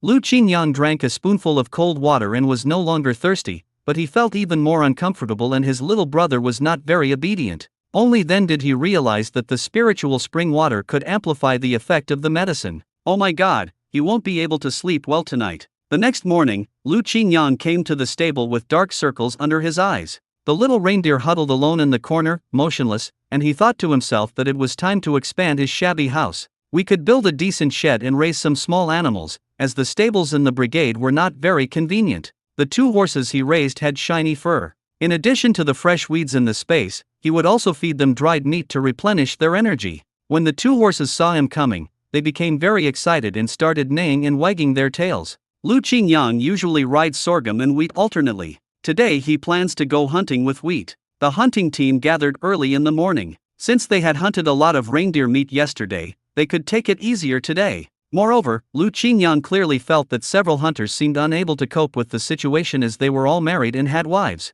It was probably because he drank the deer blood, so he was treated well after returning. Unlike him, he only has the 5-finger girl as his companion. Of course, there is also Sun Xiangqian standing next to him. The 2 of them are brothers in distress. Today, Wang Dagong took them to familiarize themselves with the surrounding terrain. If you are short of water, you can boil snow water. If it is not snowing, go west along this road. There is a small river where you can replenish water. Wang Dagong explained the route carefully. "By the way, there is a small wooden house about 1 kilometer ahead. I didn't have time to take you there yesterday. We usually rest here." Walking to the cabin, Lu Qingyang opened the door and looked inside. It's just an ordinary place like a rest and supply station. The cabin is usually locked and will only be opened when the hunting team arrives. There are many tools and simple beds inside. It is a bit simple, but enough for rest. It was just noon, and they hunted a few rabbits and started roasting them on the spot. One of the hunters, Yang Xiaoshan, saw Lu Qinjiang's agility and started chatting with him. I heard you are from the capital. Yes. We will never be able to leave this mountain in our lifetime. I also want to take my wife to visit the capital. There will definitely be opportunities in the future. Now I can't leave even if I want to, and life in the mountains is colorful and much more interesting than in the city. Actually, it's not that good in the city, it's just a little more novel. Yang Xiaoshan found it strange. You are the first one who came to Liaoxi Brigade and said that life was not hard. Some educated youth came here but wanted to go back crying. Lu Qingyang really didn't feel that life was hard. He was not the kind of person who could live a hard life. But he said, only those who have endured the most hardships can become the best. We all came to the countryside to gain experience. How can we complain about this? Yang Xiaoshan nodded, seeming very satisfied with him. He leaned closer and asked mysteriously, do you have a partner in Beijing? No, I'm a bachelor. How can I find a wife? Even if there is one, she wouldn't wait for me for so long. Lu Qingyang said while chewing on a rabbit leg. Yang Xiaoshan lowered his voice. Did you drink deer blood yesterday? How did it feel? Do you miss women? Lu Qingyang thought, isn't this nonsense? You're asking even though you know the answer. He has a wife to warm the Kong, so he can only rely on power generation. What can I do if I think about it? I don't have a wife. Even if I want to, we can't do anything rash. I am a good citizen who abides by the law. Just kidding, in this era if you commit hooliganism, you might end up being shot. Lu Qingyang was a bachelor before he traveled through time. At that time, he was only focused on studying and just wanted to make his life better. Everything about women is just a passing cloud. Besides, with the development of the internet, you can see any kind of women you want to see on the internet. Yang Xiaoshan coughed lightly. You misunderstood. I have a younger sister, she's 20 years old, and I haven't told her yet. Xiaolu, do you want to try to get along with her? Lu Qinjiang's face darkened a little. Look, I have nothing now. If I get married, won't she still suffer with me? He muttered silently in his heart, no need, just decline. Now I am focusing on my career and don't want to be held back by a woman anymore. When my wife and I first met, I had nothing either. Look how well we are doing now. We even have a house. We don't care about those things at all. What matters is character and quality. Lu Qingyang actually agreed with his idea and relaxed his vigilance, but still felt that emotional matters should develop on their own. I don't have that thought now. Yang Xiaoshan sighed softly, his tone full of regret, but you are still a decent person, and you are quite tolerant of my temper. At this time, Sun Xiangqian leaned over and asked curiously, what are you two whispering about here? Yang Xiaoshan's eyes suddenly lit up, and he said, Xiao Sun, did you taste the deer blood last night?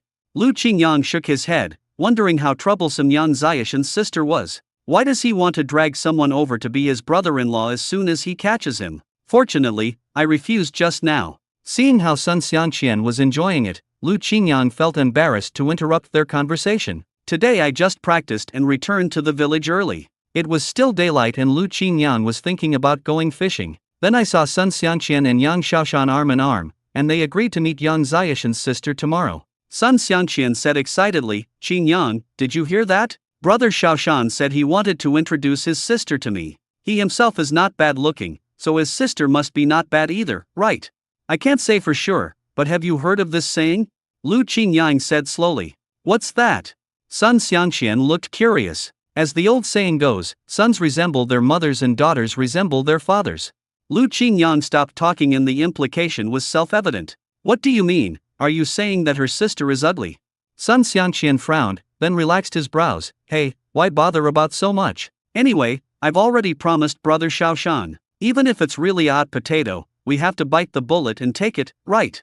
Lu Qingyang felt that he had been hungry and thirsty for too long, but this was normal. He originally planned to go out with his fishing rod, and Shinamo also wanted to go. Just as we were about to set off, we saw a group of educated youth who had finished a day's work and were excitedly planning to go to the commune to watch a movie. Only then did he remember, yes, he was watching the movie. How could he have forgotten about this matter? Little Jasmine, I'm not going fishing today. I have something to go out for.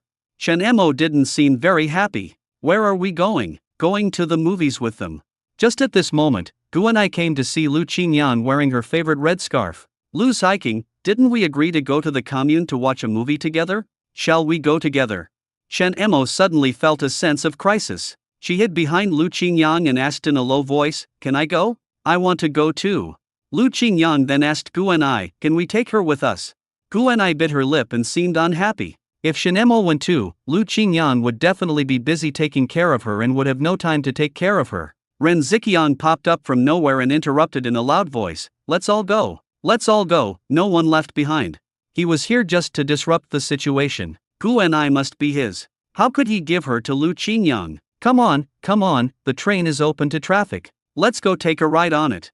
This gave Lu Qingyang a bit of anticipation, as he had never ridden on this little train from the 1970s. Gu Enai's original opportunity to talk to Lu Qingyang alone was ruined. But I thought that at least we could watch a movie together, and there was still a long time in the future, so there would be plenty of opportunities. Shen Emo was just an ignorant little girl. Thinking of this, she felt a little comforted. Let's go. Don't waste time. If you're late, you won't be able to catch up. After riding in a horse-drawn carriage for a while, everyone jumped on the youth forest train carrying wood. A clear whistle broke the silence of the forest, and then wisps of white smoke rose slowly. This is the last line completed in the forest area. The small train has spread throughout the entire logging area, making the transportation of wood more labor-saving and simple. The sunshine is particularly generous today, pouring down, but it can't hide the ruthlessness of the winter wind. It penetrates clothes like fine needles, making people feel pain on their cheeks. Shen Emo found it very strange and had no feeling at all. This was her first time riding a train and she looked around curiously. Lu Qingyang simply wrapped her scarf tightly around her, leaving only her eyes exposed. The sunset glowed on the young man's face, and gradually drove away into the distance accompanied by the sound of the whistle. We're here, we're at the Bayun Commune Cinema. Every few months, the cinema in Bayun Commune would show revolutionary films, which was a rare chance for the educated youth to relax. Ren Ziqiang hurriedly occupied 2 adjacent seats. He quickly turned around and waved to Gu Enai, who was not far away. "Gu Ziqing, this way. Come quickly, I have saved a seat for you." Gu Enai hesitated, but, "Hurry up, it will start soon if you are late." Ren Ziqiang decisively pulled Gu Enai over. It was not easy to get a seat. There was a crowd of people in front of the cinema, and the educated youth rushed to the entrance. When Lu Qingyang turned around, the figures of Gu Enai and Ren Ziqiang were submerged in the bustling crowd. Shen Emo tightly grasped the corner of Lu Qingyang's clothes. The crowd around her made her look particularly uncomfortable. Even the narrow aisles were filled with small benches for temporary seating. Lu Qingyang could only stand in the last row with Shen Emo. Although Shen Emo was afraid, she was obviously more curious than panicked, and Lu Qingyang was beside her. As the image appeared on the big screen, Shen Emo excitedly grabbed the corner of his clothes. This was her first time watching a movie, and she was already attracted by this strange scene. Lu Qingyang yawned. He had watched this movie when he was a child. It was often shown in school. Shen Emo stared at it intently and didn't feel tired even standing there. But there were too many people coming to watch the movie, and a female educated youth pushed Shen Emo to Lu Qingyang's side through the crowd, and the two of them leaned against each other tightly. The red star shines brightly, the red star warms the heart, the red star is. The familiar song from the movie brought Lu Qingyang back to consciousness. The movie was over, but Shen Emo was still not satisfied. "It would be nice if I could watch it again. Next time, we'll come back and see you." Okay. The most dissatisfied one was Gu Enai. It was clearly she who asked Lu Qingyang out, but in the end Ren Ziqiang was the one talking in her ear the whole night. It was really inconsiderate. Jiang Wanwan and Hu Shenli would naturally not miss such an opportunity. Jiang Wanwan has obviously become much more obedient since being beaten by Gu Enai last time, but her restless heart has not stopped. While the movie was ending, she got together with Hu Shenli again. Hu Shenli took her to a dark corner, and she half-heartedly let him kiss her. Hu Shenli was still not satisfied. This soft beauty was so fragrant. Moreover, he finally got some advantage today, which made all his efforts over the past few days worthwhile. Ever since Lu Qingyang joined the hunting team, he began to pursue Jiang Wanwan wholeheartedly. He used the food coupons, snacks and biscuits sent by his boyfriend in the city to please her. Just as his hand was about to move further down, a light shone here. Jiang Wanwan struggled violently, pushed him away firmly, and said in a low voice, "Get out of the way. If we are discovered, we will be completely finished. What are you afraid of? It's pitch dark here, who can recognize us?" He smiled with a hint of disapproval. "Once they see clearly, will we still be able to escape?" Jiang Wanwan retorted, while quickly wiping the marks from the corners of her lips and hurriedly tidying up her messy hair. Hu Shenli then took advantage of the situation and put his arms around her waist, thinking to himself, "You will be mine sooner or later, Why are you being so reserved, bitch? After being scared by the blind bear that day, he went back with a high fever. At the same time, he began to have a long dream intermittently. He had forgotten some fragments of the dream, but he still remembered some. He remembered that Jiang Wanwan obeyed him. The two often met in an abandoned cabin in the mountains, and it was there that she took Jiang Wanwan's virginity. Even in his dreams, he still felt that the feeling was intoxicating. Afterwards, the two of them worked tirelessly, seizing any opportunity and any place where they would not be discovered to do the most primitive exercise. And he certainly wouldn't be content to just focus on one woman. After that, he got together with a widow named Lu in the brigade, and also targeted other women who threw themselves at him. This wonderful period of time ended only when autumn came and his partner in the city found a way to transfer him back. Although it was just a dream, Hu Shenli felt that it was too real, so real that it seemed like it had actually happened. Plus, what happened in the cinema tonight overlapped with some of the plot in his dream, so he felt that this must be a foreshadowing. When the two were flirting and preparing to go back, they happened to run into Guanai and the others. As soon as Jiang Wanwan saw Guanai, she remembered the scene of being beaten that night and felt very angry. Guanai always bullies me. She beat my face until it's swollen. Brother Shenli, you have to help me. Jiang Wanwan whispered her grievances in his ear in her soft and delicate voice. Hu Shenli was very proud. He liked it the most when a little woman acted like a spoiled child towards him. Wanwan, I will definitely vent my anger for you. Isn't she just a woman? There's a man next to her, didn't you see it? Jiang Wanwan reminded softly. Oh, you mean Ren Ziqiang. Hu Shenli curled his lips in disdain. Who does he think he is? I have disliked him for a long time. This is a good opportunity to deal with him as well. It was pitch dark and as soon as he got off the train, he would avenge Jiang Wanwan. I avenged you, how are you going to thank me? Jiang Wanwan leaned close to Hu Shenli's ear and whispered a few words, which made him distracted. In my dreams, I can always turn danger into safety, and probably it's the same for him in reality. It's just Guanai and Ren Ziqiang. He will find Lu Daji to teach them a lesson later. 2 people are enough. As Hu Shenli's lackey, Lu Daji accepted benefits from him and naturally had to help Hu Shenli do things. The two planned to teach Guanai a lesson after getting off the train in the dark and no one could see them, because she had hit her own woman. I jumped on the last train and got off. It was still some distance to Liaoxi Brigade. This time there was no carriage, so everyone had to walk back. Fortunately, there were many people accompanying us along the way, and we quickly covered the several kilometers. Hu Shenli and Lu Daji planned to take action when they passed by a small forest. I say Shenli, do you really want to teach Guanai a lesson? Nonsense, didn't I call you over? This isn't a lesson for us, we're just trying to scare them and put on a show for Wanwan to see. He was used to being domineering in the capital and had had enough of Lu Qinjiang's suppression before. Now he finally made his mark. Besides, he has always been like this, and he will give a lesson to anyone who doesn't obey. Hu Shenli asked a male-educated youth who had received bribes to help watch over the people and notify him when Guanai and the others were about to arrive. The male-educated youth walked behind Guanai and Ren Ziqiang, looking back constantly. Lu Qingyang discovered something was wrong. Holding a lantern, he noticed that whenever Guanai and Ren Ziqiang slowed down, the male-educated youth would also stop and keep looking back. Little Jasmine, do you think that man is a little strange? Where? Shenemo looked as he was told and observed for a while. It's really strange. The two of them turned off the lanterns and followed Guanai and Ren Ziqiang slowly and silently. They were just behind us, how come we can't see them now?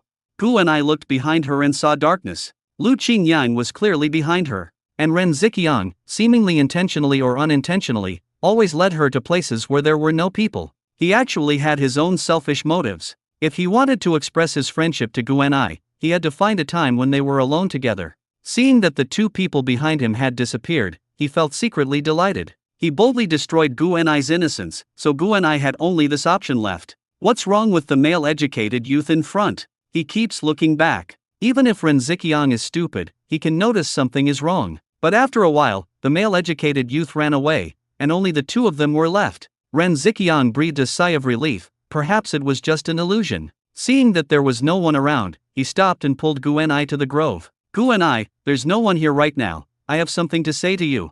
What are you talking about? Guanai subconsciously rubbed her red, frozen hands, feeling uneasy. It's freezing cold, let's go back quickly. We can talk when we get back. Ren Ziqiang extinguished the lantern in his hand and prepared to act bravely. Guanai wanted to run away alertly, but was pulled back by him. Guanai, I like you, just give in to me. We know each other well, and we are a perfect match. Let me go. Are you crazy? Gu and I began to struggle, and Rin Ziqiang became more and more excited. You will be mine soon. At this critical moment, a sudden force came from behind, knocking him to the ground with several hard kicks in the heart. Rogue, there are hooligans here. Lu Qingyang did this on purpose, just to teach him a lesson. There was a noisy voice coming from all around. Catch the gangster, catch the gangster. Ren Ziqiang was caught off guard by the sudden punches and kicks, and could only squat and cover his head. Stop, stop.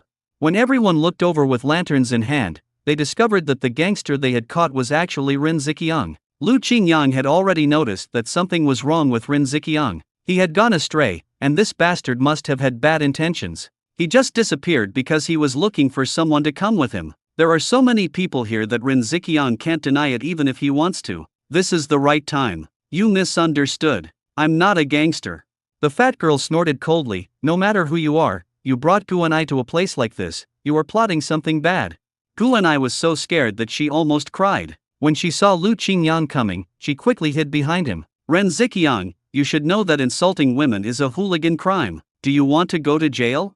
What hooliganism crime? Gu and I are in love with each other, otherwise why would she follow me here? Ren Ziqiang said as a matter of course. But in his heart he hated Lu Qingyang because he always ruined his plans. Gu and I retorted, you're talking nonsense, you brought me here, and you turned off the lights on purpose. She was really scared just now. Who could have thought that her childhood sweetheart would be such a bad person? If this group of people didn't show up in time, she was ready to kick them in the groin. Gu and I really like you.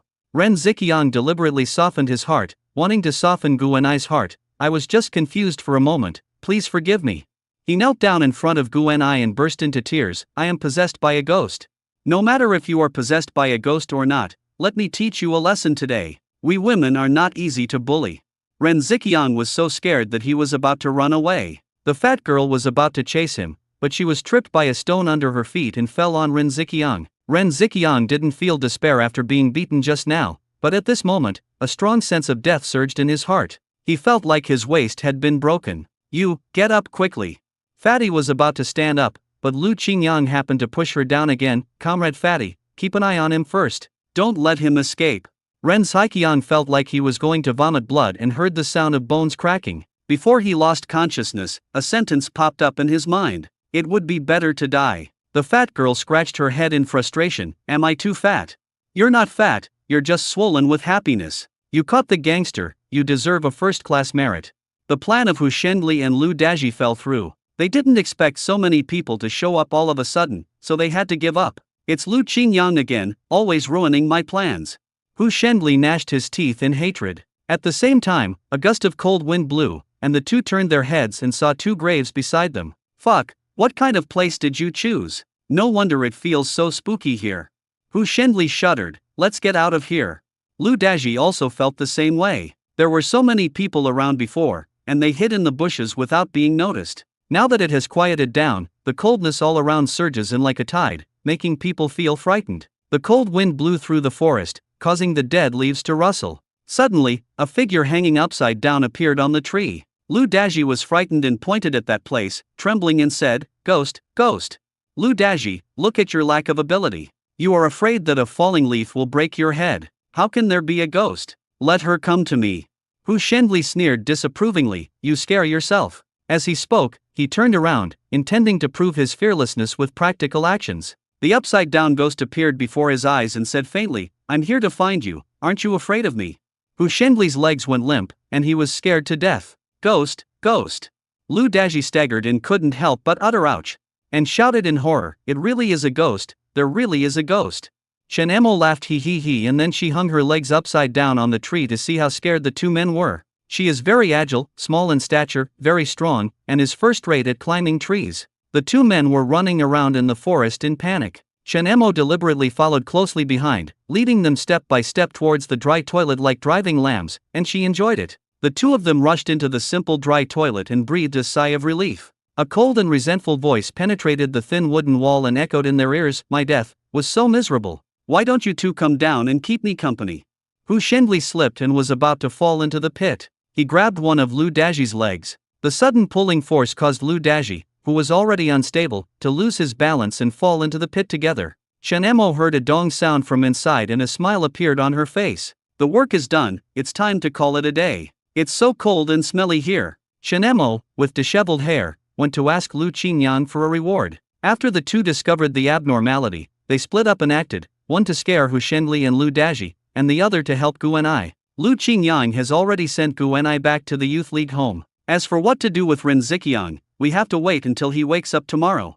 I didn't expect that going out to see a movie would cause so many unexpected things, but this trip also had some gains. I gave Hu Shenli and Lu Daji a good beating, and also saved Gu Enai, so it can be considered a good thing. Shenemo looked at him eagerly. Biscuits, candies. Yes, yes, yes. Our little Jasmine has put in a lot of effort today, so there will definitely be a reward. Seeing that her hair was messy, Lu Qingyang took out a comb and let her sit down and eat her cookies in peace. He carefully combed her hair. Then she took out the hairband she had bought for her but forgot to give her from the drawer and helped her tie it up. Lu Qingyang didn't notice that Shenemo, who had been chewing on the biscuits, had ears that were getting hot and gradually turning red. Could it be that she is sick again? Why does she feel her heart beating faster and her body is hot? Shenemo quickly finished the biscuits, and Lu Qingyang threw her a towel and asked her to wipe her mouth. Don't worry, this is new. I've never used it before. I prepared it specially for you. Give me. Well, is this hair tie pretty? Shenemo looked in the mirror and saw that her braids were tied well. A little girl's smile finally appeared on her usually cold face. It looks good. The little girl is easy to please. Some delicious food and pretty hairbands can make her very happy. Lu Qingyang simply liked to dress her up nicely, but he was also afraid that the little girl would be teased by others. Although with Shenmo's skills, it is likely that no one can defeat her. He has always been curious about what kind of kung fu was passed down by the Shen family and why Shenemo was so powerful. But the fact that he is as strong as an ox is probably not due to his kung fu, it should be a natural talent. Lu Qingyang grabbed a handful of wood ash from the stove and smeared it on Shenmo's face. Shenemo was puzzled. Didn't you teach me to wipe it clean? I changed my mind. I think your grandpa is right. Shenemo is so beautiful that she doesn't want anyone to discover her beauty. As she gets older, she will definitely grow taller and more beautiful. If someone as naive as her were to be tricked into running away by Huangmao's few cookies, he would be so upset that he would be chased after her and Uncle Shen would probably beat her. You will continue to be like this in the future. You can wipe it clean in front of me, but you are not allowed to do so in front of others. Although she didn't understand why, Shenemo nodded. Lu Qingyang, you are always right. I will listen to you. As she ate, biscuit crumbs fell all over the floor, and Manta licked up all the biscuit crumbs on the floor. The man and the dog worked together perfectly. After eating the biscuits, I drank 3 cups of malted milk and finally felt satisfied and touched my stomach. Looking at her bulging belly, she asked curiously, Lu Qingyang, when do you think I will have a baby in my belly? Lu Qingyang almost lost control of the cup in his hand. Why do you ask that? When Dewang's belly gets big, he'll give birth to a puppy. If my belly gets big, won't I give birth to a child? The corner of Lu Qinjiang's mouth twitched. If she really was pregnant, he would probably be the most suspicious. You are full, your stomach is full of biscuits and water. Where did the child come from? Then how can we have a child?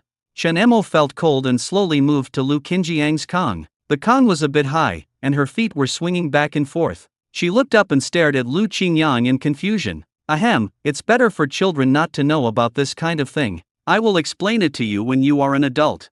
Lu Qingyang was helpless. Only Shenemo could make him so difficult. How can a grown man like him explain these things clearly? Then I will be an adult soon. After the new year I will be 18 years old. When the time comes, Lu Qingyang, you must tell me.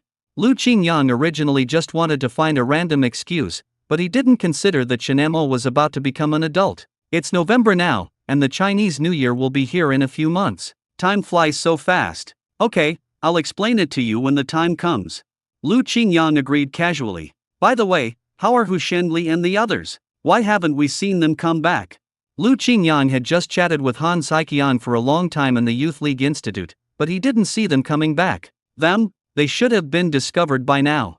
Shenemo grinned. At this moment, the 2 people who fell into the thatched house were enduring the unpleasant smell, hoping that someone would appear above to take a shit. Fortunately, the temperature was low and all the things below were frozen, but it still made me feel disgusted. Shenli, you can fall down if you want. Why did you pull me down? Now we are both down. Hu Shenli covered his nose, feeling guilty. Wasn't I just anxious for a moment? Thinking of what just happened, they were still feeling palpitations. It's so strange, why did this female ghost appear at that time? And now she has disappeared again. After calming down, Hu Shenli began to think more and more that something was wrong. But he couldn't think of anyone who could be so powerful. He saw the female ghost hanging on the tree with his own eyes. Maybe the female ghost is also afraid of this dirty thing. Lu Daji wanted to cry but had no tears. The dry toilet was dug very deep and the surroundings were very slippery. They couldn't get up without someone above to help them. At this moment, a whistling sound was suddenly heard. Hu Shenli and Lu Daji began to shout one after another, "Help, help!"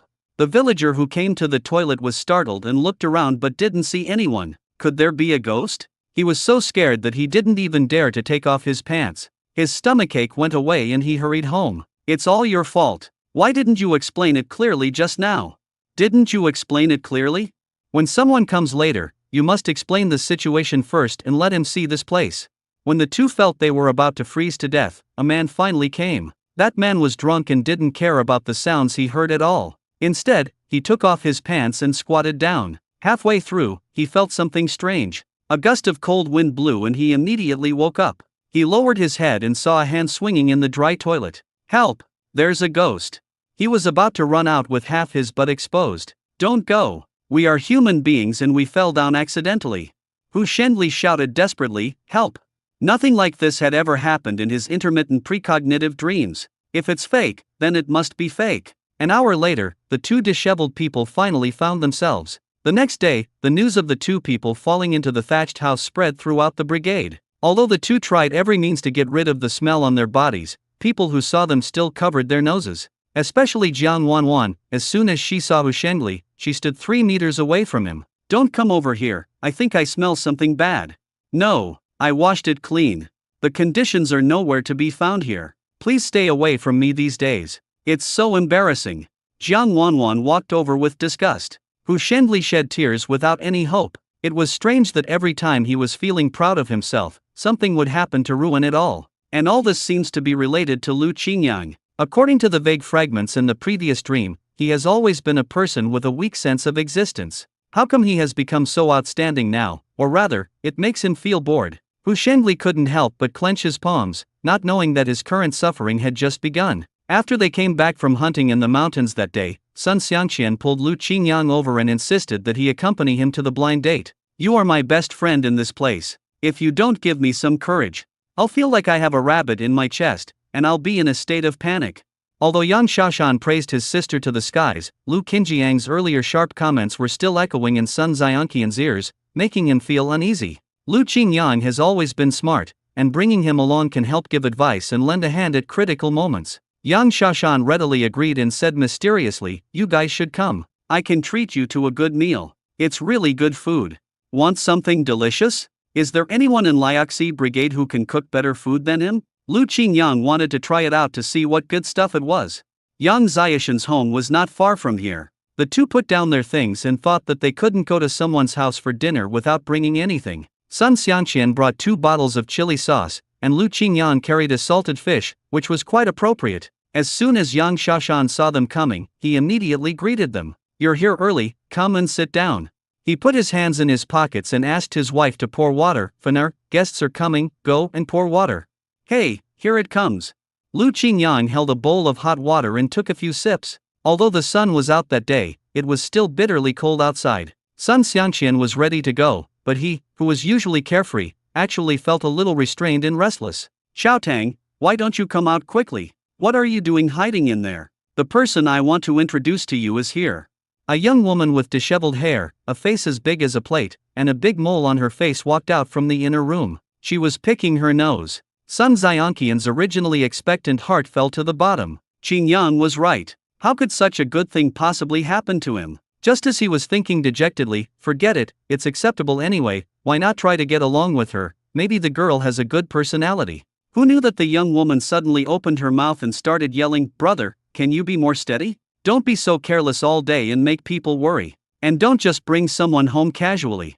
Sun Xiangqian felt a little gloomy, thinking that she must have something unique. Yang Shashan touched his head awkwardly. "Who else is like you? A married girl always goes back to her parents' home. This is my teammate in the hunting team. What's wrong with him coming to my house for a meal?" "Wait," Sun Xiangqian suddenly realized, this elder sister is married? Then Yang Shashan introduced himself to her? No way, he is not that kind of person. He was about to stand up when he found that a pretty girl walked out from behind the mole-faced girl. Sun Xiangqian sat down again. The girl was wearing a green jacket, with her head lowered, looking timid. A few strands of hair brushed against her fair cheeks inadvertently, and her hands unconsciously folded in front of her. Her fingers occasionally entangled with each other and then quickly loosened, and the small movements revealed her inner nervousness. Yang Xiaoshan waved his hand. Xiaotang, come here. Yang Xiaotang lowered his head and walked slowly to his side. Brother, what do you want me to do? Sun Xiangqian was stunned. He thought the mole girl was Yang Xiaotang, but he didn't expect this to be. Brother Xiaoshan, you have quite a lot of sisters. Yes, almost all of them are married, and now Xiaotang is the only one left, but she is a child with a miserable life. Yang Xiaoshan couldn't help but sigh. Lu Qingyang noticed just now that Yang Xiaotang was limping and there was something wrong with his legs. Yang Xiaoshan's wife had already brought up the dishes and also took out some homemade sorghum wine. Let Xiangqian come over. Actually, I feel quite embarrassed, so I thought I would just let you guys get to know each other. It doesn't matter if you don't like me. We are all teammates, just come over and have a meal. Yang Xiaoshan still had that smiling look on his face. Sun Xiangqian was completely unaware of the problem with his legs, and his eyes were unconsciously fixed on Yang Xiaotang. Come, eat some food, eat some food. You have to try the good stuff I mentioned before. Yang Xiaoshan's wife brought out a pot of soup. I didn't know what was in it, but the aroma was overwhelming. Yang Xiaoshan enthusiastically gave each of them a piece of soup with chopsticks. We were given the venison before, and I thought you must have never tasted this kind of soup. Lu Qingyang thought to himself, venison isn't that rare, but why does it taste like venison, more like? Sun Xiangqian took a bite and revealed an indescribable expression. This meat is a bit strange. Lu Qingyang quickly added, who said this meat is weird? This meat is amazing. Yang Xiaoshan explained, deer meat stewed with deer penis is very nourishing and a rare good thing for men. Lu Qingyang just swallowed the deer penis in one gulp. No wonder he tasted a fishy smell. Deer penis is indeed a good thing. It is also the first time for Lu Qingyang to eat it, but he is not used to it. Yang Xiaoshan actually used deer whip to entertain them, which shows his determination to marry his sister off. You all know that Liaxi is poor and it's not easy to support a family. My sister Xiaotang, except for her disabled legs, is actually the same as a normal person. When Yang Xiaoshan's mole-faced sister and Yang Xiaotang sat together, the contrast between them was even more obvious. Sun Xiangqian nodded happily. In fact, it didn't matter if his legs were inconvenient. He had plenty of strength and there would be no problem in supporting his wife. Actually, I don't have any other requirements, just a nice person. Lu Qingyang was afraid that he would be blinded by beauty, so he quickly helped him and said, yes, spend some time with her first. What if your sister is not satisfied with Xiangqian? As for her, there's no such thing as satisfaction or dissatisfaction. As long as someone wants her, that's all. I don't want to marry my sister to an old widower, or someone as disabled as her. I just want her to find a decent family. Yang Xiaoshan also had selfish motives. He had been observing for a long time and had been looking for a male-educated youth with good character and a sense of responsibility, and wanted to entrust his sister to that man. He knew that he could not get out of the mountains by himself, but the educated youth always had to go back. Yang Xiaoshan added, I don't have any other requests. I just hope that Xiangqian will go back to the city and take Xiaotang with him. Dr. Bao said that her leg can still be treated, but it can't be cured here, so she has to go to the capital. He took a sip of wine and said, if your relationship is successful, our family won't ask for a dowry. We can just get married happily. Yang Xiaotang blushed at this, lowered her head and said shyly, I will listen to you, brother. See, I told you so. Yang Xiaoshan happily poured wine for the two of them again. I won't force this matter, just let it go. Sun Xiangqian drank it all in one gulp and got a general understanding of the Yang family during the meal. Yang Xiaoshan is a member of the hunting team and often hunts a lot of good things, but he has a large family and he is the only young and middle-aged man in the family. In addition to Yang Xiaotang, there is also his wife, who has 2 children, his own parents, and several younger sisters who come back from time to time to ask for money. After finishing the meal, Yang Xiaotang began to clean up the table neatly, while Sun Xiangqian stared at her thoughtfully. After they left the Yang family, Sun Xiangqian made a decision. Qingyan, I want to marry her. You just have to think it over. Lu Qingyan had just observed that from Yang Xiaotang's words and actions, she was indeed a gentle and virtuous woman. Apart from being lame, she had no other problems. More importantly, he could see that the Yang family was a respectable family. When choosing a wife, appearance is secondary. In fact, the most important thing is to look at her family background. In order for his sister to marry into a good family, He didn't even ask for a dowry, which shows that he is not the kind of person who likes to take advantage of others. But there is one thing, Xianxian, you must understand the Yang family's request. If you leave Liuxi Brigade, you must take Yang Xiaotang back with you. Marrying a wife is a major event in life, you can't be careless, let alone perfunctory. When you get married, you have to take responsibility, not just for sex. You're right, I've thought about all these. Sun Xianxian said very seriously. My family definitely wants me to get married, but my family is poor and I can't afford the bride price in the city. I guess I can't find a suitable partner even if I go back to the city. But when I saw Xiaotang, I was so happy that I decided she was the one, even if she was lame. Sun Xianxian scratched his head embarrassedly and showed his usual honest smile. Seeing that he had made up his mind, Lu Qingyang patted him on the shoulder and said, no more, congratulations.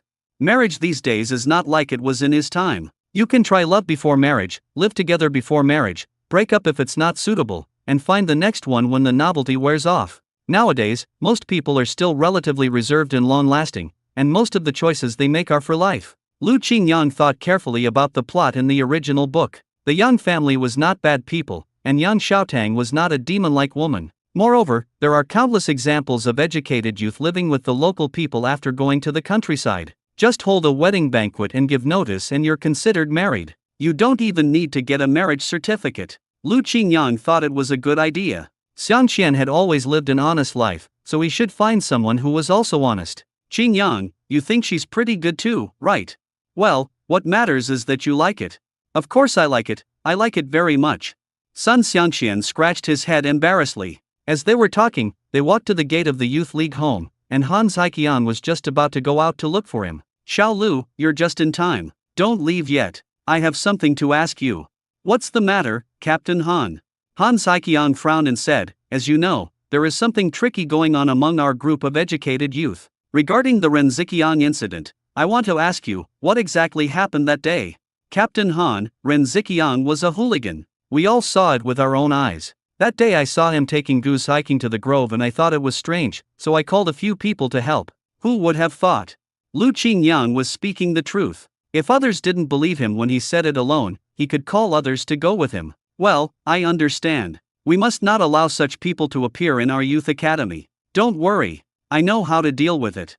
The next day, Lu Qingyang heard the news. Ren Ziqian wrote a letter of self-criticism and was transferred to a newly developed forest area in the neighboring province. The conditions there were even worse than those in ancient Ningguta. He really had to endure it. I guess Ren Ziqian must have had injuries on his waist from the 2 times the fat girl sat on him that day. He also heard a more interesting piece of news, the incident in which Hu Shenli and Lu Daji fell into a thatched cottage. This matter has spread throughout the Youth League Institute, and now the two are laughed at wherever they go. Thinking that this was Shen Mo's masterpiece, Lu Qingyang couldn't stop smiling. If you have bad intentions again, next time it won't be as easy as falling into the toilet. On the 7th day of joining the hunting team, they have gradually begun to become familiar with the terrain of the forest area. Wang Dagong announced that they will go to find a wild boar den and hunt wild boars tomorrow. Because it is relatively remote, it takes about 3 days to go back and forth. Lu Qingyang was extremely excited. After coming back from hunting these days, he was not idle and asked Zhou Jianxi to help him build a shed. Shen Emo would come to help occasionally, and Uncle Shen would be a little more relaxed towards her. At least she wasn't so emotional when she came to play by herself. Shen Emo is very strong, so she can set up the shed much more efficiently. Lu Qingyang also built a doghouse with extra wood. Although Manta never slept in the house, he still slept next to his Kong. After setting up the shed, Lu Qingyang led the little reindeer over and raised it in his own shed. Reindeer have a diverse taste and like to eat tree bark, leaves and the like. But this little reindeer has not been weaned yet. During this period, Lu Qingyang has been borrowing milk from the mare that had just given birth to a calf in Aunt Lu's home. Reindeer can be trained. Aunt Lu told me that reindeer can also find Ganoderma lucidum. It's a pity that the mature season of Ganoderma lucidum has long passed. He will raise it and train it well for now. When it grows up, Lu Qingyang plans to take it to the woods to look for Ganoderma lucidum next year. As night falls, snowflakes once again begin to flutter like goose feathers, covering the quiet night with a layer of white gauze. Lu Qingyang remembered that there was some venison left, so he planned to cook a venison hot pot. He cut a piece of raw venison and put it in the steamed buns bowl. Manta moved closer curiously, sniffed it, and was immediately tempted by the original meaty aroma. He couldn't wait to chew it. Lu Qingyang turned around and put the venison into boiling water to blanch it briefly to remove the blood and impurities. First add green onions and ginger. There are also some spices that you bought and stored before in the space to remove the fishy smell. Take out a few leaves of pickled sauerkraut, wash them, and chop them into thin strips with a knife. Add homemade tofu and it's a perfect match. The tofu was delicate and smooth, intertwined with the crisp and refreshing taste of sauerkraut. After this meal, he ate so much that beads of sweat appeared on his forehead and he felt comfortable all over. Shen Mo didn't come today, and Lu Qingyang felt a little disappointed. I looked at the time on my watch and it was almost 10 o'clock. He locked the door and entered the space. Recently, he had planted all the land in the space. The ripe vegetables are picked and stored directly in the cabin. After all, the temperature here has always been suitable. Now that the vegetables have been planted, it would be nice if we could raise some small animals. As soon as this thought came up, the voice in the space immediately reminded. It is detected that the space meets the upgrade conditions, and the aquaculture function and hidden function are enabled. Then the fog not far away gradually dissipated, and Lu Qingyang discovered that there was a pond here. If the fields are fully planted, the space can be upgraded. Lu Qingyang guessed that more functions can only be unlocked after various fish, shrimps, and crabs are raised in the pond. He looked around and felt that this place was more like a paradise. He now understood the aquaculture function, but he just didn't know what this hidden function was. As if sensing his thoughts, he was suddenly teleported out of space. The originally solid walnut turned into a small black mole and appeared in the palm of his hand. It turns out that this is a hidden function. In the past, I sometimes felt uncomfortable when I hung a walnut on my chest. This is much more convenient now, and there is no need to worry about being discovered. At dawn the next day, before the sky had completely turned dark, he had already arrived at the gathering place, leading his horse. Wang Dagon gave each person a roe deer skin blanket to keep warm and asked everyone to tie it on the horse's back. Roe deer skin quilts are different from ordinary quilts. They are made of roe deer skin, but they are in the shape of a leather tube, airtight, and have two leather ropes tied to the head of the quilt, making it more like a sleeping bag. When night falls, people put on their clothes and get into the roe deer skin quilt, tie the leather rope, and the cold wind can't get in, making it very warm. There were also a few people carrying green canvas tents on their horses. The hunting team is probably the best treated in the Willow Creek Brigade, but their task is also quite arduous. They must reserve enough prey for the entire team before the coldest time arrives. The steamed bun was spinning around Lu Qingyang's feet. He lowered his head and fed it a bite of dried meat. Let's go, let's go. Yang Xiaotang waved in their direction from a distance, and Sun Xianqian immediately raised his arm excitedly. It's cold outside, let's go back quickly. Ge Ernia couldn't help but said, okay, you are fast enough. No, isn't it my brother who is taking care of me? He smiled embarrassedly. The big brother Sun Xianqian mentioned naturally refers to Yang Xiaoshan. Even my eldest brother has been invited. When will you treat us to a wedding drink? It's almost there. Even the cold could not hide the joy on his face. Without the annoying Gairen Ziqiang and the hunting team, Lu Qingyang felt a lot more at ease. I just didn't see Shenemo, and I didn't know where she had gone to play again. I didn't have time to tell her that this time she might not be back for 3 days. Wang Dagang led the team, followed by the hunting team, walking on the snow in the mountains. We have to climb over a hill to get there. Follow closely behind and don't lose them. Uncle Tai followed at the end of the hunting team, not because he was slow, but because this position was also very important. Lu Qingyang was fully armed and wearing thick clothes, but he could still feel the cold wind from the mountains. Along the way, you can see squirrels jumping across the boat from time to time. Sun Xianqian took out his gun and was about to shoot the squirrel down, but was stopped by Lu Qingyang. What's wrong? Look. It turned out that not far away, there were 2 stupid roe deer standing there motionless. The 2 of them cooperated, each aiming at one. Bang, bang. After 2 gunshots, the 2 stupid roe deer fell down. That's great. The 2 of you are working together better and better. Wang Dagang praised them. Go ahead and spill the blood. Lu Qingyang had never dissected roe deer meat himself. He had only watched other hunters do it before. He drew the dagger from his waist and drained the roe deer's blood first, then cut off its fur. I've practiced with squirrels before, so I'm not unfamiliar with it, but I'm not as skilled as the veteran hunters. I cleaned out the roe deer's internal organs, but I still felt a little uncomfortable during the process. But he still followed the old hunter's example and hung some of his internal organs on the tree. On the surface, this is to pay respect to the mountain god, but in fact it is to use the fishy smell to slow down the wild animals along the way. Wang Dagang, who was standing by, patted Lu Qingyang on the shoulder and took out the liver from the roe deer's stomach. This is good stuff. It can improve eyesight. Xiao Lu, do you want to have a bite? With the bloody raw liver in front of him, Lu Qingyang couldn't eat it, especially because of the pungent fishy smell. Captain, I can't eat raw food. He respects everyone's customs, but he really can't eat raw liver sashimi. Then you really missed out on something good. The old hunters here say that eating raw deer liver can help you see farther. They rely on their good eyesight to deal with the wild beasts in this forest. Several other hunters came over, cut a piece of raw liver with a knife, and started chewing it in their hands. Yang Shashan cut a piece for Sun Xianqian and said, "Try it." It was given by his brother-in-law, so Sun Xianqian had no nerve to refuse. After taking it, he hesitated for a while, took a deep breath, and stuffed the liver into his mouth. I held my breath and chewed it twice. It had a crispy texture, but the fishy smell that filled my mouth was nauseating. Despite this, Sun Xianqian still forced himself to swallow it. Yang Shashan was happy. "It seems that you were born to be here." Sun Xianqian wanted to cry but had no tears. This was not appropriate at all. He felt very uncomfortable right now. Chewing this piece of liver was more tiring for him than doing a whole day's work. Lu Qingyang threw the remaining internal organs directly to a few hunting dogs. The hound wagged its tail happily and enjoyed its meal. Mantu also wanted to join them, but he couldn't squeeze in. The leading hound saw him, dragged out a piece of intestine and threw it aside. Manta then rushed over and started eating with a slurp. "We've already killed the roe deer, let's just eat it right here." A fire was built and the snow water was boiled. Lu Qingyang cut a piece of leg meat and started roasting it. Wang Dagang leaned against a big tree, took out a wine jug, and gulped down 2 gulps of sorghum wine. "Captain Wang, you'd better not get drunk, or you will forget the route." Someone joked. "That's just the beginning. You think my alcohol tolerance is just this much? You can let me drink 3 more pots without any problem. Besides, if I get drunk, don't I still have my friends here?"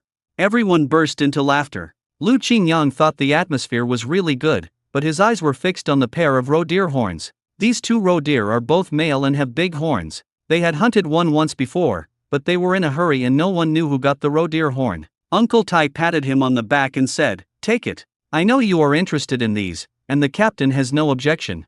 Lu Qingyang was not polite and directly collected the roe deer horns. Instead of throwing away the roe deer heart, he shaved it clean with a dagger, smeared it with coarse salt, and strung it up with a rope. They had some extra roe deer liver left over, and Lu Qingyang also kept a piece. The remaining roe deer meat was cut and loaded onto the horse's back. Now, the hunting team has a source of meat for the next few days, which can be considered a good start. Lu Qingyang sat next to the fire again, roasted his saber with the fire, cut a slice of meat, put it in his mouth and ate it with peace of mind. Although the taste is not as good as roe deer meat with a lot of ingredients, it still has its own flavor. There was a rustling sound suddenly coming from the bushes nearby. After Lu Qingyang drank the spiritual spring water, his 5 senses became sharper than those of ordinary people. He picked up the shotgun vigilantly. The sharp-eared hunter also noticed something was wrong and cautiously prepared to launch an attack. Unexpectedly, the person who jumped down from the tree was Shen Mo. "Little Shen Mo, why are you here?"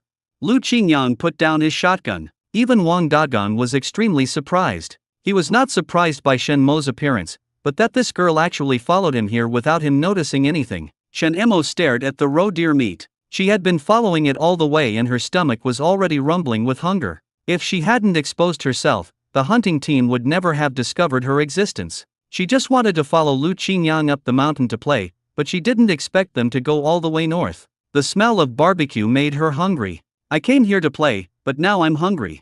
Wang Dagang held his forehead with his hand and said, "Little ancestor, go back quickly. If anything happens to you in this deep forest, your grandfather will come to find us." Shen Mo had done such things before, but she stopped after Uncle Shen taught her a lesson several times and she caused trouble in the team several times. "I'm familiar with this forest. Nothing will happen." Lu Qingyang had already handed her the roasted roe deer meat. "Eat it first. Eat until you're full." Shen Mo immediately picked up the roe deer meat and started chewing it in big mouthfuls, looking more rough than the men. Wang Dagong's face darkened. If anything happened to this little girl, the hunting team would be held responsible. No matter how naughty or powerful she is, how can she compare with these big men? "When you're full, leave now." Shen Mo didn't hear clearly what he said at all. She just ate the meat in big mouthfuls while Lu Qingyang grilled it nearby. The speed of roasting was far less than her speed of eating meat. In a blink of an eye, she had eaten 3 large pieces of meat. This little girl's appetite is incredible. Yang Shashan couldn't help but marvel at it. In fact, the other hunters were not very familiar with the Shen family. They had only heard of the name of Shen Mo, the little bully, and had also heard that she had a big appetite. But when they saw it with their own eyes, they were still shocked. Shen Mo burped, then gulped down a large glass of water before stopping. I want to go hunting with you. Wang Dagong shook his head. This hunting is not a game. You should go back the same way you came. Your grandfather is still at home. We will be gone for 3 days. What will happen to him? I've asked Aunt Lu to deliver meals every day.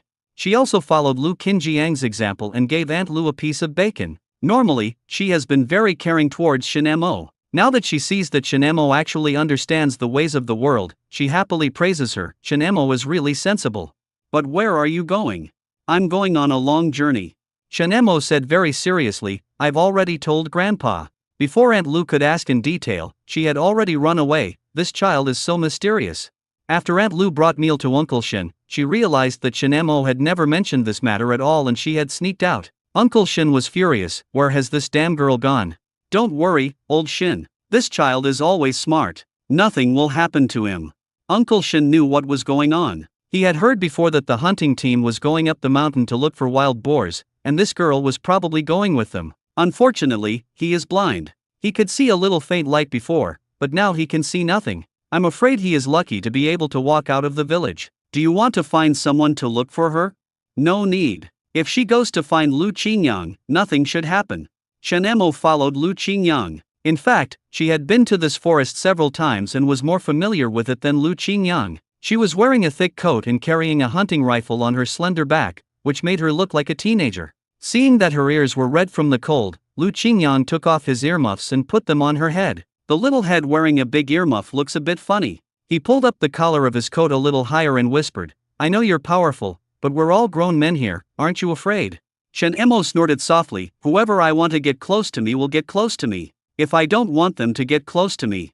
Only then did Lu Qingyang realize that wherever she went, the hunting team would stay away from her and keep a distance from her. Wang Dagong often looked back at her worriedly, and Uncle Tai saw this, so he switched places with others and walked to the front. Dagong, don't worry. Shen Mo is very strong. I know, but look at her small body. You also know old Shen's temper. If something goes wrong, he will cause a big fuss in the team. Uncle Tai recalled the way Shen Mo beat up the fugitive that day. You underestimated her too much. Maybe she is even more powerful than us. Wang Dagong muttered, how can a little girl be that good? She was good at fighting only when she was a child. But she eats a lot. Not only does Shen Mo eat a lot, she also likes to be lazy. When she reached the foot of the hill, she didn't want to climb up at all, and she kept shouting, I'm so tired, I can't walk anymore. Lu Qingyang could only let her sit on the sled and let several hunting dogs pull her up. Fortunately, she is light in weight, otherwise Wang Dagong would not be happy. She sat on the sled, still eating dried meat. These hounds are usually very irritable when they see strangers, but they became unusually docile when they saw Shen Mo. Lu Qingyang felt strange. I spent a lot of dried meat to get along with them. You are really good. Dogs are afraid of those who are more powerful than them. Shen Mo raised her head slightly, with a hint of arrogance in her tone. When people talk to her, she rarely responds and only says a few words to Lu Qingyang and Uncle Tai. Wang probably couldn't do anything about her, and couldn't help but sigh. This girl has suffered so much that she knows how dangerous the mountains are. It was almost evening when they finally reached the halfway point of the mountain. There was a light snowfall from the sky, and everyone's shoulders were wet. There was still a thin layer of snow on Lu Qinjiang's hat. Uncle Tai found a cave with familiarity. Usually they would rest here when they passed by here while hunting. Let's rest here for one night and set off again tomorrow morning. After unloading some of their equipment, Lu Qingyang and his teammates began to build a fire. The pine branches crackled in the fire, and Shen Mo and the hounds were in a mess. She barked like a dog, and the hounds seemed to understand her and responded to her calls. Wang Dagong moved closer to Lu Qingyang. She sticks to you, you have to keep an eye on her and don't let her get hurt. Brother Wang, you are worrying too much. At the critical moment, I still count on her to protect me.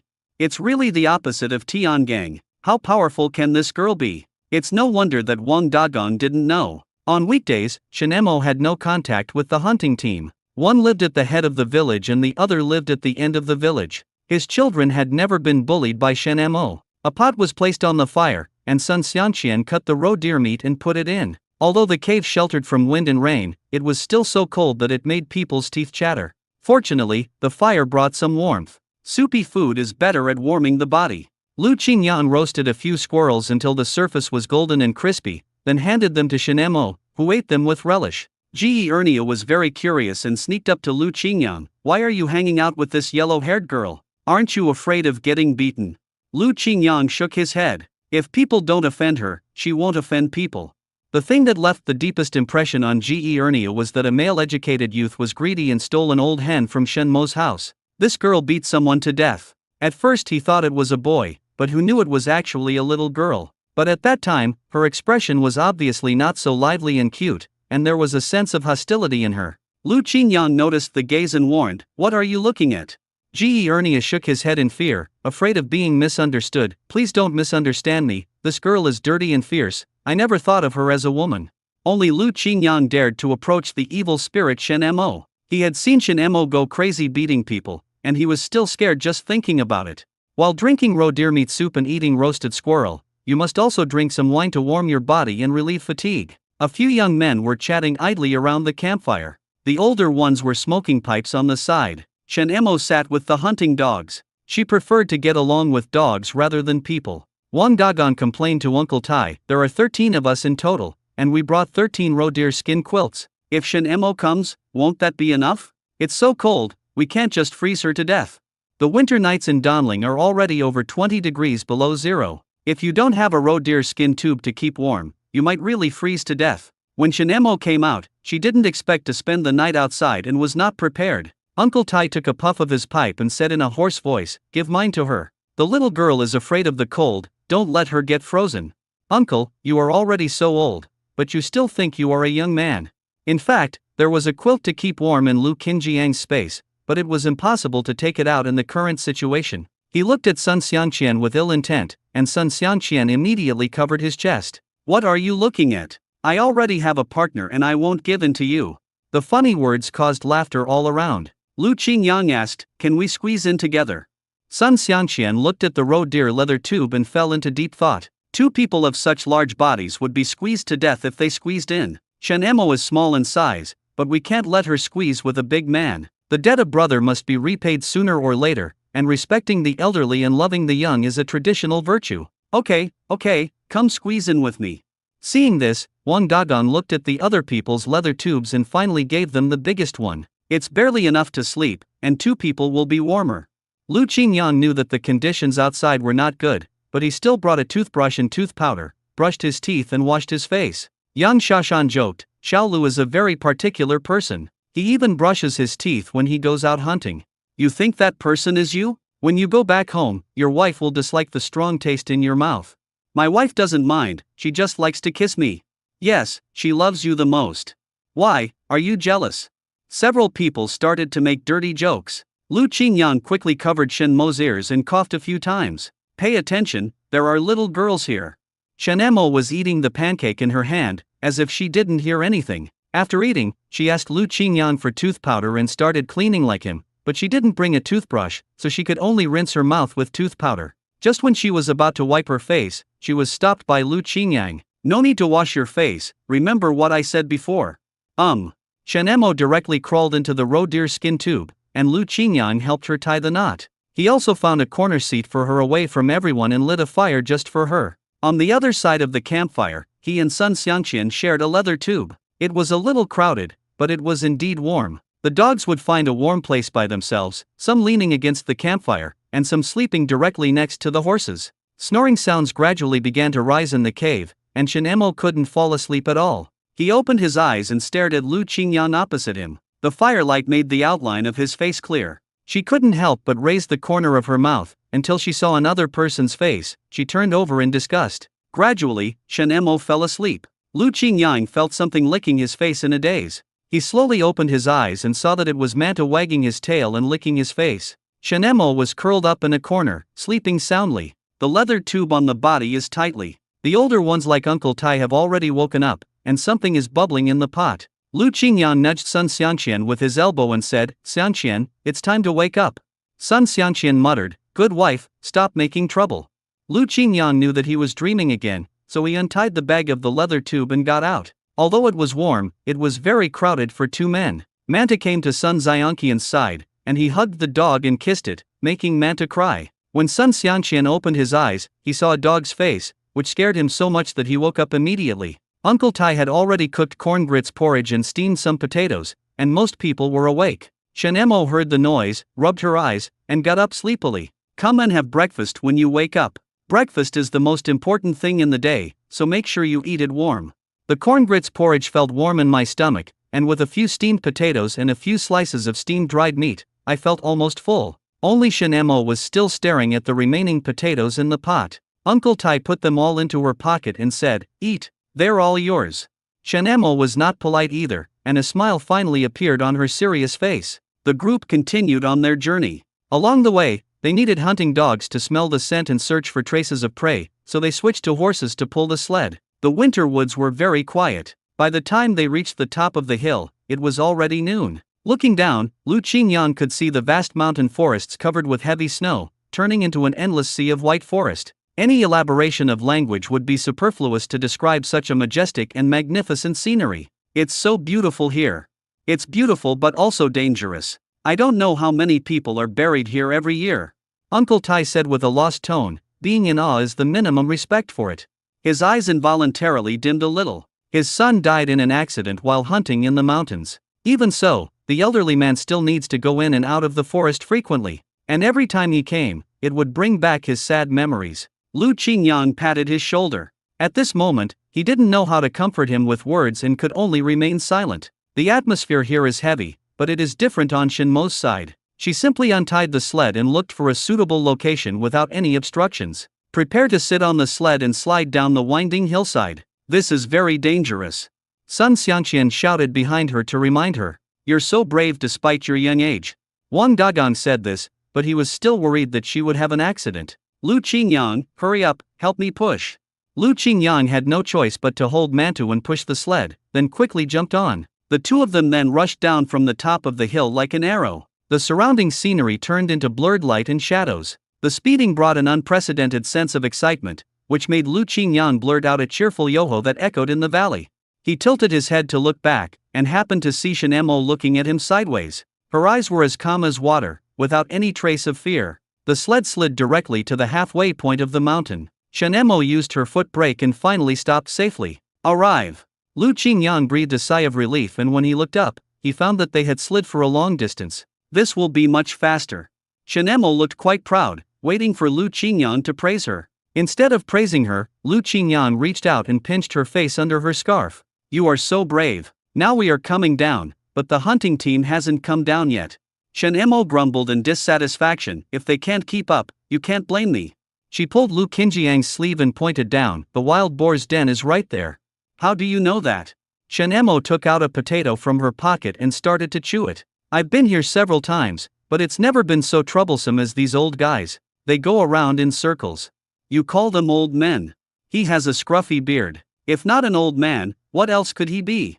As he said that, he jumped down and walked towards the wild boar's den. Lu Qingyang followed her, and the two walked a short distance and came to a small concave cave. This should be a place that wild boars specifically look for. It is filled with all kinds of weeds and dead branches, and is hollow in the middle. That is the wild boar's nest. Lu Qingyang discovered a slight sound coming from the cave, and Manta was barking towards it. He squatted down and looked down, and saw 5 or 6 little wild boars huddled together inside. There is more than one such nest. It seems that there are quite a few wild boars living here. The wild boar cubs have to be kept, as their target this time is the large male wild boar. Wild boars are generally social animals. Since this is their nest, the herd will probably not be too far away from here. The subtle sound caught Lu Qingyang's attention, and Mantu also barked back in one direction. He had a hunch that the wild boars had returned. It was unclear how many wild boars there were in the herd. If there were too many, the two of them might not be able to handle them. It would be better for them to hide and check first. Lu Qingyang took Shen Emo and quickly left here, hiding in the bushes nearby. Sure enough, after a while, a dozen wild boars came back in a mighty group. They were fat and made grunting sounds from their mouths. The female wild boar went back first to check on her cubs, while the male wild boar sniffed around the nest, as if he smelled a stranger. Then he looked towards the place where the two people and the dog were hiding. Oh no, the wild boar must have discovered their presence. Lu Qingyang quickly stood up and shouted, "Run!" Shen Emo reacted quickly. She found a sturdy tree and climbed up, and motioned Lu Qingyang to follow her. You go up first, Mantu, and attract the wild boar's attention. Lu Qingyang made a gesture, and Manta knew to run in that direction. Manta ran out in a flash. While the wild boars were frightened, Lu Qingyang had already held the hunting rifle steadily, his eyes cold and focused. Bang, bang, bang. 3 gunshots were heard, accompanied by the dull wails of wild boars, and 1, 2, 3 huge bodies fell one after another. The wild boars have realized that Lu Qingyang is their real enemy. A wild boar with huge tusks was angered and rushed towards Lu Qingyang. 2 gunshots were heard above Lu Qinjiang's head. It turned out to be Shen Mo. She was hiding in a tree and shooting, not afraid that the wild boar would attack her. But this wild boar knew how to move, so even Shen Mo could only injure one of its legs. The wild boar was enraged by the gunshots and became more and more agitated, with several smaller boars following behind him. Lu Qingyang dodged but did not give up shooting. He quickly hid behind a thick tree. His chest rose and fell slightly, and he took a deep breath, his ears concentrating on catching the heavy footsteps of the wild boar. He carefully leaned his head out, lightly pressed the trigger with his finger, and there was a loud bang. The wild boar king fell to the ground, twitched several times in the snow, and finally died silently. The smaller ones were easier to deal with. He and Shen Mo worked together and killed 7 or 8 wild boars. The remaining 2 small boars that were not aggressive ran away. There are still lactating sows and little wild boars drinking milk in the nests. We will let them grow up and hunt them again next year. We will not kill them all. Lu Qinjiang's chest was pounding wildly and his back was sweating. He put down his shotgun, touched the bullets hanging around his waist, and refilled the magazine. My ears suddenly became quiet. Shen Mo jumped down from the tree, and Mantu also came down from the bushes. Lu Qingyang felt incredible. The 2 of them worked together to kill most of the wild boars. But his spirit did not relax. Sure enough, a sow rushed out and rushed towards Shen Mo with great momentum. Lu Qingyang shot and killed the sow without thinking. At this critical moment, there is no room for hesitation. Shen Mo turned around and saw the sow lying in a pool of blood, then looked at Lu Qingyang. Lu Qingyang, your marksmanship has improved a lot. Master Shen Mo, you are a good teacher. He said jokingly. I taught you very little, but you are the best. She tilted her head and spoke very seriously. At this time, Wang Dagong had already led several hunters to rush over. Seeing the wild boar carcasses scattered all over the ground, he couldn't help but stare in amazement and asked in surprise, did you kill all these? Lu Qingyang pointed at Shen Mo and said, this is the result of our collaboration. She has made an indelible contribution. Upon hearing this, Wang Dagong exclaimed, young people are indeed formidable. Young people are indeed formidable. It seems that I am old and my eyes are dim, and I underestimated your abilities. He had been the captain of the hunting team for such a long time, and this was the first time he had seen such a tough young man. Of course, I didn't expect that Shen Mo actually knew how to hunt. While Wang Dagong was excited, he couldn't help but sigh, then our trip was not in vain, right? This trip is not in vain. We still have to take this wild boar back. You 2 brats are really young and fearless. This time it was just luck, but don't act alone like this in the future. Sun Xianxian was extremely anxious when he heard the gunshots, fearing that something had happened to the 2 men. He only breathed a sigh of relief when he saw wild boars all over the ground. I really worried about you 2 for nothing. Uncle Tai has already taken out a dagger to bleed the wild boar. If the blood is not drained in time, the wild boar meat will taste terrible. They both have always had good luck. I believe the mountain god will bless them. The remaining teammates also came one after another, and when they saw the masterpiece of Lu Qingyang and Shen Mo, they couldn't help but exclaim in admiration. Still following the old rules, the wild boar meat was cut and taken back, the internal organs were hung on the tree to worship the mountain god, and the rest was given to the hunting dogs. This trip was a great harvest. Lu Qingyang looked at the litter of wild boars that had lost their mother and said, I just killed a sow. These piglets are motherless now. Why don't we take them back? Shen Mo took a kudzu wood basket and put all 5 or 6 little wild boars into it. Wang Dagong nodded and said, it's okay to take them back. There are sows in the brigade. They won't starve to death. After the meat was cut, the horses' backs were full and even the 2 sleds were filled. Wang Dagong held the huge fangs and smiled cheerfully, I'll give them to you as a souvenir. Shen Mo was very dissatisfied. She hunted so much meat, but her position was taken away by someone else. Lu Qingyang, where do I sit?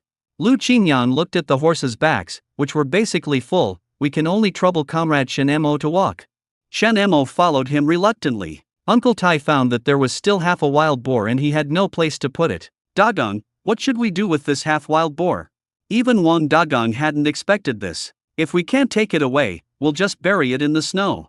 Looking around, the horses' backs were bulging, indicating that they had returned fully loaded with goods, with all the space available for them filled. Shen Emo went straight forward and carried half a pig. Why waste such a good thing? Let's find a place to roast it later. I'm really craving it. To be honest, she had not eaten enough since coming to the woods, and the potatoes in the morning were just enough to fill her teeth. Won Dagong opened his mouth in surprise. Is her strength really that great?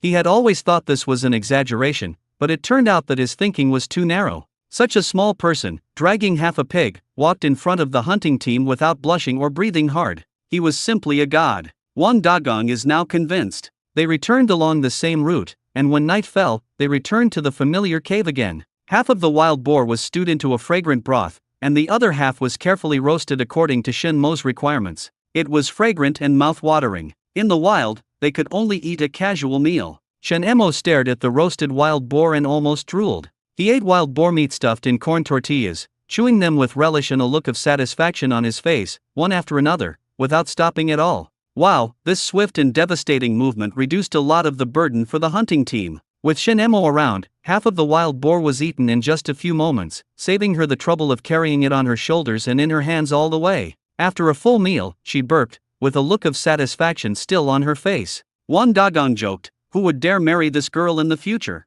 With such an appetite, I'm afraid she will eat up all the family assets, leaving everyone else to starve. Shen Emo shook her head. I don't want to rely on others to support me. I can take good care of myself and make Grandpa live comfortably.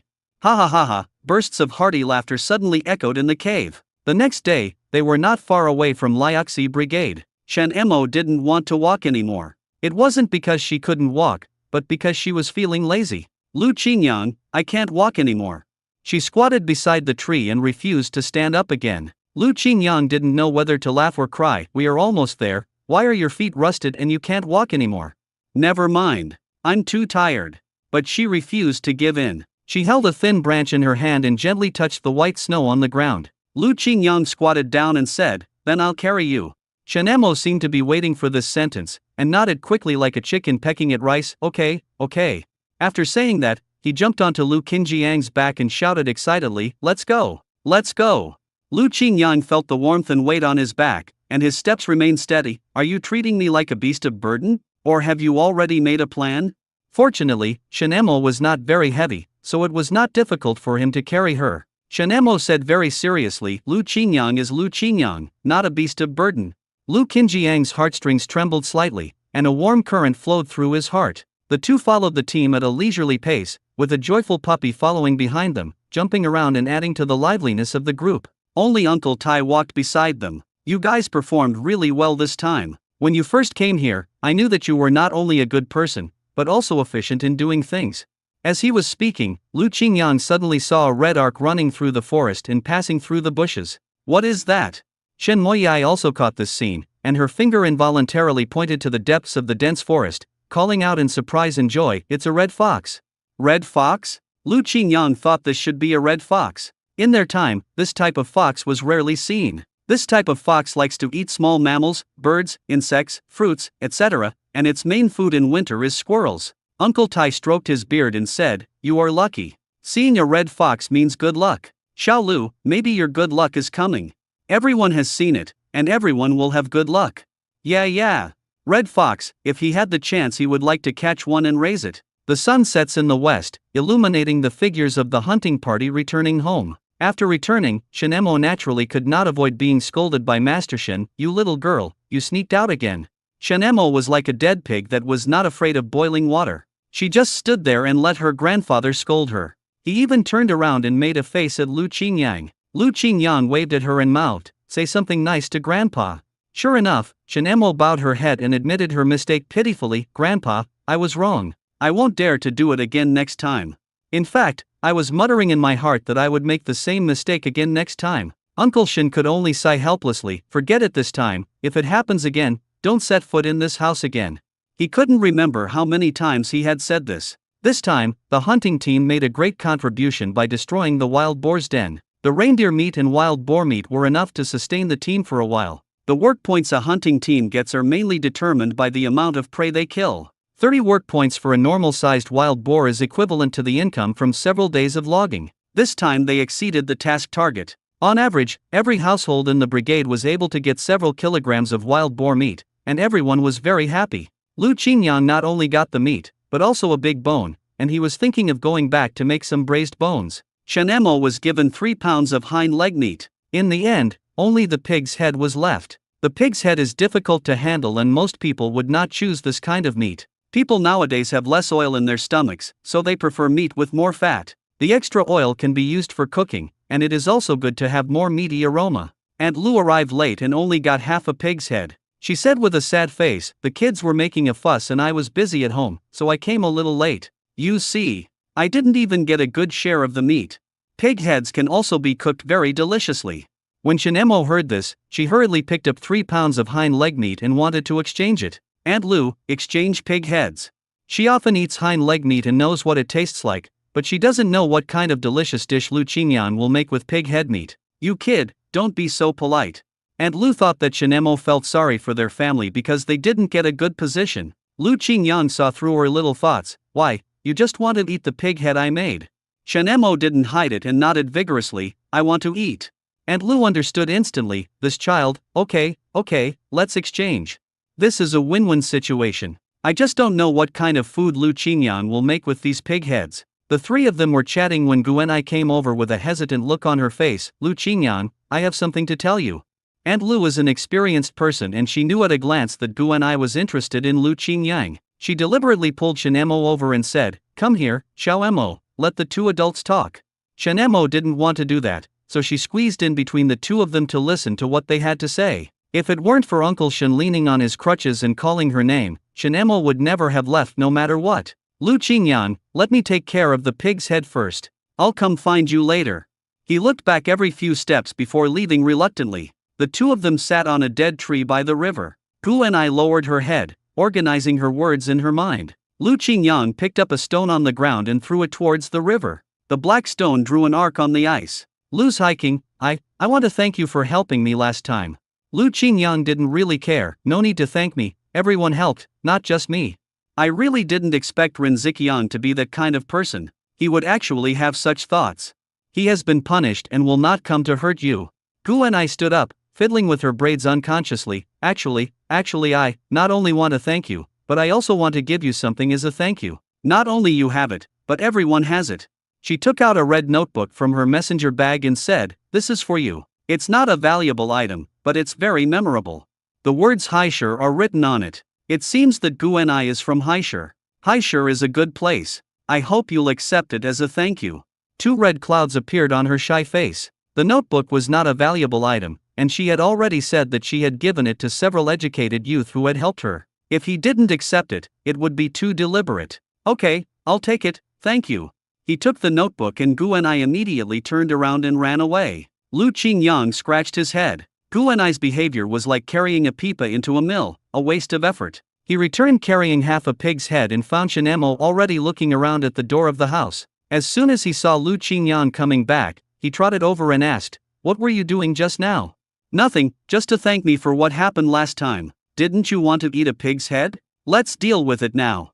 Lu Qingyang said this and prepared to start processing the pig's head. "Let Shen Emo start the fire first. I don't know if the pig head cake made from this wild boar is delicious, so let's just give it a try. Use fire to burn off all the stray hair on the surface of the wild boar, and then use a wooden scraper to scrape the surface clean." Lu Qingyang handled it as quickly as possible, but it still took a lot of time. Put the cleaned pig head into cold water, add ginger slices, green onions and white wine, bring to a boil and skim off the blood foam on the top. Change the water, add various spices, soy sauce, and sugar, and start stewing. Before he knew it, he had already prepared braised pork bones in another pot, and put a lot of pancakes on the edge of the pot as the staple food. Shen Emo was already gnawing on it happily, and threw the bones she had gnawed off to Manta to grind his teeth. Pig's head takes a long time to stew, so they don't need to rush. Shen Emo was very anxious and kept asking, "When is the best time? This is a bit troublesome and will take until tomorrow to heal. Eat some braised bones today." Shen Emo obviously felt disappointed. She had to wait until tomorrow, which was too slow. Moreover, she kept thinking about what happened between Lu Qingyang and Guanai just now, and wondered what they had said. He could only gnaw the bones reluctantly, and seemed to be hiding something in his heart. After finishing eating, he suddenly stood up and said, "I'm full. I'm leaving now." Lu Qingyang kept shaking his head. This was because the child had grown up and had his own worries. After the pig's head is stewed into a paste, put it into a bowl and remove the bones after it cools down. Then continue to put it into the pot and start stewing, adding seasonings, until it is stewed into a melted gelatinous state, then serve. When it cools down and solidifies naturally tomorrow, it will become a delicious pig head cake. In the evening, Lu Qingyang received a message from Wang Dagong saying that he could have a day off tomorrow. The hunting team has performed well in recent days, so the team gave them a day off. The next day, Sun Xianqian naturally went to his fiancée's house to help out. Because Shen Emo secretly followed the hunting team into the woods last time, Uncle Shen watched her more closely this time and didn't let her go out at will. Lu Qingyang brought the basket of wild boars from yesterday to the pig shed, pinched his nose and smeared pig manure on the wild boars. If there was no smell of the sow, he was afraid that the little wild boars would be bitten to death by the sow. Captain Wu smiled so hard that his mouth couldn't close. There are so many wild boar cubs. I hope we can raise them. You have done a great service to us as a group. No, this is all the result of Captain Wu's wise leadership. We are just following his lead. Captain Wu grinned and said, "You are still good at talking, Xiao Lu." Today was a day off, and he had planned to wander around the woods by himself. Now that he has mastered the basic skills of hunting, he plans to try hunting alone in his spare time. In this way, the large prey hunted and hidden in the space will all belong to you. Uncle Tai happened to be going to town, so he decided to go there too, so that he could sell all the furs that he had stored for many days. Captain Wu suddenly called him and pulled him aside mysteriously. "Hey, Xiao Lu, that pill you gave me last time was really effective. Do you still have it in stock?" Captain Wu drank deer blood and ate deer penis, but they were still not as effective as Lu Qinjiang's pills. "I didn't behave well yesterday and was disliked by my wife again." "Yes, I do, but the only ones I had last time were given to you. If you want more, it will take some effort and time." Lu Qingyang looked a little embarrassed. Captain Wu said with a smile, "Xiao Lu, we are close friends. You help me, and I will think of you when there are good things in the team in the future." "Okay, with your words, I will do it no matter how hard I try. Don't worry." This means that Captain Wu has also been won over. In the future, if anything happens in the team, he must stand on his side. However, Lu Qingyang remembered. "Last time, I saw Captain Wu drink the deer blood with my own eyes, but it actually had no effect. His foundation is so weak that even deer blood can't replenish it." Lu Qingyang could only sigh a few times in his heart. From now on you can't call him Captain Wu anymore, you have to change his name to Wu Laksu. But it also indirectly proves that his spiritual spring water can amplify the efficacy of medicine. He can use this to make more pills. Uncle Tai was already sitting in the carriage smoking his pipe, waiting for Lu Qingyang to appear. Lu Qingyang originally wanted to leave directly, but he was cautious and went back and locked the door before coming out. Uncle Tai saw him carrying a bag from afar. "Here we are, let's go." "Okay." Lu Daji watched Lu Qingyang getting on the carriage and driving away, and quickly ran to inform Hu Shengli. "Victory! Victory!" he shouted breathlessly, with an irrepressible excitement in his eyes. "He's gone, and he won't be back for another day. Our time has come." Good boy, he finally got what he was waiting for. "Are the things you asked me to prepare ready?" "I've been ready for a long time." This is to deal with his cousin, so Lu Daji is naturally very excited and wants to avenge both new and old grudges at the same time. "This time, I must let his cousin know how powerful I am." As soon as Lu Qingyang left, Hu Shengli asked Lu Daji to pry open the lock of Lu Qinjiang's room. He went to the commune a few days ago and received a lot of good things sent by his girlfriend in the city. She also sent herself a lot of food coupons and 30 yuan so that he could live a good life in the countryside, and there was already a plan to get him to come back. Hu Shengli thought of a way, since Lu Qingyang always ruined his plans. It would be better to directly frame him and let him disappear from the Liaoxi brigade like Rin Ziqiang. In this way, there will be no one who opposes him, and he can still walk around the Liaoxi brigade with his own free will. That's why Lu Daji was asked to prepare in advance, waiting for Lu Qingyang to go out. When he found out that Lu Qingyang had gone to town, Lu Daji pretended to have a stomachache, ran to the thatched cottage several times, and said in a pretended uncomfortable manner, "Captain Han, look at me, I'm really in such a bad condition. I have diarrhea and can't do anything. Please let me take a leave and go to the health center." Han Saiqian couldn't help laughing when he thought of the time he fell into the thatched cottage. Still holding back his smile, he waved his hand, "Go ahead, go ahead." Before leaving, he exchanged glances with Hu Shengli, and Hu Shengli nodded in understanding. This time, Hu Shengli paid the money and Lu Daji did the work. Hu Shengli collected about 100 yuan and asked Lu Daji to secretly put it into Lu Qinjiang's room. At that time, he pretended that his money was missing and told the team that there was a thief here, and asked them to search them one by one. "Go find Lu Qingyang and ask for his punishment." He was caught red-handed, confirming his theft. Humph, little brat, you still want to fight him? Hu Shenli has plenty of tricks up his sleeve. Just based on the fact that he could vaguely dream about the direction of some things, Lu Qingyang was definitely not his opponent. Last time, it was an accident and it was definitely not his fault. Hu Shenli thought so arrogantly. Lu Daji held his stomach and cried out, ouch, ouch. Only after he was out of everyone's sight did he start to quicken his pace. He ran towards the shabby house where Lu Qingyang lived like a flash. No wonder Lu Qingyang wanted to live here. The house was well renovated and much better than the big bunk bed. Now he has to find a way to open Lu Qingyang's door lock, which is his specialty. He has done a lot of stealing in the past. The thought of that hateful cousin being arrested filled him with energy, and he began to unlock the door with all his strength. Lu Daji tried hard for a while and finally succeeded. His hands were almost frozen. Just as he pushed the door open quietly, he suddenly felt something under his feet. Before he could think about it, a bucket of clear water poured down from above his head without warning, soaking him from head to toe. Damn it! Lu Qingyang is such a wicked guy. He even set a trap at his doorstep. Lu Daji cursed in his heart, a chill running down his spine to his heart, but he had no time to care about his current embarrassment. He must first put the money to frame someone into Lu Qingyang's locker. Enduring the biting cold, he tiptoed towards the cabinet. Suddenly, a dog barked from the side. Before Lu Daji could react, he felt his calf tighten. A sharp pain came over me, and it turned out that I was bitten hard by a yellow-haired dog. Ouch, my god, it hurts so much. Lu Daji gritted his teeth and endured the pain, cursing in his heart. Damn it, the dog that Lu Qingyang raised is just as mean as him. He picked up a wooden stick and wanted to beat the dog away, but the yellow dog flexibly found a corner and hid there. Lu Daji didn't want to waste time and could only blame himself for his bad luck. Enduring the discomfort in his body, Lu Daji limped to complete the task. I found a slightly hidden but accessible place in the cabinet and put the money there. Before leaving, he would fill the bucket with water and restore his trap to its original state, trying to restore it to the state that no one had been there. What sin did I commit in my previous life that I had to meet Lu Qingyang? Only after locking the door again did Lu Daji breathe a sigh of relief. Although the process was unsettling, the mission was finally completed. Lu Daji rushed to the clinic again and asked the health worker to prepare some medicine for his diarrhea. The infirmary stared at his legs in surprise. I think you should treat your legs first. Lu Daji looked down and found that his left leg was bitten and bleeding. I cursed in my heart, I will stew and eat that dog sooner or later. He explained, I accidentally fell and got hurt. Just give me some medicine for concussion. As soon as Lu Daji finished speaking, he sneezed, felt a chill all over his body, and shivered. I think you have a cold. Did you fall into the river? Lu Daji felt so miserable that he could not even cry. But it's all worth it, Lu Qingyang must suffer. On the other side, Lu Qingyang went to Songling town again. One was to go to the black market, and the other was to see if Zhou Feng had replied to him. Along the way, he and Uncle Tai began to inquire about the prices of various things on the black market. Uncle Tai also told him everything in detail, and even specifically reminded him, the dealers there are all for making money. No matter what they say, you must stick to the price in your mind and don't budge.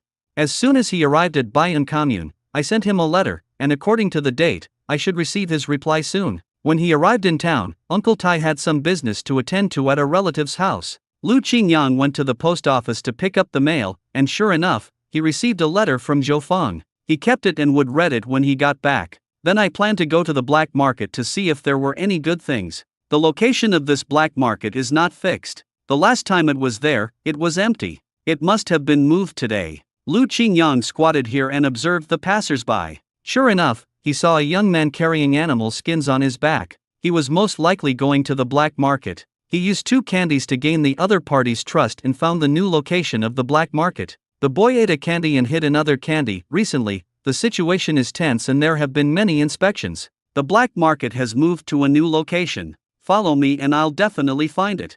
After many twists and turns, the boy finally arrived at the black market. This time the location was indeed more hidden than the last time. Lu Qingyang sold the scattered animal skins he brought for a total of $6. There are many hunters in this area, so ordinary animal skins are not very valuable. The valuable ones are tiger skins, bear skins, and the like. He only sold it for 5 yuan because the quantity was large. I mainly want to find out the prices of reindeer antlers, deer penises, bear paws and bear gallbladders. Since the fresh-keeping function of the space cabin was turned on, it has become much more convenient. The steaming hot pancakes can be put in for 5 or 6 days, and when they are taken out, they are still the same as when they were first put in. He met Kong Laoliu, the dealer who bought velvet antlers from him last time. Kong Laoliu was impressed when he saw Lu Qingyang. "Young man, are you here to buy deer antlers again this time?" Lu Qingyang shook his head and said, "I don't want to buy it this time. I want to sell something to you." He first took out a reindeer antler from his backpack and said, "Look at this fresh wild reindeer antler. How much is it worth?" Kong Laoliu took the reindeer antler. It was the largest one he had seen in a while. The bigger the horn, the more valuable it was. But he is a businessman, so naturally he is a bit more cunning. "This corner looks pretty fresh, $5. I'll take it for $5. Lu Qingyang snatched the reindeer horn without changing his expression. "Then I'd better find someone else."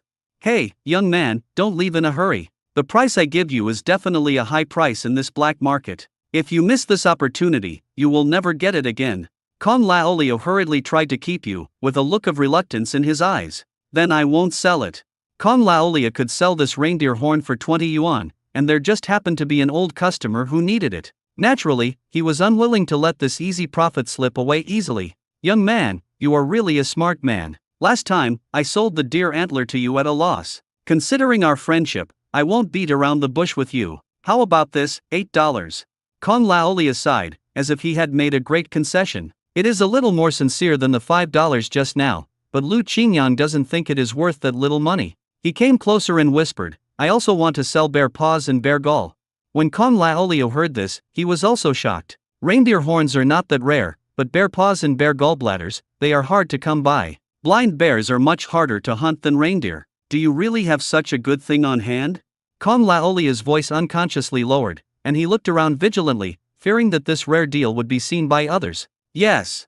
Lu Qingyang also knew that the bile extraction from live bears had not yet begun. Bear bile was not common on the market, and a bear had to be hunted to obtain the bile. He carefully put down the backpack and lifted the cloth covering it to show Kong Laoliu. Kong Laoliu's pupils shrank slightly, obviously he was excited. "Go, go, go. Follow me now." Kong Laoliu immediately started to pack up his stall. Why was he still setting up the stall when he had this thing? Lu Qingyang stood there without reacting. Although the two of them had done a business deal once, it didn't mean that he trusted each other. "There are too many people here and it's hard to discuss things. Let's find a place and have a good chat." "Don't worry, everyone here knows me. You're a hunter, so your skills should be better than mine, right? Are you afraid of trouble?" Kong Laoliu has a long face and a thin body, and looks like a thin dog. Such a figure really has no deterrent effect. Lu Qingyang was not afraid. He was being cautious. Who knew if he would be sneaky or not? "We can just talk here." "Okay." Kong Laoliu brought a small stool and asked him to sit down. "You must have done some research. Bear gall and bear paws are quite rare. Let's be sincere. I'll give you 40 yuan and I'll take your antlers, too. That'll make a total of 50 yuan. How about that?" Kong Laoliu was determined to get the price he offered. Lu Qingyang remained calm and said nothing. Kong Laoliu knew that he had met someone who knew the business this time. "They are so bold to do such opportunistic business, I have to see the goods with my own eyes." Lu Qingyang directly lifted the cloth, and found not only bear gall and bear paws in the basket, but also deer whip. Kong Laoliu took a careful look at it. He had seen this thing before and knew it could not be faked. It was indeed a good thing. "Then name a price, don't be too outrageous." 200. "Everything in this basket is yours. I'll sell you whatever I hunt next time." Kong Laoliu smiled bitterly. The risk in their line of work was too great. They might be arrested and put in jail at any time. 200. You're really good at talking, young man. Lu Qingyang was not in a hurry to sell it anyway, so he could just keep it in the space, and it wouldn't go bad. "Then let's make it 230. Kong Laoliu was so anxious that he spoke faster. "Why did your price go up?" But Lu Qingyang was very stubborn. No matter how much he tried to persuade him, he refused to sell it even at a lower price. When he thought that he could sell a bear gall for 300 yuan by contacting an old customer, Kong Laoliu gritted his teeth and stamped his feet. "It's my bad luck. I want it. 230 is 230. When he took out the money, his heart was bleeding. Lu Qingyang counted the great unity, put them away, and shipped them successfully. Lu Qingyang dug into his pocket again and took out a few wrapped pills. "These are kidney tonifying pills. I want to sell them here." As Kong Laoliu carefully wrapped the precious bear gall and bear paw, he curled his lips and said nonchalantly, "I don't really trust this kind of stuff. It's nothing like the nourishment of real deer antlers and deer blood. You don't have to pay any cost, and we'll split the profits equally after we sell it." This made Kong Laolio a little excited. It can't be a scam. This is a miracle drug. I take it myself, how can it hurt others?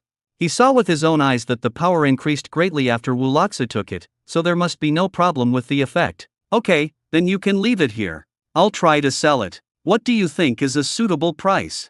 What about the price? It's up to you. I'm just trying it out anyway. Okay, then I'll sell them for $3 each.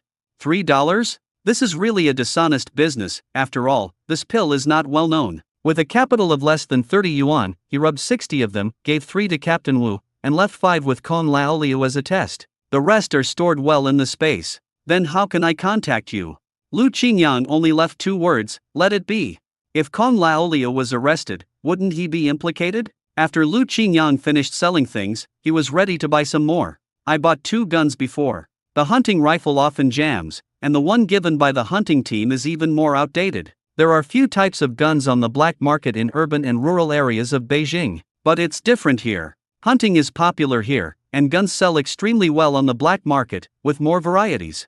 56.5mm, old foreign gun, Type 38 rifle. Lu Qingyang stopped in front of an old Type 38 rifle. Young man, do you want to buy one? 250 apiece. No cheating, no crime. Lu Qingyang muttered in his heart, what nonsense, 250 is not a big price, do they really think he is an idiot? The stall owner seemed to see his dissatisfaction. If you don't like it, there are other ones. This old foreign cannon is cheap. It is cheap, but this thing is not as powerful as the modified old hunting rifle in his basket. How much do you sell? 5 or 6.5? The 56.5 rifle is light in weight, accurate in shooting, and has a long range, making it suitable for carrying around in the mountains. Most importantly, the one in front of me looks quite new. The stall owner grumbled a few words, and his tone made it clear, this one is not cheap, it costs 500. Lu Qingyang was silent. 500 was a huge price. During the reform and opening up period, it was enough to buy a spacious house. But the Type 56.5 rifle in front of him was the newest one he had ever seen. Forget it, I'd better try to bargain first. 500 is indeed a bit high. Can you give me a more affordable price? Lu Qingyang asked tentatively. 500 is too expensive. Then don't buy it. The stall owner put his hands into his sleeves, his face full of disdain. This gun is at this price, I won't sell it for a penny less. The price of a good gun is really prohibitive. Lu Qingyang now feels that the right way is to put more thought into it and open up more ways to make money. The stall owner had such a bad temper that Lu Qingyang had no intention of buying from him. So, Lu Qingyang carried the empty bamboo basket on his shoulder, turned around and left casually, without noticing the figure following him quietly. The black market is crowded with people of all kinds, and there is no shortage of people with ulterior motives lurking among them. Lao Chao was one of them. He witnessed Lu Qingyang successfully completing the transaction and also noticed that he carefully put the wallet into his pocket. The black market is a shameful business to begin with, and people like this won't make it public even if their money is stolen. I was lucky today and caught a big fish. Lao Chao followed behind Lu Qingyang, ready to wait for an opportunity to steal all his money. Finding the right moment, he hurriedly walked past Lu Qingyang and bumped into him on purpose. In fact, he was planning to steal the other person's money when he was not paying attention. Lao Chao's plan was successful. With his many years of experience as a pickpocket, he had never failed. The other party just looked at him casually and didn't find anything unusual. Lao Chao's heart was filled with irrepressible ecstasy, but he still tried his best to maintain his outward calm and left in a hurry. After finding a secluded corner, he could no longer suppress his inner excitement and took out the handkerchief he had just obtained with trembling hands. Weird, Lao Chao was puzzled. He clearly saw a thick stack of handkerchiefs, but there seemed to be nothing inside. He couldn't wait to unfold the handkerchief, and in an instant, the smile on his face froze. There is no great unity in it at all, just a veil. But he had clearly been following Lu Qingyang, watching him wrap up the banknotes and put them in his pocket, and he had never seen him take them out. How come the money disappeared? The duck in hand just flew away like that. Lao Chao was so angry that he beat his chest and stamped his feet. Lu Qingyang had noticed earlier that there was someone following him stealthily. I'm afraid they just want the money in his pocket. He had already put the money into his pocket and stored it in the space. Who is so stupid as to let something be stolen so carelessly? Moreover, he had deliberately let that person steal just now, and had secretly discovered that person's method. Okay, I learned another technique. After working for most of the day, Lu Qingyang was already feeling hungry. He glanced at his watch and saw that there was still more than an hour left before the time he had agreed to meet Uncle Tai. Lu Qingyang went to the state-owned restaurant and happily ordered several local specialties: stewed chicken with mushrooms, braised pork slices, and pork stewed with vermicelli. Each person had 3 dishes and was completely full. He took out the enamel cup he brought with him and packed up the rest to take away. After thinking about it, he bought a few more meat buns and prepared to take them back to share with Uncle Tai and Shen Mo. When passing by the supply and marketing station, I couldn't help but walk in. He had bought several pairs of shoes in Beijing before, which was enough for him to wear, but he saw that the cotton shoes Shen Mo was wearing were already torn. So I planned to buy her a new pair of shoes as it was freezing cold and I didn't want the little girl to get frozen. Lu Qingyang bought a pair of warm old cotton shoes, and then saw a pair of brand new leather shoes. He thought they were beautiful, so he bought them too. He didn't know whether Shen Mo would be happy when she saw them. I bought a few bottles of orange soda and sewing needles, and when I was done shopping, I headed home. As it happened, Uncle Tai had almost finished his work and was waiting for him at the agreed location. Uncle Tai was happy when he came out, but now he looks sad. Lu Qingyang asked, "Uncle, have you encountered any troubles?" Uncle Tai sighed softly, "It's nothing serious, I just wanted to come and see my little granddaughter, but in the end I didn't get to see her." "You have a granddaughter, why haven't you ever mentioned her?" Uncle Tai's eyes dimmed for a moment, and he slowly said, "My son was once a member of the hunting team. Unfortunately, he encountered an accident while hunting in the mountains. He was injured by a tiger and died, leaving my pregnant daughter-in-law alone. My husband passed away out of grief, and my daughter-in-law returned to her parents' home with the child. I would send some allowance every month just so that I could see my granddaughter. But now, my granddaughter won't let me see her, saying that she remarried and it's not good for Jinfeng to see me anymore." Jinfeng is the name of Uncle Tai's granddaughter. He summarized his miserable life in just a few words. "Maybe it's because I've experienced so much, so when I talk about this experience again, it doesn't hurt as much as before. You give them subsidies, and they want them too, but they won't let you see your granddaughter. Those are external possessions, which you cannot bring with you when you are born and cannot take with you when you die. I am just worried about Jean Feng. The last time I saw her, she said she was unhappy with her stepfather. I originally thought that if they didn't want to raise Jean Feng anymore, I would bring her back and raise her myself. I have the ability to do so. Although Uncle Tai is old, he has good hunting skills and it is not difficult for him to raise a child. Jinfeng is a treasure to me. If she were to go to someone else's home, I don't know how sad she would be." Uncle Tai's worries are not unreasonable, but this is still a family matter and he has no way to interfere. "What about you? Have you sold all those goods today?" Lu Qingyang answered truthfully, "I did sell it. I originally wanted to buy a better 5.5, but it was too expensive, costing 500 yuan. I wouldn't sell it for a penny less." "How much? 500?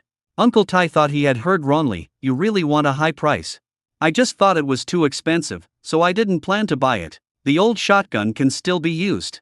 "You want a 5.5? That's a really good gun, very powerful." Uncle Tai was lost in memory when he talked about this. "By the way, if you want it, I can ask for it for you. I have connections." Lu Qingyang instantly became excited. That couldn't be better. The two talked along the way. Uncle Tai talked about his past experiences on the battlefield, which Lu Qingyang found interesting. No wonder Uncle Tai has such a unique temperament. He had been to the battlefield and killed the Japanese. As they were almost at the brigade, Lu Qingyang took out the meat buns he had exchanged for at the state-owned restaurant and said, "Uncle, this is for you." "You are still so polite." When Lu Qingyang arrived at the door, he felt something was wrong. Before going out, he made a mark at the door. If someone had gone in, he would have been able to find out at a glance. Now that the thin line was broken, someone must have gone in. Instead of opening the door directly, he walked to the back, opened the window, and climbed in through the window. When Manta heard his movement, he came forward, wagging his tail and twisting his butt. Lu Qingyang touched its head and then checked the situation at the door. As he expected, he was afraid that someone would sneak in and cause trouble while he was away. "This is a trap, and now it seems that someone must have fallen into it." Manta barked at him twice. Lu Qingyang squatted down and touched his head. "What's wrong? Did you see which thief sneaked in?" There was almost nothing conspicuous in the room, it was very plain, and that man was definitely not here to steal anything. Since he is not a thief, then he is someone with bad intentions who wants to frame him. Manta nudged Lu Qingyang's leg with his nose and bit his trouser leg, motioning him to follow him until they stopped in front of the shabby old cabinet. "Manta, what do you mean? What's hidden in here?"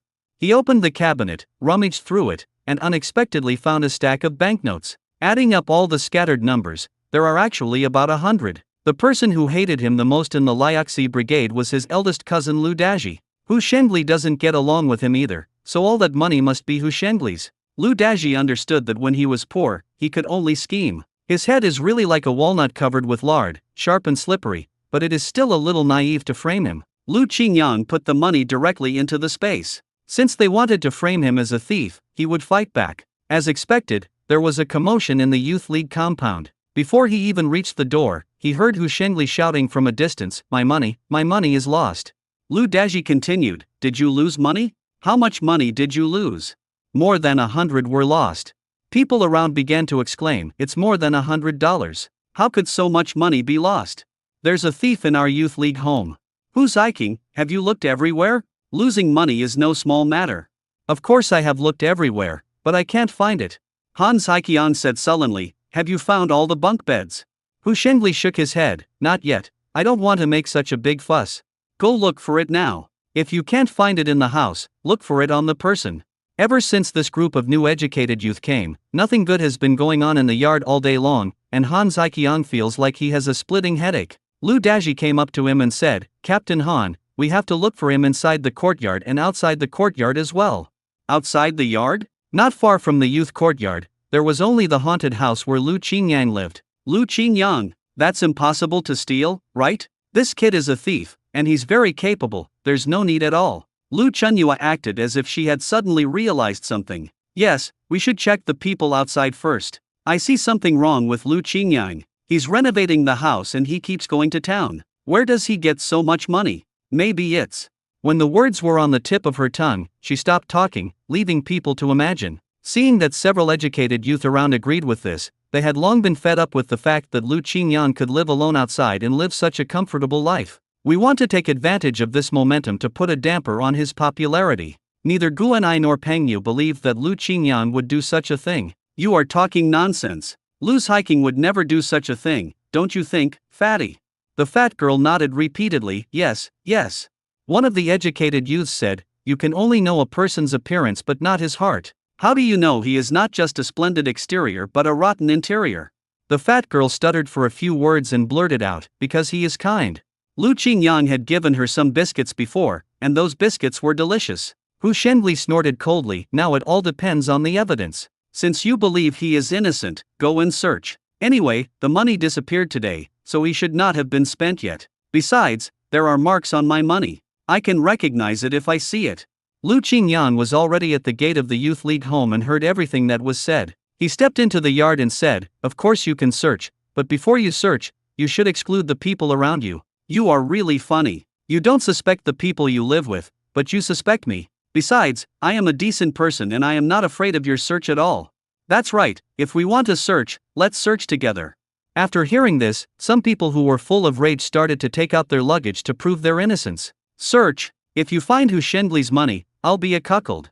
The educated youth who shared a room with Hu Shengli looked at each other and took out all their luggage in order to prove their innocence. It was not enough to search the large bunk bed and luggage, they also prepared to search each other's bodies. Seeing this, Lu Daji had no choice but to take out his own luggage, otherwise he would become the special one. But he knew very well that the money was with Lu Qingyang and he could not find anything on him. Lu Qingyang deliberately moved closer to him and said in a gloomy tone, "Brother, I have good news for you. I just got the news that my second cousin has been sentenced. He is going to be shot."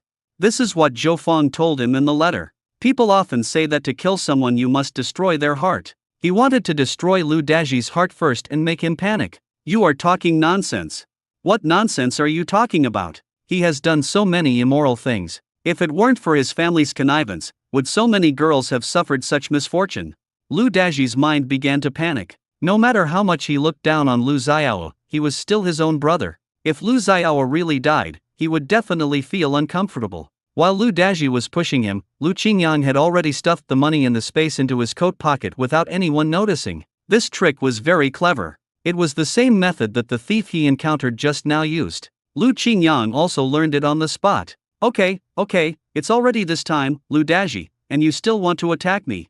Han Saiqian pulled the two apart. Lu Daji cast a vicious look and snorted, "Lu Qingyang, since you are here, you have to be searched."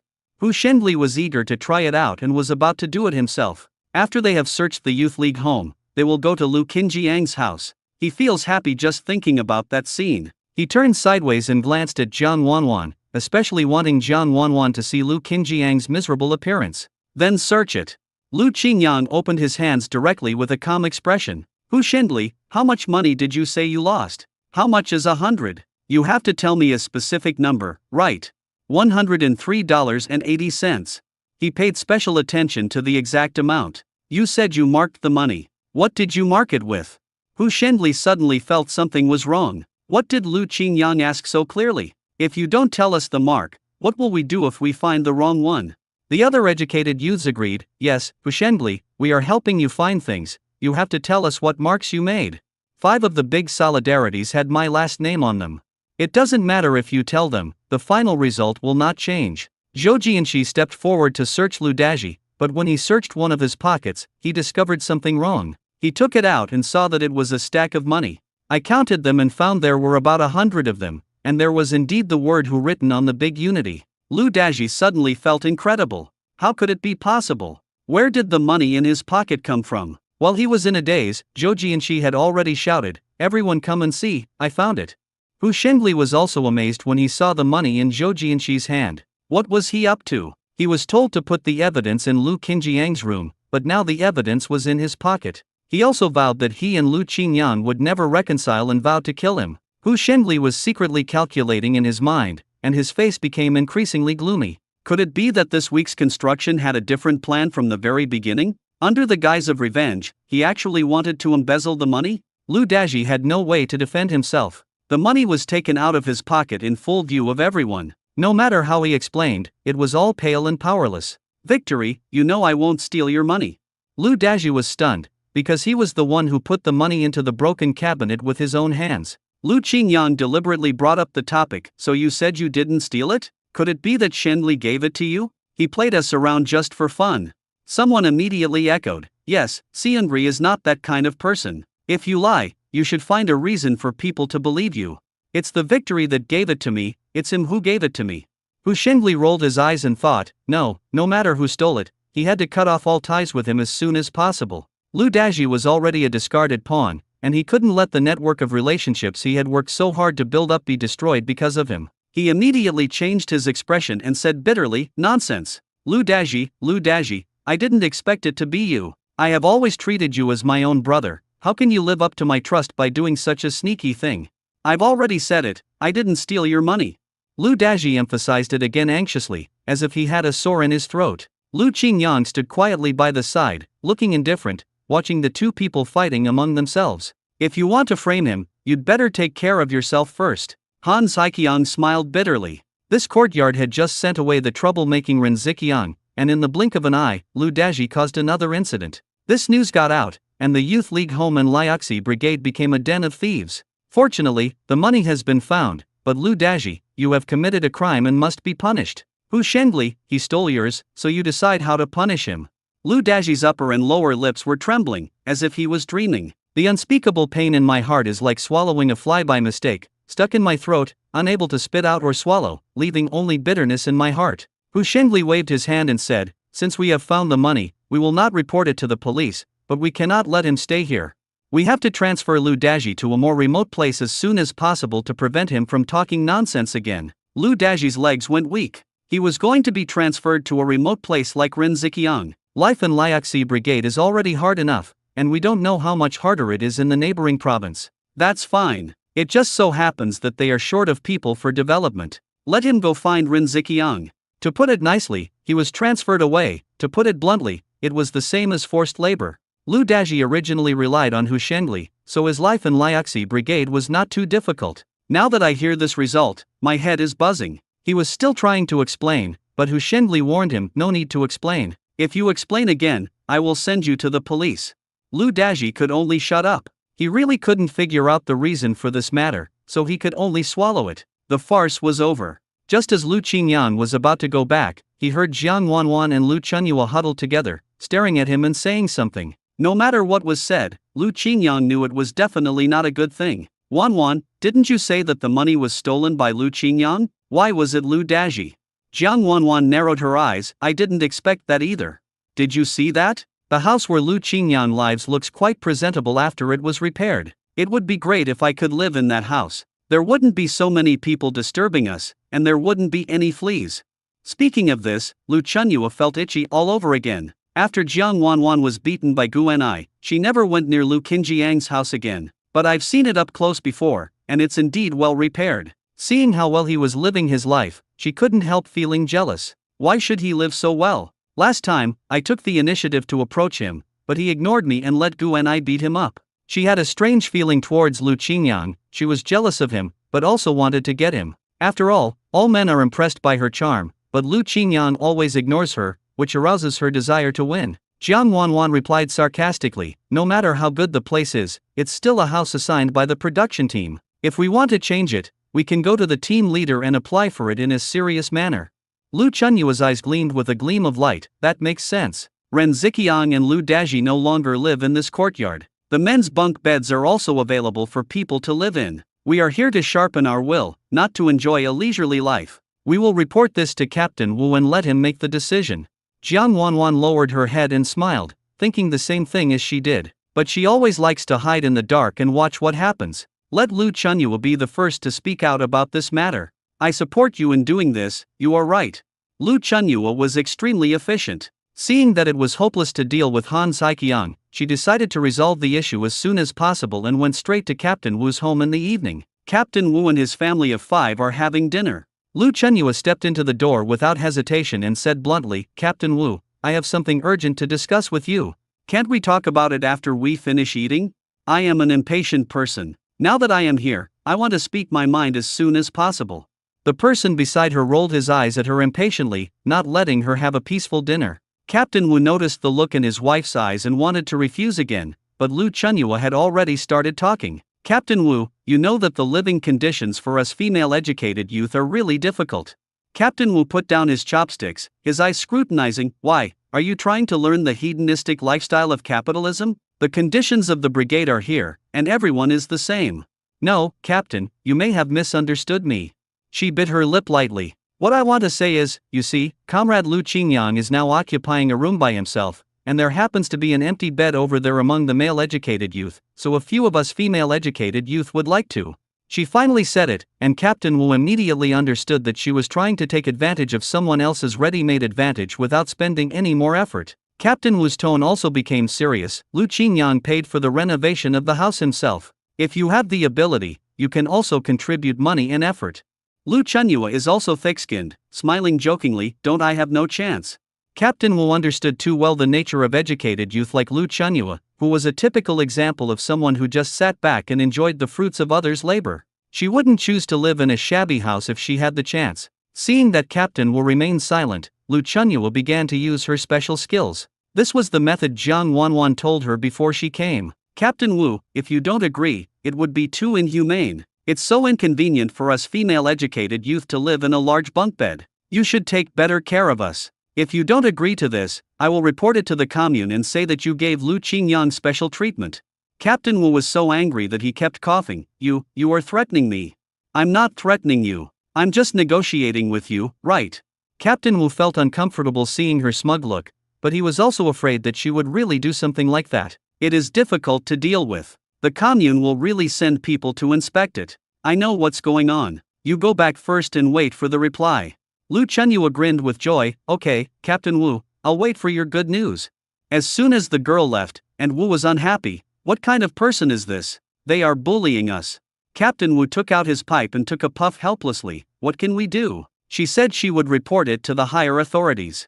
This has happened before. There were always educated youth who felt unhappy and went to the commune to complain. The team has to make corrections all the time, but after all the corrections, it's still in such a terrible state. The one who suffered was Wu Jianzhen, who had to run around and be criticized by his superiors. If his father-in-law hadn't been a bit capable, he would have been fired long ago. I think Xiao Lu is a nice guy, with good brains. Look at that one just now, isn't she Lu Chunyua? She looked mean and sarcastic. And Wu could tell what was good and what was bad at a glance. Lu Qingyang had given her clam oil before, so she knew everything. How could her husband, Mr. Wu, buy such a thing? It must have been bought by Lu Qingyang. No, go discuss it with Xiao Lu first. Captain Wu picked up the chopsticks and said, I'm not full yet. What are you eating? I'm so angry. Go. Captain Wu also remembered Lu Qinjiang's kindness. Okay, I'll go right away.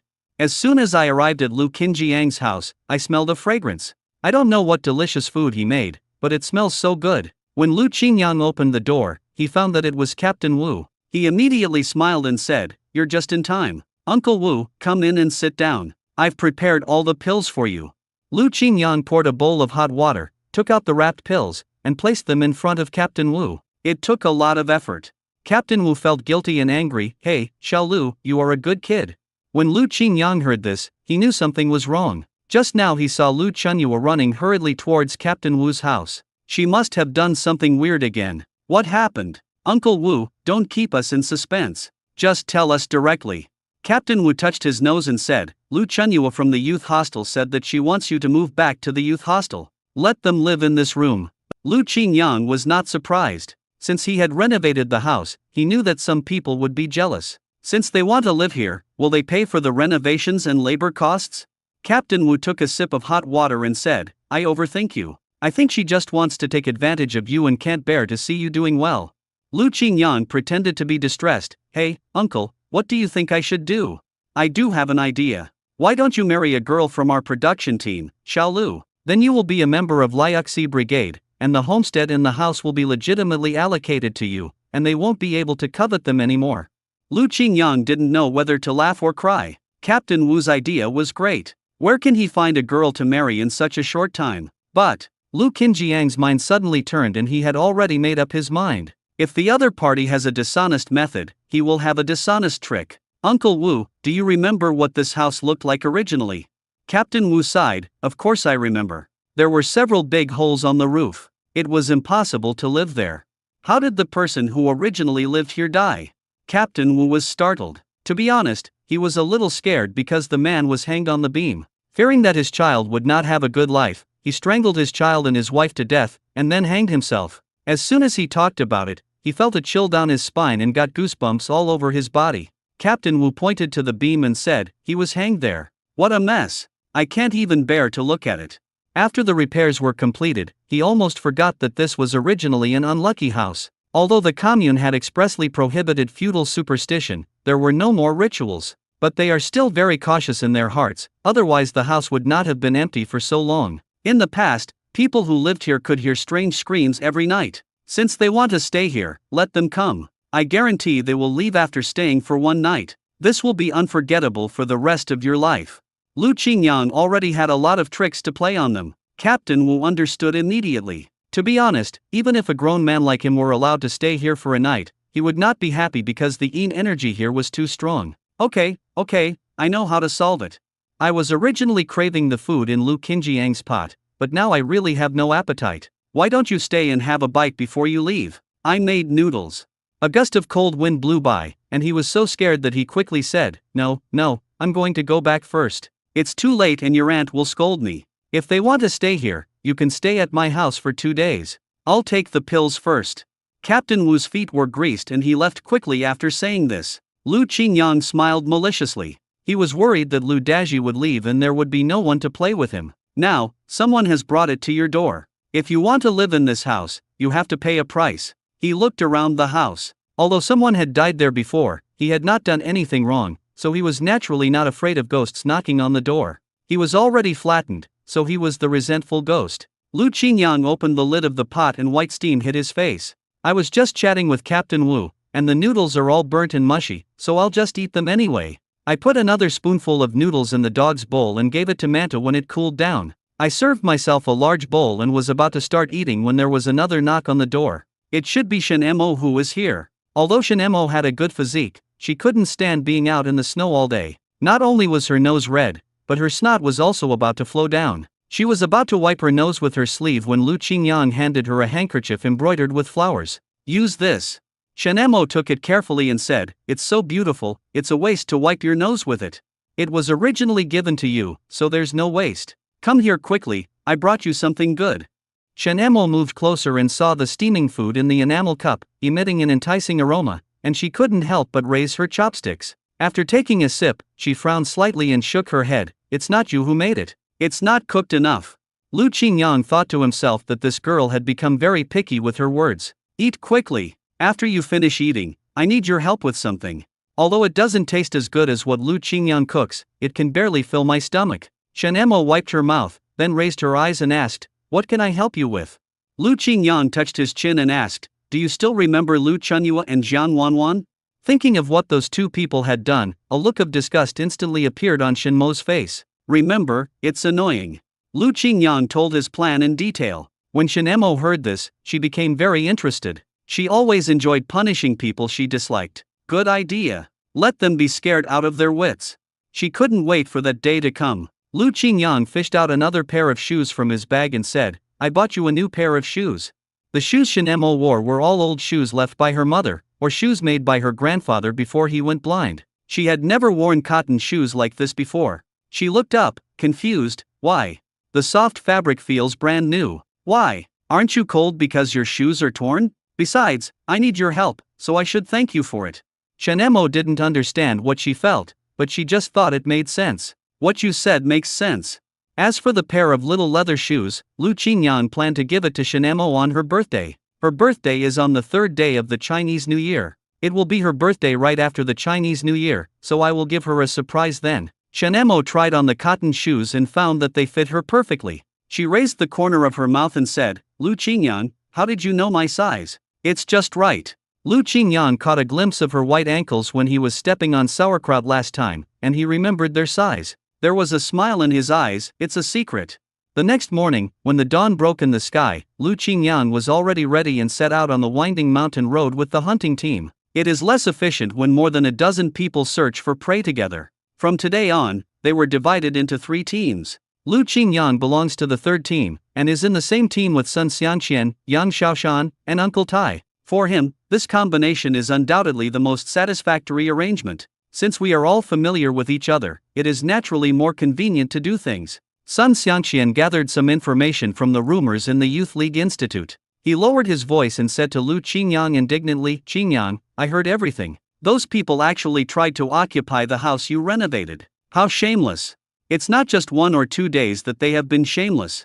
He planned to stop them from thinking about it right away. This time they wandered around the south of Qingshan Forest Farm, but apart from some squirrels, they did not see any other prey. Lu Qingyang was still thinking about the red fox he had seen before and was thinking about raising one in captivity. "I thought that since I didn't encounter any prey today, I haven't used up my luck value for this month. It would be better to use your luck to see what kind of prey you can encounter in the mountains today." Thinking of this, he closed his eyes. The higher the luck value was deducted, the higher the level of the prey he encountered. This time he was just testing the waters, so he thought of deducting 10 points of luck to see the effect. Sun Xiangqian is about to get married and is full of energy. He was still muttering, "Why didn't I find anything good today? It seems I can only take these wild rabbits back with me." As soon as he finished speaking, he heard a sound similar to that of a baby crying coming from the woods, which was frightening. "What the hell is this? There are children in this woods." Sun Xiangqian frowned, full of confusion. Uncle Tai asked everyone to be quiet, and at first glance it did sound like a child crying, but soon Lu Qingyang discovered something was wrong. It seemed more like the howling of some animal. Could it be that his luck was working? He was very curious about what animal's cry was. Lu Qingyang carefully pushed aside the dense bushes, and suddenly a gray shadow passed by his eyes. The gray color looked a little dull under the mottled light and shadow, but it faintly revealed the luster of a silver fox. Only a tuft of fur on the tip of the ear stood up stubbornly, adding a bit of unruly to this small figure. Looking closely, the tiny body was about 5 or 6 months old, curled up in the snow, with scarlet spots all around, obviously injured. Uncle Tai only took a quick glance and told the truth, "This is a lynx cub." Lu Qingyang quickly followed. Although the little lynx was smart, it was injured and its movements were hampered. He and Sun Xiangqian surrounded it, lifted the little lynx by its back, and gently lifted it into the air. "So it was you who made the strange noise just now." The little lynx struggled hard in his hands, waving its sharp claws in the air, but it could never touch Lu Qingyang at all. It let out bursts of shrill howls. The sound was sharp and sad. It sounded like the cry of a helpless toddler. "This thing looks so skinny, with not much meat on it, like a kitten. I heard cat meat is sour. Qingyang, what are you going to do with it? It doesn't taste good." Lu Qingyang was very surprised. Since it is a cat, it should be able to catch mice. "I happen to have mice in my house."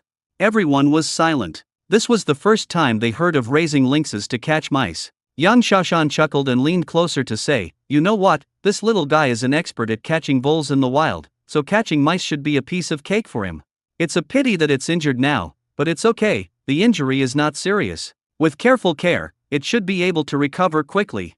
Lu Qingyang checked the condition of the little lynx's left hind leg. "It should be a bite, but the bones are not injured. It will heal soon if you apply some medicine and bandage it. I never expected that my luck would be so disappointing sometimes. I could only encounter a lynx cub out of 10. Lu Qingyang put the little lynx directly into the basket on the horse's back, and suddenly had a bold idea. When male lynxes are courting, they will bite the female lynx's cubs to death. "I'm afraid this is the one that survived," Uncle Tai explained. "This cub was probably killed, but it was lucky enough to meet Lu Qingyang." Lu Qingyang planned to take it back to treat the wound on its leg first. To him, it was just another cat. The roll of luck naturally did not stop there. They also encountered a silly roe deer and 2 snow rabbits. On the way back to the brigade, Lu Qingyang instructed Sun Xiangqian, "Go back and ask Gu Anai and the others to spread the news that someone died in my house.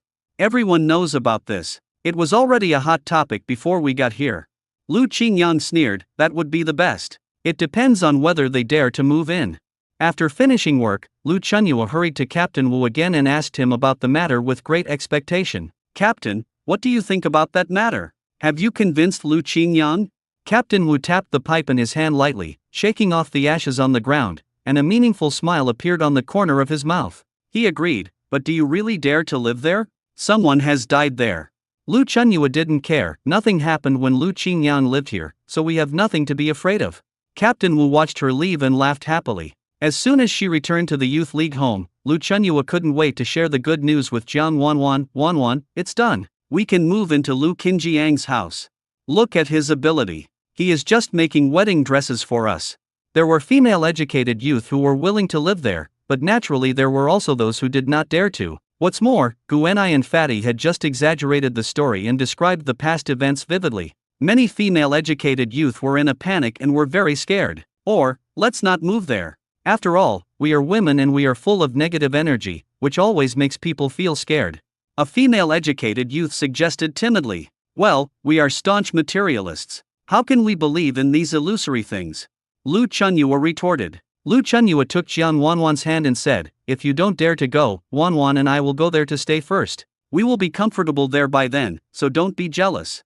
The female educated youth decided to live in the dormitory peacefully. After all, nothing had ever happened here. Lu Chunyua didn't hear it just now, but Jiang Wanwan heard their conversation. What happened was that a man and a woman died, and also a baby. She felt really uncomfortable. With a pale face, he wanted to wait for 2 days. Lu Chunyua had quickly started packing their luggage. She smiled proudly. "Wanwan, today is the day for us to make Lu Qingyang pack up and leave."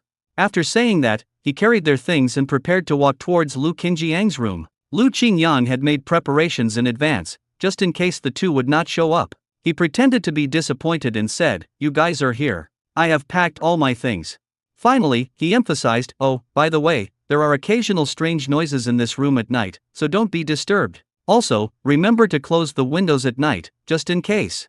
He talked a lot first, but in fact he was giving psychological hints. As for the cellar, he had locked it long ago. He would not let these two women look at the things in his cellar. Lu Chunyua glanced at him sideways, her eyes full of disdain. "I thought Lu Qingyang would struggle for several days before giving in. I didn't expect him to agree so readily. He really looked like a spineless coward." Jiang Wanwan stood on tiptoe and carefully peeked into the small house. Although the furnishings were simple, it had everything you needed and was clean. However, the stories that had been circulated privately by the female educated youth before were like a layer of haze hanging over her heart, making her a little more wary of this house. After Lu Qingyang left, she was reluctant to step into the house for a long time. She pulled Lu Chunyua's sleeve and whispered softly, "Chunyua, why don't we just stop living here? I always feel weird about it. I had to talk Captain Wu into giving me permission. Besides, weren't you the one who first proposed coming here? Now it's you who got scared first." Seeing Jiang Wanwan's pale face, she comforted him, "Don't believe Lu Qinjiang's words. He just doesn't want us to have an easy life. Do you still want to live with those shrews? Isn't it good for the two of us to live here in peace and quiet? It will also be convenient for you and Hu Shendli to have a tryst at night in the future." Jiang Wanwan sighed quietly, "Forget it, let's go in." Lu Chunyua is using that incident to control herself. Although she felt a little happy when she saw Lu Qingyang was forced to move away, she felt more inexplicably panicked. Lu Chunyua has already started to use the new stove. Look how convenient it is here. We don't have to queue up to cook anymore. There are also separate cons here. We don't have to live on the big bunk bed anymore. It's so spacious. Jiang Wanwan was just about to boil some hot water on the stove when she looked down and saw a pair of glowing eyes inside the stove. She was so frightened that her heart trembled. Chunyua, Chunyua, look quickly, what is that in there? Is it? Lu Chunyua picked up the fire tongs and fiddled with them. A fat rat jumped out from the dark shadow of the stove and ran around in panic. What's the big fuss? It's just a mouse. Look how scared you are. Jiang Wanwan's tension subsided a little, and suddenly her eyes swept over the lonely rope hanging on the beam. Thinking of the rumors about those people, she still felt very nervous. It gradually got dark outside, and Lu Chunyua lit the oil lamp. She was going to burn some firewood in the Kong, but she found that it wouldn't light up no matter what she did. It's strange. What's wrong with the firewood? It won't burn. The window suddenly banged and was blown open by the wind outside, and the cold wind poured into the house. The rope on the beam began to swing, and the atmosphere in the whole house was terrifying. Close the window. Unfortunately, no matter how hard the two tried, they couldn't close the window, and even the oil lamp was blown out by the cold wind outside. The room suddenly became dark and the two couldn't see anything, and they became even more panicked. Suddenly, a shrill cry was heard. Wow wow wow. Jiang Wanwan's heart suddenly tightened. Chunyua, did you hear that sound just now? It's the child. The child is crying. A child died in this house. Jiang Wanwan began to tremble all over. The sound became increasingly mournful and piercing, as if it were hovering directly beside my ears, never ending. Lu Chunyua plucked up her courage, groped around in the darkness, finally touched the oil lamp, and carefully lit it. Under the dim light, she was shocked to find that on the originally empty beam there was a swaying figure, swinging strangely. Ghost! There really is a ghost. The previous fearlessness was instantly swallowed up by fear. Lu Chunyua screamed and crawled out of the gloomy room. Jiang Wanwan was left alone, and her legs went limp with fear. Chunyua, Chunyua, where have you been? She held onto the wall and tried to walk out slowly, but she found that her legs kept moving. When a person is extremely frightened, his whole body will become weak and feeble. A low roar suddenly came from the figure dangling on the beam. Get out! Get out of my territory! Jiang Wanwan didn't care about her weak legs and almost dragged herself out. Lu Chunyua didn't care about Jiang Wanwan and immediately ran back to the youth league home. Really, there really is a ghost. Quick, go and take a look, there are unclean things hidden in that room. She spoke incoherently, her eyes full of fear. Fatty rubbed her sleepy eyes, glanced at Lu Chunyua who was almost crying outside the door, and yawned disapprovingly. What ghosts are there, Lu Chunyua? Don't talk nonsense. We have to stick to science and not be fooled by those feudal superstitions. Yeah, didn't you say before that you're not afraid of anything? Don't you believe that? Lu Chunyua no longer had any of the lofty words she had said before. She trembled in regret and said, I was wrong. I was too ignorant and underestimated the unknown in this world.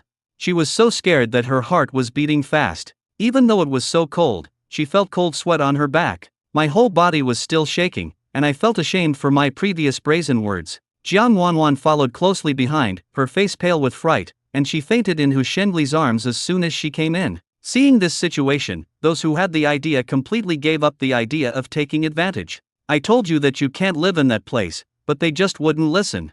Sun Xiangqian touched his nose, turned around and held back his laughter. Lu Qingyang really has a way. Look how scared these two girls are, crying for their parents. Shen Emo jumped down from the beam only after everyone left. She was just swinging on two ropes, and look at these two people, they were screaming and shouting in fear. Anyway, she is the best at scaring people. I haven't even started yet and they've already run away. How boring.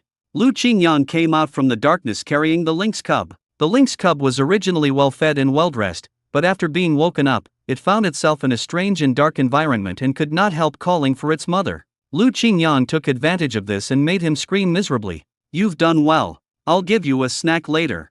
He can't stay here tonight, but from now on, no educated youth will covet this haunted house. Lu Qingyang planned to stay at Uncle Tai's house for one night. Shen Emo followed him with candy in her mouth. Uncle Tai was eating wild rabbit hot pot and drinking wine in the house. Seeing the two of them coming back, he shook his head and said, if Xiaolu doesn't want to live in the youth farm in the future, you can live here with me. My place is quite spacious too. Lu Qingyang could only thank Uncle Tai for his kindness. He smiled and said, it's okay. If nothing unexpected happens, I can move back tomorrow.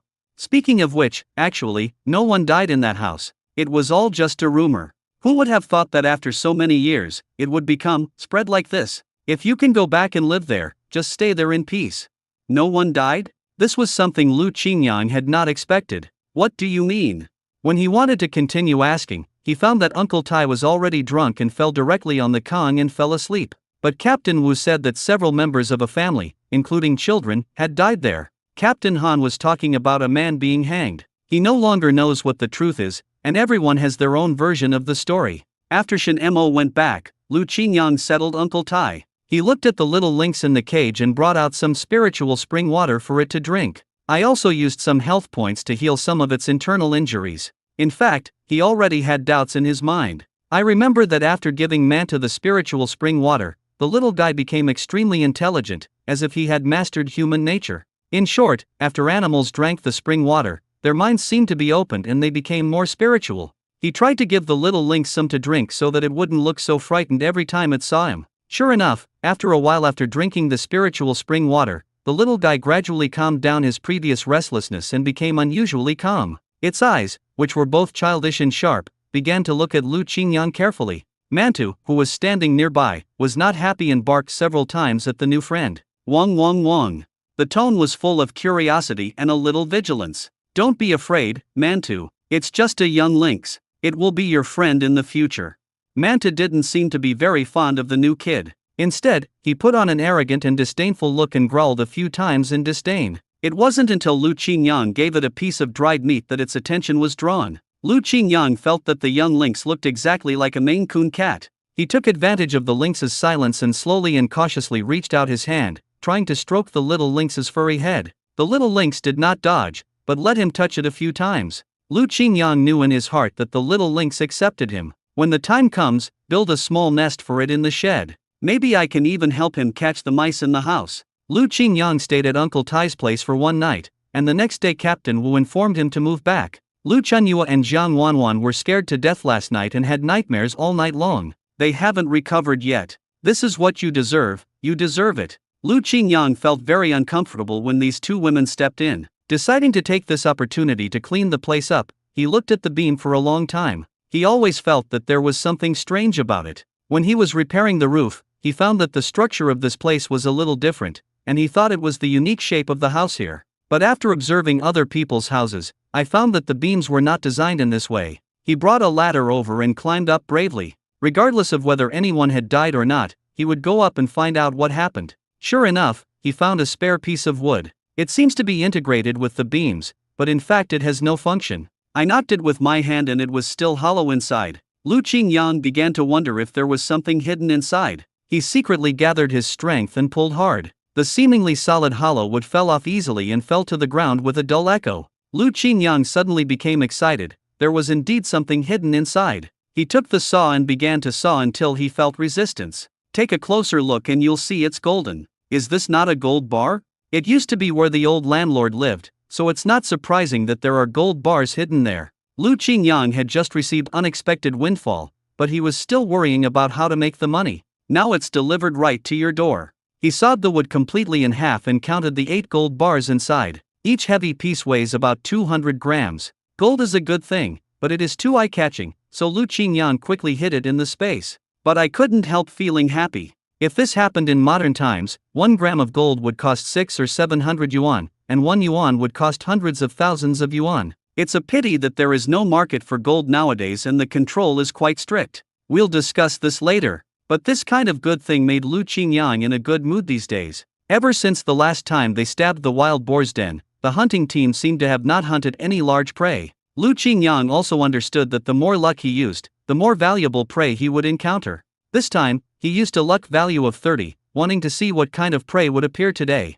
Today, a heavy snow fell from the sky. In this vast world of snow, a small team walked slowly forward on the white snow. As they hadn't encountered any decent prey for several days, in order to increase the efficiency of the search, everyone decided to form pairs and act separately in this vast area. Sun Xiangqian has been trying hard to please his future brother-in-law recently, so naturally he follows behind him. Lu Qingyang followed Uncle Tai. Uncle Tai is an experienced old hunter, and Lu Qingyang has learned a lot of useful things from him. But recently he was very depressed because of his granddaughter's affairs, and he was not in the mood for hunting. In recent days, due to heavy snow, there are few dangerous animals in the mountains. Lu Qingyang was looking forward to getting some rare animal in exchange for 30 points of luck. Don't count on tigers, wolves, or anything like that. The two men didn't gain anything in the morning, so they found a place to sit down, built a fire, and prepared to eat lunch. Lu Qingyang grabbed a handful of pine nuts and chewed them while casually glancing at the surrounding bushes. Suddenly, a long brown creature suddenly jumped over. Mantu also barked vigilantly. Apparently, Uncle Tai's hunting dog also discovered it. Without even bothering to eat, he grabbed his shotgun and said, "That was a sable. It's a very rare thing." Lu Qingyang wanted to follow immediately, but then he remembered that the fire had not yet gone out. First, he covered the fire with snow, and only ran after making sure there was no risk of fire, following Uncle Tai's footsteps. Unfortunately, he didn't find Uncle Tai. He was the only one in the huge forest. The long brown creature jumped over the tree beside him again, and Lu Qingyang followed closely behind. Although the sable is called sable, its fur is brown or black. Only in the sunlight does the fur appear a faint purple. Its fur is loose and soft, feels very comfortable to touch and is very warm. Therefore, people around here like to make coats from their fur. The number of sables was originally huge, but in recent years, they have been hunted a lot and their reproduction ability is weak, so their number has become increasingly scarce. They are also very wary of people and rarely appear in places where people are around. That's why Uncle Tai was so excited just now and ran out to chase the sable. Lu Qingyang thought to himself that it was probably because he used up his luck that he encountered such an animal. The sable has a slender body and is very flexible. It can disappear in the snow in a flash. Lu Qingyang didn't care about anything else and followed closely. Until it was under a towering tree, the sable finally slowed down its pace, jumped easily, climbed up the tree, and hid in a hidden tree hole. Lu Qingyang guessed that this was probably its nest. He searched around for the entrance to the sable's den until he found it just out of reach. A tiny head popped out, cautiously looking at the surroundings. Zidane did not avoid him until she saw Lu Qingyang. The black eyes rolled around, full of curiosity, and the triangular ears trembled slightly, which was extremely cute. Lu Qingyang reached into the bag, gently pulled out a handful of pine nuts, and asked tentatively, "Do you want to eat this?" The sable just looked at the pine nuts in his hand and didn't approach, obviously still having doubts. Lu Qingyang put it directly on the snow. "I'll put it here, you can come and eat it, I won't disturb you." He slowly retreated and hid under a tree not far away, carefully observing the sable's every move. "This thing is so cute that people can't help but stroke it hard. I don't know how the hunters were so cruel to kill them and skin them." Lu Qingyang just wanted to keep one as a pet. The sable actually slowly crawled out of the tree hole and slowly approached the pine nuts. Seeing that there was no one around, I started eating with peace of mind. Apparently he didn't notice that a sable cub had slowly poked its head out of the tree hole, with half of its body exposed, swaying as if about to fall. Seeing that it was about to fall, Lu Qingyang's heart was in his throat. He immediately sprinted 100 meters, took off his hat and caught the little sable the moment it fell. The sable cub is even cuter than the adult one. It stuck out its tongue, apparently unaware of the danger. Lu Qingyang resisted the urge to touch it and slowly placed it on the ground. Don't just focus on eating and forget about your own child. The sable was frightened just now and jumped out. When she calmed down a little, she suddenly realized that her precious cub was in Lu Qingyang's hands. Suddenly, the sable made a series of rapid and anxious crunching sounds. It jumped anxiously among the trees, but did not dare to approach Lu Qingyang rashly, for fear that its cub would be taken away by Lu Qingyang. After Lu Qingyang put the sable cub down, he said, "Take your cub away quickly, or he will freeze to death." He quietly hid aside again. I didn't feel relieved until I saw the sable carry the cub back. Although as a hunter he should be ruthless, this thing just suits his cuteness perfectly. Sables don't have much meat, their fur is their valuable substance. I really can't bear to kill it, and what's more, it has cubs, so I can't kill it. Never mind, just spare its life. Be careful next time and don't get close to humans easily. Lu Qingyang sighed lightly, turned around and left. I walked for a distance before I saw Uncle Tai. He was talking to himself, frowning. "This is weird. I just saw it, but I couldn't find it after looking around." "Forget it, Uncle Tai. That sable is very clever and has a cub. Did you see it just now?" Lu Qingyang nodded. "It's rare to have so many cubs in a litter. If the big ones die, the small ones won't survive." Uncle Tai sighed silently. "That's what they say. Once they are discovered, they will quickly move to another place, and it will be difficult to find them in the future."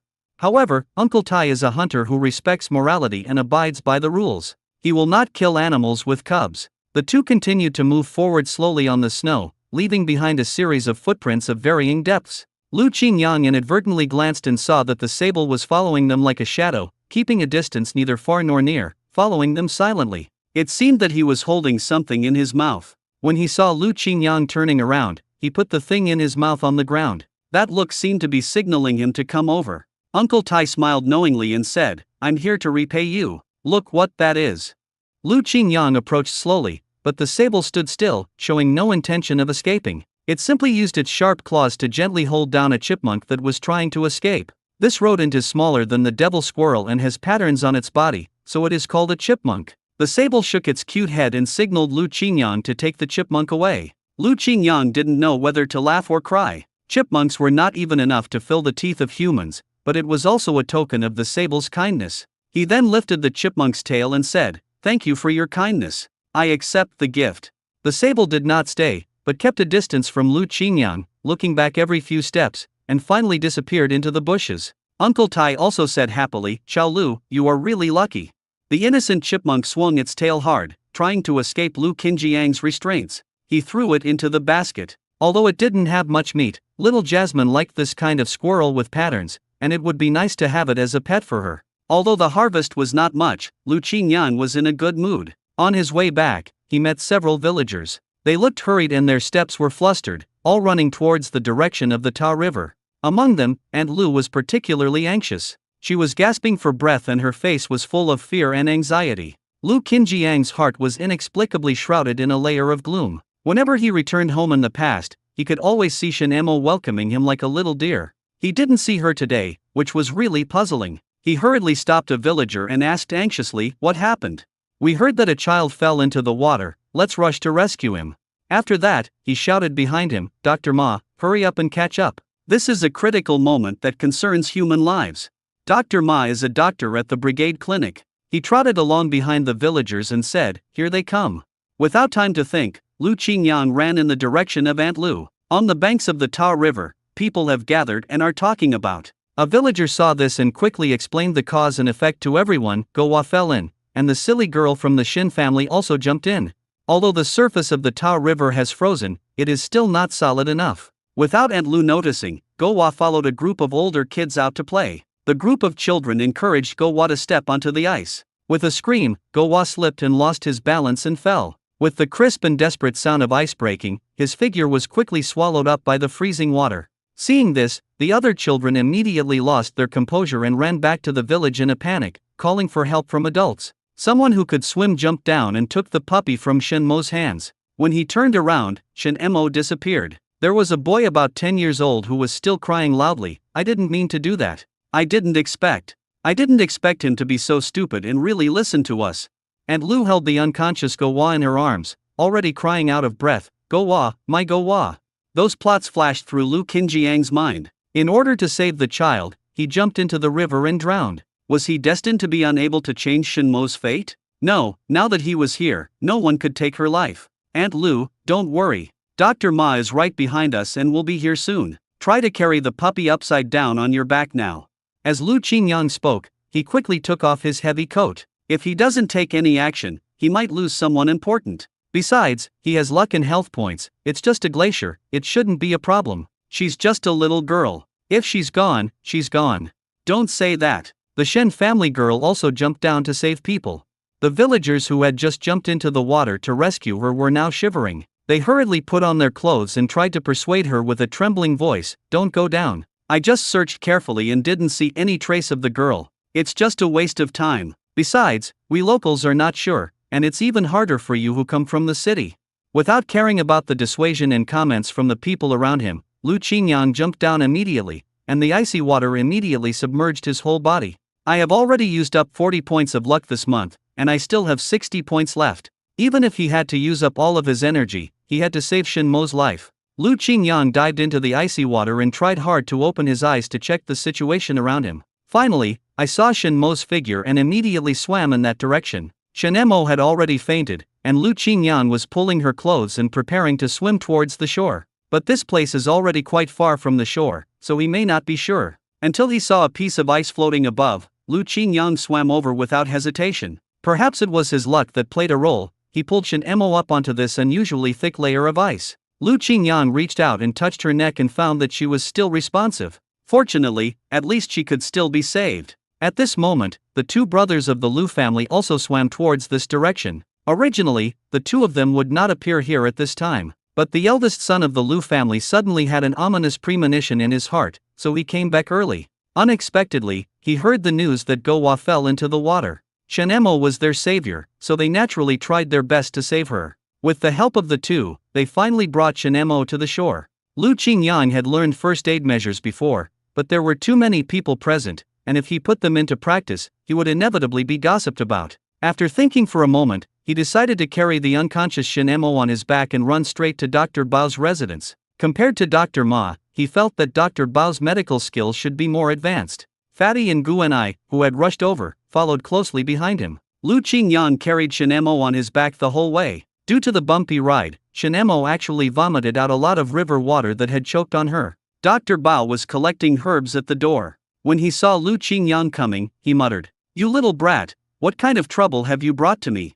Lu Qingyang looked anxious, and he shouted anxiously, "Dr. Bao, this is an emergency, and lives are at stake. Please come and take a look." When Dr. Bao saw how miserable the two men looked, he guessed what had happened. He quickly moved aside and called out, "Come in, come in." Lu Qingyang carefully placed Shen Mo on the couch. Dr. Bao casually threw two thick coats over and said, "Put them on quickly, don't freeze to death here with me." Lu Qingyang knew that he was just tough on the outside but soft on the inside, so he put on his clothes immediately. He had been running fast all the way and had not felt the cold at all. When he calmed down a little, he was shocked to find that his skin had turned red from the cold. How could this little girl fall into the water in such cold weather? "What are you two doing standing at the door? Come and help." Guanai and Fatty then realized that they were the ones being called. "How can I help you? Hurry up and light up 2 more stoves and get some hot water. This is a matter of life and death, so the two will certainly not be careless." Dr. Bao felt the patient's pulse first, and his face looked a little serious. "The situation is not good." "The situation is not good?" Lu Qingyang thought of the modern first aid measures. "Let me try first." Lu Qingyang unbuttoned her collar and tilted her head to one side. First, I listened to her heartbeat inside her chest and then pressed the outer wall of her chest rhythmically. Dr. Bao looked at his series of operations in surprise. "What kind of technique are you using?" Lu Qingyang originally planned to perform artificial respiration, but fortunately Shen Mo spat out a large mouthful of water and her breathing began to become regular. He used up his health points again, just hoping that Shen Mo would wake up soon. Shen Mo was still in a coma. In a trance, she was playing with mud in the yard at home and heard her mother calling her. "Molly, mother has prepared dinner, come and eat." It turns out that her mother also called her Jasmine when she was a child. Shen Mo stood up in a trance and murmured, "Mom, you are still here." "Silly girl, of course mother is here." Shen Shuntao brought the steaming hot meal and sat next to Shen Mo. "Just Jasmine, why are you here so early?" Shen Mo munched on the steamed bun in big mouthfuls, trying hard to recall the past. I miss my mother. They always say that I am an orphan. Mother, I found you, I finally found you." Her voice was a little sad, and she just wanted to express the grievances she had suffered over the years. "But, Jasmine, it's not time yet. You have to leave here after dinner." "Mom, I miss you, I really don't want to leave." Shen Mo's eyes gradually turned red, and crystal tears flickered in the corners of her eyes. "Someone is waiting for you outside." Shen Shuntao took her hand and led her across the yard, step by step towards the door that would separate them. The moment she stepped out of the door, Shen Mo suddenly opened her eyes wide. She took deep breaths and in front of her was an enlarged image of the fat girl's face. "Awake! She's really awake!" the fat girl shouted in surprise. Lu Qingyang was warming himself by the fire outside. When he heard the noise, he immediately prepared to come in to check what was going on. Dr. Bao checked Shen Mo's pulse again and said, "It's okay. The pulse is strong and powerful. Her life is saved." Thinking back to what happened just now, when this thin little girl was carried in, her pulse was almost non-existent. "I didn't expect that he was rescued. It's simply a miracle." He slowly began to pull out the silver needle that had pierced her body. Just now, after Shen Mo's breathing became regular, he used acupuncture. After a series of smooth operations, the little girl's eyelids trembled slightly and she finally woke up. Dr. Bao couldn't help but shook his head. "However, if the cold enters the body, I'm afraid it will affect fertility in the future." "It doesn't matter if it affects fertility, as long as the person is fine." The fat girl scratched her head, feeling very sorry. How can this be okay? If a girl can't have children, how can she get married in the future? Shen Emo still looked confused, still immersed in the dream just now. It was not until she saw Lu Qingyang appear that she realized what had just happened. She watched Go Wa grow up, and even though he was not very smart, Shen Emo still risked her life to save him. When she tried to push the puppy into someone else's hands, her calf suddenly spasmed. Then she slowly began to sink to the bottom of the river. At that moment, her consciousness began to fade and everything around her became blurry. Lu Qingyang sneezed. It's not just marriage for women. He has always been indifferent to these worldly views. The only thing he cares about is that Shen Emo is safe and sound. Dr. Bao was relieved to see Shen Mo's complexion gradually improving, but he showed an impatient look on his face and waved his hand to drive everyone away. She is fine, please don't disturb me in my room. Go away. As he spoke, he grabbed 2 sets of herbs from the medicine cabinet, stuffed them into their hands, and instructed, drink them every morning, once in the morning and once in the evening, and don't be lazy. Shen Emo had already changed into clean clothes, but the clothes were a little too big for her. Gu and I explained, I helped you change the clothes you are wearing. These are fat girl's clothes, and they are a little big. Lu Qingyang squatted in front of her. Come on up, I'll carry you back, your grandfather must be very worried. For a moment, Shen Emo felt an indescribable complexity in her heart. She turned her head away to show her reluctance. The little girl suddenly started to act unhappy. At this moment, the fat girl stepped forward. She gently pushed Lu Qingyang away, and said with a smile, this little girl doesn't need a grown man like you to carry her on her back, let me do the service.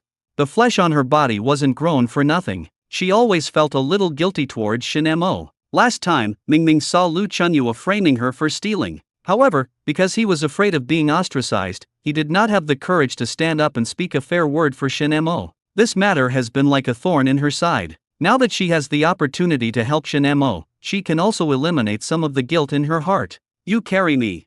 Shen Emo hesitated as she looked at her sturdy back. After all, the fat girl was just a stranger to her whom she rarely interacted with. Don't worry, I can definitely carry you with your frail body.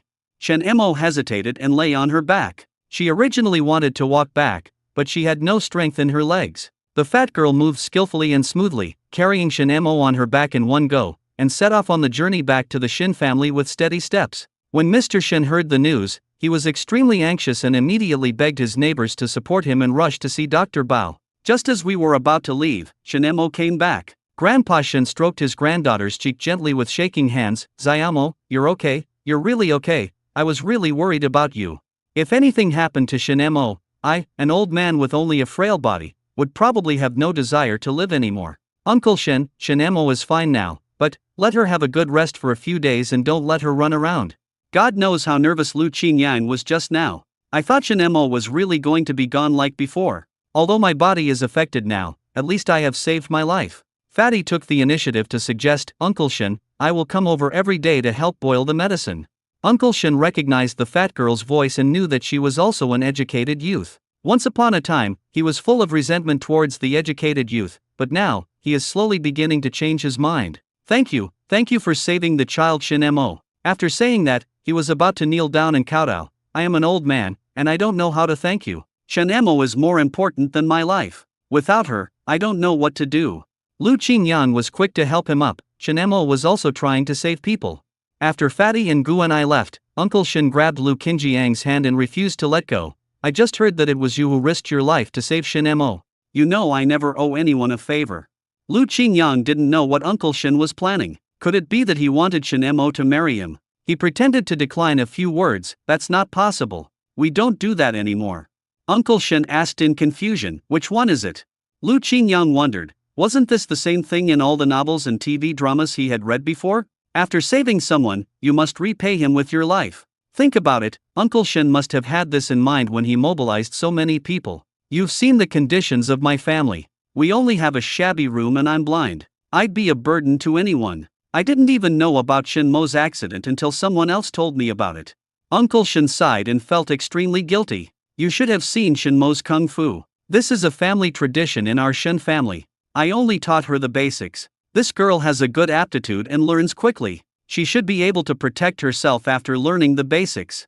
Lu Qingyang finally understood why Shen Emo, who was so small, had such great strength. It is also agile and can move between the bushes. Uncle Shen sighed. Originally, I had more than just Shen Mo's mother as a child. I also had Shen Mo's eldest uncle and second uncle. His eldest uncle went out to fight and died. As for the second uncle, it doesn't matter if you don't mention him. I have severed the father-son relationship with him. After watching Shen Mo fall asleep, he invited her a few times, so Shen Mo is the only one in this area, but she is still a girl. Hey, come with me. Uncle Shen groped on the ground for a long time with his crutches, and finally brought Lu Qingyang to his room. The third brick on the left wall is loose. Take it down. Lu Qingyang was confused, but he did as he was told. Sure enough, the brick was easily taken down. Hidden inside was an old booklet with a rotten cover. This is something that has been passed down from our ancestors in the Shin family. However, I'm afraid it will be lost in this generation. Since you saved Shin Mo's life, take it as a thank you gift. Uncle Shen no longer knows how long he can live. I'm afraid I won't be able to see Shen Mo get married and have children. Since she and Lu Qingyang are destined to be together, I'll pass this booklet to him. Lu Qingyang flipped through the old pages. It was normal at the beginning, with some martial arts moves, but it became more and more outrageous as it went on. Could it be that this old man has become senile and given himself a book of ancient erotic pictures? Lu Qingyang quickly closed the book. No wonder they hid in a place like this. If they were found by the people wearing red armbands, the whole family would be finished. Master, actually, there is no need to do this. I don't need this either. Uncle Shen said earnestly, young man, this is a good thing. You will definitely be able to use it in the future. Lu Qingyang naturally knew that it could be used, but he had already learned it in modern times. Even if you haven't eaten pork, at least you have seen pigs run. He has observed everything from cavalry to infantry. The technique of the erotic painting is good, but it doesn't work for him very well. I told you to accept it, so you accepted it. This is the greatest reward I can give you. In fact, Uncle Shen also has selfish motives. If he keeps this thing with him, he might not be able to protect it after he dies. But it was different in Lu Qingyang's hands. He has a lot of ideas, so he must be capable. Uncle Shen was firm in his attitude. Upon seeing this, Lu Qingyang put the book away. Put it in the space, and you won't have to worry about outsiders finding it. Just think of it as the old man's token of his love. But he was disappointed. The scene he imagined of her giving herself to him did not happen. Thank you very much, old man. You don't have to be so polite. Uncle Shen groped Lu Qingyang's shoulder and exerted some strength. Lu Qingyang grimaced in pain. Although Mr. Shen looks old, his grip is very strong. You're right. She has good roots. I feel relieved now that she's in your hands. I'll trouble you to take care of Shen Mo in the future. That's definitely no problem.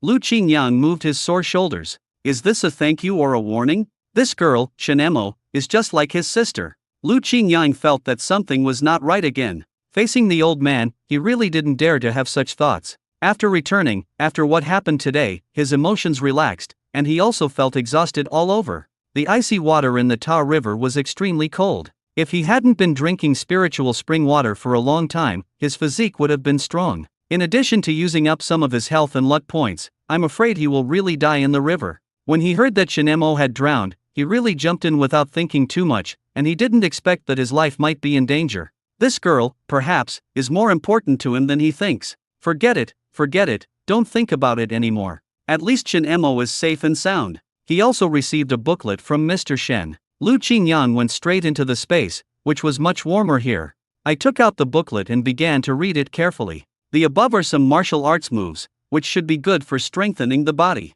But Lu Qingyang couldn't help but turn to the next few pages. If this is a martial arts secret book, why are there these pornographic pictures in the last few pages? Could it be that this is also a part of martial arts training? The ancients really played too much. Lu Qingyang could only keep it in his space. Before, we planted not only vegetables in the fields, but also grains such as corn, rice, and sorghum, and now they all seem to be ripe. But he didn't plant much, he just used it for experimentation to see what the results would be. Now we see that they are ripe, each fruit is plump and the yield is quite large. Better than any breed he had ever seen. It's absolutely amazing.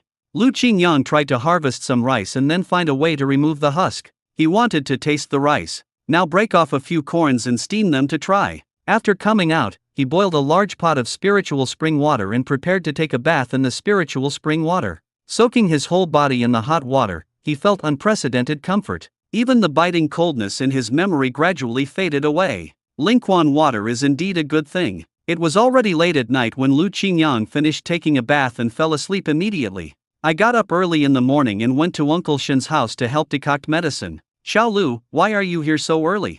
I'm afraid it's inconvenient to boil the medicine because I can't see. Let me do it for you.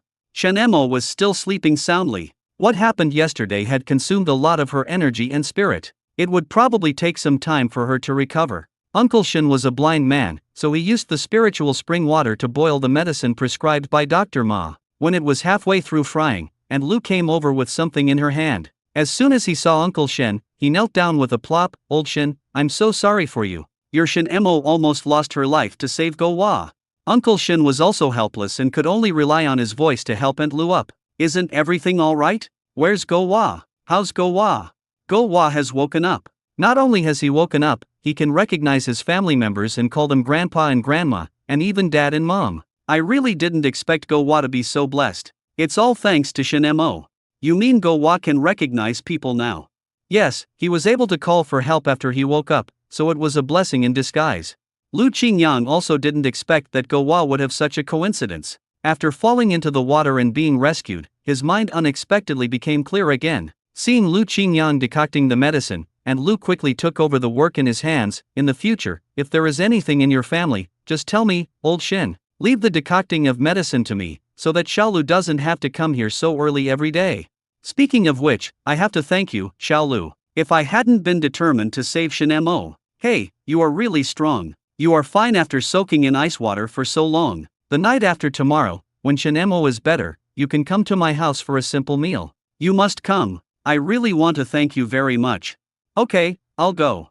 Lu Qingyang glanced at his watch and then remembered that the watch he brought from Beijing had been soaked in water yesterday and was broken. What a pity, this was left to him by the original owner's father. He has to find a chance to repair this watch, otherwise he will have no concept of time. As the sky in the east turned white, he said goodbye to Grandpa Shen and prepared to go hunting in the mountains. Lu Qingyang carried a gun and led a horse as he walked in the snow-capped mountains. Sun Xiangxian and the others also heard what happened yesterday. Qingyang, you really don't care about your life. You jumped into the Tao River yesterday, and you can still come hunting as usual today.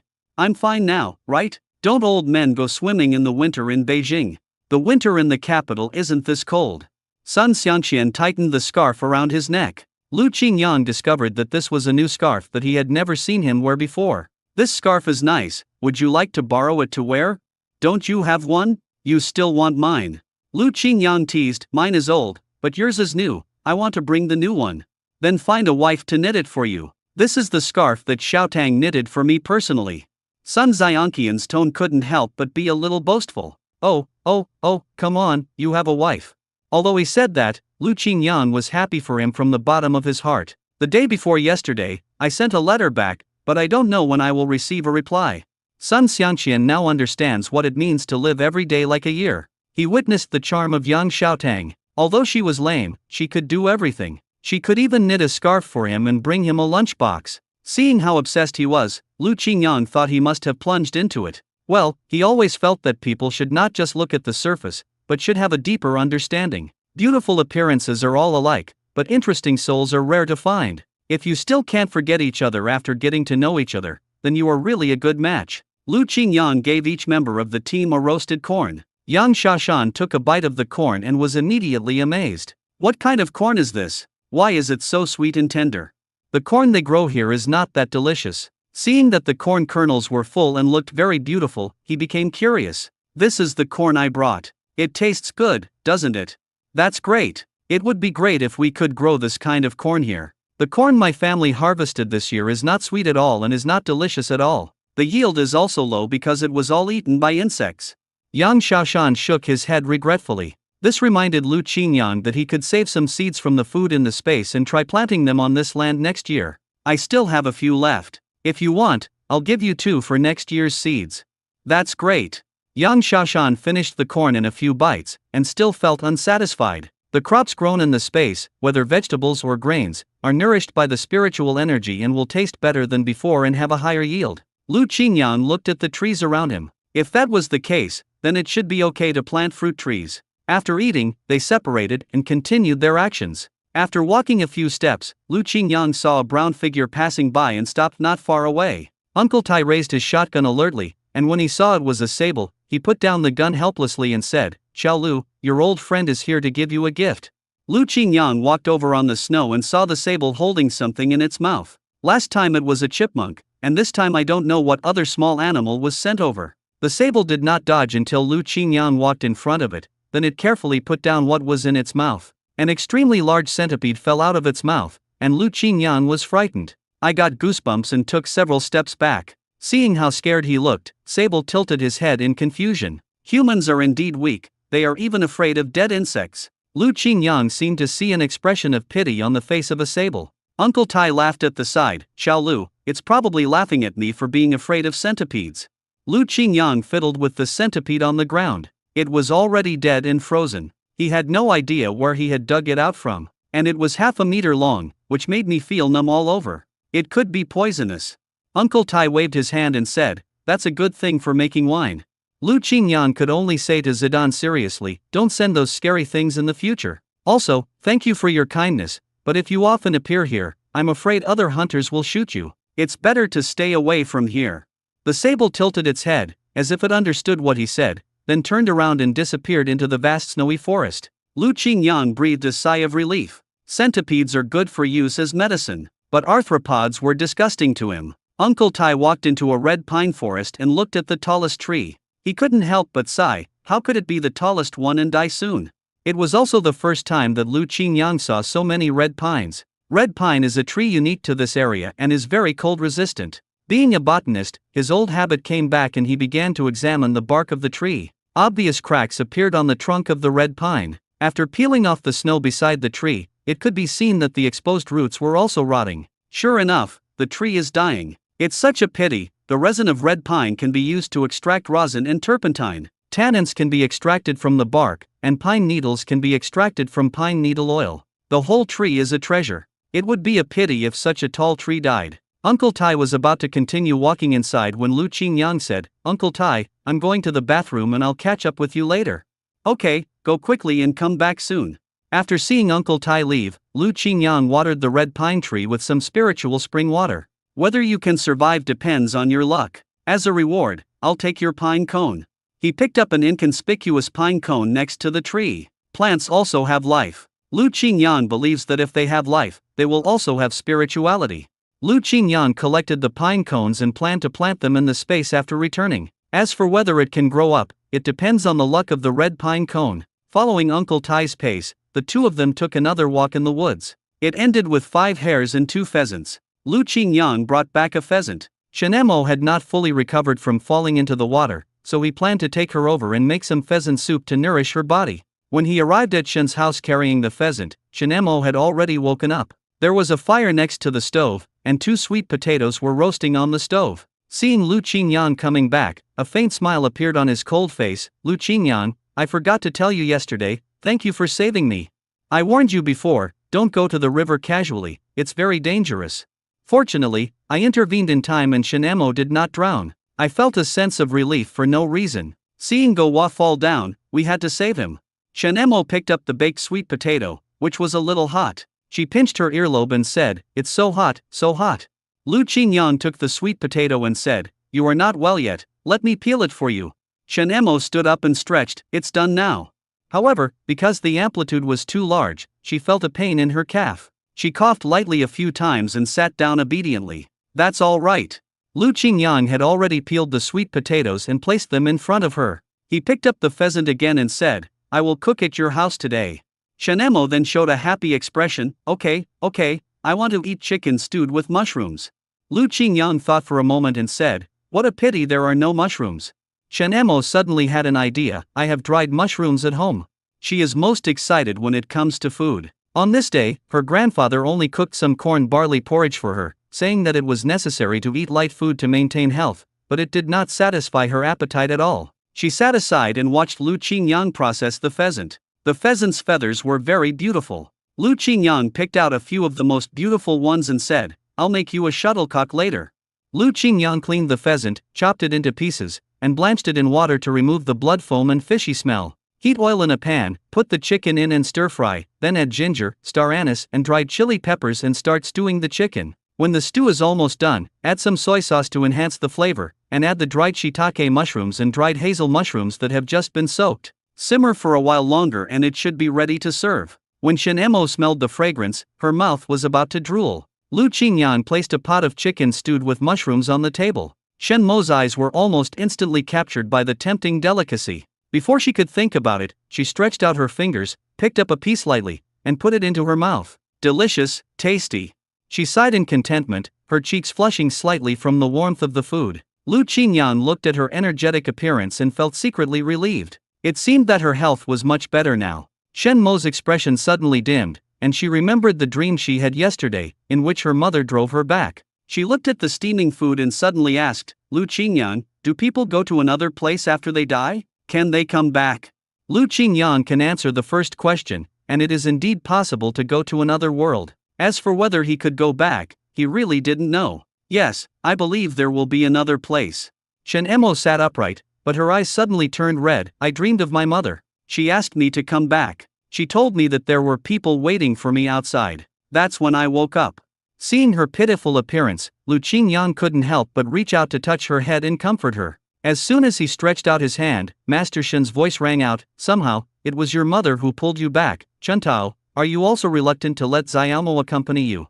Every word in sentence expressed his deep-seated self-blame for not taking good care of his granddaughter. Shen Chuntao is beautiful and famous in the team. Originally, Mr. Shen had already thought of a partner, but he didn't expect such an unexpected pregnancy before marriage to happen. Such a good girl was ruined by that irresponsible wild man. They are also pointed at and insulted by outsiders with all kinds of dirty words. When he thought of this, Uncle Shen couldn't help but insult Shen Mo's scumbag father. I don't want to have the chance to meet him again in this life. If I meet him, I will chop him a few times with my hatchet even if it means my old bones are broken. Lu Qingyan had noticed his changing expressions. Okay, Uncle Shen, don't think about those unhappy things. I stewed chicken and mushrooms. Come and try it.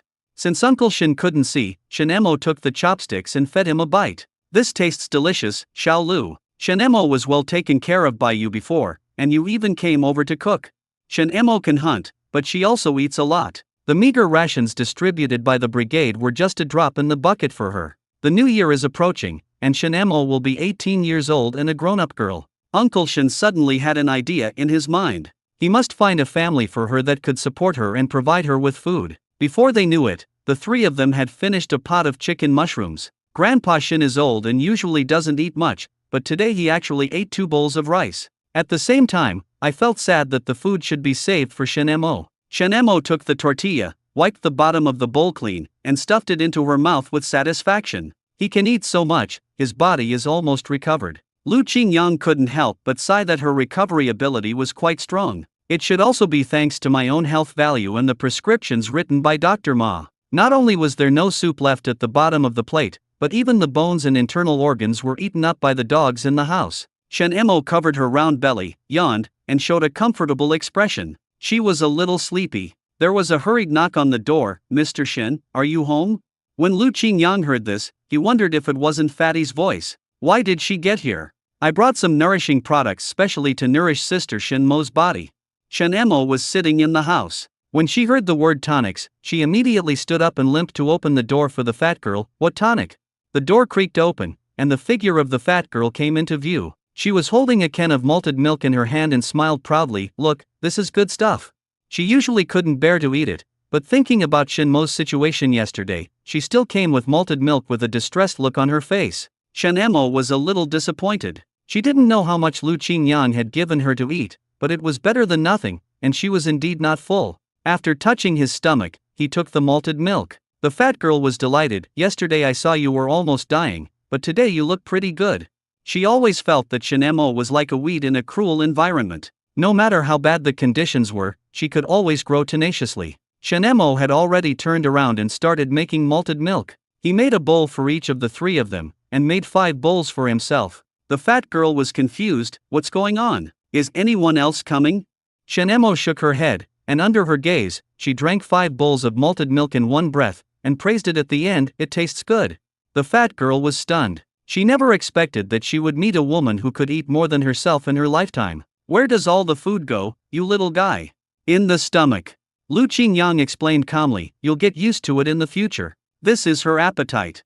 You can eat so much, but still be so thin? The fat girl was moved. She wanted to learn from Shen Emo and see what she did in her daily life. Eating so much and still maintaining such a slim figure is exactly what she has always dreamed of. At the beginning, when Fatty was chatting with Shinemo was still speaking in a disjointed manner. But they have a common hobby, which is eating. They quickly found a topic to talk about, and they stopped only when Shinemo couldn't hold on any longer and started to feel sleepy. Lu Qingyang was about to go home when a gray figure approached his feet and bit his shoelaces. He lifted the puppy by its back and took a closer look. Wasn't it Xiao Wuwei? I haven't seen him for a while, and he looks very different from his previous thin appearance. The wolf cub was so fat that it looked very cute. Lu Qingyang turned over and found that Xiao Wuwei was actually a female wolf cub. No matter whether it is male or female, as long as it is obedient, it is a good wolf. When it grows bigger, Lu Qingyang plans to take it home, train it well, and cooperate with Mantu in hunting. Lu Qingyang rubbed Xiao Wuwei's head and said, "Wait, I will pick you up in a few days.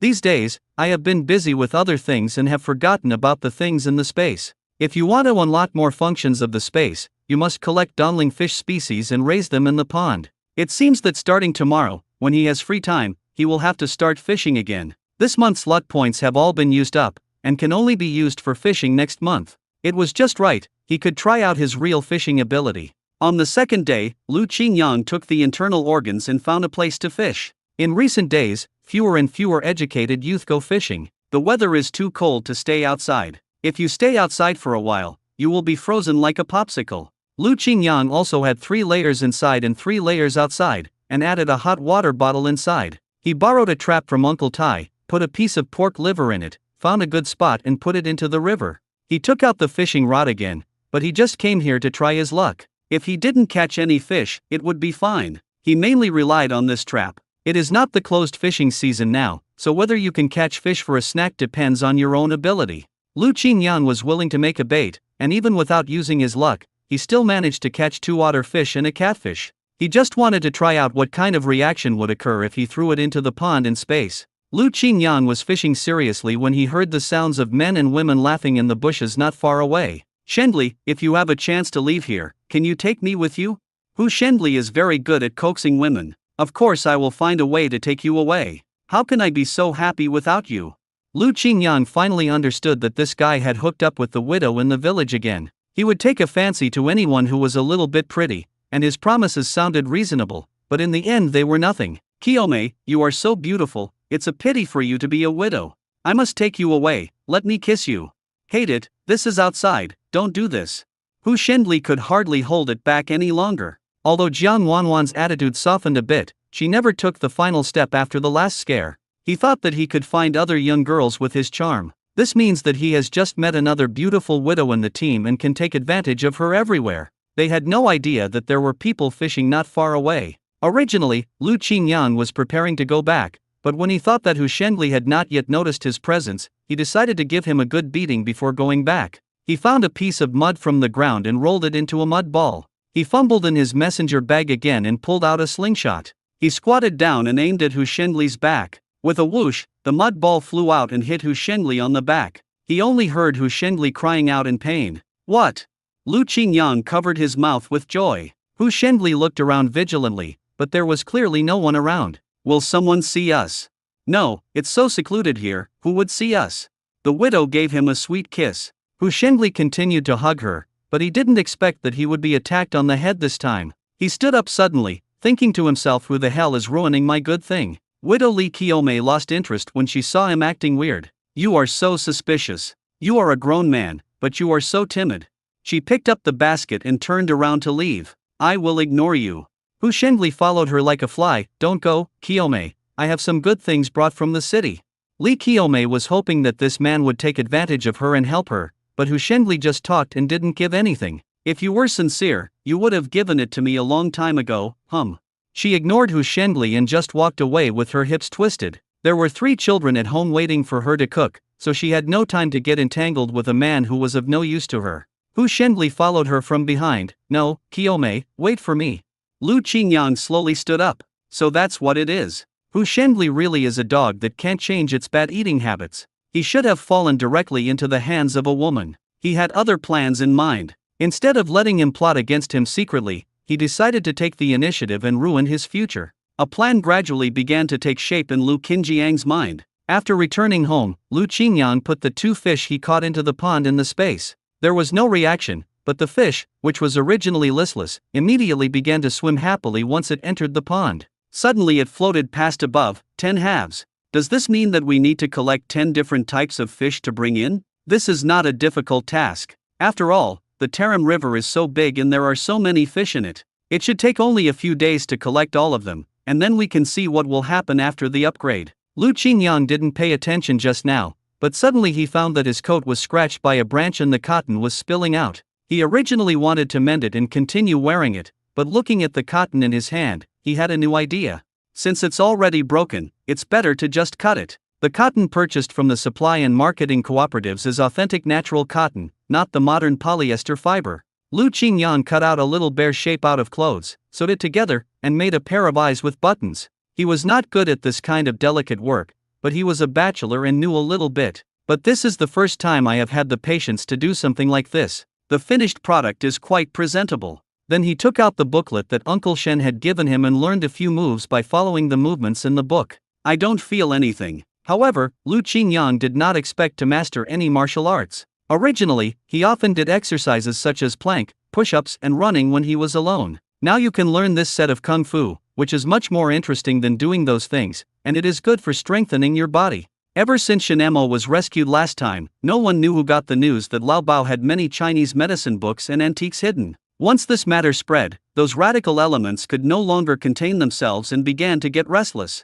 As soon as Lu Qingyang got the news, he immediately went to find Lao Bao. Among those Chinese medicine books, there are many ancient manuscripts, which are all medical treasures. If they are destroyed, it would be a waste of resources. It would be a great pity if Lao Bao's superb acupuncture skills were lost. Dr. Bao, Lu Qingyang said solemnly, I need to remind you of something. You'd better find a place to put these books away.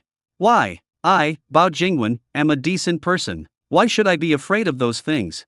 It was the first time that Lu Qingyang knew Dr. Bao's name. My Bao family has been practicing medicine for generations. I can't let these things disappear when they come to me. I won't. Lu Qingyang knew in his heart that this was not ignorance, but the unyielding stubbornness and nobleness in his bones. No wonder he was taken away by the red armbands in the first place. He was just being too picky. Dr. Bao, that's not what I meant. If the news of you using Chinese medicine to treat people gets out, I'm afraid someone will come to investigate you. Then all your books and medicines will be destroyed. That would be such a pity. In fact, Bao Jingwen's practice of medicine to save lives has long been no secret in the brigade. If no one had deliberately reported it, there would have been no disturbance. It is really hard to figure out who the person with ulterior motives is behind this. When Bao Jingwen heard that his books and medicine were going to be destroyed, he felt anxious. My place is so small, where can I hide so many things? Bao Jingwen was helpless. He suddenly thought of someone and clapped his hands. Why don't I leave it with my nephew and say hello to him? If the nephew hiding among Bao Jingwen was really useful, he would not have been taken away for investigation. Lu Qingyang shook his head. It's too risky. He has a good relationship with Captain Wu, so it would be better to go and find out from him and then make a plan quickly. Dr. Bao, pack up the things you need first. I'm going to go out and get some information. I'll tell you when I come back. Bao Jingwen was extremely anxious at first, but after calming down, he seemed to have figured out some things. Could it be that it's really them?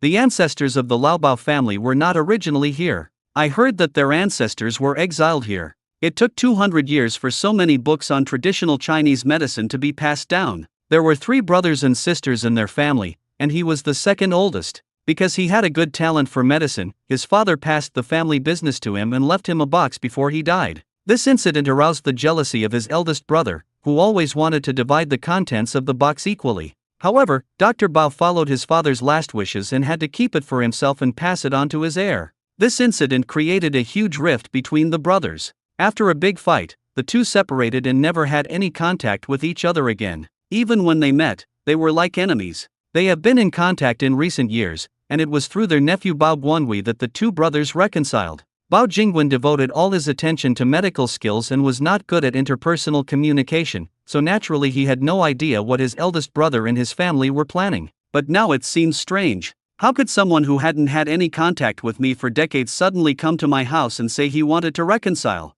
Lu Qingyang had already arrived at Captain Wu's house with a bottle of white wine, just in time for their meal. When Aunt Wu saw him, she greeted him warmly. "Xiao Lu, what a coincidence. Come eat something before you go." Hearing this, Lu Qingyang did not refuse. He smiled and put the bottle aside, then sat down on the edge of the pit. "Then I will respectfully obey your command. Sorry for disturbing you. Why be polite? More people means more pairs of chopsticks, it's more fun." And Wu smiled from ear to ear. Captain Wu knew that he would not come to the temple for no reason, when he caught a glimpse of the jar in the other party's hand. The words that I was about to politely decline were stuck in my throat. "The wine I used to make was made from deer blood." Captain Wu pretended to be angry and said, "Hey, kid, every time you bring something to my door, I know it's not good. Uncle Wu, you are really wronging me. Today, I just want to have a meal and drink with you." "You're welcome, aren't you? I have to thank you for your pills. The effect is incredible. After taking them, I feel more energetic when doing things, and even my family has become more harmonious." "That's right. Do you know Accountant Su and the team? He also has that kind of secret, so I gave him one." Lu Qingyang immediately understood that this meant he still wanted it. "Uncle Wu, I wanted to get you some more, but I'm out of herbs." "How come there are no more medicinal herbs?" Captain Wu knows everything. Lu Qingyang often goes to Lao Bao, so he can definitely get the medicinal materials. But thinking of Bao, he suddenly realized, "Are you talking about the thing that was spread in the brigade?" "Yeah, I heard someone reported Lao Bao privately. Now he is no longer willing to give me medicinal materials. He doesn't care about curing diseases and saving lives anymore." Captain Wu was thoughtful. "You are well informed." After a few drinks, Captain Wu already felt drunk and spoke without thinking. "We all know about Lao Bao's incident, but what he did was to help everyone, and everyone benefited from it, but there are always people who can't stand it. Look, I gave birth to 3 girls before, but no son. Or maybe the prescription that Lao Bao prescribed for your aunt worked, so I gave birth to a son." Captain Wu's tongue began to twitch. Everyone has benefited from this, so why would anyone report it? I really don't understand. Lu Qingyang did not ask directly, but continued speaking along with what he said, and Wu brought a bowl of mixed radish and said, "Who else could it be? It's just his eldest nephew." Captain Wu nodded, then suddenly realized something and shook his head. "What nonsense are you talking about?" This is exactly what Lu Qingyang thought. Aunt Wu was a straightforward person. Why am I talking nonsense? Old Bao is really pitiful. His only daughter was abducted, and his wife couldn't stand it and left too. Now he is left alone. Now that he is old, he is being plotted against by his own family. This was the first time Lu Qingyang heard of Lao Bao's experience. Seeing that he was a widower, I thought he had no children and no wife. Although Captain Wu was drunk, he did not forget to wink at his wife. He fell headfirst onto the table, and Aunt Wu leaned over and whispered, "Everything I said is true. If you have a way, just ask Lao Bao to throw away all the useless things. Then they won't be able to find them, and Lao Bao will be fine." "Yeah." Lu Qingyang nodded thoughtfully. Captain Wu didn't look up until he left. "This kid is really trying hard to get me drunk. I'm almost drunk." "You look so stupid. Why can't you just say it directly? You have to beat around the bush." Lu Qingyang finally understood that Lao Bao had someone helping him, but even if someone helped him, he still got into trouble. There is only one possibility: someone must have framed him. That person was none other than his eldest nephew. He immediately rushed to Lao Bao's house and heard the sound of a conversation coming from inside. "Uncle, I got the news that someone will come to check on you tomorrow. Pack up all your things and put them with me. I have a secret cellar there, I'll keep it for you." Bao Guanghui's eyes moved around the house and finally stopped at his room. For so many years, his father's obsession has been the box left by his grandfather before he died. When the storm is over, you can move back. If it were the previous old Bao, he would really listen to his nephew and move the things to his house. Now he was cautious and did not agree immediately. "Guanghui, what are you talking about? I have nothing here except these books and prescriptions. I can just burn them all and be done with it. There's nothing to hide." Bao Guanghui frowned. It seemed that his second uncle was not as stupid as he thought. He and his father had already discussed it. He would report Bao Jingwen, and then take the opportunity to act like a good person and let his second uncle hide the family's things with him. He was not in a hurry, he was sure there was a way to persuade him. Just as he was about to continue speaking, Lu Qingyang knocked on the door at the right time. Lao Bao, are you home? Did you get the things you asked me to bring you?" When Lao Bao heard Lu Qingyang's voice, he quickly opened the door and asked, "Why did you deliver it so late?" "You're delayed by something. Can I come sit here for a while? Can you have some hot tea?" "Okay, come in first." Lu Qingyang handed him a bag of corn flour, which was packed neatly. When Bao Guanghui saw someone coming, he couldn't help but frown. Who is this person? This doesn't affect his work. Bao Guanghui leaned close to Lao Bao's ear and whispered, "Second uncle, the matter I just told you is really urgent. You'd better think about it carefully and don't delay the important matter." I see. While old Bao turned around to pour tea, Bao Guanghui walked around the room and nodded at Lu Qingyang. He had never seen this person before. He should not be from the village and he was not threatening. He touched the medicine cabinet again, glanced at the books on the shelf, and smiled disdainfully. Lu Qingyang had been observing his every move, and Bao Guanghui was also observing him. It was difficult for him to take action because someone was watching him, so he was preparing to hide the evidence to frame him in his second uncle's house. This way, my second uncle will be in big trouble tomorrow, and he can take over the things left by Grandpa. Lu Qingyang suddenly shouted, "I'm going to go to the bathroom. Lazy people are really prone to shit and piss." Lao Bao muttered. Lu Qingyang did not go to the bathroom, but hid aside instead. Bao Guanghui was acting sneaky just now. He must have had some bad intentions. It's difficult for him to make a move if he leaves it in that place. Bao Guanghui didn't know that his every move was under Lu Qingyang's eyes. He found a secluded spot, stuffed a package in, and a relaxed expression appeared on his face. By this time, Lao Bao had boiled the water and made tea, and Lu Qingyang had also returned from going to the bathroom. Lao Bao brought the cup of special medicine to his nephew and said, "Guanghui, try it. I tanned it myself. It's good for the spleen and stomach."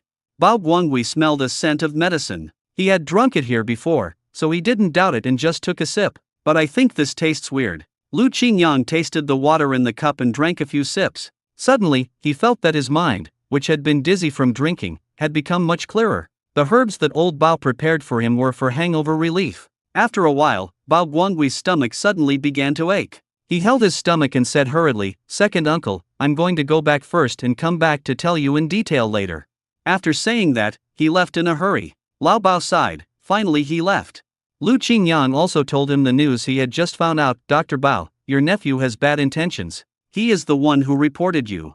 He walked to the place where Bao Guanghui had hidden the things just now and took out the package. "I was outside just now and saw him hiding something."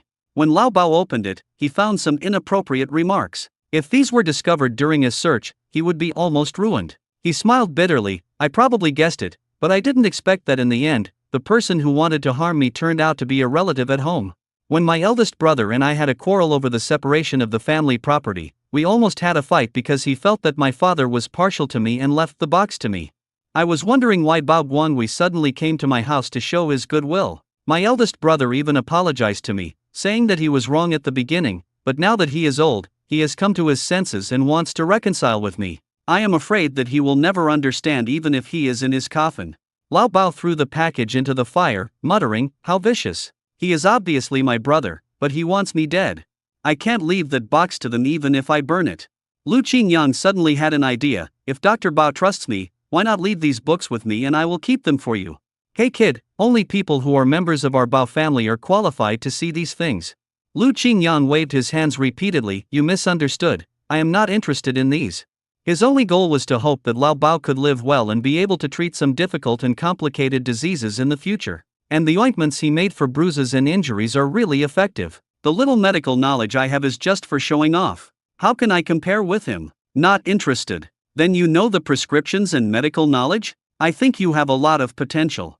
Lao Bao changed his previous disgusted expression and suddenly said with a smile. Lu Qingyang had a bad feeling in his heart. "Sure enough, I heard him say, 'I don't have any descendants, how about I pass on my medical skills to you?'" Lu Qingyang raised his eyebrows. "I will help you. I have no special request. I just hope that I can get more high-quality herbs in the future. If I have a serious illness, Lao Bao, you can help treat it. That's enough."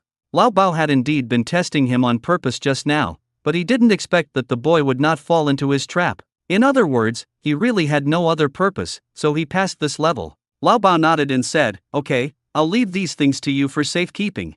The two of them worked for a long time and moved all the things to Lu Qingyang's residence. When they moved to the last box, Lao Bao hesitated for a long time. "I'm afraid that my eldest brother and his family are coveting the things in this box."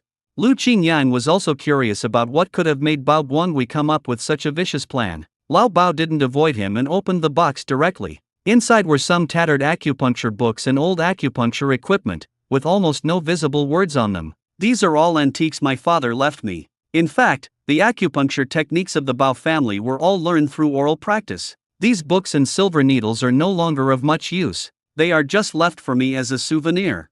Lao Bao suddenly felt melancholy. I just didn't expect that Big Brother is still brooding over this and wants to get the things in the box. Tomorrow, Bao Guangwei will definitely send people to search. If he doesn't find what he wants, he will definitely not give up. Why don't we?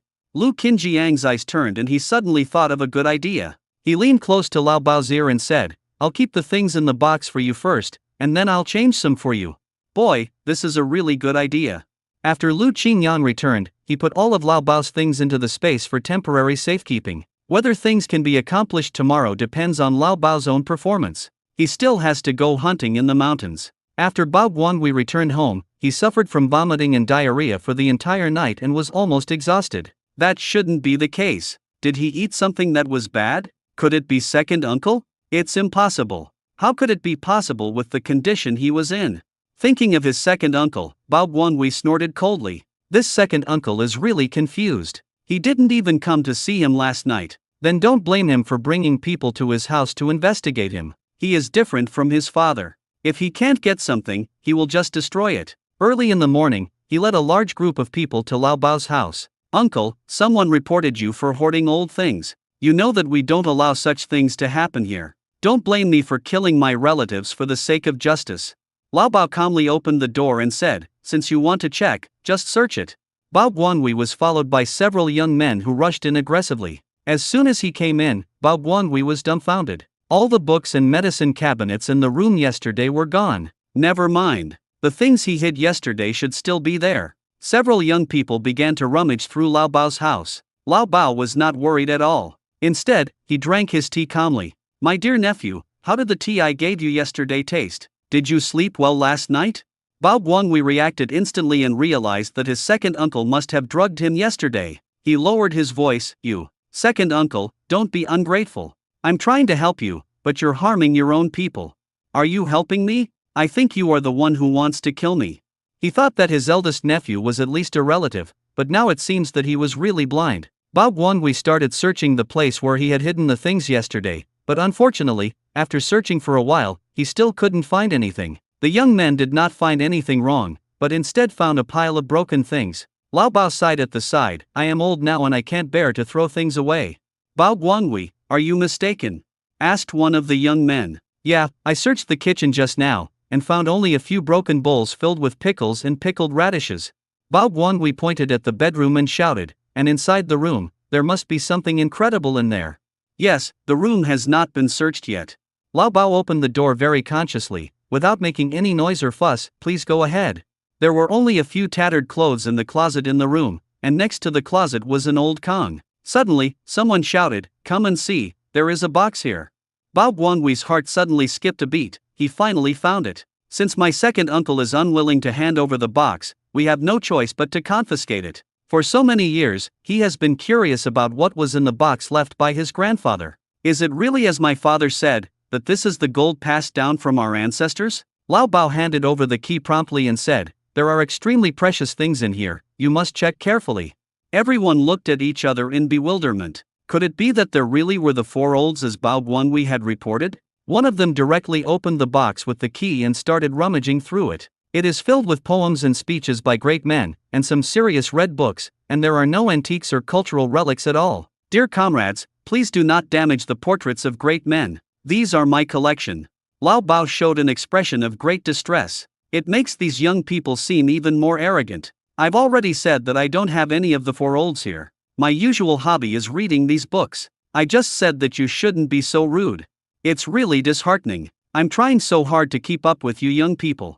The young man in the lead was so angry that he almost did something disrespectful. "I'm really sorry."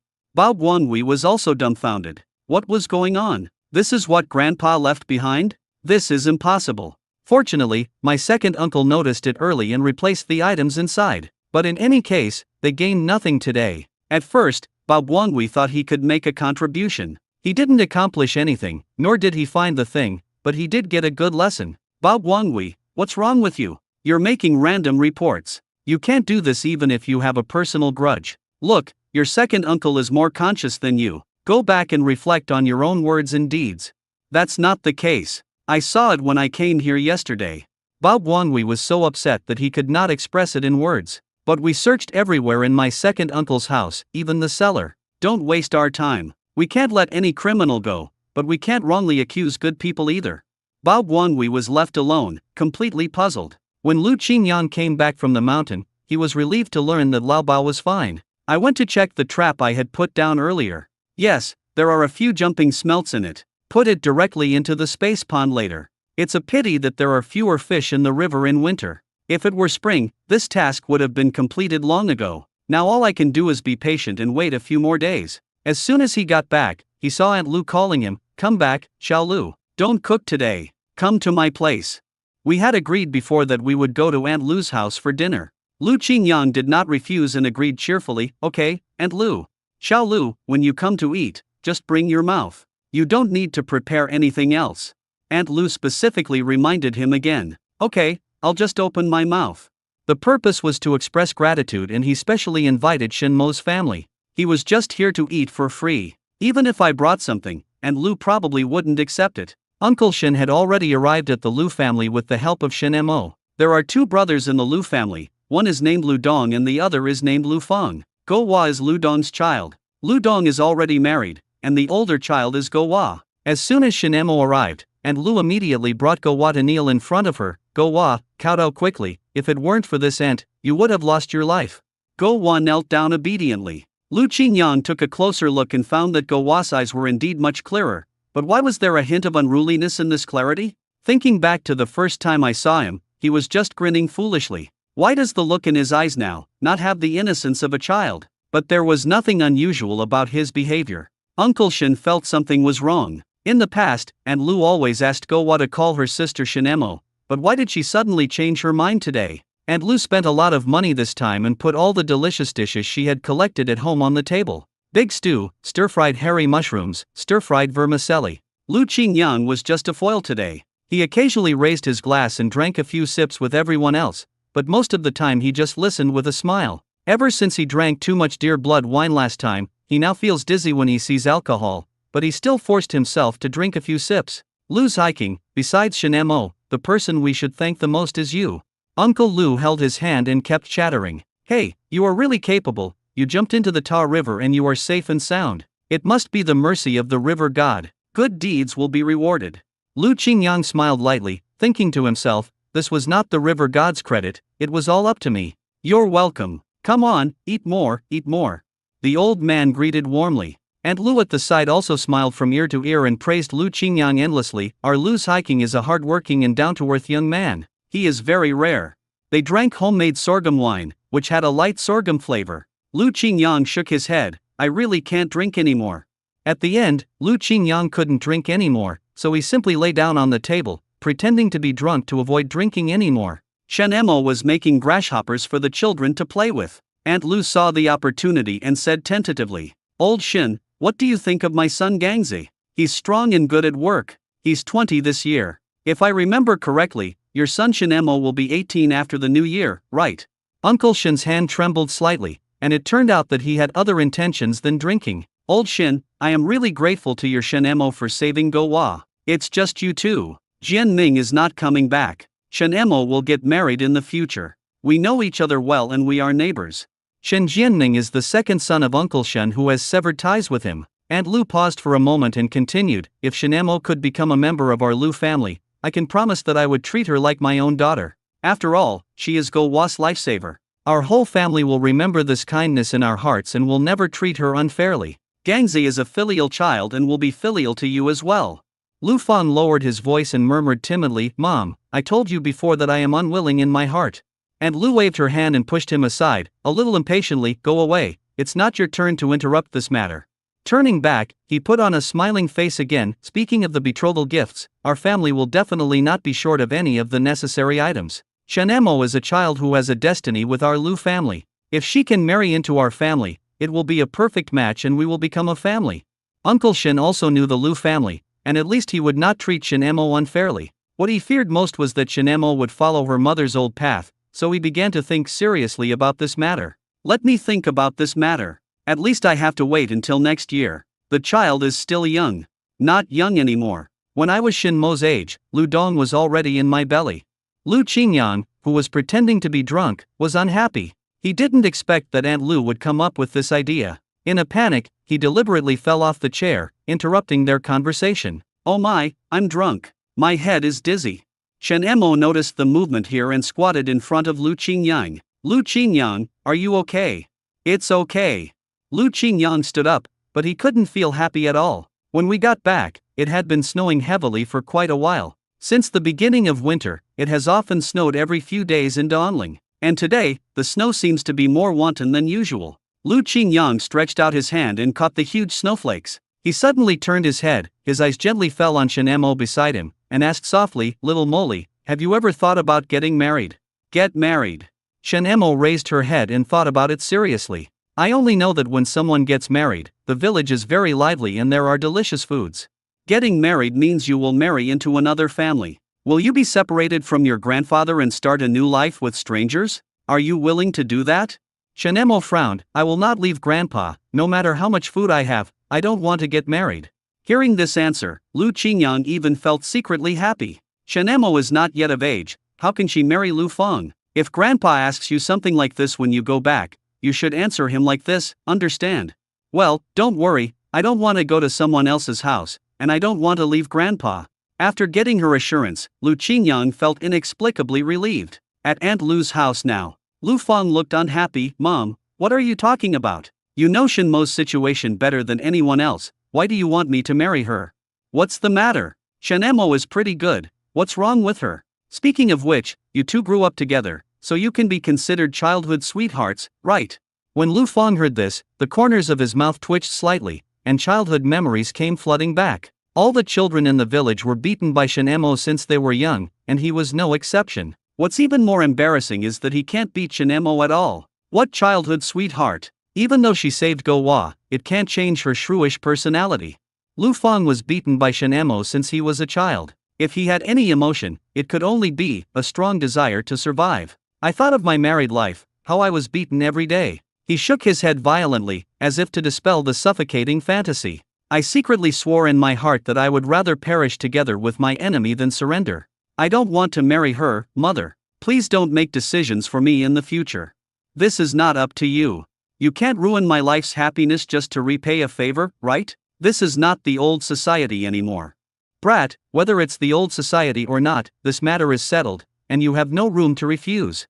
Lu Feng was scolded by Aunt Lu. He wanted to go to his father and say a few good words, but Uncle Lu pretended to be deaf and dumb. You know, your mother is in charge of your family affairs. I have no right to interfere. Lu Feng looked at Lu Dong again. Brother, look at this matter. You'd better listen to your mother. At least Shen Mo is kind-hearted. Lu Chang quickly carried the child back to the room. Lu Feng is now isolated and difficult to help. But then I thought, even though my family members didn't object, that didn't mean Shen Mo was happy about it. No one dared to marry Shen Mo, that tomboy. I have to think of a way to make her hate herself even more so that she can take the initiative to say that she doesn't want to marry me. Mother didn't respect his ideas, but she respected Shen Mo's ideas very much. Having made up his mind, Lu Feng decided that he would not let this marriage go through no matter what. Go Hua looked at his uncle thoughtfully. His eyes were no longer clear and stupid, but instead revealed a shrewdness. As soon as Shen Mo came back, she started feeding the dog at home. De Huang, come and eat. Pastoral dogs eat whatever is available and are not picky at all. They even eat leftover food with gusto. Seeing that they were so plump after eating so much, Shen Mo immediately took little Huiwai into her arms. Xiao Huiwai, how come you are so fat? Little Huiwai was whining and said he was not full yet. Dad Huang has become thin due to your burden. Look at you little fat boys. You must be weaned. Having made up her mind, Shen Mo found an old piece of clothing. The only way to prevent the puppies from drinking their mother's milk is to put clothes on Duong. Uncle Shen couldn't see what Shen Mo was doing, he just felt that she was busy running around. Mo, come here, I need to discuss something with you. Shen Mo was cutting old clothes. When she heard this, she brought a small stool and sat next to Grandpa Shen. Grandpa, what's going on?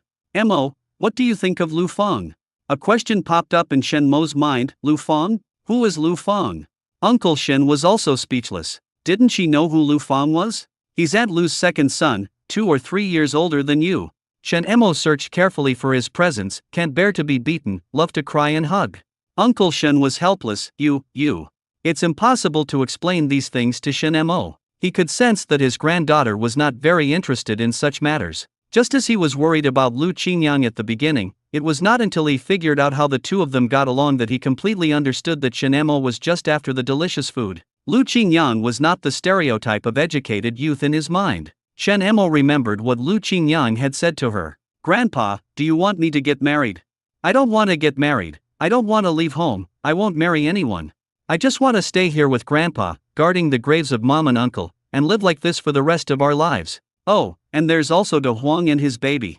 Lu Qinjiang's image flashed through Shen Mo's mind. "Can we add another Lu Qingyang? He cooks delicious food." "Silly girl, how can this be the same?" "But Lu Qingyang is pretty good." Shen Mo sewed clothes for De Huang to prevent the puppy from drinking its milk again. De Huang was dragging a group of puppies with him and he himself was exhausted. But the dog clothes were sewn very strangely, and it looked crooked on De Huang, which was very funny. The puppies couldn't drink De Huang's milk, so they whined and struggled in his arms. "You are all grown up now. You can't drink the bitch's milk anymore. You have to be self-reliant. Do you understand?" Shen Mo commanded the group of puppies like a leader. "From now on, you will have to learn the skills of hunting. You must learn from your brothers and sisters. If you catch prey, you will be rewarded." As for Xiao Weiwei, he was left here by Lu Qingyang. "He has eaten so much and gotten so fat. I'll send him back tomorrow." Uncle Shen suddenly sighed. "Mo, do you remember what day tomorrow is?" Shen Mo frowned. "It's Mother's death anniversary. Take me with you to visit the grave tomorrow." "Good." Shen Mo suddenly felt sad. "Like in previous years, I prepared some paper money, carefully wrapped the gold ingots, and waited to burn them for my mother at the tomb. She will wake up that time, and perhaps it is her mother who wakes her up." Early the next morning, she took her blind grandfather to the cemetery on the mountain. It snowed heavily last night, and the way up the mountain was extremely difficult to walk on. The two of them walked extremely slowly. Finally, Shen Mo stopped in front of an old grave where dead branches and white snow were intertwined. She gently and carefully brushed away the snow and fallen leaves on the tombstone. Grandpa Shen sat aside dejectedly. "Chun Tao, I brought Xiao Mo to see you. I really hope you can see her grow up. I'm burning these paper money for you. I hope you can bless Xiaomo to be safe and happy forever." Shen Mo spread straw on the ground and kowtowed several times with a serious expression. "Mom, don't worry about me and Grandpa. I will take good care of him and myself. De Huang has given birth again, and I've taken good care of the cub. I've also made a new friend. He cooks delicious food and is very skilled." Shen Mo chattered on and on about trivial things that had happened recently. It was very cold outside, and her cheeks were red from the cold, but she was completely unaware. "Xiao Mo, it's almost time, let's leave here. In a few days, we will go to visit your uncle's grave." "Yes, I understand."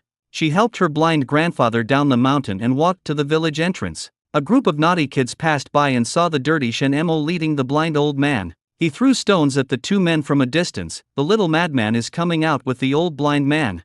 This was the only time they could attack Shen Mo, because she was holding her grandfather's hand and would not let go easily. The naughty kid then had the opportunity to avenge himself for the lesson he had received from her before. Shen Mo stood in front of her grandfather to prevent the stones from falling on him. Her face was gloomy. "Get out of here. If you dare to throw things again, I will deal with you one by one later." Lu Qingyang caught a glimpse of this scene from a distance, and a surge of anger instantly surged in his heart. He came with big strides and ruthlessly drove away the group of annoying naughty kids. "No one disciplines you, so I will." After saying that, he broke off a branch and with quick and decisive movements, he lightly spanked the naughty kids' butts. The naughty kids screamed and ran away in all directions, scattering like birds and beasts in an instant. When Shen Mo saw Lu Qingyang, a look of surprise appeared on her face. "Why are you back? Didn't you go up the mountain today? The snow is too heavy. Uncle Tai said it's too dangerous to go up the mountain today." Only then did he discover that there was a clearly visible wound on Shen Mo's hand. "Why are you still injured? Go back and I'll treat your wound. Grandpa will support you." Lu Qingyang didn't realize that the way he addressed Uncle Shen had changed unconsciously. After they left, the little brats were given a good beating by Go Hua. "I let you bully me before, and I let you bully Shen Mo." These naughty kids thought that Go Hua had become a different person after he fell into the water. In front of outsiders, they are well-behaved, sensible and obedient, but behind people's backs, they reveal a ferocious expression and beat them up when they are caught. And they couldn't beat him. This is too weird. But children are still children after all, and they can't think that deeply. Go Hua gave them a lesson and said viciously, "If you bully Shen Mo again in the future, I will break your teeth. After returning to the Shin family, Lu Qingyang first disinfected her wounds with alcohol. Shin Emo grimaced in pain, it hurts so much. While Lu Qingyang was feeling distressed, he took out the secret ointment borrowed from Lao Bao from his sleeve and applied it carefully on her wound. You know it hurts, don't let these naughty kids off easily in the future. Shin Emo pulled her hand back, turned her head away stubbornly, and said stubbornly, it doesn't hurt now. Lu Qingyang fumbled in his bag and took out the teddy bear he had made earlier. This is for you. When Shin Emo saw the doll, she instantly turned from sadness to joy. Where did this little bear come from? It's so cute. Of course I made it myself. Shin Emo held the little bear in her arms, her heart beating fast. It was actually made by Lu Qingyang himself. The color was very similar to a cotton-padded jacket he had before. Could it be that it was made by cutting up a cotton-padded jacket? She murmured quietly, I like it very much. There was a thick layer of snow at the door. Lu Qingyang picked up a shovel and started working. Shin Emo looked at the snow on the ground, suddenly grabbed a handful, rolled it into a ball, and threw it behind Lu Qingyang. It seemed as if Lu Qingyang had eyes on his back. He tilted his body and avoided her attack. Why, are you still planning a sneak attack? Hee. Shin Emo continued to roll the snowball and kept throwing it at Lu Qingyang. Unexpectedly, none of them could hit him. Lu Qingyang raised the corner of his mouth, you can't hit me. Before he could finish his words, a handful of snow fell from the branch and landed directly on Lu Qingyang's head. Ha ha ha. Shin Emo couldn't help but laugh heartily when she saw this scene. Her laughter was as clear as a bell. If I don't do anything, you will be in trouble too. Lu Qingyang gently shook off the snow on his head, smiling, okay, let's see who can beat whom today. He hid behind a tree and started making snowballs. The two of them started a snowball fight in the yard. Lu Qingyang hasn't played like this for a long time. It can be said that he has never played like this since he came here. It's like going back to my childhood. When I turned around, I saw Shin Emo lying in the snow, letting the snowflakes fall on her body. Lu Qingyang also lay down beside her and followed her gaze towards the sky. The scattered snow fell on his cheeks and melted into water. When he turned his head again, he found that Shin Emo had stood up and threw another snowball at him. You can't hide now. I've been fooled. Lu Qingyang stood up helplessly. The two of them played for a long time, but there was still a lot of snow in the yard. Let's get to work first. Shin Emo nodded and began to shovel the snow seriously. The snow piled up into a small hill nearby. Lu Qingyang suggested, why not build a snowman? Okay, I'm the best at it. Shin Emo has already started to take action. Not only can she make snowmen, she can also make a few puppies. Look, do they look alike? Her tone was full of pride as she looked forward to Lu Qingyang's answer. Very similar. Very similar. Several dogs were also rolling around in the snow in the yard. The rural dogs have adapted to this kind of weather and are not afraid of such severe cold. Although Grandpa Shin couldn't see, he could feel the happiness of the two children. My mood also became happier. Uncle Tai called Lu Qingyang over for lunch, and he wanted to take Shin Emo with him. Shin Emo shook her head and said, no, Grandpa hasn't eaten yet. I'll accompany him. I'll bring you some later. As soon as Lu Qingyang left, Shin Emo rolled up her sleeves and prepared to cook for herself. Just at this moment, there was a knock on the door. Shin Emo, are you at home? As soon as Mr. Shin heard it, he knew it was Lu Feng's voice, so he urged her to open the door. Go open the door and see who's here. As soon as Lu Feng saw Shin Emo, he awkwardly stuffed the basket into her hands. My mother asked me to bring this over. It's still warm.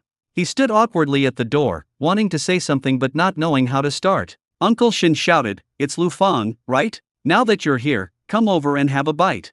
Lu Feng involuntarily stepped into the yard and sat in front of the table. Now that he had the opportunity to come here, he actually wanted to make this matter clear. There were 2 plates of burnt food on the table. What is this? Shin Emo had already started to eat the corn cakes in the basket. I made them. You did it. Lu Feng picked up a piece of food with chopsticks and smelled it. This could no longer be considered normal food. He was afraid that he would be poisoned if he ate it. Is this what you usually eat? Shin Emo is not good at cooking, and the best she can do is this. Let her go up the mountain to hunt or fight with others, and she will always win the fight. Asking her to cook is really putting her in a difficult position. Shin Emo could go out to find food, but Grandpa insisted on cooking at home. But despite this, adhering to the principle of not wasting food, Shin Emo can still eat everything cleanly. Lu Feng discovered that Shin Emo couldn't cook. If a woman can't cook, what will he eat in the future? I also saw Shin Emo eating 6 corn cakes in one breath and finishing all the unknown objects on the plate. I couldn't help but think to myself, with such a big appetite, and the fact that he can eat so much, but can't cook, this is not marrying a wife, this is raising an ancestor. It further strengthened his belief that he did not want to marry Shen Mo. But when the words came to his lips, he choked back. He couldn't say it on his own initiative, he had to let Shen Mo say it herself, so that his mother wouldn't blame him. Lu Fang started to nitpick. What kind of dish did you cook? It's so disgusting. And you're a girl, how can you eat so much? And look at how dirty this room is. I'm afraid it's not cleaned on weekdays. Look at your clothes again. They have several holes in them. Don't you know how to patch them up? Girls should also learn how to dress themselves up, right? Shen Mo still had a corn cake in her mouth, so she didn't say anything. The gossip she heard from others on a daily basis was often even more unpleasant than this, but she didn't care. However, Mr. Shen's expression changed. If Lu Fang had this attitude, then the marriage would be fine. He was too impatient and did not expect Lu Fang to be so dissatisfied with this. Just as he was about to speak, Lu Qingyan came over with a few enamel cups. He had just been standing outside the door, and had heard all of Lu Fang's complaints. He was well aware of the other party's intentions. Even so, hearing his disparaging remarks about Shen Mo, her heart still couldn't help but be moved. Shen Mo can hunt on her own and work hard in the fields. She takes care of her elderly grandfather on her own and has to make a living. Her hardships are really not easy. On the other hand, you are so degrading to others? It doesn't seem like a manly mind, but more like a petty one. Lu Fang also gave up hope. He argued unconvincedly, I don't care. I don't want to marry Shen Mo. I'm sure it's not just me. Ask the entire brigade, where are the men who like her? She's just a piece of trash that no one wants. Lu Qingyan said word by word, I am willing, I like her. If you don't want to, I am willing to marry her. Upon hearing this, Uncle Shen and Shen Mo were both stunned. Okay, if you like her, you can marry her. Shen Mo obviously still didn't understand what was going on. Lu Qingyan had already dragged Lu Fang out of the door. Don't come here again. I'll beat you up every time I see you. And Lu is a nice person. But why is Lu Fang such a crooked person? He actually said such words just because he didn't want to get married. If you don't want to come, then don't come. Do you think I want to come? Bah! If my mother hadn't forced me to, I wouldn't have come here at all. Anyway, they have completely fallen out, so he might as well just go for it. Uncle Shen was so angry that he almost couldn't breathe. What a sin, what a sin. Originally Lu Fang was in the observation group, but now he was kicked out. If Shen Mo really married him, she would be bullied to death. Shen Mo looked confused. Grandpa, when did I say I wanted to marry him? What he said was so strange. Lu Qingyang snorted, then smiled and said, don't pay attention to him. I brought you some delicious food. Uncle Shen felt very upset and suddenly stood up and picked up his blind stick. I'm going to go out for a while and will be back soon. Grandpa, where are you going? I'll take you there after I'm full. No need, I know this road. He is blind in sight, not in mind. Don't worry, I'll follow Grandpa. In fact, Lu Qingyang was quite happy when this happened. This marriage is bound to fail. It would be better if it turns yellow. Uncle Shen went out and heard Lu Fang still yelling at the door, so he raised his blind stick and hit him a few times. Oh, did you do this on purpose, old man? Let's go to your house. I'll talk to your mother face to face. Lu Fang felt scared and relaxed all of a sudden. As soon as I got back to the Lu family, and Lu came up to me warmly and said, Old Shen, didn't I ask Lu Fang to bring you some cakes? Why did you come here in person? Lu Fang touched his nose, looking guilty. Let's forget about what we talked about before. Shen Mo is not worthy of your Lu Fang. Uncle Shen said this, but in his heart he looked down on Lu Fang, and this was just a superficial polite remark. How can I not be worthy? And Lu's heart skipped a beat, knowing that it must be Lu Fang who said something. She simply pulled up his ears. Are you talking nonsense again? Ouch, it hurts, Mom, are you too harsh?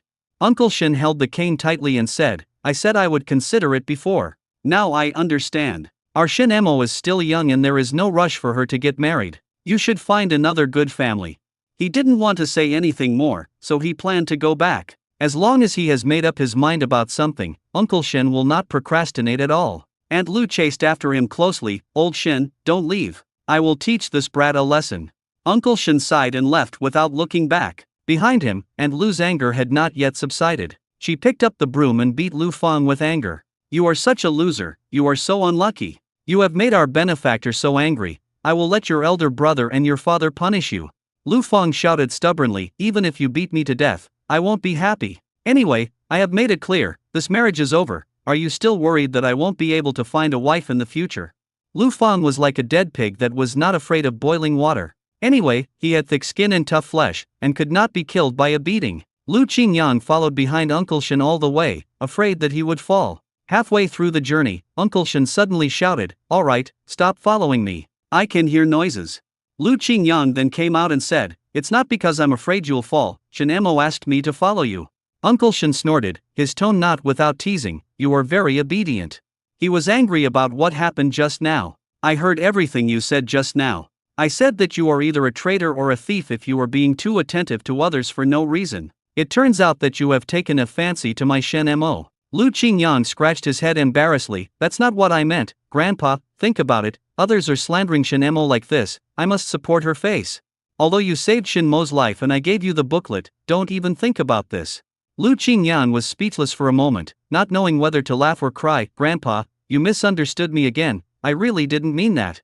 Uncle Shen was still angry. "I am indeed very grateful for your standing up for Shen Mo just now, but gratitude is gratitude, and it is not appropriate for you to come here frequently. You should be more careful in the future and stop following me. Do you hear me? Once bitten by a snake, one will be afraid of ropes for 10 years. Mr. Shen is really scared." Uncle Shen returned home angrily and had no appetite for food anymore. "Shen Mo, come here." Shen Mo burped and found that Lu Qingyang did not follow her. "Isn't Lu Qingyang back? You know Lu Qingyang. You know he is an educated youth. He will only stay here for a while, not forever." "I know. Grandpa said so. So what do you think of him?"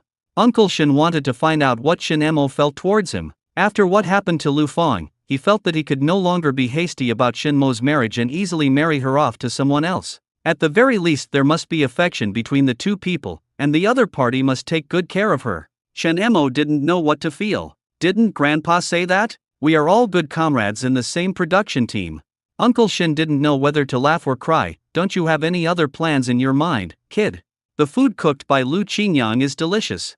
She emphasized again. "Forget it, forget it. It seems that I can't get any useful information from my granddaughter." Uncle Shen was satisfied with Lu Qingyang's character from the bottom of his heart. The child was calm and reserved, exuding a reassuring aura. But she was also afraid that he was an ungrateful man, just like Shen Mo's father. Uncle Shen sighed. "Anyway, Shen Mo is still young, and his old bones are not dead yet, so he can observe her more. In fact, Shen Mo is not as slow as Uncle Shen said." She actually took to heart what Lu Qingyang said just now. There was even a hint of secret joy. But Grandpa wouldn't agree easily. Then she would boil the frog in warm water and let her grandfather accept it slowly. She didn't feel disgusted living with Lu Qingyang, and even had a little expectation. Lu Qingyang felt depressed. This was a case of the fire in the city gate affecting everyone in the pond. Let's wait until Uncle Shen's anger has subsided. On the way back, I happened to meet Sun Xiangqian, who said with great joy, "Have you heard? The cultural troupe is coming to the countryside to offer condolences.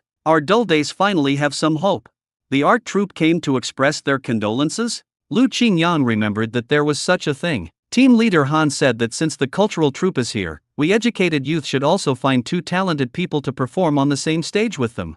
Sun Xiangqian didn't know the way inside, but Lu Qingyang knew it clearly. The art troupe comes here not only to visit the countryside to express condolences, but also to select and bring away those with good conditions to the troupe. At least life there is much easier than being an educated youth, and there are more prospects. Whether you can be selected depends on your luck. Lu Qingyang didn't have such an idea for the time being, but many other educated youth were trying their best to be selected. But how easy is it to get such an opportunity? Lu Qingyang was just there to watch the fun. The most important thing now was to go back and feed the cubs in the shed. Now in his shed, there is a reindeer calf, a lynx cub, and now a wolf cub. If it's bigger, it can open a zoo. If someone else had rescued these animals, they would probably not survive the winter and would have become food. Fortunately, Lu Qingyang had the means, so he just treated them as pets. These animals can also come in handy when spring comes and flowers bloom. Lu Qingyang checked the little lynx's wound and found it was completely healed. It was not good to keep it in the narrow cage, so Lu Qingyang tried to let it out.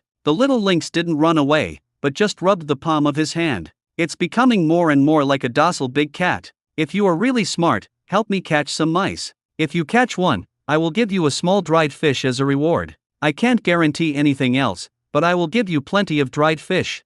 There's nothing else in this house, it's full of rats, and no matter what method we use, we can't get rid of them. Often when you see one mouse, there are already countless others hiding in the house. This reminded Lu Qingyang of a famous dish, jjigae. It's made with baby mice, a famous Cantonese dish that gives me goosebumps just thinking about it. The Cantonese people even eat Fujian people, let alone baby mice? Of course this is just a joke. The little lynx seemed to understand what Lu Qingyang said, and turned around and went into his house. As soon as Manta saw the little lynx, he started barking wildly until the little lynx gave him a few claws and he became quiet. Manta hid beside the stove and sobbed, groaning in pain. The owner doesn't know what to bring home. Seeing its miserable appearance, Lu Qingyang grinned. Mantu, don't say I'm not kind. I found you a tough wife. Lu Qingyang took Xiao Wuwai out and placed him in front of Mantu. Take a look and see if you are satisfied. I have found a young wife for you. Manta smelled the scent on Xiao Wuwai's body and found it to be a very familiar scent. Its originally alert look immediately relaxed and it circled around Xiao Wuwai. Although the little wolf cub has been weaned, he was raised by his mother after all. Lu Qingyang cooked some rice porridge, added some minced meat to it, and made a hot dinner for the two dogs. I don't know where the little lynx has hidden. Lu Qingyang had been dreaming all night and heard some clanging sounds. When he woke up, he found that there were a few mice at the door of his room. Arranged in order from oldest to youngest, the whole family must die in an orderly manner. Lu Qingyang was happy. Great! Now he wouldn't have to worry about rats anymore. He squatted down and touched the little lynx's head. I always keep my word. Here are the dried fish. It caught a few mice, and Lu Qingyang gave the little lynx some dried fish. Not only dried fish, fresh fish is not a problem. The little lynx held the dried fish in its mouth and walked around Mantu as if showing off. Mantu was so angry that he kept barking, and jealousy made him look completely unrecognizable. Mantu, stop yelling. If we get something good today, you will definitely get some benefits.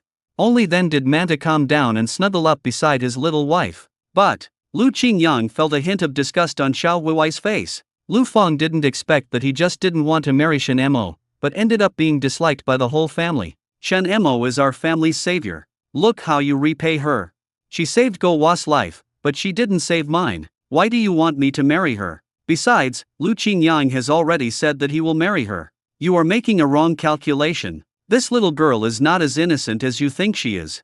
In desperation, he told everything that had happened. If you didn't have such thoughts, would I have to ask for trouble? Uncle Lu hesitated to slap his son because he felt sorry for his own son. Aunt Lu sighed, forget it, it doesn't matter if we can't get married, but you all remember that you must take good care of Shen Mo, especially you, Lu Feng, you are not allowed to bully her again. Oh. Lu Feng responded indifferently on the surface, but he was very happy in his heart. How could he have the ability to bully her? He was just showing off with words. It was worth the beating, he was free now. But Lu Feng thought it was too simple and forgot that someone was a vengeful person. After work that day, he saw Shen Mo wrapped up like a dumpling, guarding the road. Lu Feng thought, she wouldn't come to see me, would she? It's better to take a detour. It would be so embarrassing if we met. Shen Mo followed him until they reached a place where there was no one. My dear ancestors, why are you following me? Didn't I make it very clear yesterday? We can't get married. This thing is over. Shen Mo had a blank expression on her face, holding a branch in her hand. I know. But what you said yesterday was not a good thing. Although she is slow, she is not stupid. I don't care about it, but I don't want to make my grandfather feel bad. You have a foul mouth. What? Before Lu Feng could react, he took a few steps back and suddenly stepped on a trap and was hung on the tree. Wow. Shen Mo, please help me and put me down.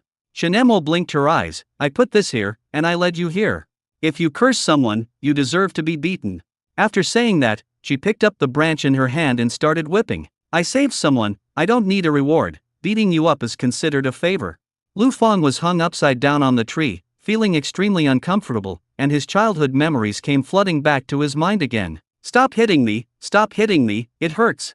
As expected, Shen Mo is not easy to mess with at all. His temper is still the same as before, vindictive. After Shen Mo had finished pumping, she slowly said, and Lu and the others should come to see you later, and you can come down now. You've already beaten me, put me down now. Shen Mo turned a deaf ear and just jumped away. Lu Feng was left with no tears to cry. He really was asking for trouble. When Lu Feng was found by Aunt Lu, his snot and tears were almost frozen. Aunt Lu quickly helped up her son, whose legs were numb from the cold, and kept muttering, "Who told you to say that to Shen Mo? You deserve it."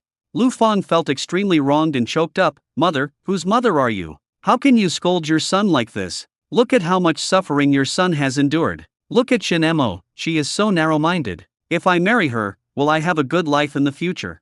Aunt Lu knew that she was in the wrong in this matter, so she naturally did not dare to go to Shinemo to argue, especially since the fault was indeed with her son. I could only sigh and give up the idea of getting married. The storm finally passed, and the Shin family had a few days of peace. Only Lu Qingyang discovered that small animals would always appear inexplicably at his doorstep. Sometimes it's a scary centipede, sometimes it's a chipmunk. This reminded him of Sable. But wild sables generally do not live close to humans. When he is not around, the little lynx is usually kept in a cage, so it is definitely not the one causing trouble. Lu Qingyang was puzzled, but he still endured the nausea and picked up the 2 huge centipedes. Last time Uncle Tai said he wanted to make some wine, so I just sent it to him. I happened to meet Hu Shenli, who was coming back with the package. He showed off to Lu Qingyang. Hey, isn't this our Lu's hiking? Where is he going? Lu Qingyang knew clearly in his mind that the other party was just trying to show off. By the way, he compares himself to others to satisfy his vanity. He smiled calmly and responded, I'm planning to go to Uncle Tai's house to discuss something. I had forgotten that our Lu's hiking has to go hunting every day. Unlike me, my family sent me good things from the capital, biscuits, malted milk, tisk tisk tisk, these are things you can't even envy. In fact, Lu Qingyang was already tired of eating all of these, and he didn't know how much he had stockpiled. If Hu Shengli wanted to show off, he had found the wrong person. This did not arouse any envy in him. What's that in your hand? Lu Qingyang opened the basket and asked, is this what you mean? In an instant, the remains of 2 huge centipedes suddenly appeared in Hu Shenli's sight. He was so shocked that he gasped and an involuntary roar of fear broke out of his throat. What the hell is this? Take it away from me now. It's so unlucky. The good mood of the day was shattered by Lu Qingyang's fear. Are you deliberately trying to scare me with these? Lu Qingyang spread his hands innocently. How did you get that? It's obvious that you wanted to watch it all the time. Hu Shengli was so angry that he was incoherent and stammered, you are so disgusting. If there weren't a group of people around, Hu Shengli would have wanted to punch him directly. Based on his facial expressions and movements, Lu Qingyang came to the conclusion that this guy was even more afraid of centipedes than he was. We don't know who the truly disgusting one is yet.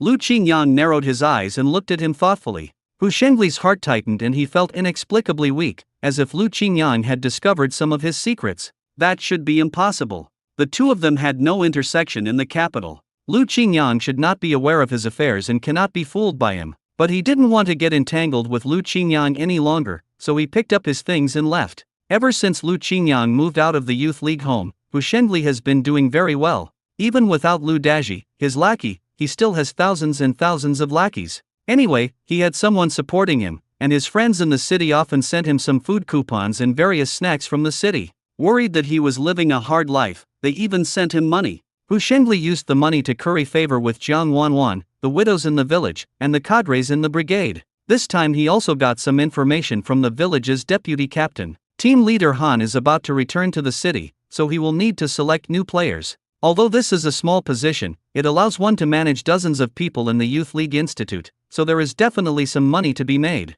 This way he can live more comfortably here. Hu Shengli is ready to establish contact with team leader Han. I feel happy just thinking about it. There is only one obstacle, and that is Lu Qingyang. Lu Qingyang has been in the hunting team recently and is not as well informed as himself. Hu Shengli planned to take the initiative and send some gifts to Han Saiqian to establish a good relationship in advance. From a distance he discovered that Lu Qingyang had actually taken a step ahead of him. Hu Shengli hid behind a tree, ready to wait until he left before taking action, otherwise it would be very embarrassing. Captain Han, I heard that you haven't been feeling well lately and have been coughing frequently. Take these back and try them.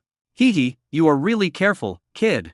Han Saiqian covered his mouth and started coughing. He has been ill for some time, and the medicine prescribed by the village doctor has no effect. I'm afraid the folk remedy Lu Qingyang sent won't have much effect, but Lu Qingyang did have good intentions. The other educated youths in the youth farm only knew how to use trivial matters to annoy him, but Lu Qingyang was still a man with a conscience, and he did not misjudge him. Don't delay curing your cough. If you delay, it will turn into lung disease. Okay, thank you for your kindness, I'll give it a try. Remember, you can't smoke recently. You know it will make your condition worse.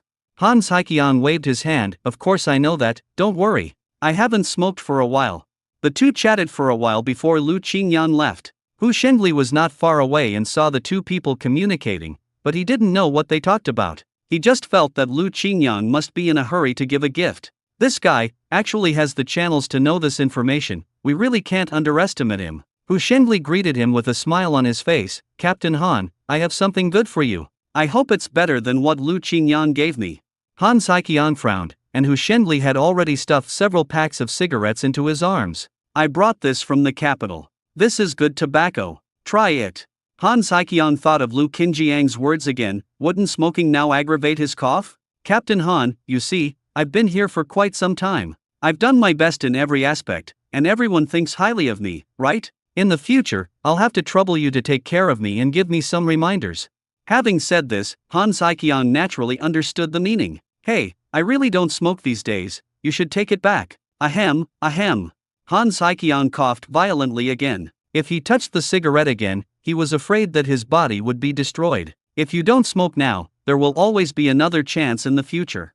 Hu Shenli really has no tact. Didn't you notice that I've been coughing for more than half a month? He even encouraged himself. Han Saiqiang was annoyed. Some people, it's fine to form small groups in private, but now they are even playing the bribery trick. I told you, I won't accept it, so don't bother with it anymore. Did Hu Shenli think he was referring to himself? Captain Han, you are really wronging me. How could I dare to have such thoughts? I just saw Lu Qingyang handing you something. How come you can accept his but not mine? Hu Shenli's words made Han Saiqiang so angry that he wanted to hit him. You are just trying to bully me. I've been coughing a lot lately, and that's the cough medicine Lu Qingyang kindly brought for me. If you are dissatisfied, you can report it to your superiors. I don't think you dare to do it. As he spoke, a violent coughing fit suddenly hit him, making Han Saiqiang's face even more gloomy. How dare I have an opinion? You misunderstood me. Hu Shenli put away his smile. Since Han Saiqiang's approach didn't work, he had plenty of other options. However, Han Saiqiang must not regret not getting close to me. He planned to go to the deputy captain again to build his relationship. He wanted all the good things. Hu Shenli went to deliver something to the deputy captain. When passing by the cowshed, he suddenly remembered the strange dream he had had before. Dreaming about a couple living in a cowshed indicates that it will be of great help to you in the future. But when I thought about what happened before, I felt it was not very reliable. Could it be that there really was a couple living in this cowshed? After returning, he asked the old educated youth about this matter. Unexpectedly, the situation was exactly the same as what happened in his dream. This made him start to wonder again. If this was the case, he should be doing well in Liuxi Brigade. How come Lu Qingyang got the upper hand over him? At night, Hu Shenli tossed and turned on his bunk bed. There would be no such coincidence in the world. Since this was the case, he acted according to everything in his dream.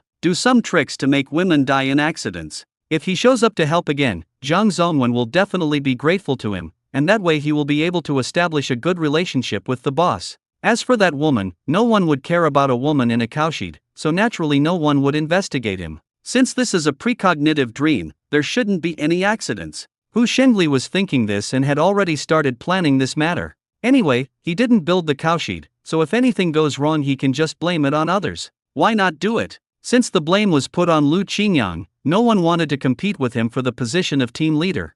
Hu Shenli began to feel complacent. It seemed that even God was on his side. Han Saiqiang looked at the packet of medicine on the table, thinking that it was not a good idea to keep coughing like this. So I tried to stew a medicine to see if it would work. It worked fine after I tried it for a few days. My cough was significantly relieved and I no longer had any chest pain. Lu Qingyang is really capable. He actually cured my cough.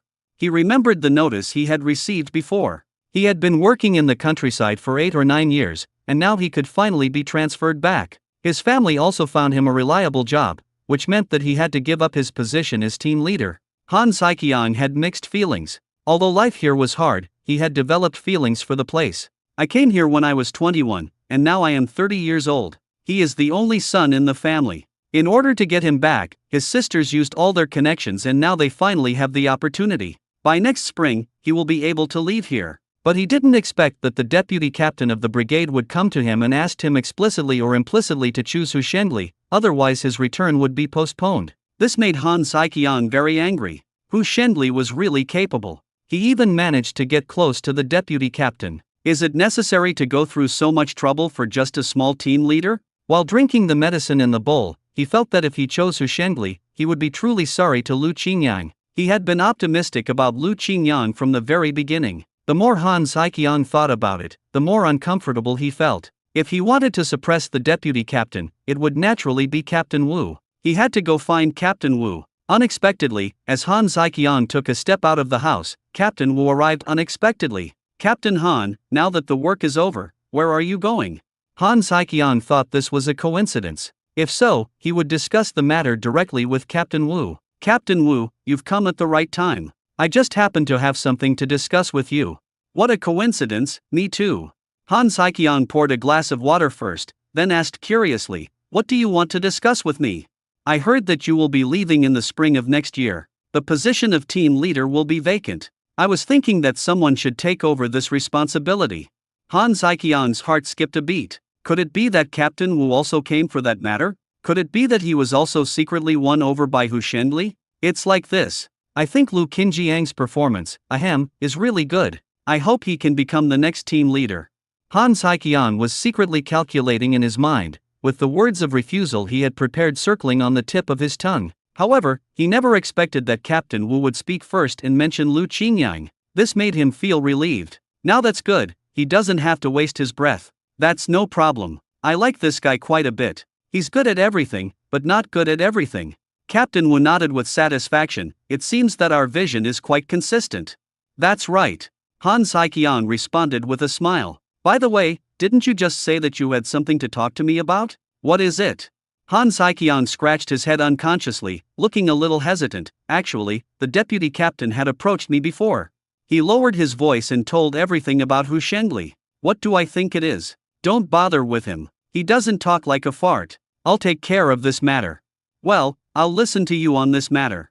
"Okay, but you don't have to say it so early. Let Lu Qingyang gain some experience first, and then we can talk about it in the spring of next year." Han Saiqiang also agreed. "I understand."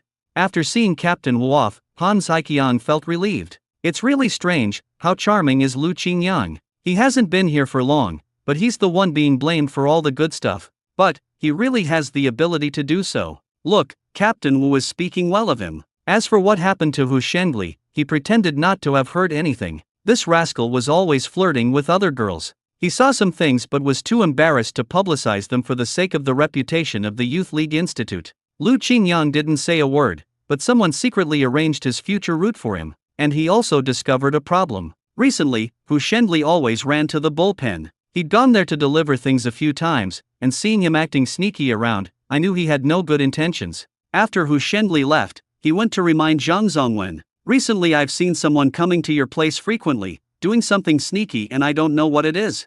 Zhang Zongwen's face was gloomy. "I noticed it too. He seems to be an educated youth. I saw him coming over every time. He didn't do anything excessive. He was smiling all the time. We couldn't chase him away."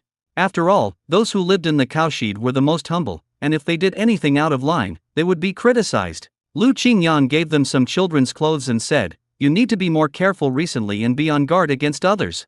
Why would he be thinking about this couple? They are of no use to Hu Shenli now, and they have nothing to do with him. Lu Qingyang felt more and more that maybe he had discovered something. Perhaps it was the awakening of memories from the original book? This is not impossible. After all, he can travel through time and space, so it is not impossible for others to awaken their memories. In order to verify his guess, Lu Qingyang checked the wooden stakes in the cowshed. He remembered that when he was repairing it before, the wooden stakes stood firmly, but now they were a little tilted. Although the angle was not obvious, he could still see it at a glance. This now confirms the guess that Hu Shenli has probably awakened some of his memories. He was secretly causing trouble here in the hope that the original accident would happen again so that he could take advantage of the situation again. Moreover, if the cowshed collapsed, the responsibility could not be blamed on him. After all, it was Zhou Jianxi, Sun Xiangqian and him who built it together. They spent a lot of effort to build this cowshed solidly. Lu Qingyang thought to himself that since someone was secretly trying to trip him up and disrupt the situation by dishonorable means, he would not sit still and wait for death. He had already thought of a countermeasure in his mind. He went to Sun Xiangqian and Zhou Jianxi and told them about this matter. "Someone has been destroying the cowshed we built before. If something happens to the cows in the team, won't it be our fault?" When Zhou Jianxi heard about this, he also began to worry. This has happened before. Whoever is responsible should pay for it. If something really happens, I can't afford it. Sun Xiangqian was furious when he heard this. Is there such a thing? There are people living in here, isn't it going to cause a death? You will come with me to guard it tomorrow. If someone who wants to sabotage us shows up, we will attack him together. This is a good thing to do to protect collective property. It will also be good for us if we catch the thief. You're right, let's catch him red-handed tomorrow. Sun Xiangqian rolled up his sleeves, looking eager to try. On the next day, after dark, they stayed at that place. Sure enough, after a while, a figure appeared stealthily with an axe in his hand. He did not chop the stakes with the front of the axe, but with the back of the axe, hitting the stakes several times, each one of them. When Zhou Jianxi saw this, he was so angry that smoke was about to come out of his nostrils. Fuck it, someone is really sabotaging it. The three of them rushed up and started punching and kicking him without caring who the other person was. Where did this thief come from? Before Hu Shenli could even utter a single cry, he was hit by the dense rain of fists, and could only wail in pain and scream helplessly. Stop fighting, you are making a mistake. Hu Shenli dodged left and right, trying to find a moment to breathe in this violent attack. In the end, he could only curl up helplessly in the corner, repeatedly defending himself. I mean no harm. I really don't mean any harm at all. Stop hitting me. Unexpectedly, his actions were discovered by someone. He was obviously being very careful and avoiding people. When he raised his head and took a look in the light of the lantern, he was surprised to see that this was Lu Qingyang. Is he the one who ruined his own good fortune again? Hu Shenli, why is it you? You sneaked into the cowshed at night. We must think you are a thief. Besides, who would come here at night? What is your intention? Hu Shenli was beaten black and blue. These three men had really hit him hard. He rolled his eyes and explained, I saw that this bullpen was not very solid, so I came to check it out. Who told you to come and beat me without any explanation? Are you repairing the cowshed? Or are you destroying it? Don't you know? Zhou Jianxi adjusted his glasses and checked the stakes. Fortunately, no adverse consequences were caused, otherwise we would all be implicated. The remaining three people originally planned to repair the cowshed to avoid any accidents. Lu Qingyang grabbed Hu Shenli and stopped him from leaving. You have to stay too. Unexpectedly, an urgent call came from the cowshed. Yuxiu, are you okay? My Yuxiu. I'll go find someone to come over for you, wait for me. Hearing a woman's screams of pain coming from the shed, Zhang Zongwen was so anxious that he was about to ask the midwife from the team for help. Lu Qingyang calculated with his fingers and concluded that the baby should be born soon. But they are three grown men, and at this critical moment, they are helpless and can only worry. Jianxi, go call the village midwife to come and help. The sooner the better. Xiang Qian, go and help find Dr. Zhu. He then turned to look at Zhang Zongwen. Your wife is giving birth. You have to accompany her. You stay here, we will go find someone. Lu Qingyang knew that no matter the midwife in the team, or maybe Dr. Zhu might not come, and they don't want to have anything to do with these two people. He was about to go find Lao Bao. Lao Bao should have a solution since he was a doctor after all. Hu Shenli took advantage of this opportunity to slip away as he didn't want to be involved in such trouble. Lao Bao was taking Shen Mo's pulse, but Shen Mo had an unwilling expression on her face. There are no other problems, except for the thing I mentioned before. What's the matter? Uncle Shen looked confused. It's hard to have children. Before Mr. Shen could recover from his surprise, Lu Qingyang was already knocking on the door hurriedly. Lao Bao sighed, my enemy is here, I'll go open the door. As soon as Lu Qingyang came in, he immediately explained, Old Bao, someone is about to give birth, come and help. Lao Bao was annoyed, I'm not a midwife, why are you looking for such a thing? But you definitely understand this. Lu Qingyang said firmly. Lao Bao must understand, because his wife delivered the baby herself. Because he was a male doctor, he had only delivered a baby once. I can't interfere with a woman giving birth. Even if she's willing, I don't dare to do that. I'll definitely be chased and beaten afterwards. Lu Qingyang almost forgot that the world nowadays is not so open and is rather conservative. Shen Mo volunteered, who's going to give birth? I can deliver the baby. I was the one who delivered the dogs and pigs in my family. It should be the same for humans, right? Lao Bao sighed, these pigs and dogs are different from humans. Shen Mo was puzzled, why is it different? Aren't they all born directly? She just didn't know how the baby got into her stomach. No matter what, experience is always better than no experience. Xiao Moli, come over and help. Dr. Bao, you can't go in, but you can give guidance from outside. Let's go together. Lao Bao waved his hand and said, wait a moment. I'll bring some tools with me. They might be useful to you. When Lu Qingyang and his men arrived, Zhou Jianxi also returned disappointed. The midwife said she couldn't come. Dr. Zhu said the same. They were all unwilling to come. Chen Emo walked into the cowshed with a serious face, and said in a serious tone, "Please help boil some hot water first." She had only delivered pigs and dogs, so this was her first time delivering a human baby. Wei Yixia was already in unbearable pain, and when she opened her eyes and saw a little girl standing in front of her, she became even more nervous. "Midwife, didn't the midwife come? I'll deliver your baby." Wei Yixia was shocked. This girl was so young, she didn't look like. Chen Emo took a deep breath, drove Zhang Zongwen out, and checked Wei Yixia's lower body. The baby's head can already be seen. It seems that he is really about to be born. She shouted outside, "Dr. Bao, I can see the baby's head. Let her breathe in and out, then push hard. The baby should be coming out soon." Lao Bao started giving orders from outside. Chen Emo raised her head, "Did you hear that? Breathe in, exhale, and then push hard." Wei Yixia followed the instructions and began to breathe in and out rhythmically, feeling as if her lower body was about to be torn apart. Beads of sweat had already appeared on her forehead due to the pain. Chen Emo keenly caught this detail and gently wiped away her sweat, her eyes full of encouragement. "The baby's head is almost out, keep going." Old Bao outside recalled the scene when his daughter-in-law gave birth. He was also busy and confused. He carefully took out a ginseng from the medicine bag he carried with him and handed it to Zhang Zongwen, who was waiting anxiously at the side. "Quick, stew it. Your wife must be weak after giving birth. This ginseng can help her regain some strength." Zhang Zongwen felt a lump in his throat. He was actually more nervous and frightened than anyone else. "Thank you, Dr. Bao, and Brother Lu. Thank you. Now is not the time to thank you, just go." "I'll go right away."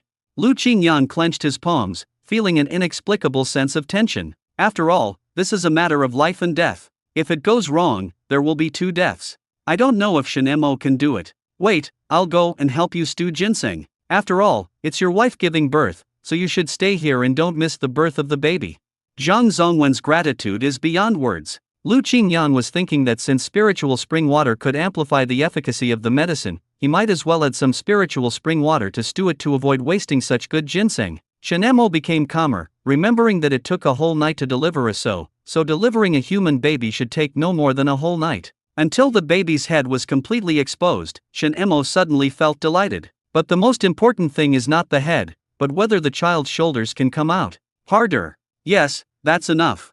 Chen Emo caught the child, who suddenly came out with her hands, and the sound of a child crying loudly came from the cowshed. "It's out, the baby is out."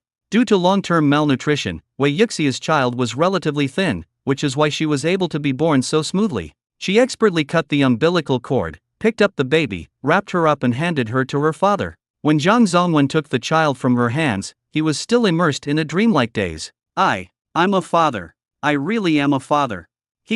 A series of hardships followed one after another over the years, and Wei Yixia also miscarried several children. He looked at his wife's increasingly thin face with distress, and consoled her countless times. "Yixia, your body, let's not have any more children. What if the child is born and suffers with us?" But Wei Yixia said that she must leave a descendant for the Zhang family. Chen Emo had a faint smile on her face. "It's a girl. Girls are good, I like girls the most." Zhang Zongwen actually doesn't care about the gender of the girl, as long as the mother and daughter are safe. "What about my wife? Is she okay?" "It's okay, but giving birth is really hard." Chen Emo couldn't help but sigh. Wei Yixia, who was exhausted from working for half the night, heard that it was a girl and started crying softly. "Why is it a girl?" Zhang Zongwen gently stroked his wife's cheek. "I just like girls, girls are nice and considerate." "Zongwen, I'm sorry." The idea of continuing the family line is deeply rooted in this generation, and Wei Yixia feels that it is a sin if she cannot give birth to a son. "What's there to be sorry about? Look how much you've suffered. I really love this girl. Look how much she looks like you. She's so pretty." Chen Emo stared at the newborn baby in confusion, and couldn't tell at all whether the baby was pretty or not. It was wrinkled and skinny, and she didn't think it was good looking. She recalled the scene when the puppy was born, and she was also happy. Perhaps the uncle in front of her felt the same way. Lu Qinjiang's ginseng soup is also ready. Zhang Zongwen fed it to Wei Yixia mouthful by mouthful. Lao Bao hesitated at the door. Many people have taboos about this, and he wanted to take the pulse of the mother and the child. Who knew that Zhang Zongwen had already welcomed him in? "Dr. Bao, please check my wife's pulse." "Thank you very much." Since the other party had no reservations, he strode in and took Wei Yixia's pulse. The pulse is weak, as if it is a precursor to hemorrhage. He needed to use acupuncture to stop her bleeding quickly. This was a technique passed down from their ancestors and was very effective. Kiai, Sanyan Jiao, Hagu, Taekong, Yinbei. After Lao Bao's acupuncture treatment, Wei Yuxia's original unbearable pain in her lower body actually gradually eased. Shen Emo stared at everything Lao Bao did with curiosity. You gave me an injection last time, too. This is the secret acupuncture technique passed down from generation to generation in the Bao family. It is very effective. Old Bao smiled slightly, with a hint of pride in his eyes. Shen Emo stared at Lao Bao's techniques and secretly took notes. Lu Qingyang was right. Lao Bao was a man with a cold face but a kind heart. He always talks about troubles, but he is willing to lend a helping hand at critical moments. After Wei Yuxia drank the ginseng soup, her originally exhausted body gradually recovered. It was a thrilling night. When Lu Qingyang came back, it was already midnight. Fortunately, there was no danger and both adults and children were safe. When Shen Emo returned home, she found that her grandfather was not asleep at all. He was sitting quietly in the dim main room waiting for her to come back. "Grandpa, what are you doing? You don't have to wait for me, just go to bed early." "How can I sleep? Didn't you hear what Dr. Bao said? The last time you fell into the river, the cold air entered your body. Even if you get married in the future, it will be difficult for you to get pregnant." Shen Emo didn't care, it's just a small matter. It doesn't matter if there is no child. A woman cannot have children. Do you know the seriousness of this matter? Uncle Shen was worried. Shen Emo vaguely remembered the horrific scene when she delivered Wei Yuxia's baby. Giving birth looks painful. She shook her head firmly. Why do you have the same unfortunate fate as your mother?" Uncle Shen was confused. He didn't know what Shen Mo's future would be like. In this era, what does it mean for a woman who cannot have children? It means that you can't get married, and even if you get married reluctantly, you will not be loved by your husband's family. "Grandpa, don't be sad. I just feel sorry for my mother now. She must have felt pain when she gave birth to me, right?" At this point, Grandpa Shen's nose actually began to sour. "If you can't get married, then I won't get married. Grandpa just wants you to live happily." "I'm very happy to have Grandpa, Lu Qingyang, and Fatty and the others. I even helped deliver a baby today. Do you think I'm awesome?" "Awesome, our Xiao Mo is the best." "Then Dr. Bao said that my health is fine now, so I can." Shen Mo hesitated. Uncle Shen saw through her thoughts at a glance. "If you want to go hunting in the mountains, go ahead, but be careful not to hurt yourself, and don't be too stubborn. You have to know that no one in the world is more important than yourself." Shen Mo nodded, not quite understanding. "Got it." The next day, when Lu Qingyang was about to go up the mountain, Shen Mo followed him. "Lu Qingyang, Grandpa won't stop me anymore. I can go up the mountain with you guys." After resting for a while, she already felt itchy inside. Lu Qingyang couldn't help but want to rub her head, but he found that she, who didn't comb her hair very well, actually had two exquisite braids. "Your braids. The fat girl helped me comb my hair. Does it look good?" She said it's easier to comb. "It looks good. Did your grandpa scold you for coming home so late yesterday?" Shen Emo gnawed on a steamed bun and shook her head. "No, Grandpa didn't blame me, he just felt sorry for me." Lu Qingyang also knew what Uncle Shen was worried about. "It's okay, Jasmine. If a person really and truly loves you, he won't care whether you can have children or not."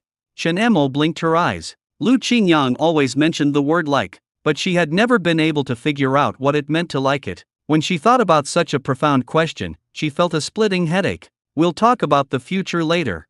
Shen Emo responded seriously, which was rare. "That makes sense, let's go." This time, Uncle Tai took them to a place they had never been to before. Shen Emo was still sitting on the horse-drawn sled, feeling drowsy until she heard Sun Xiangqian exclaim, "Oh my god, what is this?" Shen Emo rubbed her eyes, thinking it was something strange. "This is rime." They are now in the lower reaches of the Tarim River, and both sides of the river are covered with rime. When moist water vapor condenses into ice crystals on the branches, a layer of white frost forms, covering the branches and forming a beautiful ice crystal structure. This is rime. It was also the first time that Lu Qingyang saw so much rime. If you stand on a high place, you can see the whole area is like this. Only he and Sun Xiangqian were seeing such a scene for the first time, while others were already used to it. Shen Emo bravely prepared to step on the ice. The river is now completely frozen. Lu Qinjiang's heart was in his throat at this moment, and he pulled her over. "Be careful. Don't go up there. The ice is now frozen very solid. It won't be like before." Shen Emo explained very seriously. Lu Qingyang pretended to be angry. "If you do this again in the future, I will ignore you." "No, I won't make you something delicious." Shenemo was unusually stubborn this time and stepped on it directly. I grew up here since I was a child, I'm not afraid at all. Who knew that Lu Qingyang was really angry this time? Little Jasmine, if you don't listen to me, don't expect me to make delicious food for you in the future. Shenemo scratched her head. She had no idea what Lu Qingyang was angry about. But when I heard there was no good food, I immediately said, I'm sorry, I know I was wrong, I won't do it again. He walked back across the ice obediently. Lu Qingyang then forgave her. Now you are obedient. Shenemo seemed to know how to control Lu Qingyang. The weather was getting colder, and there were fewer and fewer animals in the mountains. Lu Qingyang thought that it was already December, so he might as well try and see what kind of prey he could encounter with his 50 points of luck. Anyway, they have enough manpower this time. Including Shenemo, there are 5 people in total. They should be able to withstand even large animals. After deducting the luck value, Uncle Tai took them to see the traps along the way. There was prey in every trap, including pheasants and rabbits. Even Uncle Tai started to grumble, this is weird. The deeper they went into the woods, the more they gained. Yang Shaoshan couldn't help grinning. When did I get so lucky? Although they are not big prey, there are too many of them. Maybe it's the blessing of the mountain god. At noon, Lu Qingyang killed a chicken, and several people ate the roasted chicken happily. Shenemo felt thirsty and was about to grab a handful of snow and stuff it into her mouth, but was stopped by Lu Qingyang. There's water in my pot, so don't eat snow directly anymore. But I have always been like this, and I like this cool feeling. Maybe because she grew up here, she is more cold resistant. If you like, I'll make you popsicles later. Now, just drink the hot water. Even Sun Xiangqian couldn't help but complain, Qingyang, you found a daughter for yourself to raise, and you don't mind the trouble. Mind your own business. Sun Xiangqian covered his mouth and dared not laugh. Okay, I don't care. Shenemo could only hold the kettle and drink the water obediently. At this moment, there came a roar of a wild beast not far away. The roar was as loud as thunder. Lu Qingyang immediately became alert. This sound, could it be a tiger? Of course, he was not the only one who noticed it. The people around him also caught the faint sound. Uncle Tai had already picked up his hunting rifle, his brow showing a bit of solemnity. Not good, there are big bugs nearby. Lu Qinjiang's chest was beating wildly. He had never really fought a tiger before, so hearing this, his heart was filled with excitement and he was eager to try. It's been a long time since we've seen big bugs around here, but they're not that easy to kill. Uncle Tai's hand holding the shotgun was trembling slightly. His son was killed by a tiger, so he and tigers have an irreconcilable hatred. When the time comes, we will hide in the dark and shoot together. We must not act alone. An adult male Siberian tiger can weigh up to 500 kilograms and move swiftly. Once it attacks, it is no joke. Lu Qingyang also didn't expect that with a luck value of 50, he could encounter a Siberian tiger. Now that you have encountered it, you must take it and not waste it. Yang Shashan lowered his voice and whispered to the two of them, when the time comes, you should pay more attention to Uncle Tai. His son was killed by the big insect. I'm afraid he will be too impulsive when the time comes. Shenemo was a light person, and she climbed up the tree nimbly, scanning the situation not far away with sharp eyes. There really is a big bug, and it's running towards this direction. Besides that, what else did you see? Hearing this, Shenemo quietly climbed up a few more feet, her figure becoming even more shaky. Not only is it a big insect, there's also something else, a blind bear. The big insect and the blind bear are fighting. Shenemo was so focused that she didn't notice the branches beneath her feet creaking under the weight. Little Jasmine, come down quickly, the branch is about to collapse. Before he could finish his words, the branch could no longer bear the pressure and made a crisp crack. Lu Qingyang was quick to act and opened his arms, and Shenemo fell into his arms in an instant. They both fell in the snow. Shenemo originally thought she was going to fall, but unexpectedly she felt something soft under her butt. When I opened my eyes, I found that what I saw was Lu Qinjiang's face with a slightly bitter smile, and I was sitting right on his waist. Shen Mo's cheeks instantly turned red. Lu Qingyang raised his head. Okay, get up quickly. My waist can't support it anymore. Shenemo quickly stood up, pulled Lu Qingyang up again, and patted the snow off his body. After standing firm, Lu Qingyang brought the topic back to the topic. What did you say you saw just now? A blind bear and a big insect fighting. Yes, I saw it. When bears and tigers fight, the hunter wins. Lu Qingyang raised the corner of his mouth. This is good news. Uncle Tai obviously didn't hear the conversation between the two. He was loading his gun, ready to get rid of this murderous bug even at the cost of his own life. Lu Qingyang held Uncle Tai back and said, Uncle, don't be impulsive. Uncle Tai's eyes were already tinged with red, and the grief of the past surged back like a tide. After so many years, I still remember the way Ziza died. You don't have to stop me. I must solve it myself. Shanemo said that she saw a blind bear fighting with a bug. We don't need to rush out. This big bug is not young anymore. Wait until they are tired and then we can finish them off together. Uncle Tai paused, a hint of surprise flashed in his eyes. Really?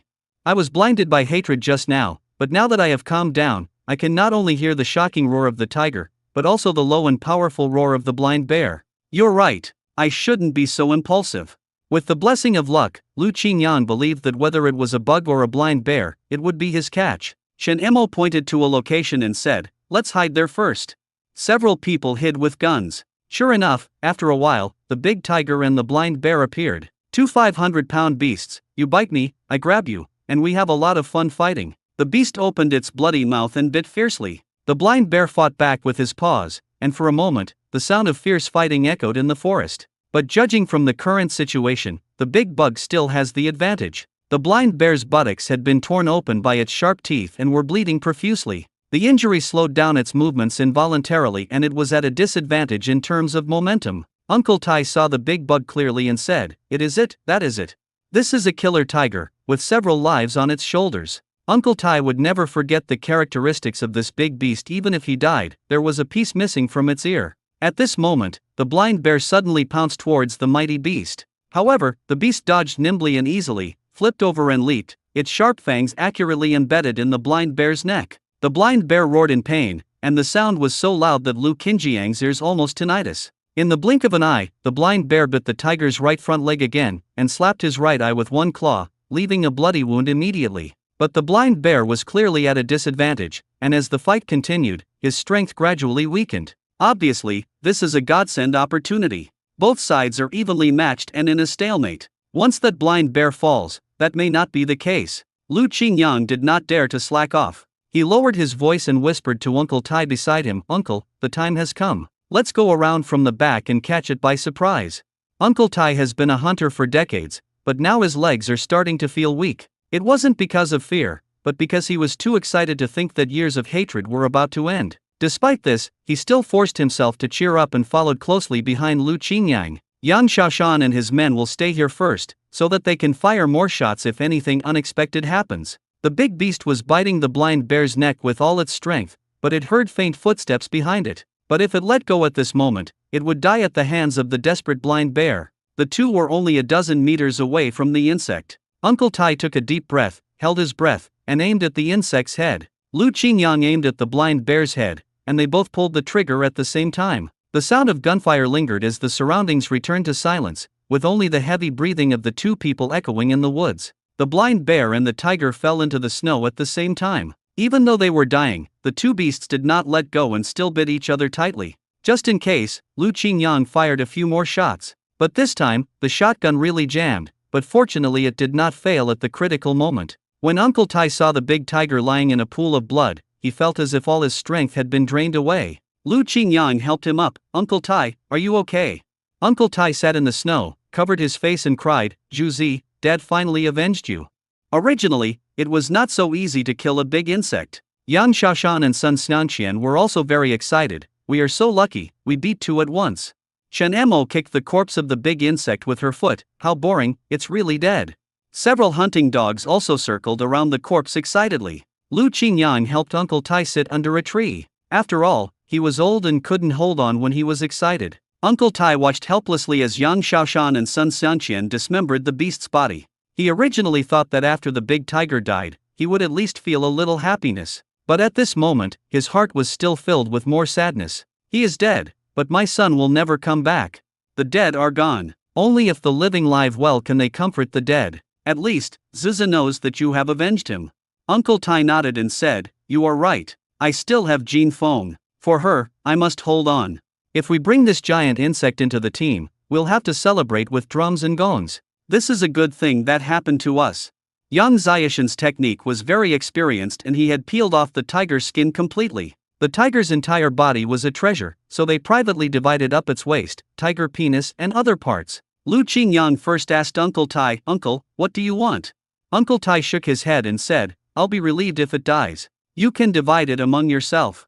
Lu Qingyang didn't hesitate and took the tiger whip directly. By the time the two beasts were dismembered, it was already late. They hurried back and went directly to the team. Sun Xianqian ostentatiously placed the tiger's skin on the horse's back, and everyone who passed by and saw it was amazed. That's incredible. You guys killed the giant bug.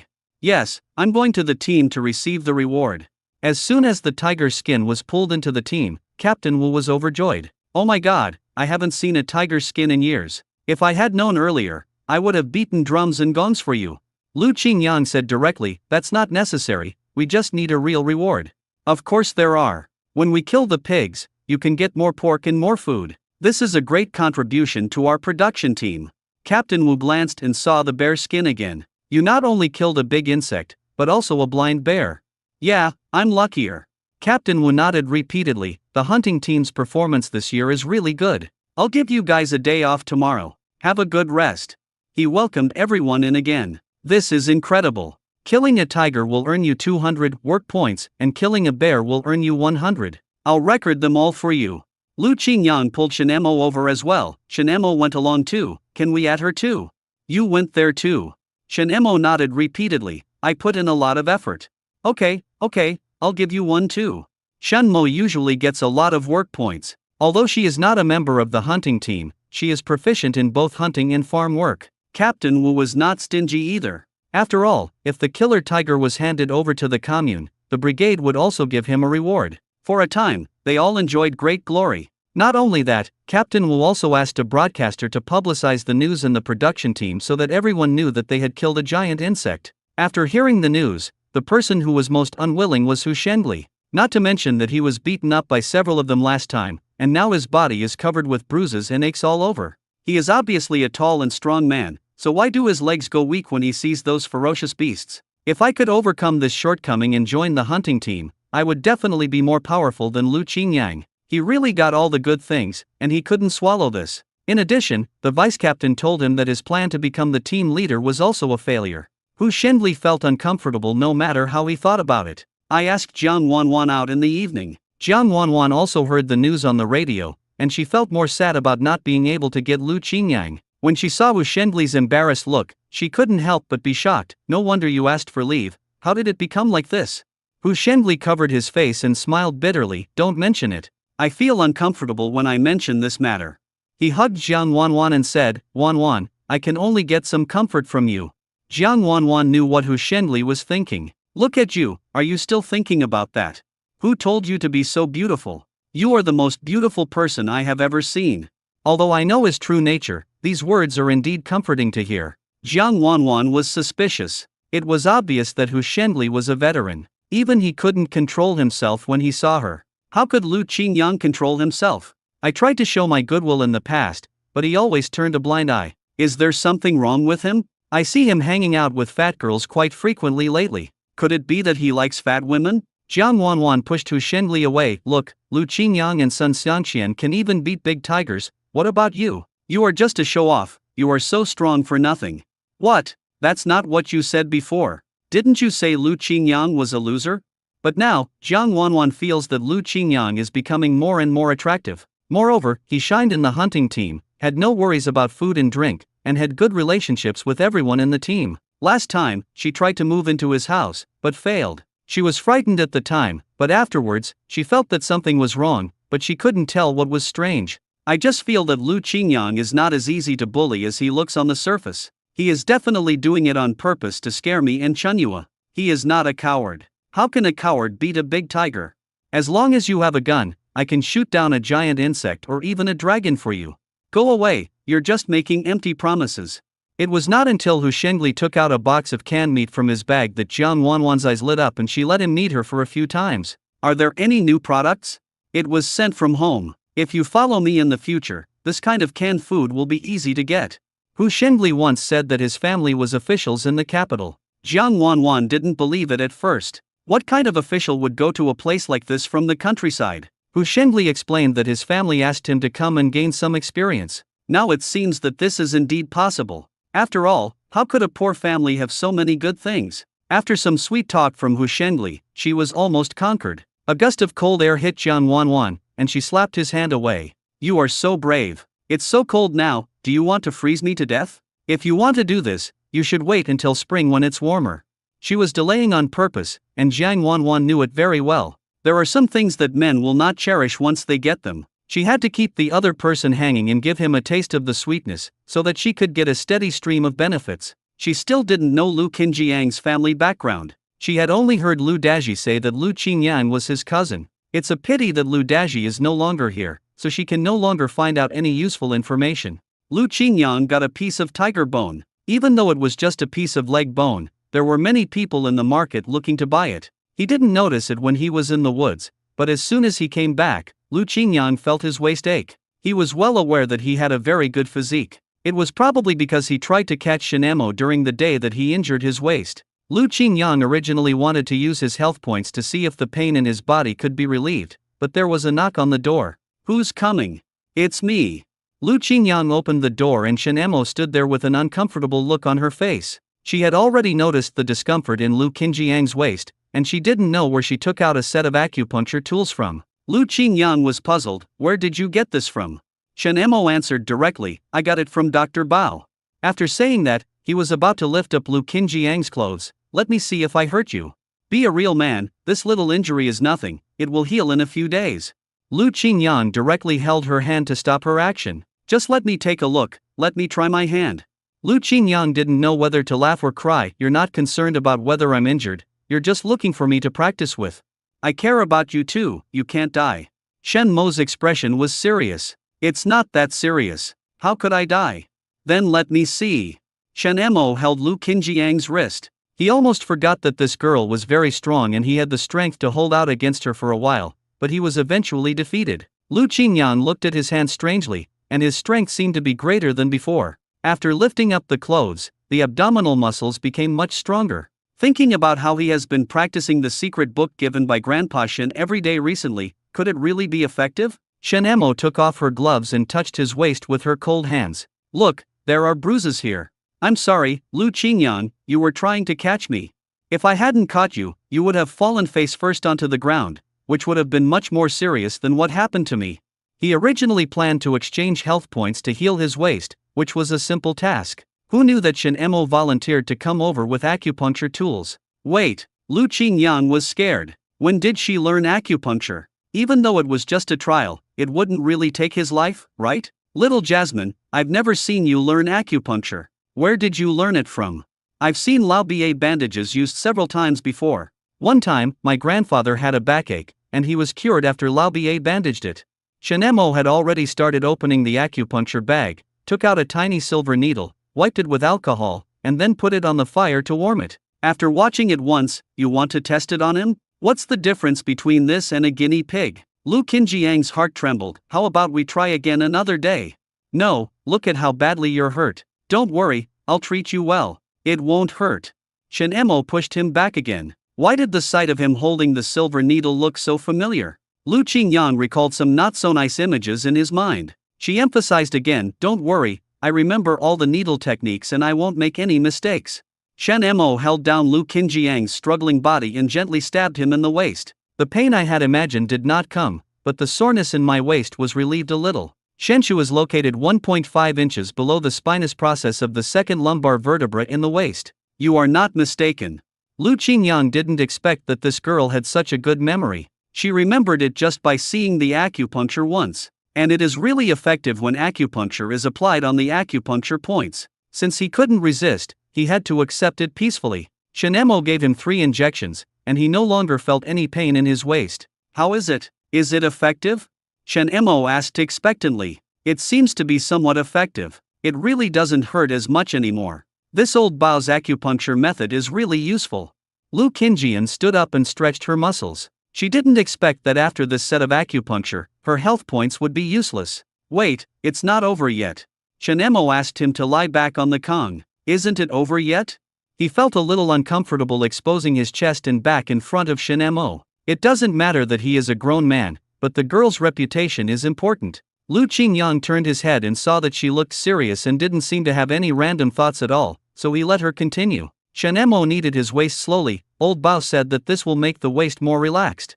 Lu Qingyang felt very comfortable. This massage technique was truly amazing. He hadn't felt his body so relaxed in a long time. Yes, yes, that's the spot. Use a little more strength. Shen Emo suddenly exerted force and Lu Qingyang started yelling again. No, no, no, you're using too much force. My waist is going to break. You should just use the same force as before. I almost forgot that Shen Mo's hands are very strong, which is different from ordinary people. The last step is to apply a hot towel. Lu Qingyang felt that all the muscles and bones in his body felt much more comfortable. Your technique is quite good. You can remember it after watching it once. Yes, my grandfather taught me acupuncture points before. I just need to watch Lao Bao's technique. It's just a needle. It's not difficult to learn. It seems that Shen Emo also has some talent for learning acupuncture. Lu Qingyang himself had no interest in it, but since Old Bao had no successor, it would be better to let Shen Emo learn it. Now that you're well, I'm going back. Old Bao hasn't discovered yet that his acupuncture kit is lost, so I have to secretly return it to him. Shen Mo's face was filled with a bright smile. Little Jasmine, is the tiger liver you got today still there? Yes, I left it outside and it froze. It smells too strong and I don't like it. But tiger liver is a good tonic. With the tiger bones he has here, I wonder if he can convince Lao Bao to accept Shen Emo as his apprentice. Lu Qingyang, holding a pheasant with shiny feathers in his hand, walked briskly into the simple cowshed where Zhang Zongwen lived. I just caught it in the woods. It's very fresh. I'll make some pheasant soup for my sister-in-law to nourish her body. Lu Qingyang discovered that there was already fish soup in Zhang Zongwen's pot. Thank you, if it weren't for you guys' continued support, our family really doesn't know what to do. Zhang Zongwen felt very sorry, but now he didn't even have the qualifications to express his gratitude. Lu Qinjiang's eyes were attracted by the basin of water next to him. Brother Zhang, is this for the cows to drink? Yes, I dug this out from the cowshed a while ago. It's a little dirty, but it's quite suitable. Lu Qingyang nodded thoughtfully, it's quite suitable. The food bowl was covered with a lot of mud, and its original appearance could not be seen clearly. But Lu Qingyang had a hunch that this was not an ordinary food bowl. When he visited a museum in his previous life, he had seen a Kiln Celadon glazed Narcissus basin of exactly the same shape. This is porcelain from the Northern Song dynasty. Due to the short period of time it was fired, there are not many examples of it being handed down from generation to generation. There are only 67 authentic pieces known to have been handed down, making it extremely precious. Lu Qingyang shook his head. Since it was so precious, it was impossible for it to appear here. But the relief in his heart made him unable to help but squat down and take a look. Seeing how interested he was, Zhang Zongwen said, "If you find it interesting, just take it. The original stone trough can still be used." At first I also thought that this shape was unique and I was afraid it might be an antique. But what's the use of antiques? They're just here to feed the cows. He originally felt that he owed Lu Qingyang too much and wished he could give him something. Seeing him refuse, Zhang Zongwen directly poured out the water and stuffed it into his arms. It's just something dug out of the soil. No one will mind if you take it. I heard you have a lot of animals. It's suitable to use it as a food bowl. Then I'd rather obey you than be disrespectful. Lu Qingyang remained calm on the surface, but he was very curious in his heart whether it was a genuine Northern Song dynasty kiln. You don't have to be polite here. I'll send it to you tomorrow when I hunt pheasants. I'm leaving now. As soon as Lu Qingyang left, Zhang Zongwen looked at the chicken in the corner and wiped away his tears. His wife gave birth to a child, and he was really a bad guy. Lu Qingyang sent her food in pheasants. People often say that adding flowers to a beautiful woman is common, but providing timely assistance is rare. Wei Yixiu, who was holding the child, saw his stunned look and understood what he was thinking. Zongwen, we won't be in such a state forever. When we get better, we will repay them tenfold or 100-fold. Now we can only accept it with peace of mind. Wife, I am sorry for you and the child. The fish was sent by Shen Mo. It was because of the fish and chicken they sent that Wei Yixiu was able to recover. And she also ate Dr. Bao's ginseng yesterday. After eating that ginseng, Wei Yixiu started to produce milk quickly. At first she was afraid that she would not have enough milk and the baby would not survive the winter. Now that she has enough milk, she no longer has such worries. We don't have anything to show off. If Brother Lu likes it, just give him this food bowl. It's just strange, why does Brother Lu like this thing? In the past, some people did like to collect these, but now, I'm afraid they can't even be exchanged for 2 corns. Lu Qingyang held the basin, afraid that someone on the street would see him and become suspicious. He found a secluded corner and put it away in the space, then hurried back into the house. Unable to hide his excitement, Lu Qingyang began to rub the mud off the porcelain. This thing was quite heavy, and fearing that it might be a valuable kiln piece, he carefully washed the mud off the porcelain. Only then did the true appearance of the porcelain appear, a light blue color like the sky clears after the rain. He was not mistaken. Not only were the shapes similar, but the colors were also similar. Unfortunately, he had no ability to identify antiques, so he could only keep them in the space. Wait until you have the chance to meet someone who knows about antiques, and then show it to him for appreciation. Lu Qingyang couldn't help but think of Zhang Zongwen's actions just now. If it weren't for his insistence, he would really be embarrassed to take advantage of the opportunity. When the time comes, bring more spiritual spring water to help my sister-in-law replenish her body. The next day, after he came down the mountain, he took the tiger liver and tiger bones to Lao Bao's house. All the things in Lao Bao's house are hidden with Lu Qingyang, and now the house is quite desolate. Old Bao, I got you something good. What do you mean, Lao Bao? You have no respect for your elders. Lao Bao was so angry that he blew his beard and glared, I am the elder, and you are the younger ones. But when he saw what Shen Mo was holding, he became happy again. Could this be a tiger bone? This looks like a liver. Shen Mo said, Lu Qingyang asked me to bring it over to you. Lao Bao stroked his beard and said, Xiao Lu, have you thought it through and want to learn medicine from me? You brought so many things here, and it's obvious that you want something. It's not me, it's her. Lu Qingyang pointed at Shen Mo who was standing beside him. She. They both spoke at the same time in confusion. No, there is no reason for our Bao family's medical skills to be passed down to a girl. Old Bao's face changed and he waved his hands repeatedly. Shen Mo also showed an embarrassment. How can I calm down and study medicine? Then I have to take all these good things back. What a pity. And Lao Bao, do you still remember the things you left with me? Lao Bao's heart tightened. You little brat, are you trying to threaten me? How dare I threaten you? I think Shen Mo really has a talent for medicine. I just know a little about pharmacology and I am favored by you. But Shen Mo knows the acupuncture points of the human body. She even gave me acupuncture and her technique is really good. Shen Mo was so anxious that she tried to cover Lu Qinjiang's mouth. If she told it, her secret use of the acupuncture bag would be discovered. Lu Qingyang pulled her hand away. Xiao Moli, if you are not interested, why do you remember it so clearly? Lao Bao snorted coldly. Okay, Shen Mo, I'm nice to you too, but you guys are so good, secretly learning my family's medical skills. She didn't learn it on purpose. The technique was just running through her mind, and she felt itchy, so she started to try it. Shen Mo hurriedly explained, No, I just read it once.